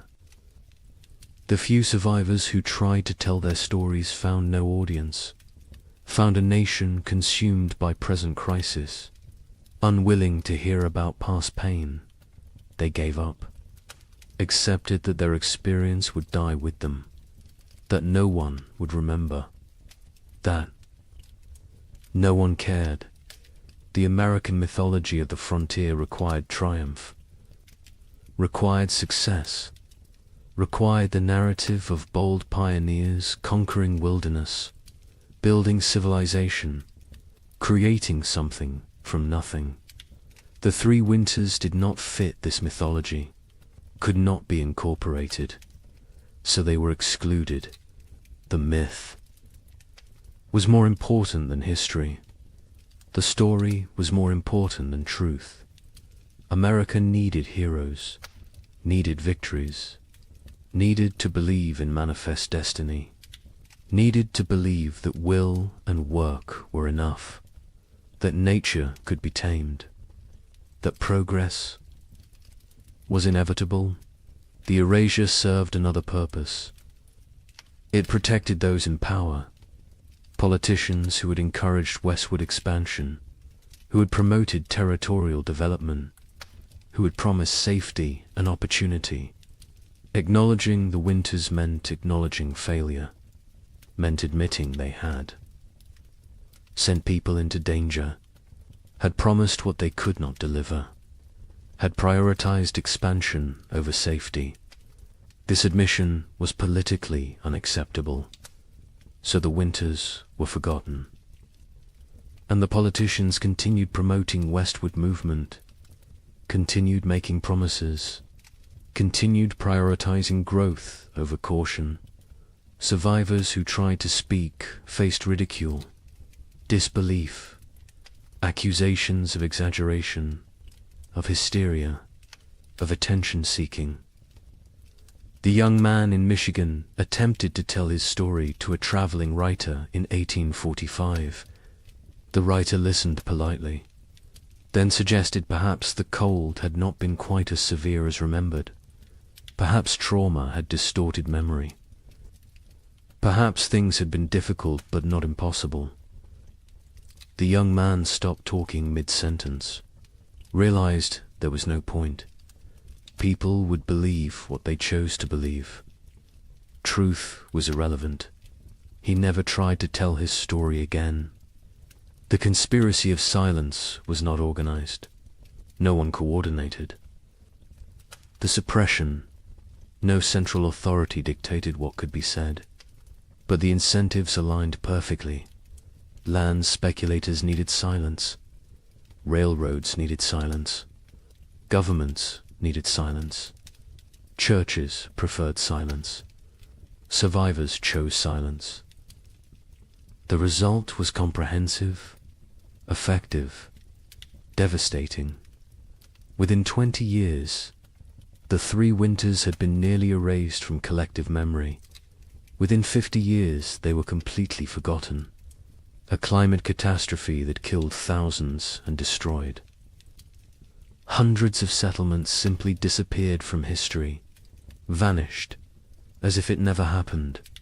But evidence remained, buried, hidden, waiting, in journals stuffed in attics, in letters preserved by accident, in graveyards with too many children's stones dated 1836 to 1838, In the population records that did not add up, in the archaeological evidence, in the tree rings, in the ice cores, in the gaps in genealogies where entire families simply ended.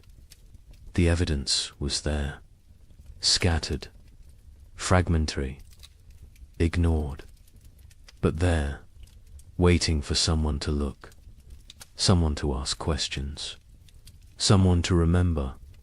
Wait until you hear what we found. Modern science has uncovered what deliberate forgetting tried to erase. The evidence exists, scattered across disciplines, buried in places most people never think to look. But it is there, consistent, compelling, undeniable. The 3 winters happened, were as severe as survivors claimed, perhaps more severe than they could articulate. The truth has emerged slowly, piece by piece, building into a picture that validates everything the survivors tried to tell us. Tree ring analysis provides the most objective evidence. Trees record their growing conditions in their rings. Wide rings mean good growing seasons. Narrow rings mean stress, cold, drought, poor conditions. Researchers examining old-growth trees across the Midwest discovered something remarkable. The rings from 1836 to 1838 are extraordinarily narrow, some of the narrowest in the entire record. These trees were stressed, struggling, barely growing. The pattern is consistent across species, across regions, across thousands of individual trees. The cold was real, was widespread. Was severe ice core samples from Greenland tell a similar story. Each layer of ice preserves atmospheric conditions from when the snow fell. Chemical analysis reveals volcanic particulates, sulfur compounds, evidence of major eruptions. The layers from 1835 and 1836 show unusually high concentrations, multiple eruptions. The volcanic material entered the upper atmosphere, circled the globe, blocked sunlight, lowered temperatures, created the conditions for catastrophic cooling. The ice remembers what humans forgot. A volcanic eruption near Japan in late 1835 was particularly significant. Mount Osama, not as famous as Tambora, which caused the year without summer in 1816, but substantial, combined with other eruptions in the Pacific. In Central America, the cumulative effect was devastating. The particulates in the atmosphere created a cascade of cooling, blocked solar radiation, disrupted weather patterns. The effects were most severe in continental interiors, places far from moderating ocean influences, places like the American. Midwest soil analysis from archaeological sites shows frost penetration to unusual depths. In normal years, frost might penetrate 12 to 18 inches. In the affected years, it went deeper, 24 inches, 30 inches. In some locations, the ground never fully thawed. Permafrost conditions in places that should never experience them. The soil remembers, holds evidence of cold that survivors described but scientists initially dismissed as impossible. Mass grave sites have been discovered during modern construction projects. A housing development in Michigan in 1985 uncovered a burial site.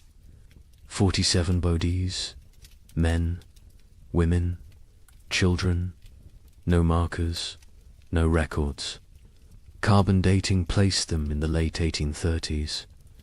The bones showed signs of extreme malnutrition, scurvy, rickets, starvation. Some showed evidence of violent death. Circumstances no one wants to examine too closely. The site was quietly reburied, a small memorial placed. Most people who drive past have no idea what lies beneath. Cabin sites across the frontier show evidence of desperate measures. Archaeological excavations reveal layers that tell stories. Burned furniture, charred cabin walls, butchered animals that would normally never be eaten. Rats, squirrels.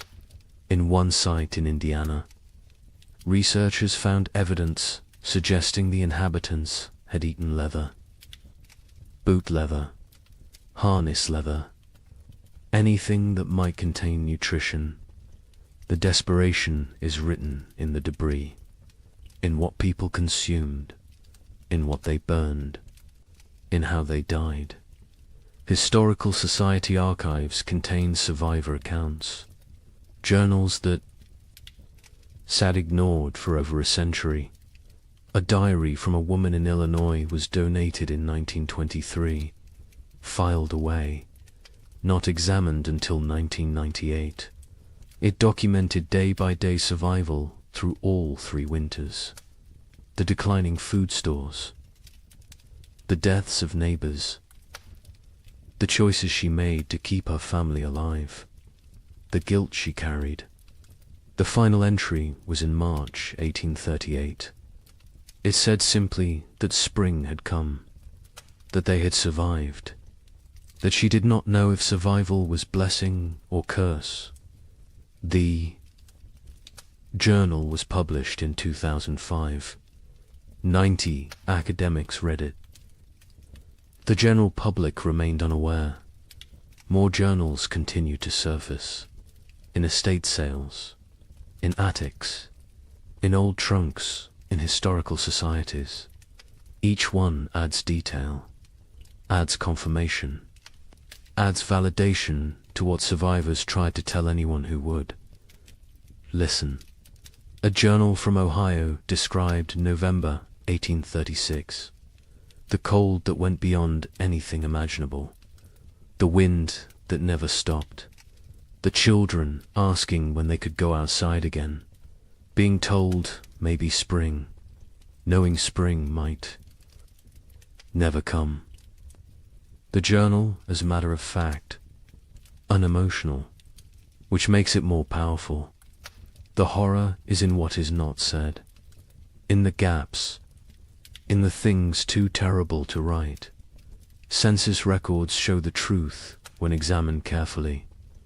The 1840 census recorded population in the affected territories. Researchers comparing it to 1830 projections found massive discrepancies. The expected population based on immigration rates and natural growth should have been far higher. Tens of thousands of people were simply missing, not relocated, not accounted for, gone. The census takers noted the discrepancies at the time. Their concerns were dismissed. The records were filed. The questions remained unasked for over a century. Statistical analysis reveals the scope of the catastrophe. Researchers in the late 20th century compiled data from multiple sources: church records, land claims, tax rolls, census data, letters, journals, everything available. They built demographic models. The model showed that approximately 15,000 families entered their affected territories between 1830 and 1835. The 1840 census showed fewer than 7,000 families. The missing 8,000 families represented perhaps 40,000 individuals. Some fled, but many died. The exact numbers will never be known, but the scale is clear. This was demographic catastrophe. Climate modeling supports the survivor accounts. Modern computers can simulate historical climate conditions, input the volcanic eruptions, the solar activity, the ocean currents, Run the models. See what temperatures they produce. The models consistently show severe cooling in the continental interior from 1836 to 1838. Temperature drops of 10 to 15 degrees below normal. Extended growing seasons by 30 to 60 days. The kind of conditions that make agriculture nearly impossible. The kind of conditions that kill. The models validate what survivors said. Validate what written records document. Validate what physical evidence proves. A particularly compelling piece of evidence emerged in 2012. A locked trunk. Found in the basement of a historical society in Pennsylvania. Inside were letters. Dozens of them. From frontier families to relatives back east. Letters that never reached their destinations. Letters that had been intercepted. Saved by the postal clerk who could not bring himself to destroy them, but could not deliver them either. The letters described starvation, death, terror, desperate pleas for help that never came. Because the letters never arrived. The trunk sat unopened for 170 years. The stories inside died with those who wrote them, until the trunk was finally opened, finally read, finally acknowledged. The letters paint a consistent picture. Cold that started early, that would not end. Food running out. Neighbors dying. Children dying. The grinding daily battle to survive another day. One letter from a mother in Michigan described watching her daughter grow thinner, watching her stop playing, stop laughing, stop being a child, becoming instead a small, starving creature focused only on survival. The letter was dated January 1837. It is unclear if the daughter survived. The mother's name appears in no later records. She likely died.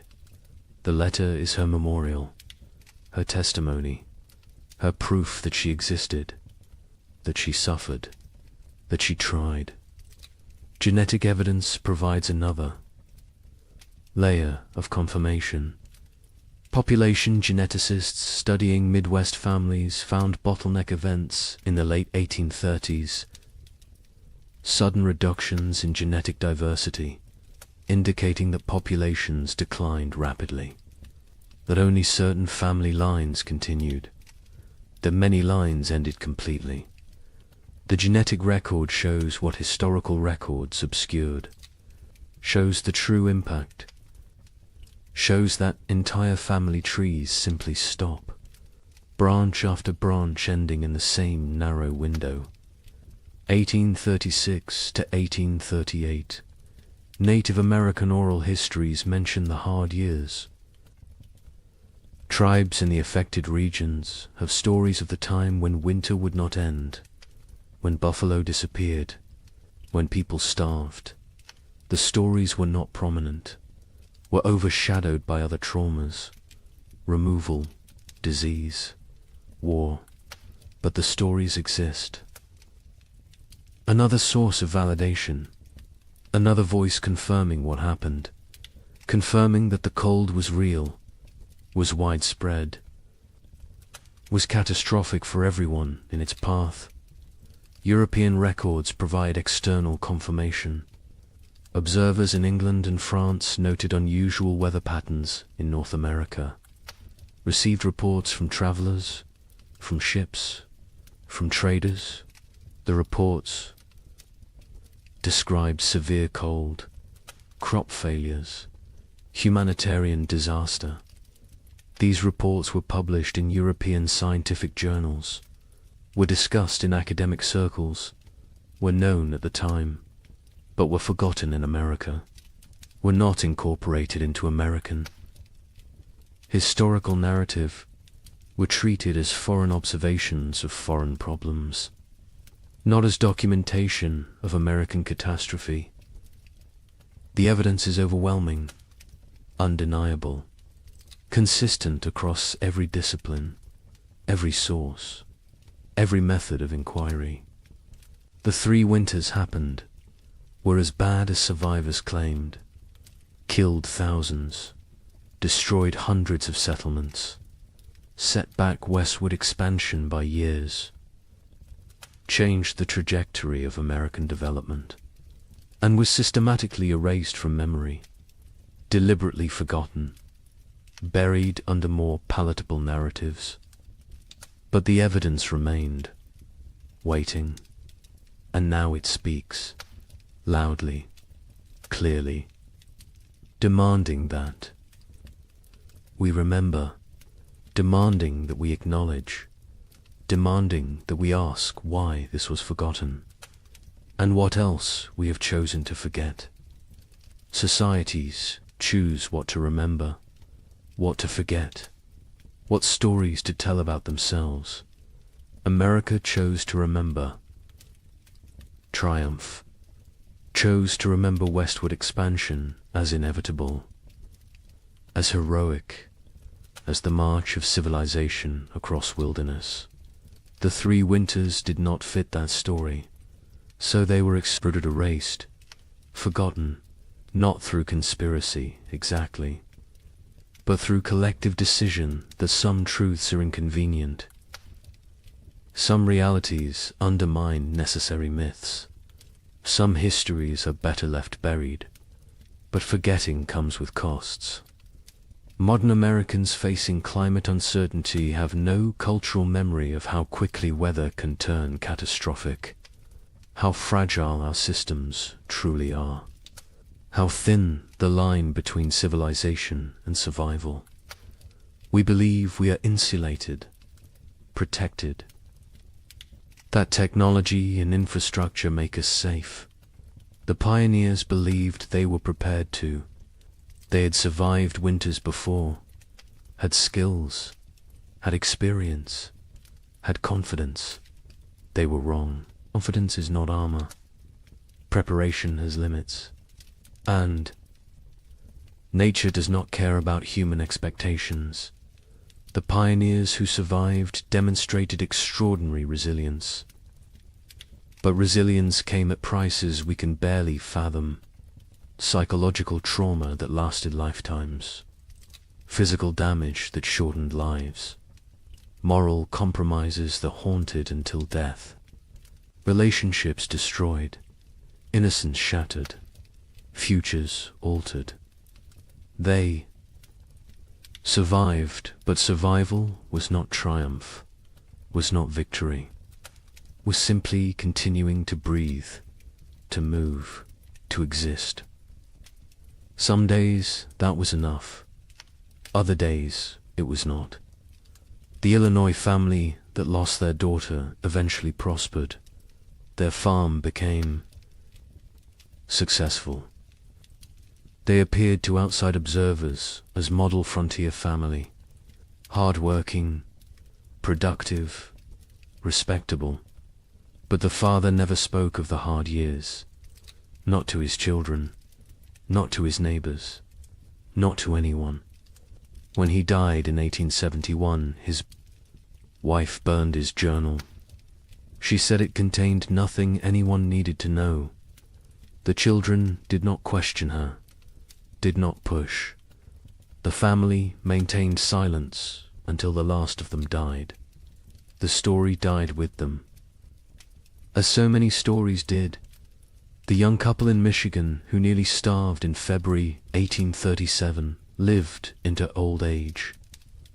They watched their children grow, saw grandchildren born, built prosperity from the ruins of trauma, but they never truly healed.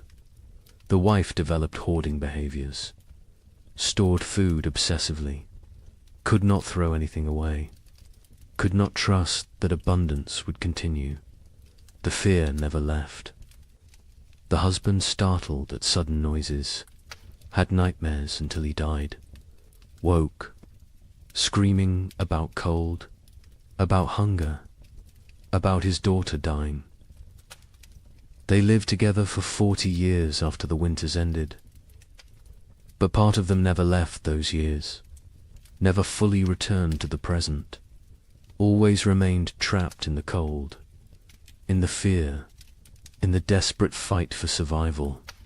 We need to remember their stories, need to understand what they endured, not to glorify suffering, not to romanticize hardship, but to recognize truth, to acknowledge that American expansion was built on uncounted graves, unforgotten tragedies, unerased catastrophes.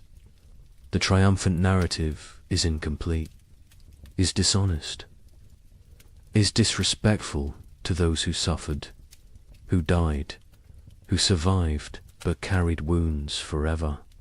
Climate catastrophe can happen faster than we imagine.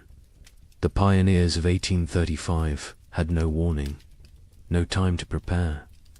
Within months, their world transformed from abundance to survival.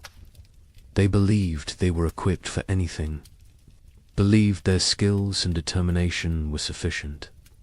They were wrong. Today, we believe similar things, believe our technology protects us, our infrastructure shields us, our wealth insulates us. We may be wrong too. The lesson is not despair, is not that preparation is futile, is that respect for nature's power is essential, that humility matters, that confidence without caution is dangerous, that systems can collapse rapidly, that we are more vulnerable than we pretend, that forgetting painful truths does not make us safer, makes us more vulnerable, because those who forget history are condemned to repeat it, and those who never learnt it are condemned to be surprised. The pioneers who lived through those years are all gone now. The last survivors died in the early 20th century. They took their full stories with them, the memories, the details, the small human moments that made the horror real. We have fragments, evidence, documentation, but we do not have them. Do not have their voices, their perspectives, their truth in its fullness. That loss is permanent, irretrievable, another cost of the forgetting, another price of erasure. But on cold nights, in old cabins scattered across the Midwest, some say you can still hear something. The wind howling the way it did then, relentless, hungry, patient, the creaking of wood under extreme cold, the silence that came after the last piece of furniture was burned, the sounds of a world frozen beyond endurance. Perhaps it is just wind, just old buildings settling, just imagination. Or perhaps the land remembers, perhaps the earth holds memory, perhaps those who suffered left something of themselves in the soil, in the trees, in the stones, a presence, a witness, a reminder. Winter always remembers, even when we choose to forget. The sky changes first. It loses its depth. The blue becomes pale and thin. The sun rises later each morning. It sets earlier each evening. The warmth drains away slowly. Day by day, the world transforms. The tribe notices. They always notice. Their survival depends on reading these signs. An old woman stands at the cave entrance. She watches the horizon. Her skin remembers 50 winters. Her bones ache with the coming cold. She knows what approaches. The birds leave first. Great flocks rise from the marshlands. They circle once, twice, then disappear southward. Their cores fade into silence. The sky empties. Only the crows remain. They perch in dead trees. They watch with black eyes. They know about winter. They know about death. The leaves turn brown. They fall in waves. The forest floor becomes a carpet of decay. The trees stand bare. Their branches reach upwards like skeletal hands. The wind moves through them differently now. It whistles. It moans. It carries the scent of ice from distant mountains. The animals change their behavior. The deer grow thick coats. They move lower into the valleys. The bears eat constantly. They gorge themselves on final berries and roots. They search for caves. They test the depths of hollow trees. Soon they will sleep. Soon they will vanish until spring. The tribe's children play near the cave. They notice the changes too. A young girl finds frost on a stone. She touches it with her finger. The ice melts instantly. She looks up at her mother. Her eyes ask a question. Her mother nods slowly. Yes, it is coming. The hunters return from their scouting. They gather around the central fire. Their news is grim. The herds are moving. The massive beasts that sustained the tribe are leaving.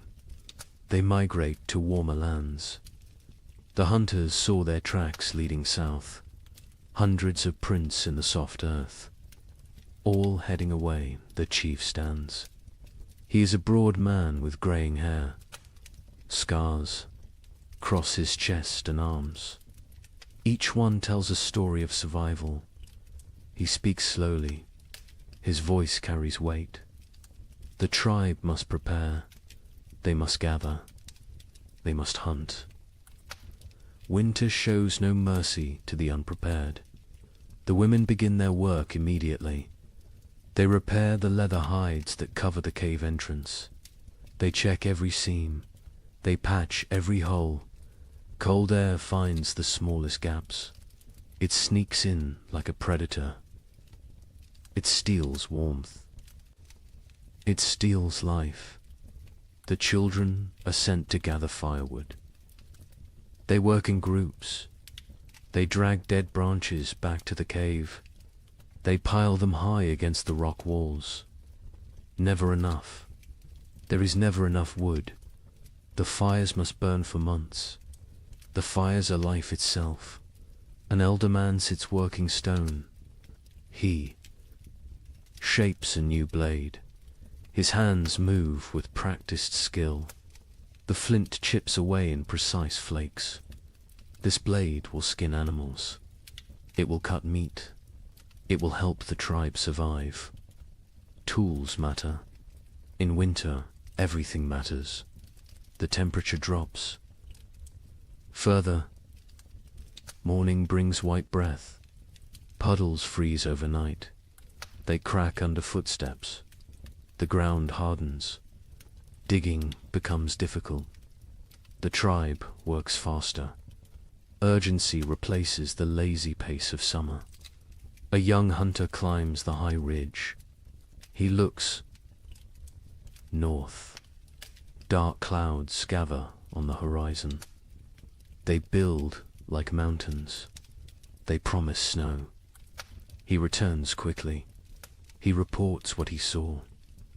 The tribe has perhaps 10 days, maybe less. The chief calls a meeting.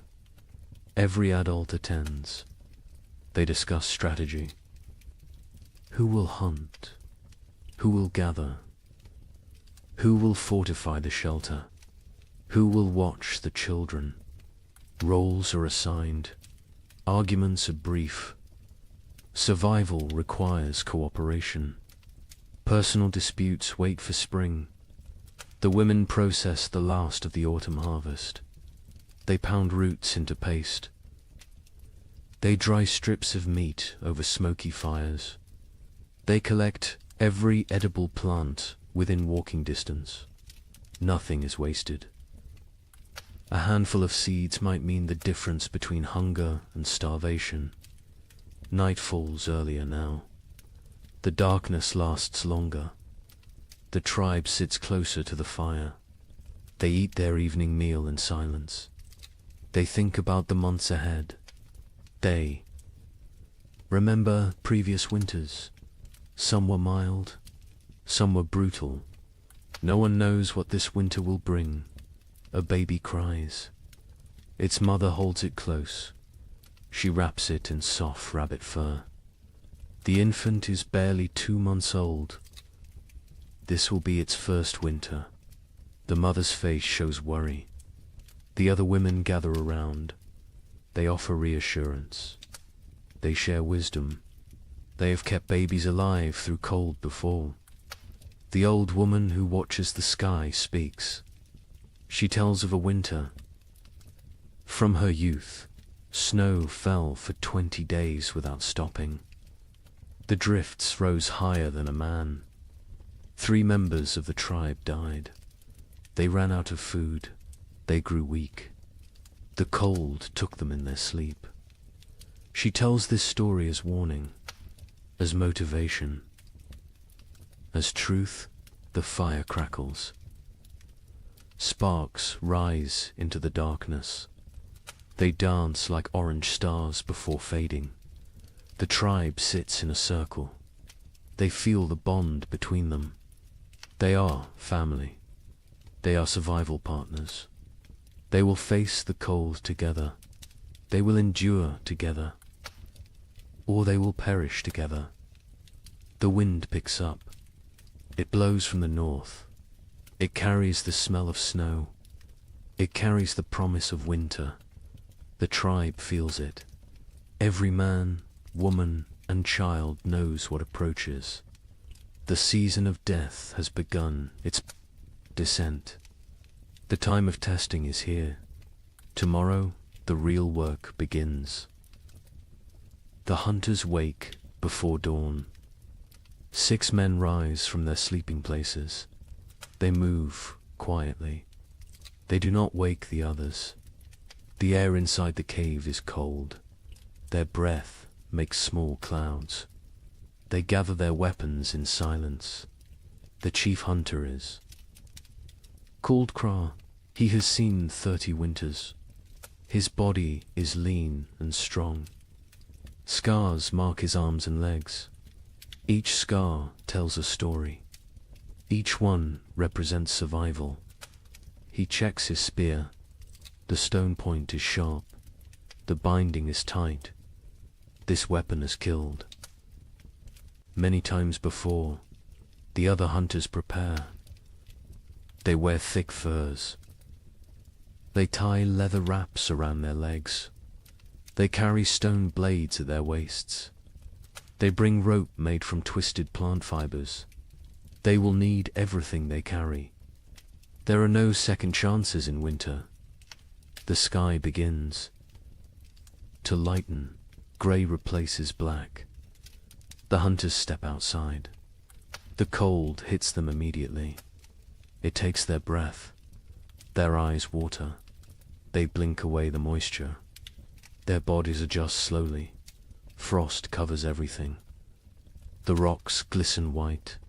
The sparse grass stands frozen and brittle. Each footstep crunches. The sound carries in the still air. They must move carefully. Sound travels far on cold mornings. Kraw leads them north. He knows where the herds gather. He has hunted these lands his entire life. His father taught him. His grandfather taught his father. Knowledge passes through generations. It keeps people alive. They walk for an hour.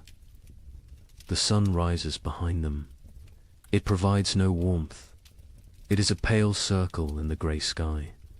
The light reveals a changed landscape. Winter is transforming their world. Snow patches appear. Small drifts collect in shadows. The ground is harder now. Frozen. Solid in places. Walking becomes more difficult. Legs tire faster. But they push forward. Kraw stops. He kneels. He examines the ground. Tracks. Large tracks. deep impressions in the half-frozen earth. Bison. A small herd passed through recently, perhaps during the night. The tracks are fresh. The hunters gather. Around they study the signs. Craw counts the tracks. Maybe 8 animals. Maybe 10. The herd is moving slowly. They are grazing as they travel. This is good. This means the hunters can catch them. They follow the trail. The tracks lead northeast, toward the river valley. Bison often shelter near water. The valley provides protection from wind. There is still grass there, brown and dry, but edible. The wind picks up. It blows from the north. It carries tiny ice crystals. They sting exposed skin. The hunters pull their furs tighter. They lower their heads. They keep moving. Another hunter named Dren speaks quietly. He points to the sky. More. Clouds are building, dark and heavy. They roll in from the mountains. A storm is coming. Everyone sees it. Everyone understands. They must hunt quickly. The tracks become fresher. The eddies are sharp. The animals are close now. Very close. Craw signals for silence. Hand gestures only. The hunters spread out. They form a loose line. They move like shadows. They crest a small rise. Below them, the river valley opens up. And there, near the frozen stream, the bison herd grazes. 9 massive animals, brown and shaggy. Their breath rises in great clouds. They paw at the snow. They search for grass beneath the hunters crouch low. They are downwind. The bison cannot smell them. This is crucial. Bison have poor eyesight but excellent noses. Scent betrays hunters more than sound. Craw studies the herd. He looks for weakness. Old animals. Young animals. Injured animals. His eyes settle on a large female. She stands at the edge of the group. She limps slightly. Her left rear leg favors her weight. She is the target. He signals to the others. They understand immediately. Years of hunting together create silent language. They know their roles. They know the plan. 3 hunters will circle left. 3 will stay right. They will drive the herd. They will separate the weak one. The maneuver begins. The hunters move like wolves, patient, calculated. They use every rock for cover, every depression in the ground. They become part of the landscape. The left group reaches position. They wait. Timing matters. Rush too soon and the herd scatters. Wait too long, an opportunity vanishes. Craw watches. He feels the moment. He rises. His shout breaks the silence. The other hunters echo him. The bison startle. Their heads snap up. Panic floods through the herd. They bunch together. They begin to run. The injured female falls behind. She tries to keep pace. Her bad leg betrays her. The gap widens. The hunters close in. Their legs pump. Their lungs burn. The cold air sears their throats. Craw is fastest. He closes the distance. The female sees him. She turns. She tries to change direction. Too slow. Crow throws his spear. Years of practice guide the weapon. The stone point strikes true. It sinks deep into her shoulder. The bison bellows. Pain and rage combine. She spins. Blood sprays across the snow. bright red against pure white. She charges at Craw, massive and furious. Death approaching on 4 legs. Craw dodges, barely. The bison's horn scrapes his side. His fur tears. He rolls away. Another hunter throws his spear, then another. Both strike the animal's flank. She staggers. Dren moves in close, very close, dangerous close. He thrusts his spear upward, into the chest, between the ribs, toward the heart. The bison's front legs buckle. She goes down. The hunters surround her. They wait. She kicks twice. Her breath comes in gasps. Her eyes roll, then stillness. The fight ends. The hunt succeeds. The hunters stand panting. Their bodies steam in the cold. Sweat freezes on their skin. They look at each other. Grins break across their faces. They survived. They won. They have meat. But celebration is brief. Craw points at the sky. The storm clouds are closer, much closer. The wind grows stronger. Snow begins to fall. Light flakes at first, then heavier. They must work fast. Butchering takes time. This animal weighs more than 10 men combined. They cannot carry everything. They must choose. They must prioritize. Stone blades come out. Sharp edges gleam. The hunters begin cutting. They work with practiced efficiency. The hide comes off in sections. The best meat is removed. Organs are carefully extracted.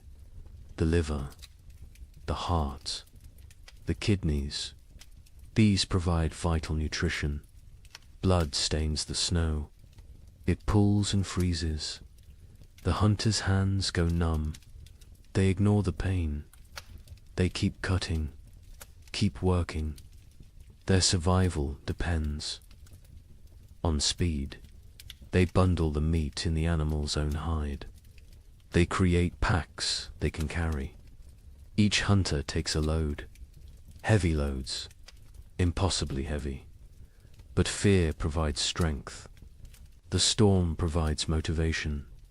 The journey back begins. The snow falls. Harder. Visibility drops. The wind howls. It pushes against them.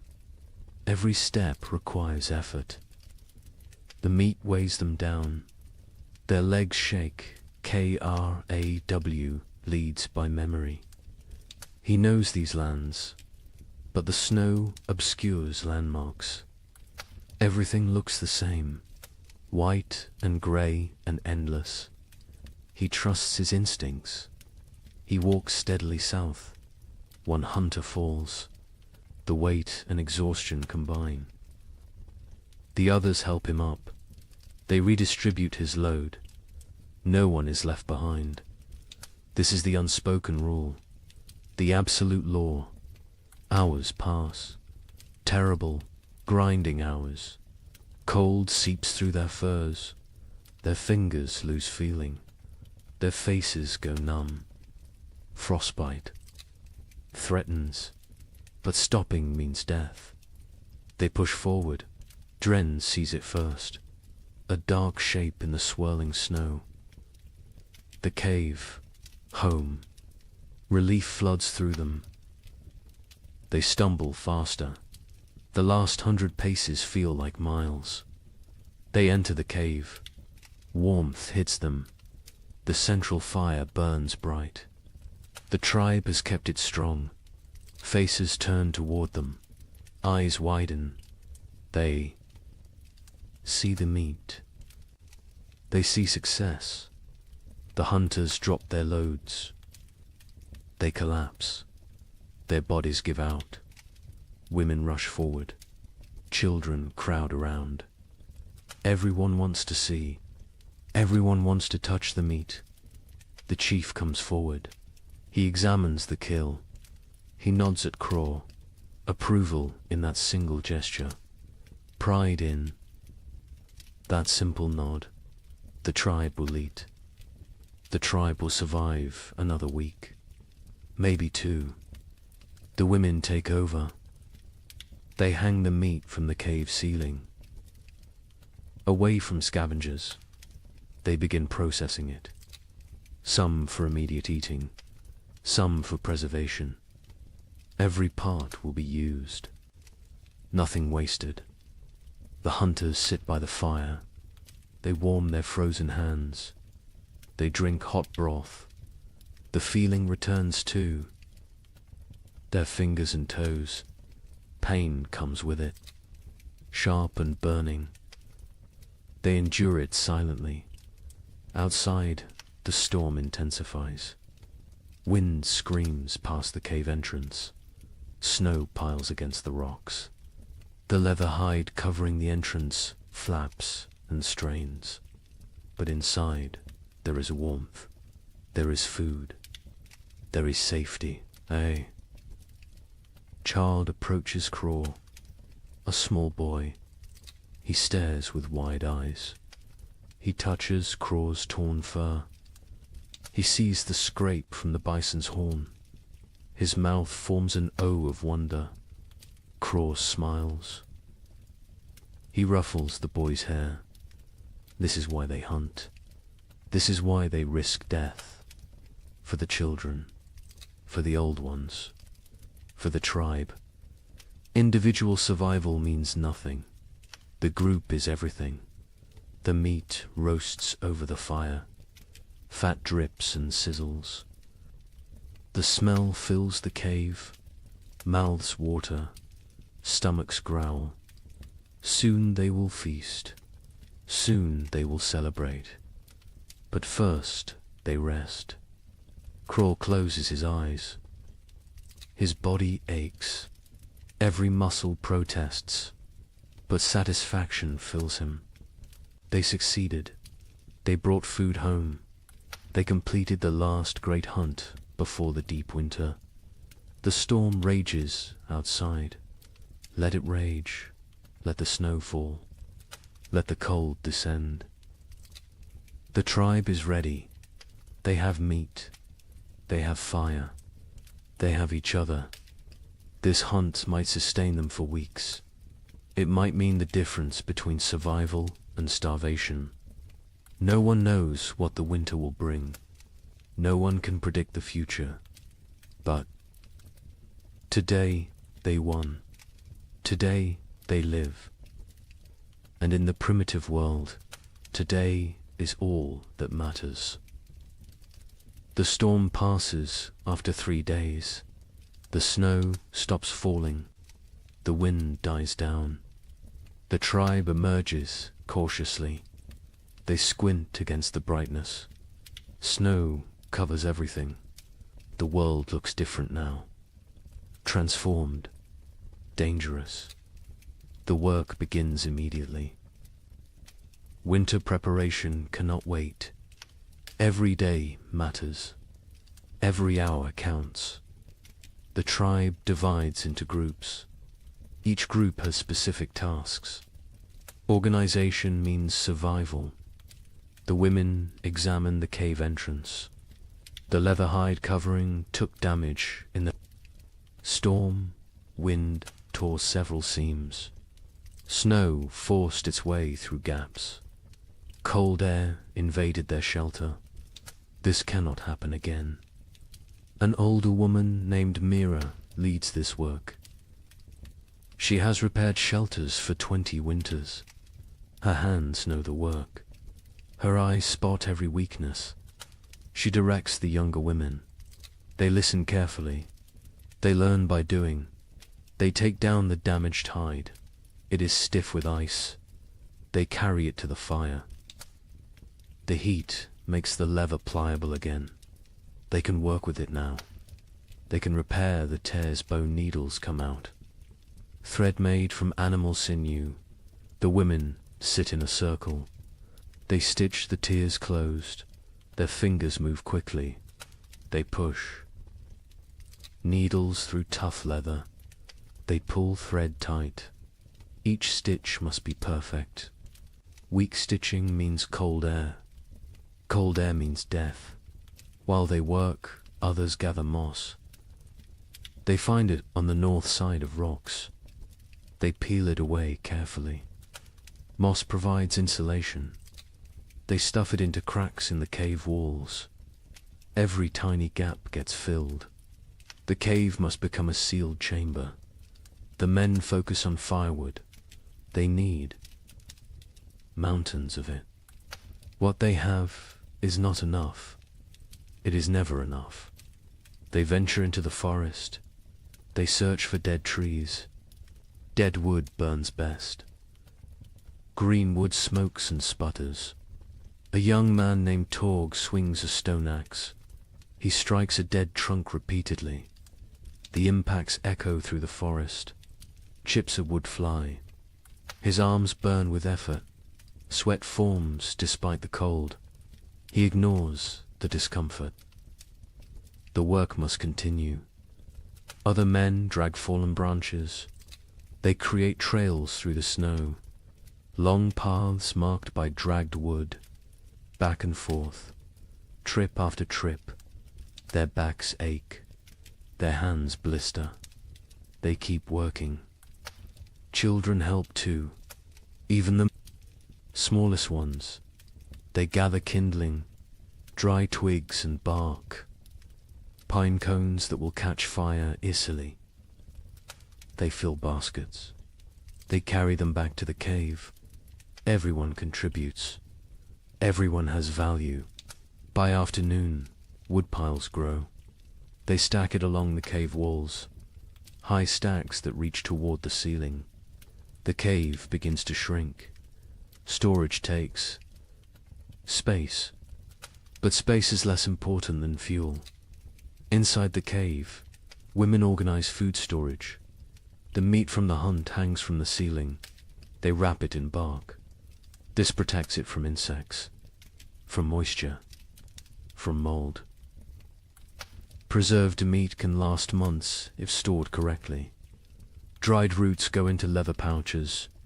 They stack these near the back wall, the coldest part of the cave. Natural refrigeration. The cold preserves. It prevents rot. Nuts and seeds fill clay pots. These pots are precious. Making them takes skill and time. They seal with wooden lids. They keep contents dry. They protect from rodents. A woman counts the supplies. She uses stones to track quantities.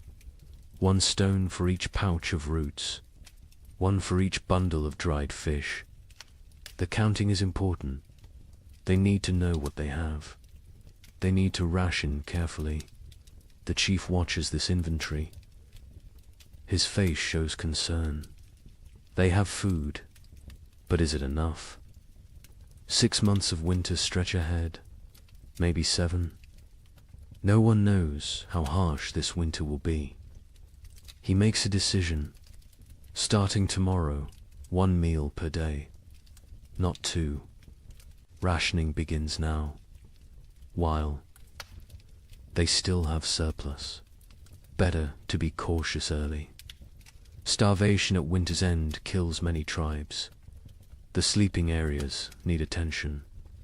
The tribe sleeps in a specific arrangement. This is not random. This is survival strategy. The weakest sleep closest to the fire. Infants and small children. The very old. Those who are sick.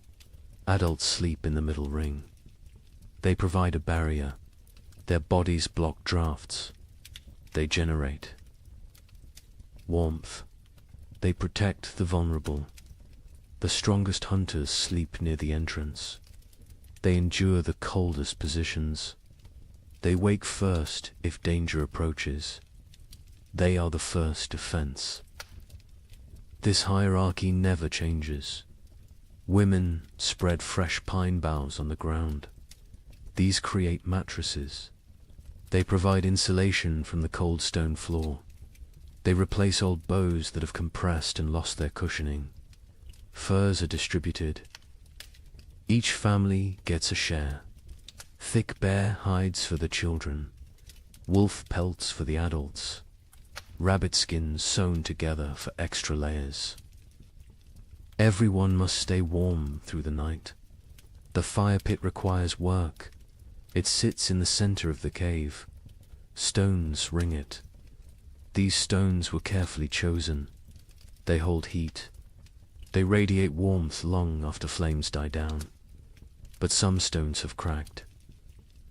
The extreme heat damages them over time. Cracked stones can explode, send sharp fragments flying, cause injuries. The men remove the damaged ones. They bring new stones from the river, smooth and solid. The warning comes at dawn. The air feels wrong, too still, too heavy. The pressure changes. Animals sense it first. Birds that remained through autumn flee. They rise in frantic groups. Their calls sound panicked. Even the crows abandon there. Perches, got KRAW, stands outside the cave.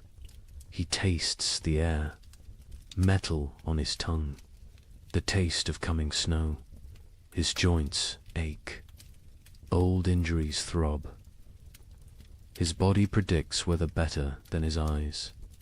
A massive storm approaches, perhaps the worst of the season. He returns to the cave quickly. He finds the chief.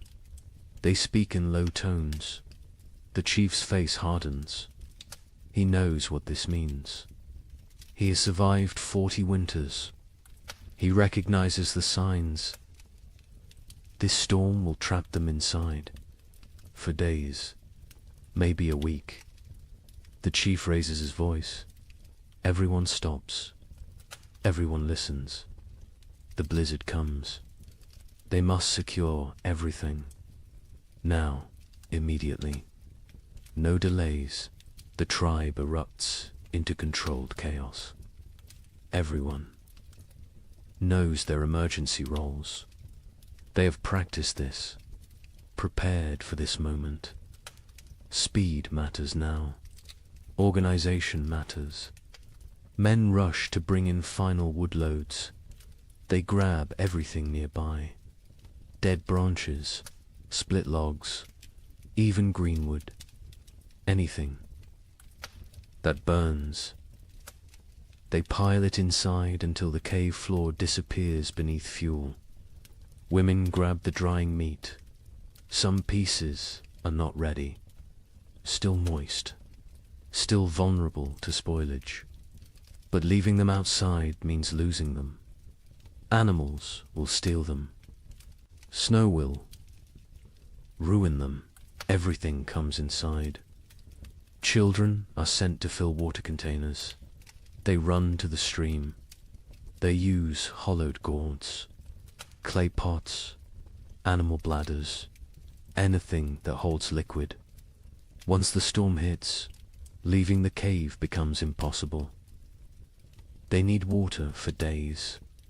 The wind begins gentle at first, a whisper through the trees. Then stronger, a moan, a howl. It builds like a living thing, like a predator circling. Temperature plummets. The drop is sudden, shocking. Breath becomes visible fog. Exposed skin stings. Fingers go numb within minutes. The cold announces the storm's arrival. The first snowflakes fall, large and soft. They drift lazily, almost peaceful, but more follow than more. Within minutes the air fills with white. Visibility shrinks. The forest disappears. The world becomes a swirling void. The tribe retreats inside. The hunters enter last. They pull the leather hides tight. They secure every fastening. They add the extra layer. The interior darkness deepens. Only firelight remains. The storm intensifies. Wind screams past the cave mouth. It sounds almost human. Anguished wails and shrieks. The leather hide strains against its bindings. It flaps and snaps. The noise is constant, overwhelming. Snow drives. Horizontally, it finds every tiny gap. Fine powder forces through the leather weaving. It dusts the cave floor near the entrance, creates small drifts. The tribe watches with concern. They cannot stop this invasion. The fire becomes their universe. They feed it constantly. Wood disappears at an alarming rate. The cold outside is so intense it steals heat from the cave. The flames must fight harder, burn hotter, consume more fuel. Smoke becomes a problem. The usual draw through the ceiling hole weakens. The storm disrupts normal airflow. Smoke gathers in the cave's upper reaches. Eyes water. Throats burn. They cough. But they cannot reduce the fire. Cold is more dangerous than smoke. The first, they pass us slowly. Time becomes strange. Without sun, without normal rhythms, hours blend together.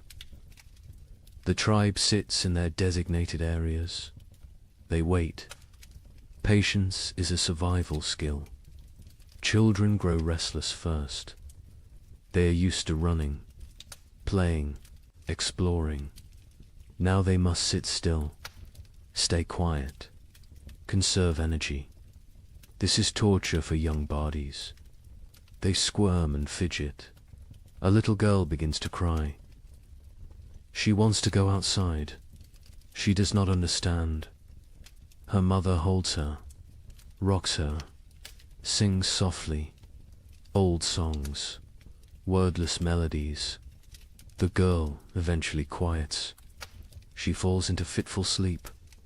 The adults fare better, but tension builds.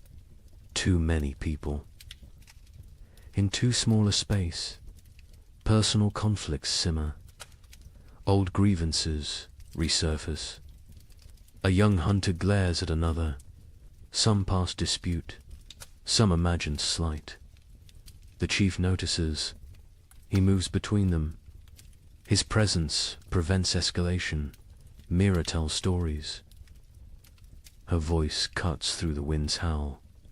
She speaks of ancient times, of the first people, of how they discovered fire, how they learned to speak, how they survived when the world was even colder. The children gather around her, even the restless. Once her words captivate them, transport them. For a while, they forget the storm, forget the confinement. They live in her stories. Night comes. They know this only because their bodies tell them. Fatigue sets in. Eyelids grow heavy. The fire must be maintained through darkness. The hunters establish a watch rotation. 2 men awake at all times. 1 feeds the fire. 1 watches the entrance. Sleep comes hard. The wind is too loud. The cold too present. The cave floor too hard despite the pine boughs. Bodies shift. Seeking comfort that does not exist.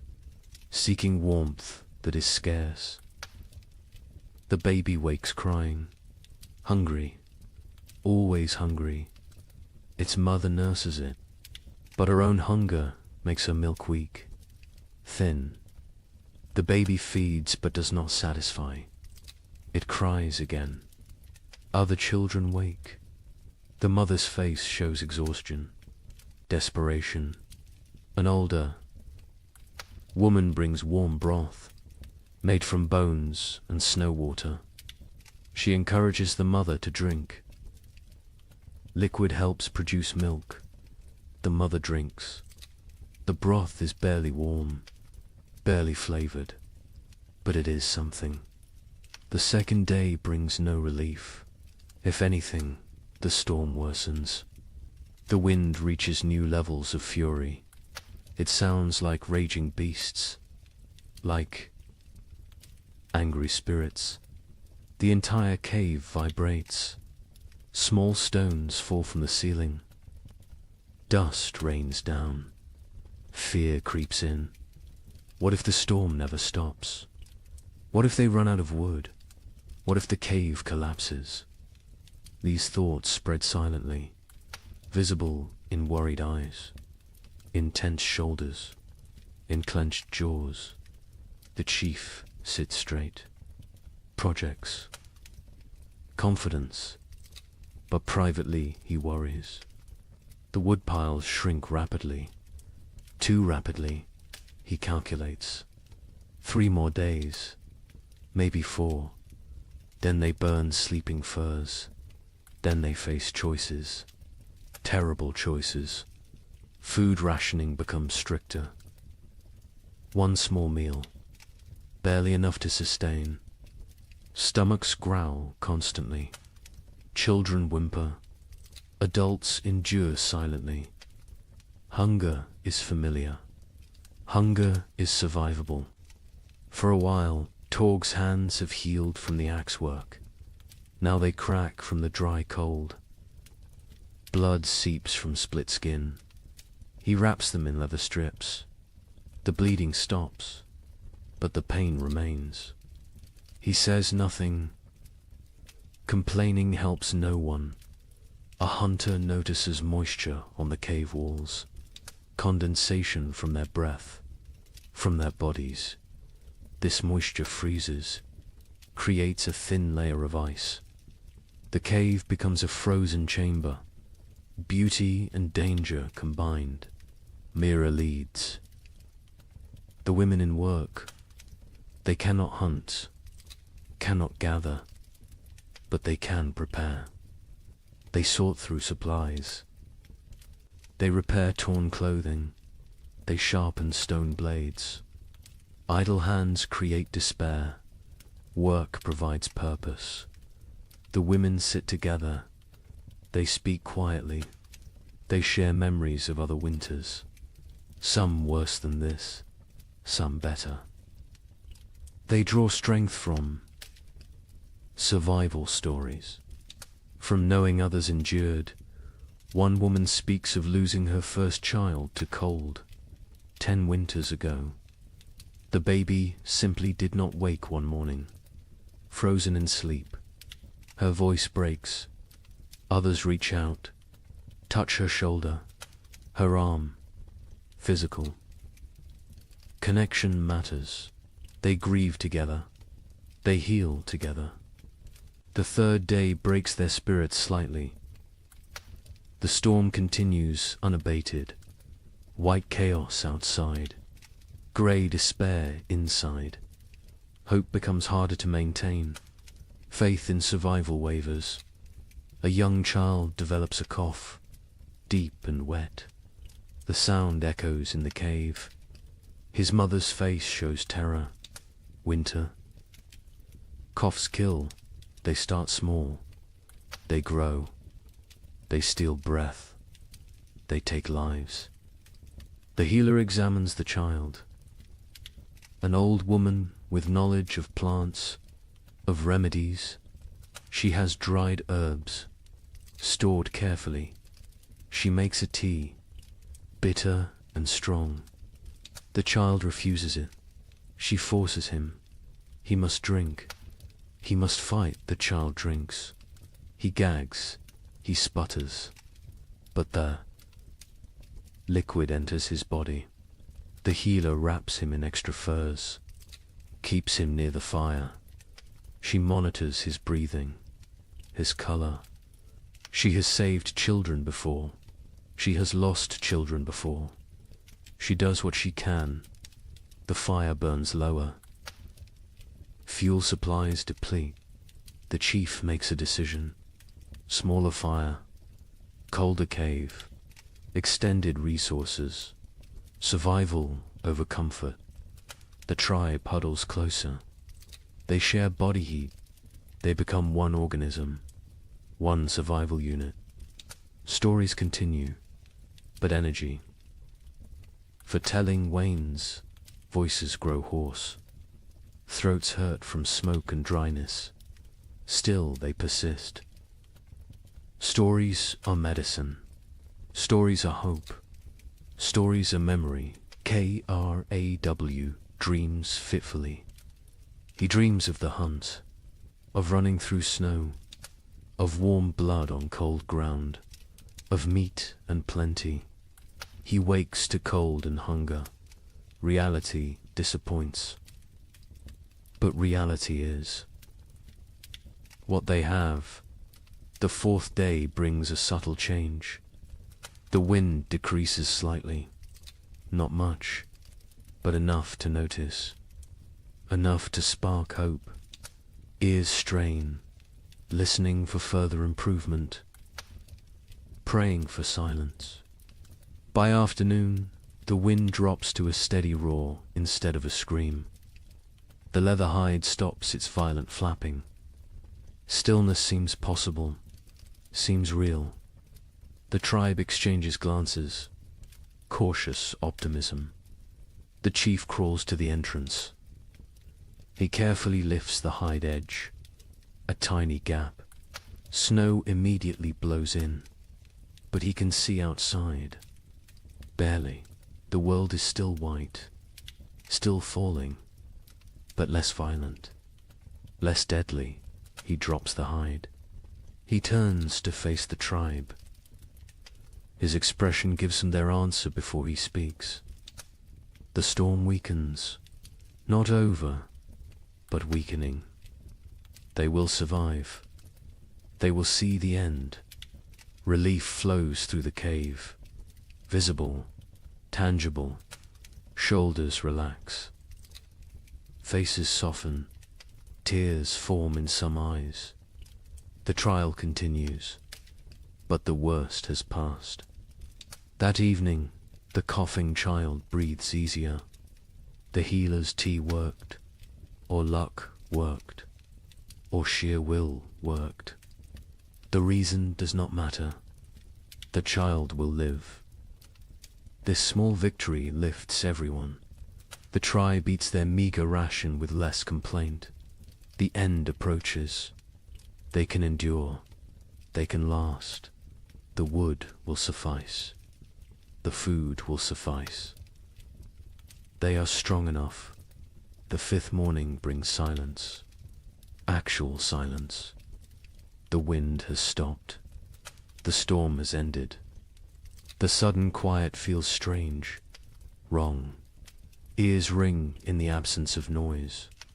Kraw approaches the entrance again.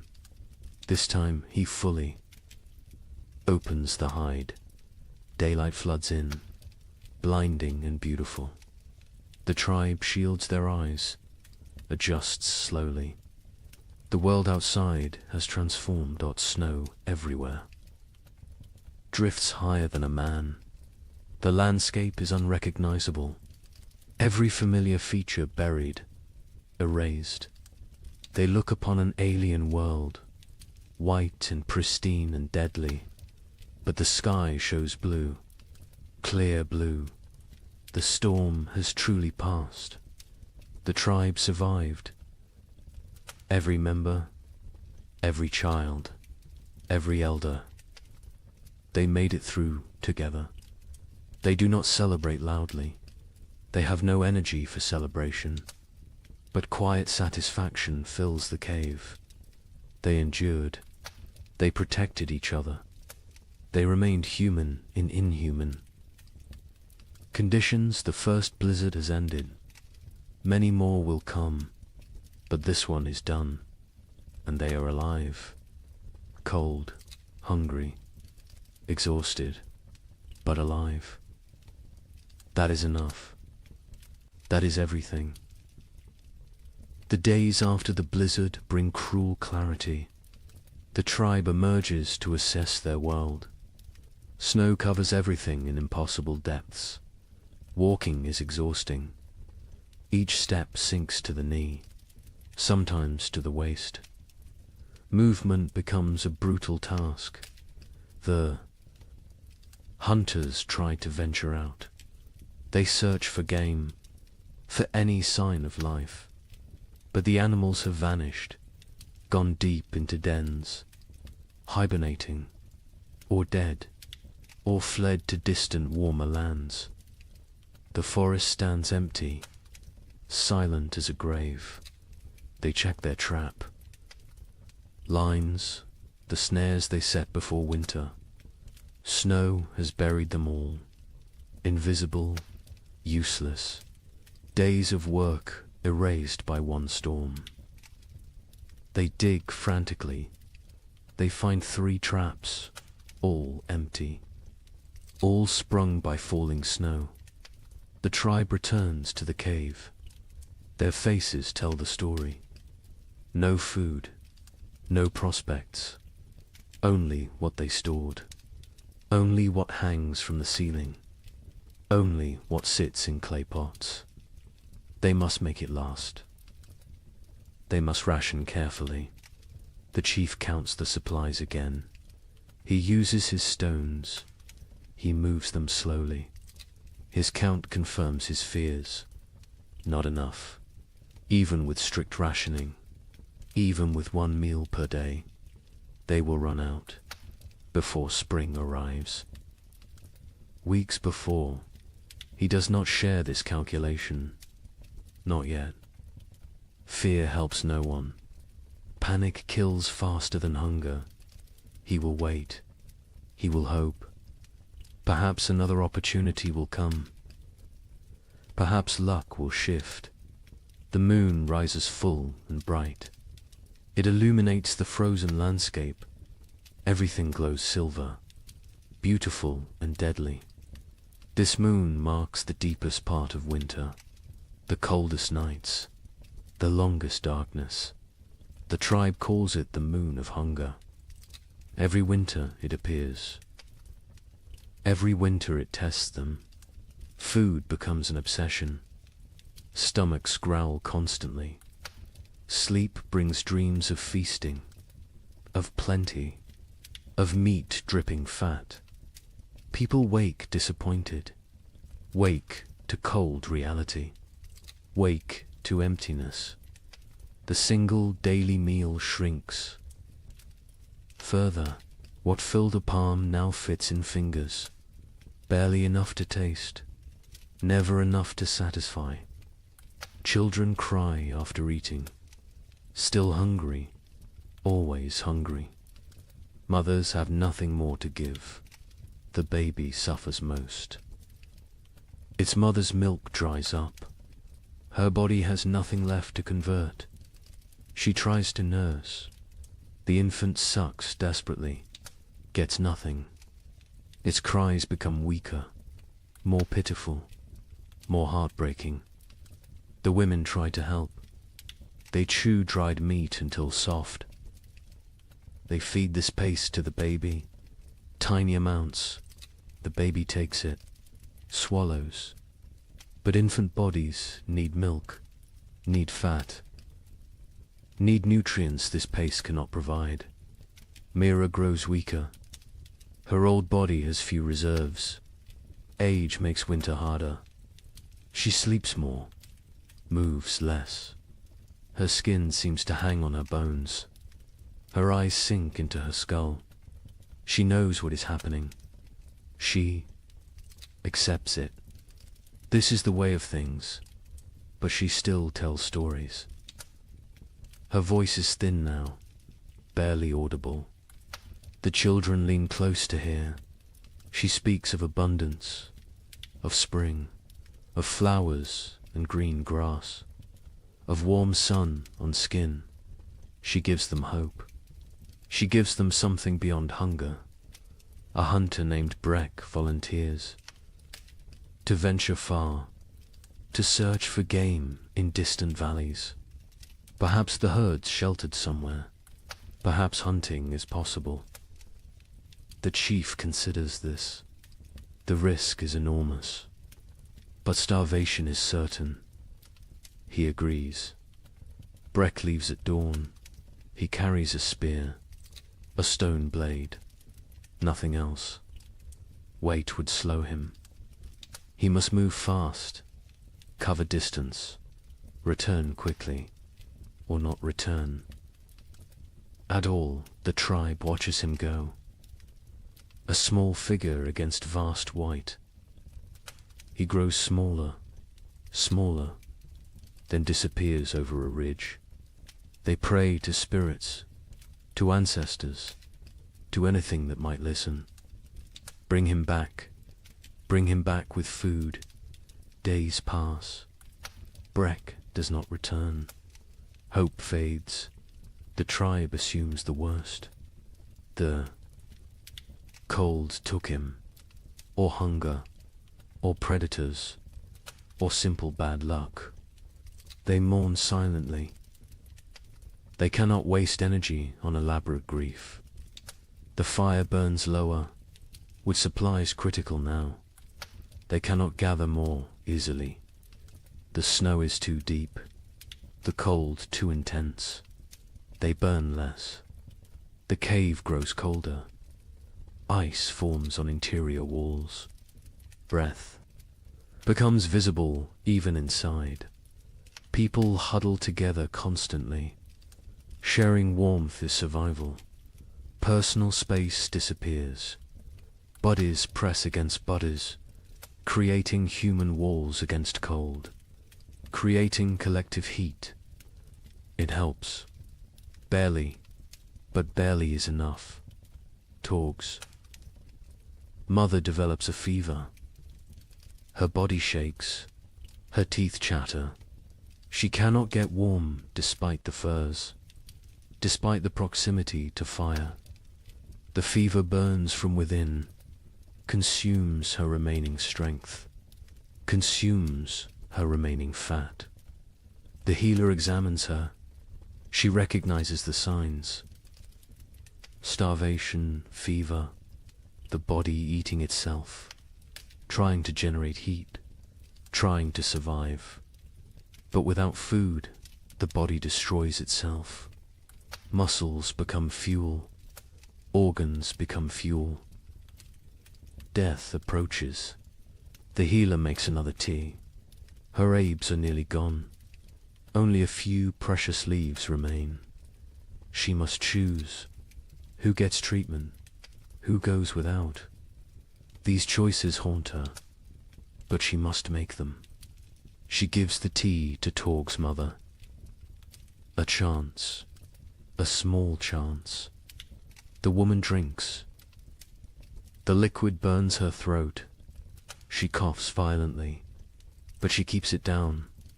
She wraps herself tighter. She closes her eyes. She fights. Her body fights. Time will tell if fighting is enough. The children stop playing. They lack energy for play.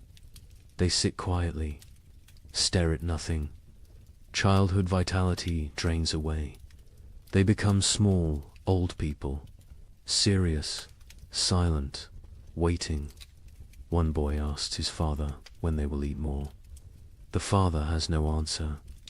He pulls his son. Close, he says, spring will come. Spring always comes. The boy asks when. The father says soon. He lies. Spring is months away, but the lie is kindness. The tribe begins eating leather. They take old, worn pieces. They boil them. The leather softens slightly, becomes chewable. It provides almost no nutrition, but it fills the stomach, tricks the body temporarily, delays the inevitable. They scrape hide scraps, collect tiny bits of dried meat, particles that fell, that were missed. They gathered these with desperate care. Every crumb matters. Every fragment could mean another day. The chief notices people eyeing the stored seed. Small amounts save for spring planting. Eating that seed means no crops next year. Means starvation then instead of now. But now is very real, very present, very tempting. He moves the seed, hides it in a far corner, tells only 2 trusted hunters. They will guard it. Die before allowing it to be eaten. Future survival demands this sacrifice. Present suffering must be endured. On the 7th day of the moon of hunger, the baby dies. It simply stops breathing during the night. Its mother wakes to cold stillness. She does not scream. She has no energy for screaming. She holds the small body, rocks it, as if warmth could return life. The women come. They gently take the infant. They wrap it in soft rabbit fur. They place it near the cave entrance. The frozen section, it will keep there. When the ground thaws, they will bury it properly. For now, this is all they can do. The mother sits empty. Her arms feel wrong without the weight. Her chest aches with useless milk that finally came. Too late, always too late. Other women sit beside her. No words exist for this loss. Presence is enough. Mira's breathing becomes labored, wet and rattling. She lies on her furs. She does not complain, does not demand attention. She simply fades. Life seeping away like water into sand. The tribe knows. They have seen this before. Young. Ones are brought to her, one by one. She touches their faces, whispers blessings, passes final wisdom. Her hand trembles with the effort, but she completes this duty, this last gift to the future. That night, Mira stops breathing, peacefully, in sleep. Her face relaxes, tension disappears. She looks younger suddenly. The years fall away. She returns to some earlier self. The tribe covers her with respect, with gratitude. She gave them everything, even her final breath. 2 deaths in one day. The tribe feels the weight. They are fewer now, weaker now, more vulnerable now. But they must continue, must endure, must survive for those who did not. The 8th day brings a miracle. A shout from outside. The hunters rush to the entrance. They peer out. A figure approaches, limping, struggling, but alive. Breck has returned. He collapses at the cave entrance. His lips are blue, his face is white. Frostbite blackens his fingers, his toes, but he smiles. He gestures weakly behind him. There, in the snow, a shape dot the hunters rush out. They find his kill, a mountain goat, not large, but fresh, real, actual meat.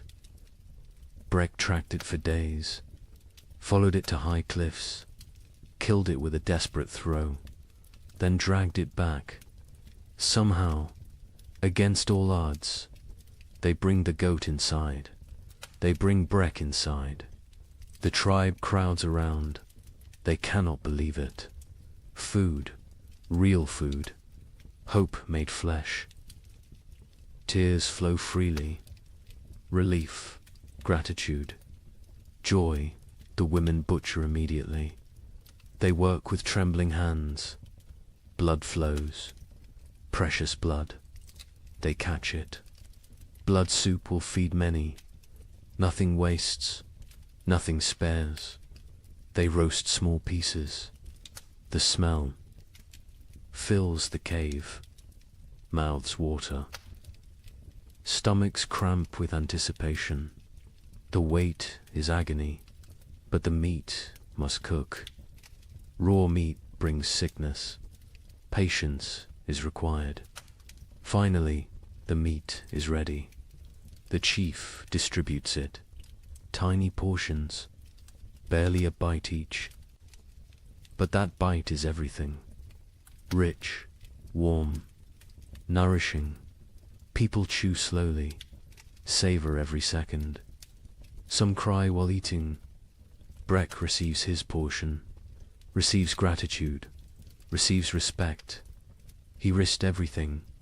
He saved them, not permanently. This meat will last only days, but days matter. Days a lifetime when death looms close. The healer tends his frostbite. His blackened fingers will probably fall off. His toes are lost. He will be crippled, but he will live. He made the trade willingly, his pain for their survival. No one will forget this sacrifice. Torg's mother survives. The tea worked, or her will worked, or the tiny bit of meat worked. Perhaps all three. She is still weak, still fragile, but alive, improving. The fever breaks. She sleeps naturally. Healing sleep. The tribe settles that night with fuller bellies.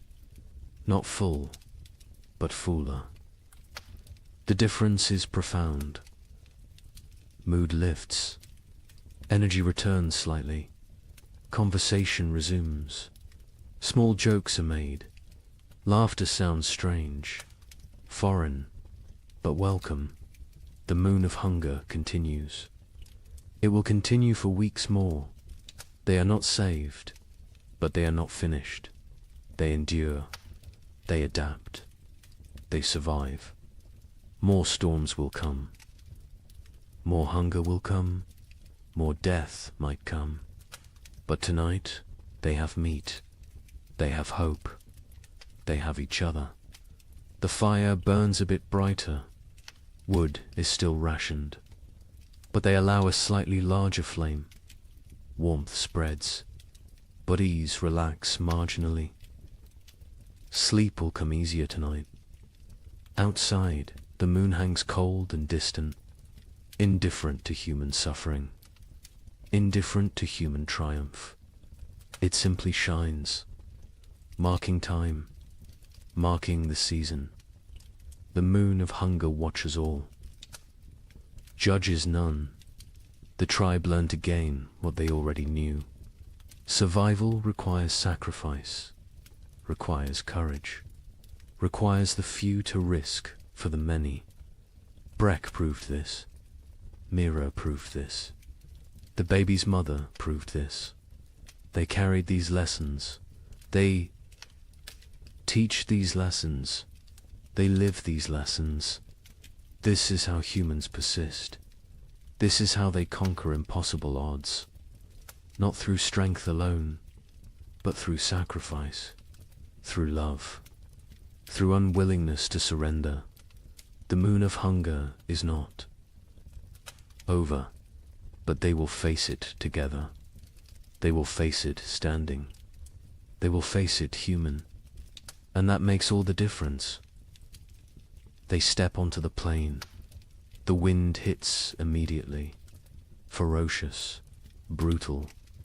It steals breath. It pushes them backward. They lean into it. They fight for every step. Progress becomes measured in body lengths, not miles. The cold is different here.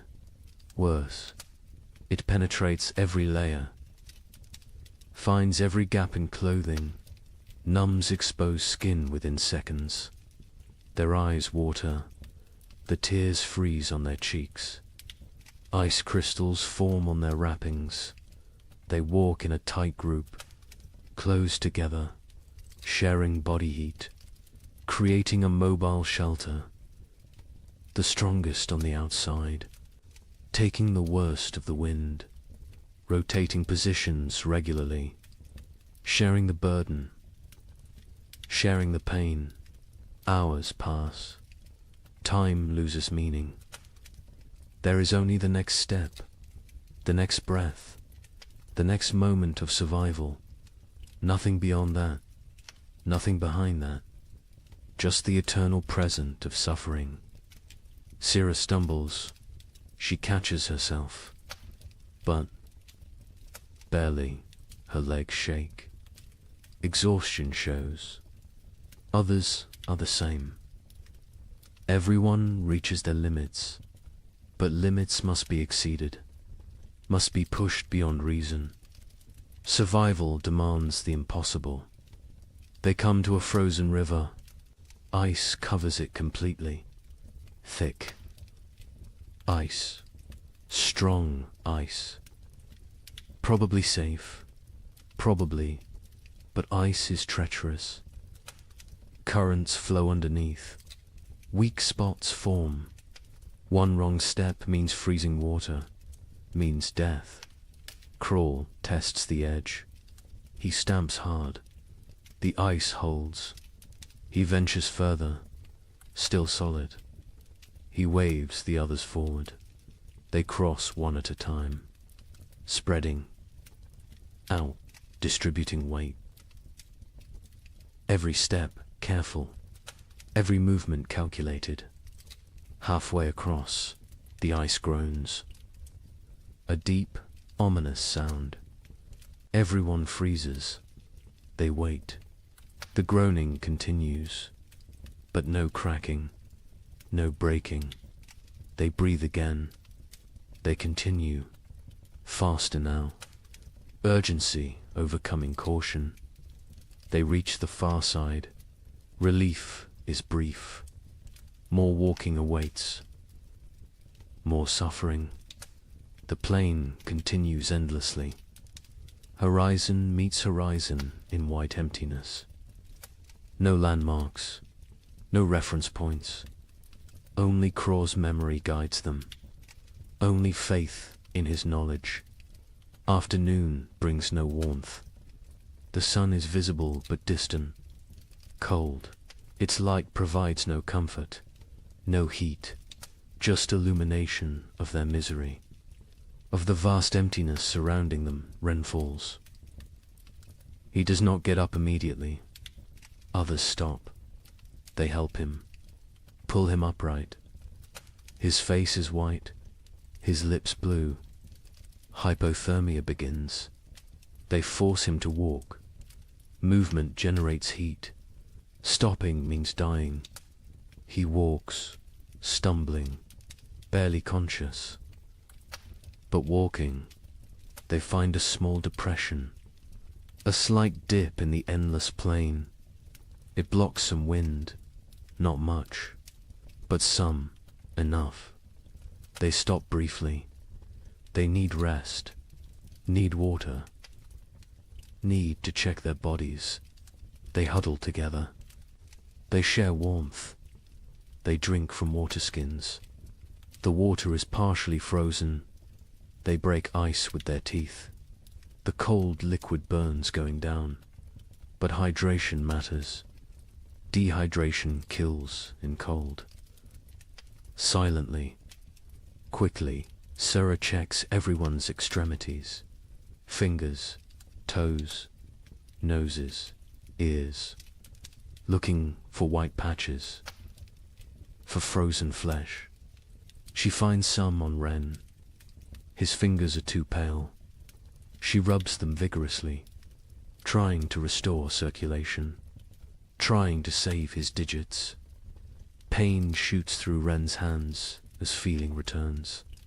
He gasps, bites down. The pain is good. Pain means life, means the tissue still functions. He flexes his fingers. They move, stiff but mobile. He survives this test. They rest for half an hour, no longer. Their bodies cool quickly without movement. Already the cold seeps deeper. They must continue. Must reach the valley before nightfall. Darkness on the plain means death. Certain death. The afternoon trek is harder. Fatigue accumulates. Muscles refuse commands. Minds grow foggy. This is dangerous. Clear thinking preserves life. Confusion kills.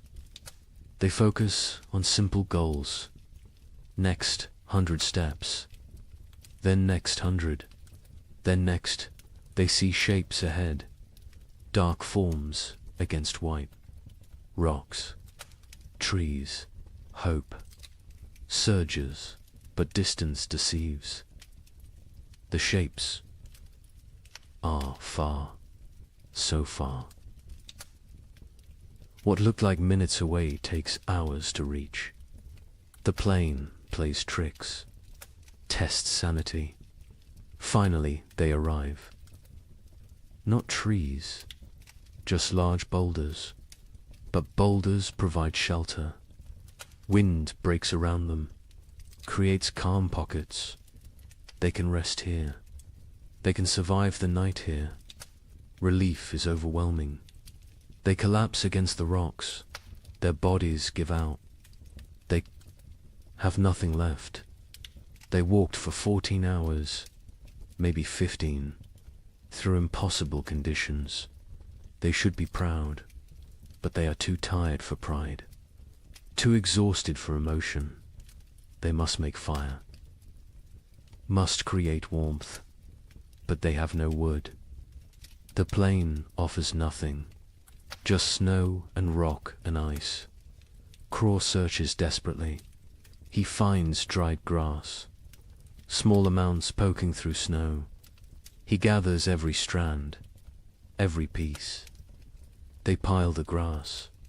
They work their firestones, striking, sparking, again and again. Their frozen fingers fumble, drop the stones, retrieve them, try again. Finally, a spark catches. Tiny flame, fragile, growing dot, they feed it carefully. Grass burns fast, too fast. The flame provides momentary warmth, psychological comfort more than physical heat, but it helps. It reminds them they are human. They can create. They can fight nature. The fire dies within minutes. No fuel remains. Darkness settles completely. Cold intensifies. Night on the plain is brutal beyond measure. They huddle together, all 10 bodies pressed close, creating a human ball. Preserving core warmth. Sleep comes in fragments, minutes at a time. Someone must stay awake, must watch, must ensure everyone breathes, must prevent the final sleep that never wakes. They rotate this duty, share this burden. The night lasts forever. Time becomes meaningless. There is only cold, only suffering, only the desperate clinging to life. Some pray to spirits, some think of family, some think nothing. Just exist, just breathe, just survive. Dawn arrives, grey and grudging. They survived, all 10, frozen, hurting, but alive. They check each other. Frostbite has spread. Fingers are white. Faces are damaged. But they can walk. They can continue. They eat tiny portions of dried meat. The food is frozen solid. They soften it in their mouths. It provides minimal energy, but enough. Enough for another day. Enough for more walking. The valley must be close. Croft feels it. He cannot explain how, but he knows. A few more hours, maybe half a day, they can make it. They must make it. They walk again, Bodhi's screaming protest. Every joint aches, every muscle tears. They walk anyway. They walk because stopping is death, because the tribe needs them, because they are human and humans endure. The terrain begins to change, subtle at first, a slight slope, a gentle descent, then more pronounced. Hills appear, the valley approaches, energy returns, hope fuels them. They increase pace. By midday, they see it. The valley spreads below, protected, sheltered. Trees grow there, dense forest. The sight is beautiful, salvation made visible. They almost run, almost forget their exhaustion. They enter the valley, wind stops, silence surrounds them. The temperature feels warmer immediately, still cold, still winter, but survivable, bearable. They made it. Against impossible odds, against nature's fury, they made it. Now they must find food, must justify the journey, must save the tribe. The trek was only half the battle. The real test begins now. The valley delivers on its promise. The hunters find game within hours, deer sheltering in thick forest. A small herd, 5 animals, healthy and fat. They have survived winter well, protected by the valley's embrace. The hunt is successful. 2 deer fall, 2 coordinated spears. The hunters work efficiently. They butcher, they preserve, they prepare for the return journey. Success tastes sweet, sweeter than the meat itself. They saved the tribe. They accomplished the impossible. The journey back takes 4 days. They carry heavy loads, meat wrapped in hide, dragging it through snow. The weight slows them, but spirits are high, high enough to overcome exhaustion, high enough to push through pain. The tribe spots them from a distance, 10 figures approaching, all walking, all alive, and carrying something, carrying hope. The cave erupts in celebration, crying, shouting. Relief pours out. They feast that night, controlled feasting, rationed celebration, but feast nonetheless. Meat fills bellies, strength returns to limbs, color returns to faces. The tribe steps back from death's edge, not far, but enough days pass into weeks. The meat lasts longer than expected. Careful rationing, careful preservation. The tribe survives, continues, endures. Then something changes, subtle at first, easy to miss, but Craw notices. He always notices. The air feels different, less sharp, less cutting. The quality of cold has shifted. He mentions it to the chief. The chief feels it too. Something is coming, something changing. They watch, they wait, they observe. The days grow longer, minutes at a time, barely noticeable, but cumulative. Dawn arrives earlier. Dusk comes later. Light increases. Darkness retreats. The balance shifts. The sun rises higher in the sky. Its arc changes. It climbs further before descending. Its light hits at different angles, penetrates deeper into the cave. These are signs. Ancient signs, remembered signs. One morning, water drips. A single drop from the cave roof, then another. Ice is melting, slightly, temporarily, but melting. This has not happened in months, not since autumn. The tribe gathers to watch, to witness this miracle.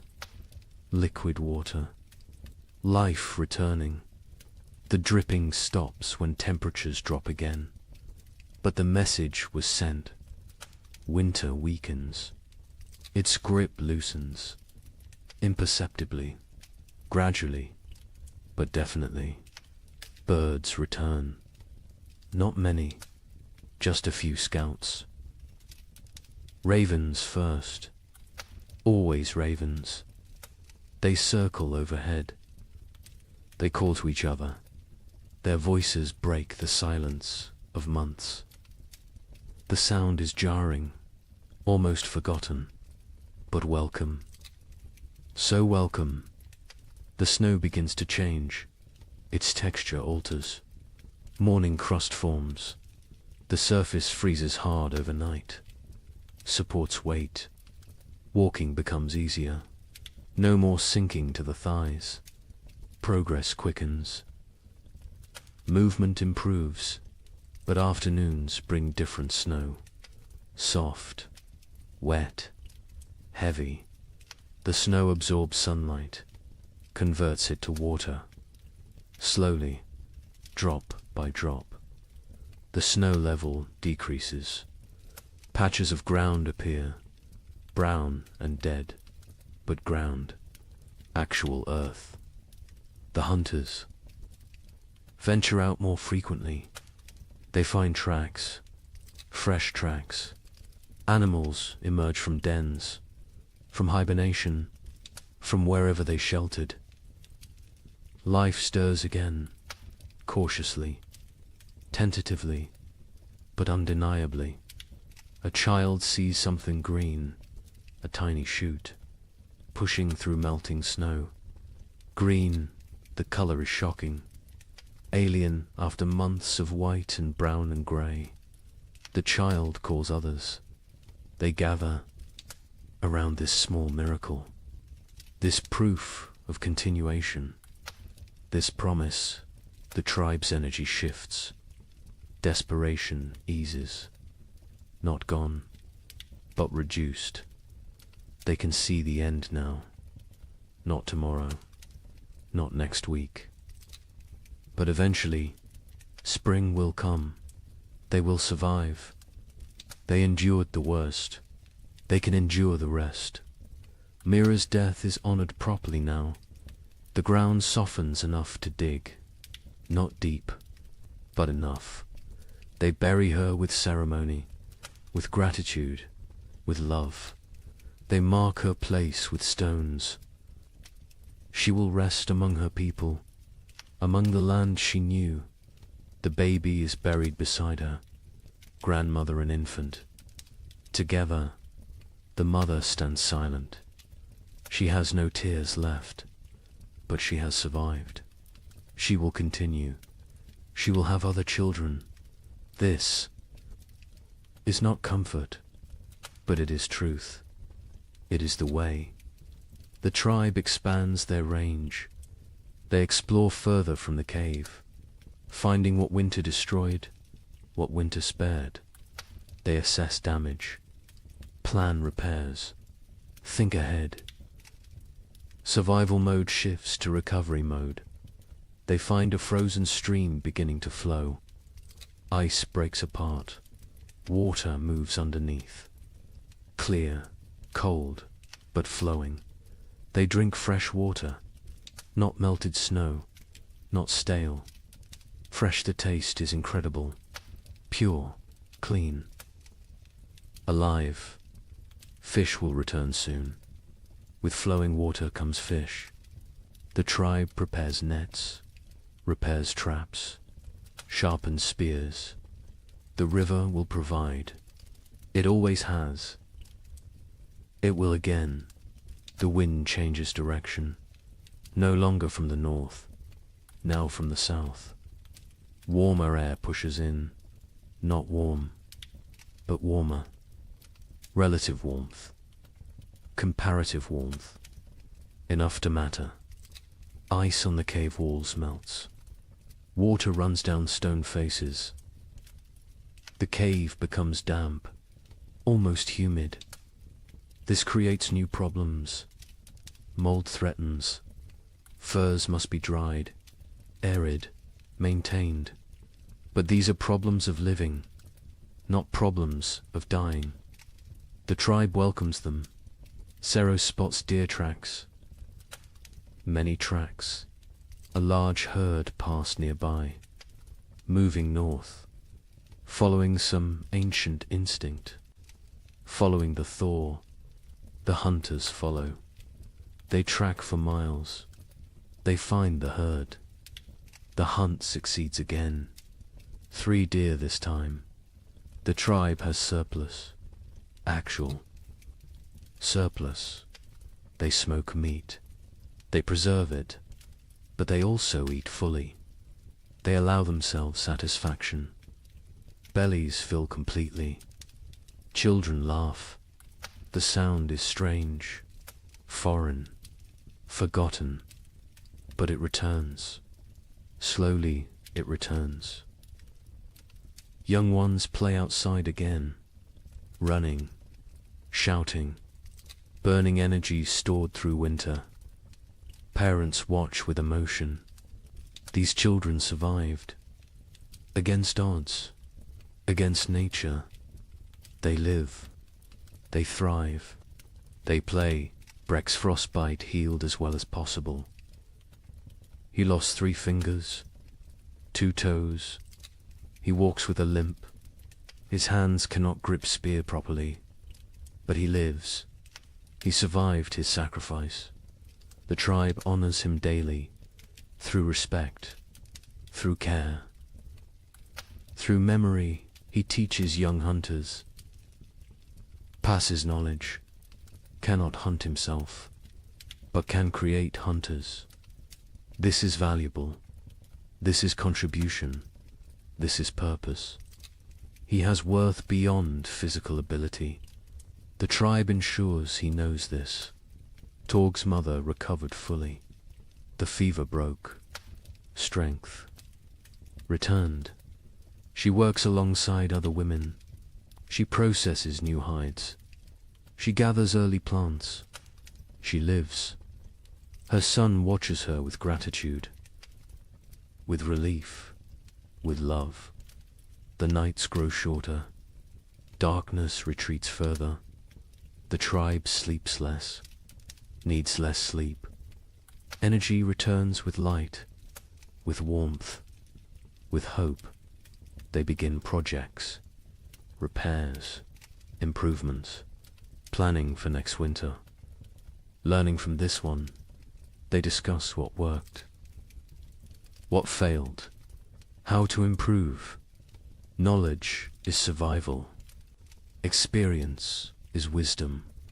They will not forget this winter, will not forget its lessons, will not forget its cost. 2 died, Mira and the baby. 2 out of many. This is success. Grim success.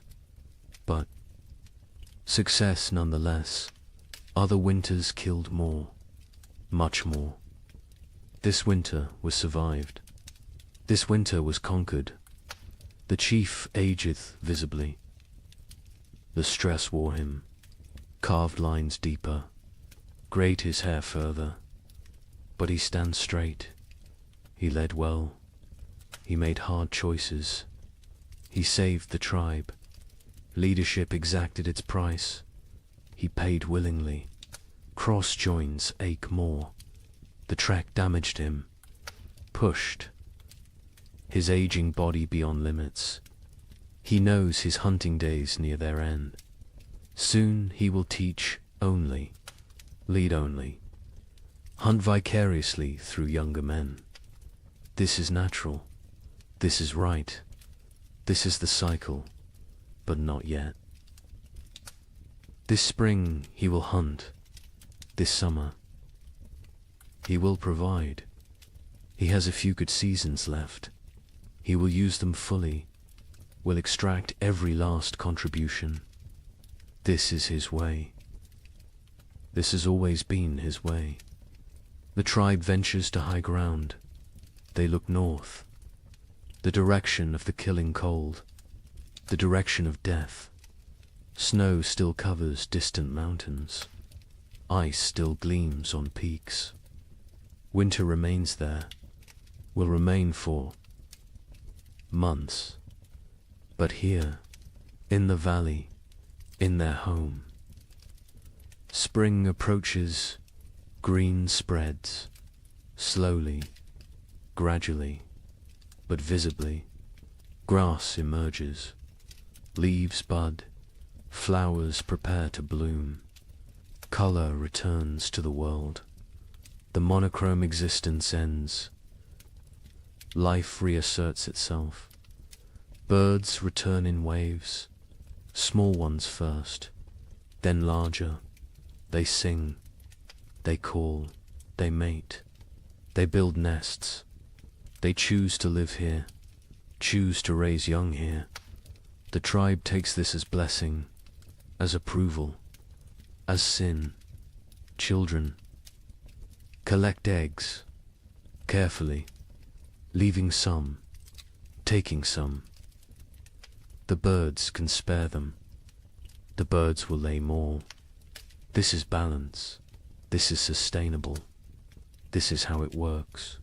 A bear emerges, thin, hungry, dangerous.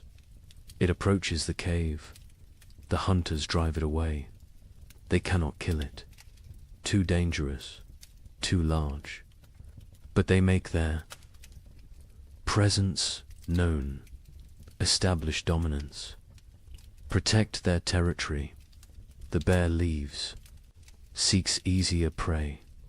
The tribe remains vigilant. More bears will come, more predators. Spring brings life, but also competition, also danger, different danger than winter, but real. They prepare defenses, reinforce barriers, sharpen weapons.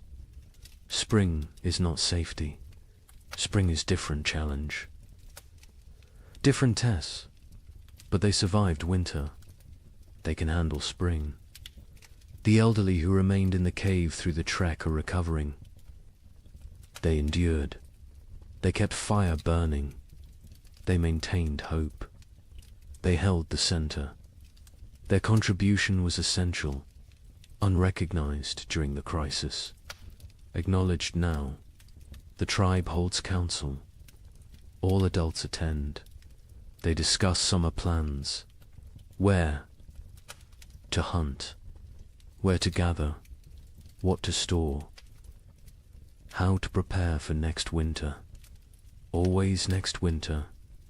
Winter always comes again.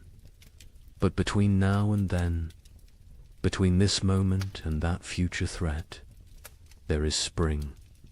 There is summer. There is abundance. There is life. They will live fully, live completely, live gratefully. The thaw continues, accelerates, snow vanishes, rivers swell, the land transforms. The frozen death world becomes living green world. The change is profound, almost unbelievably, but real.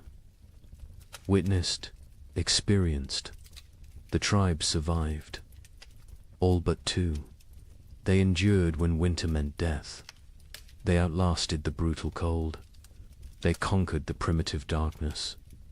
They proved again what humans are, what humans do, what humans will always do. They survive.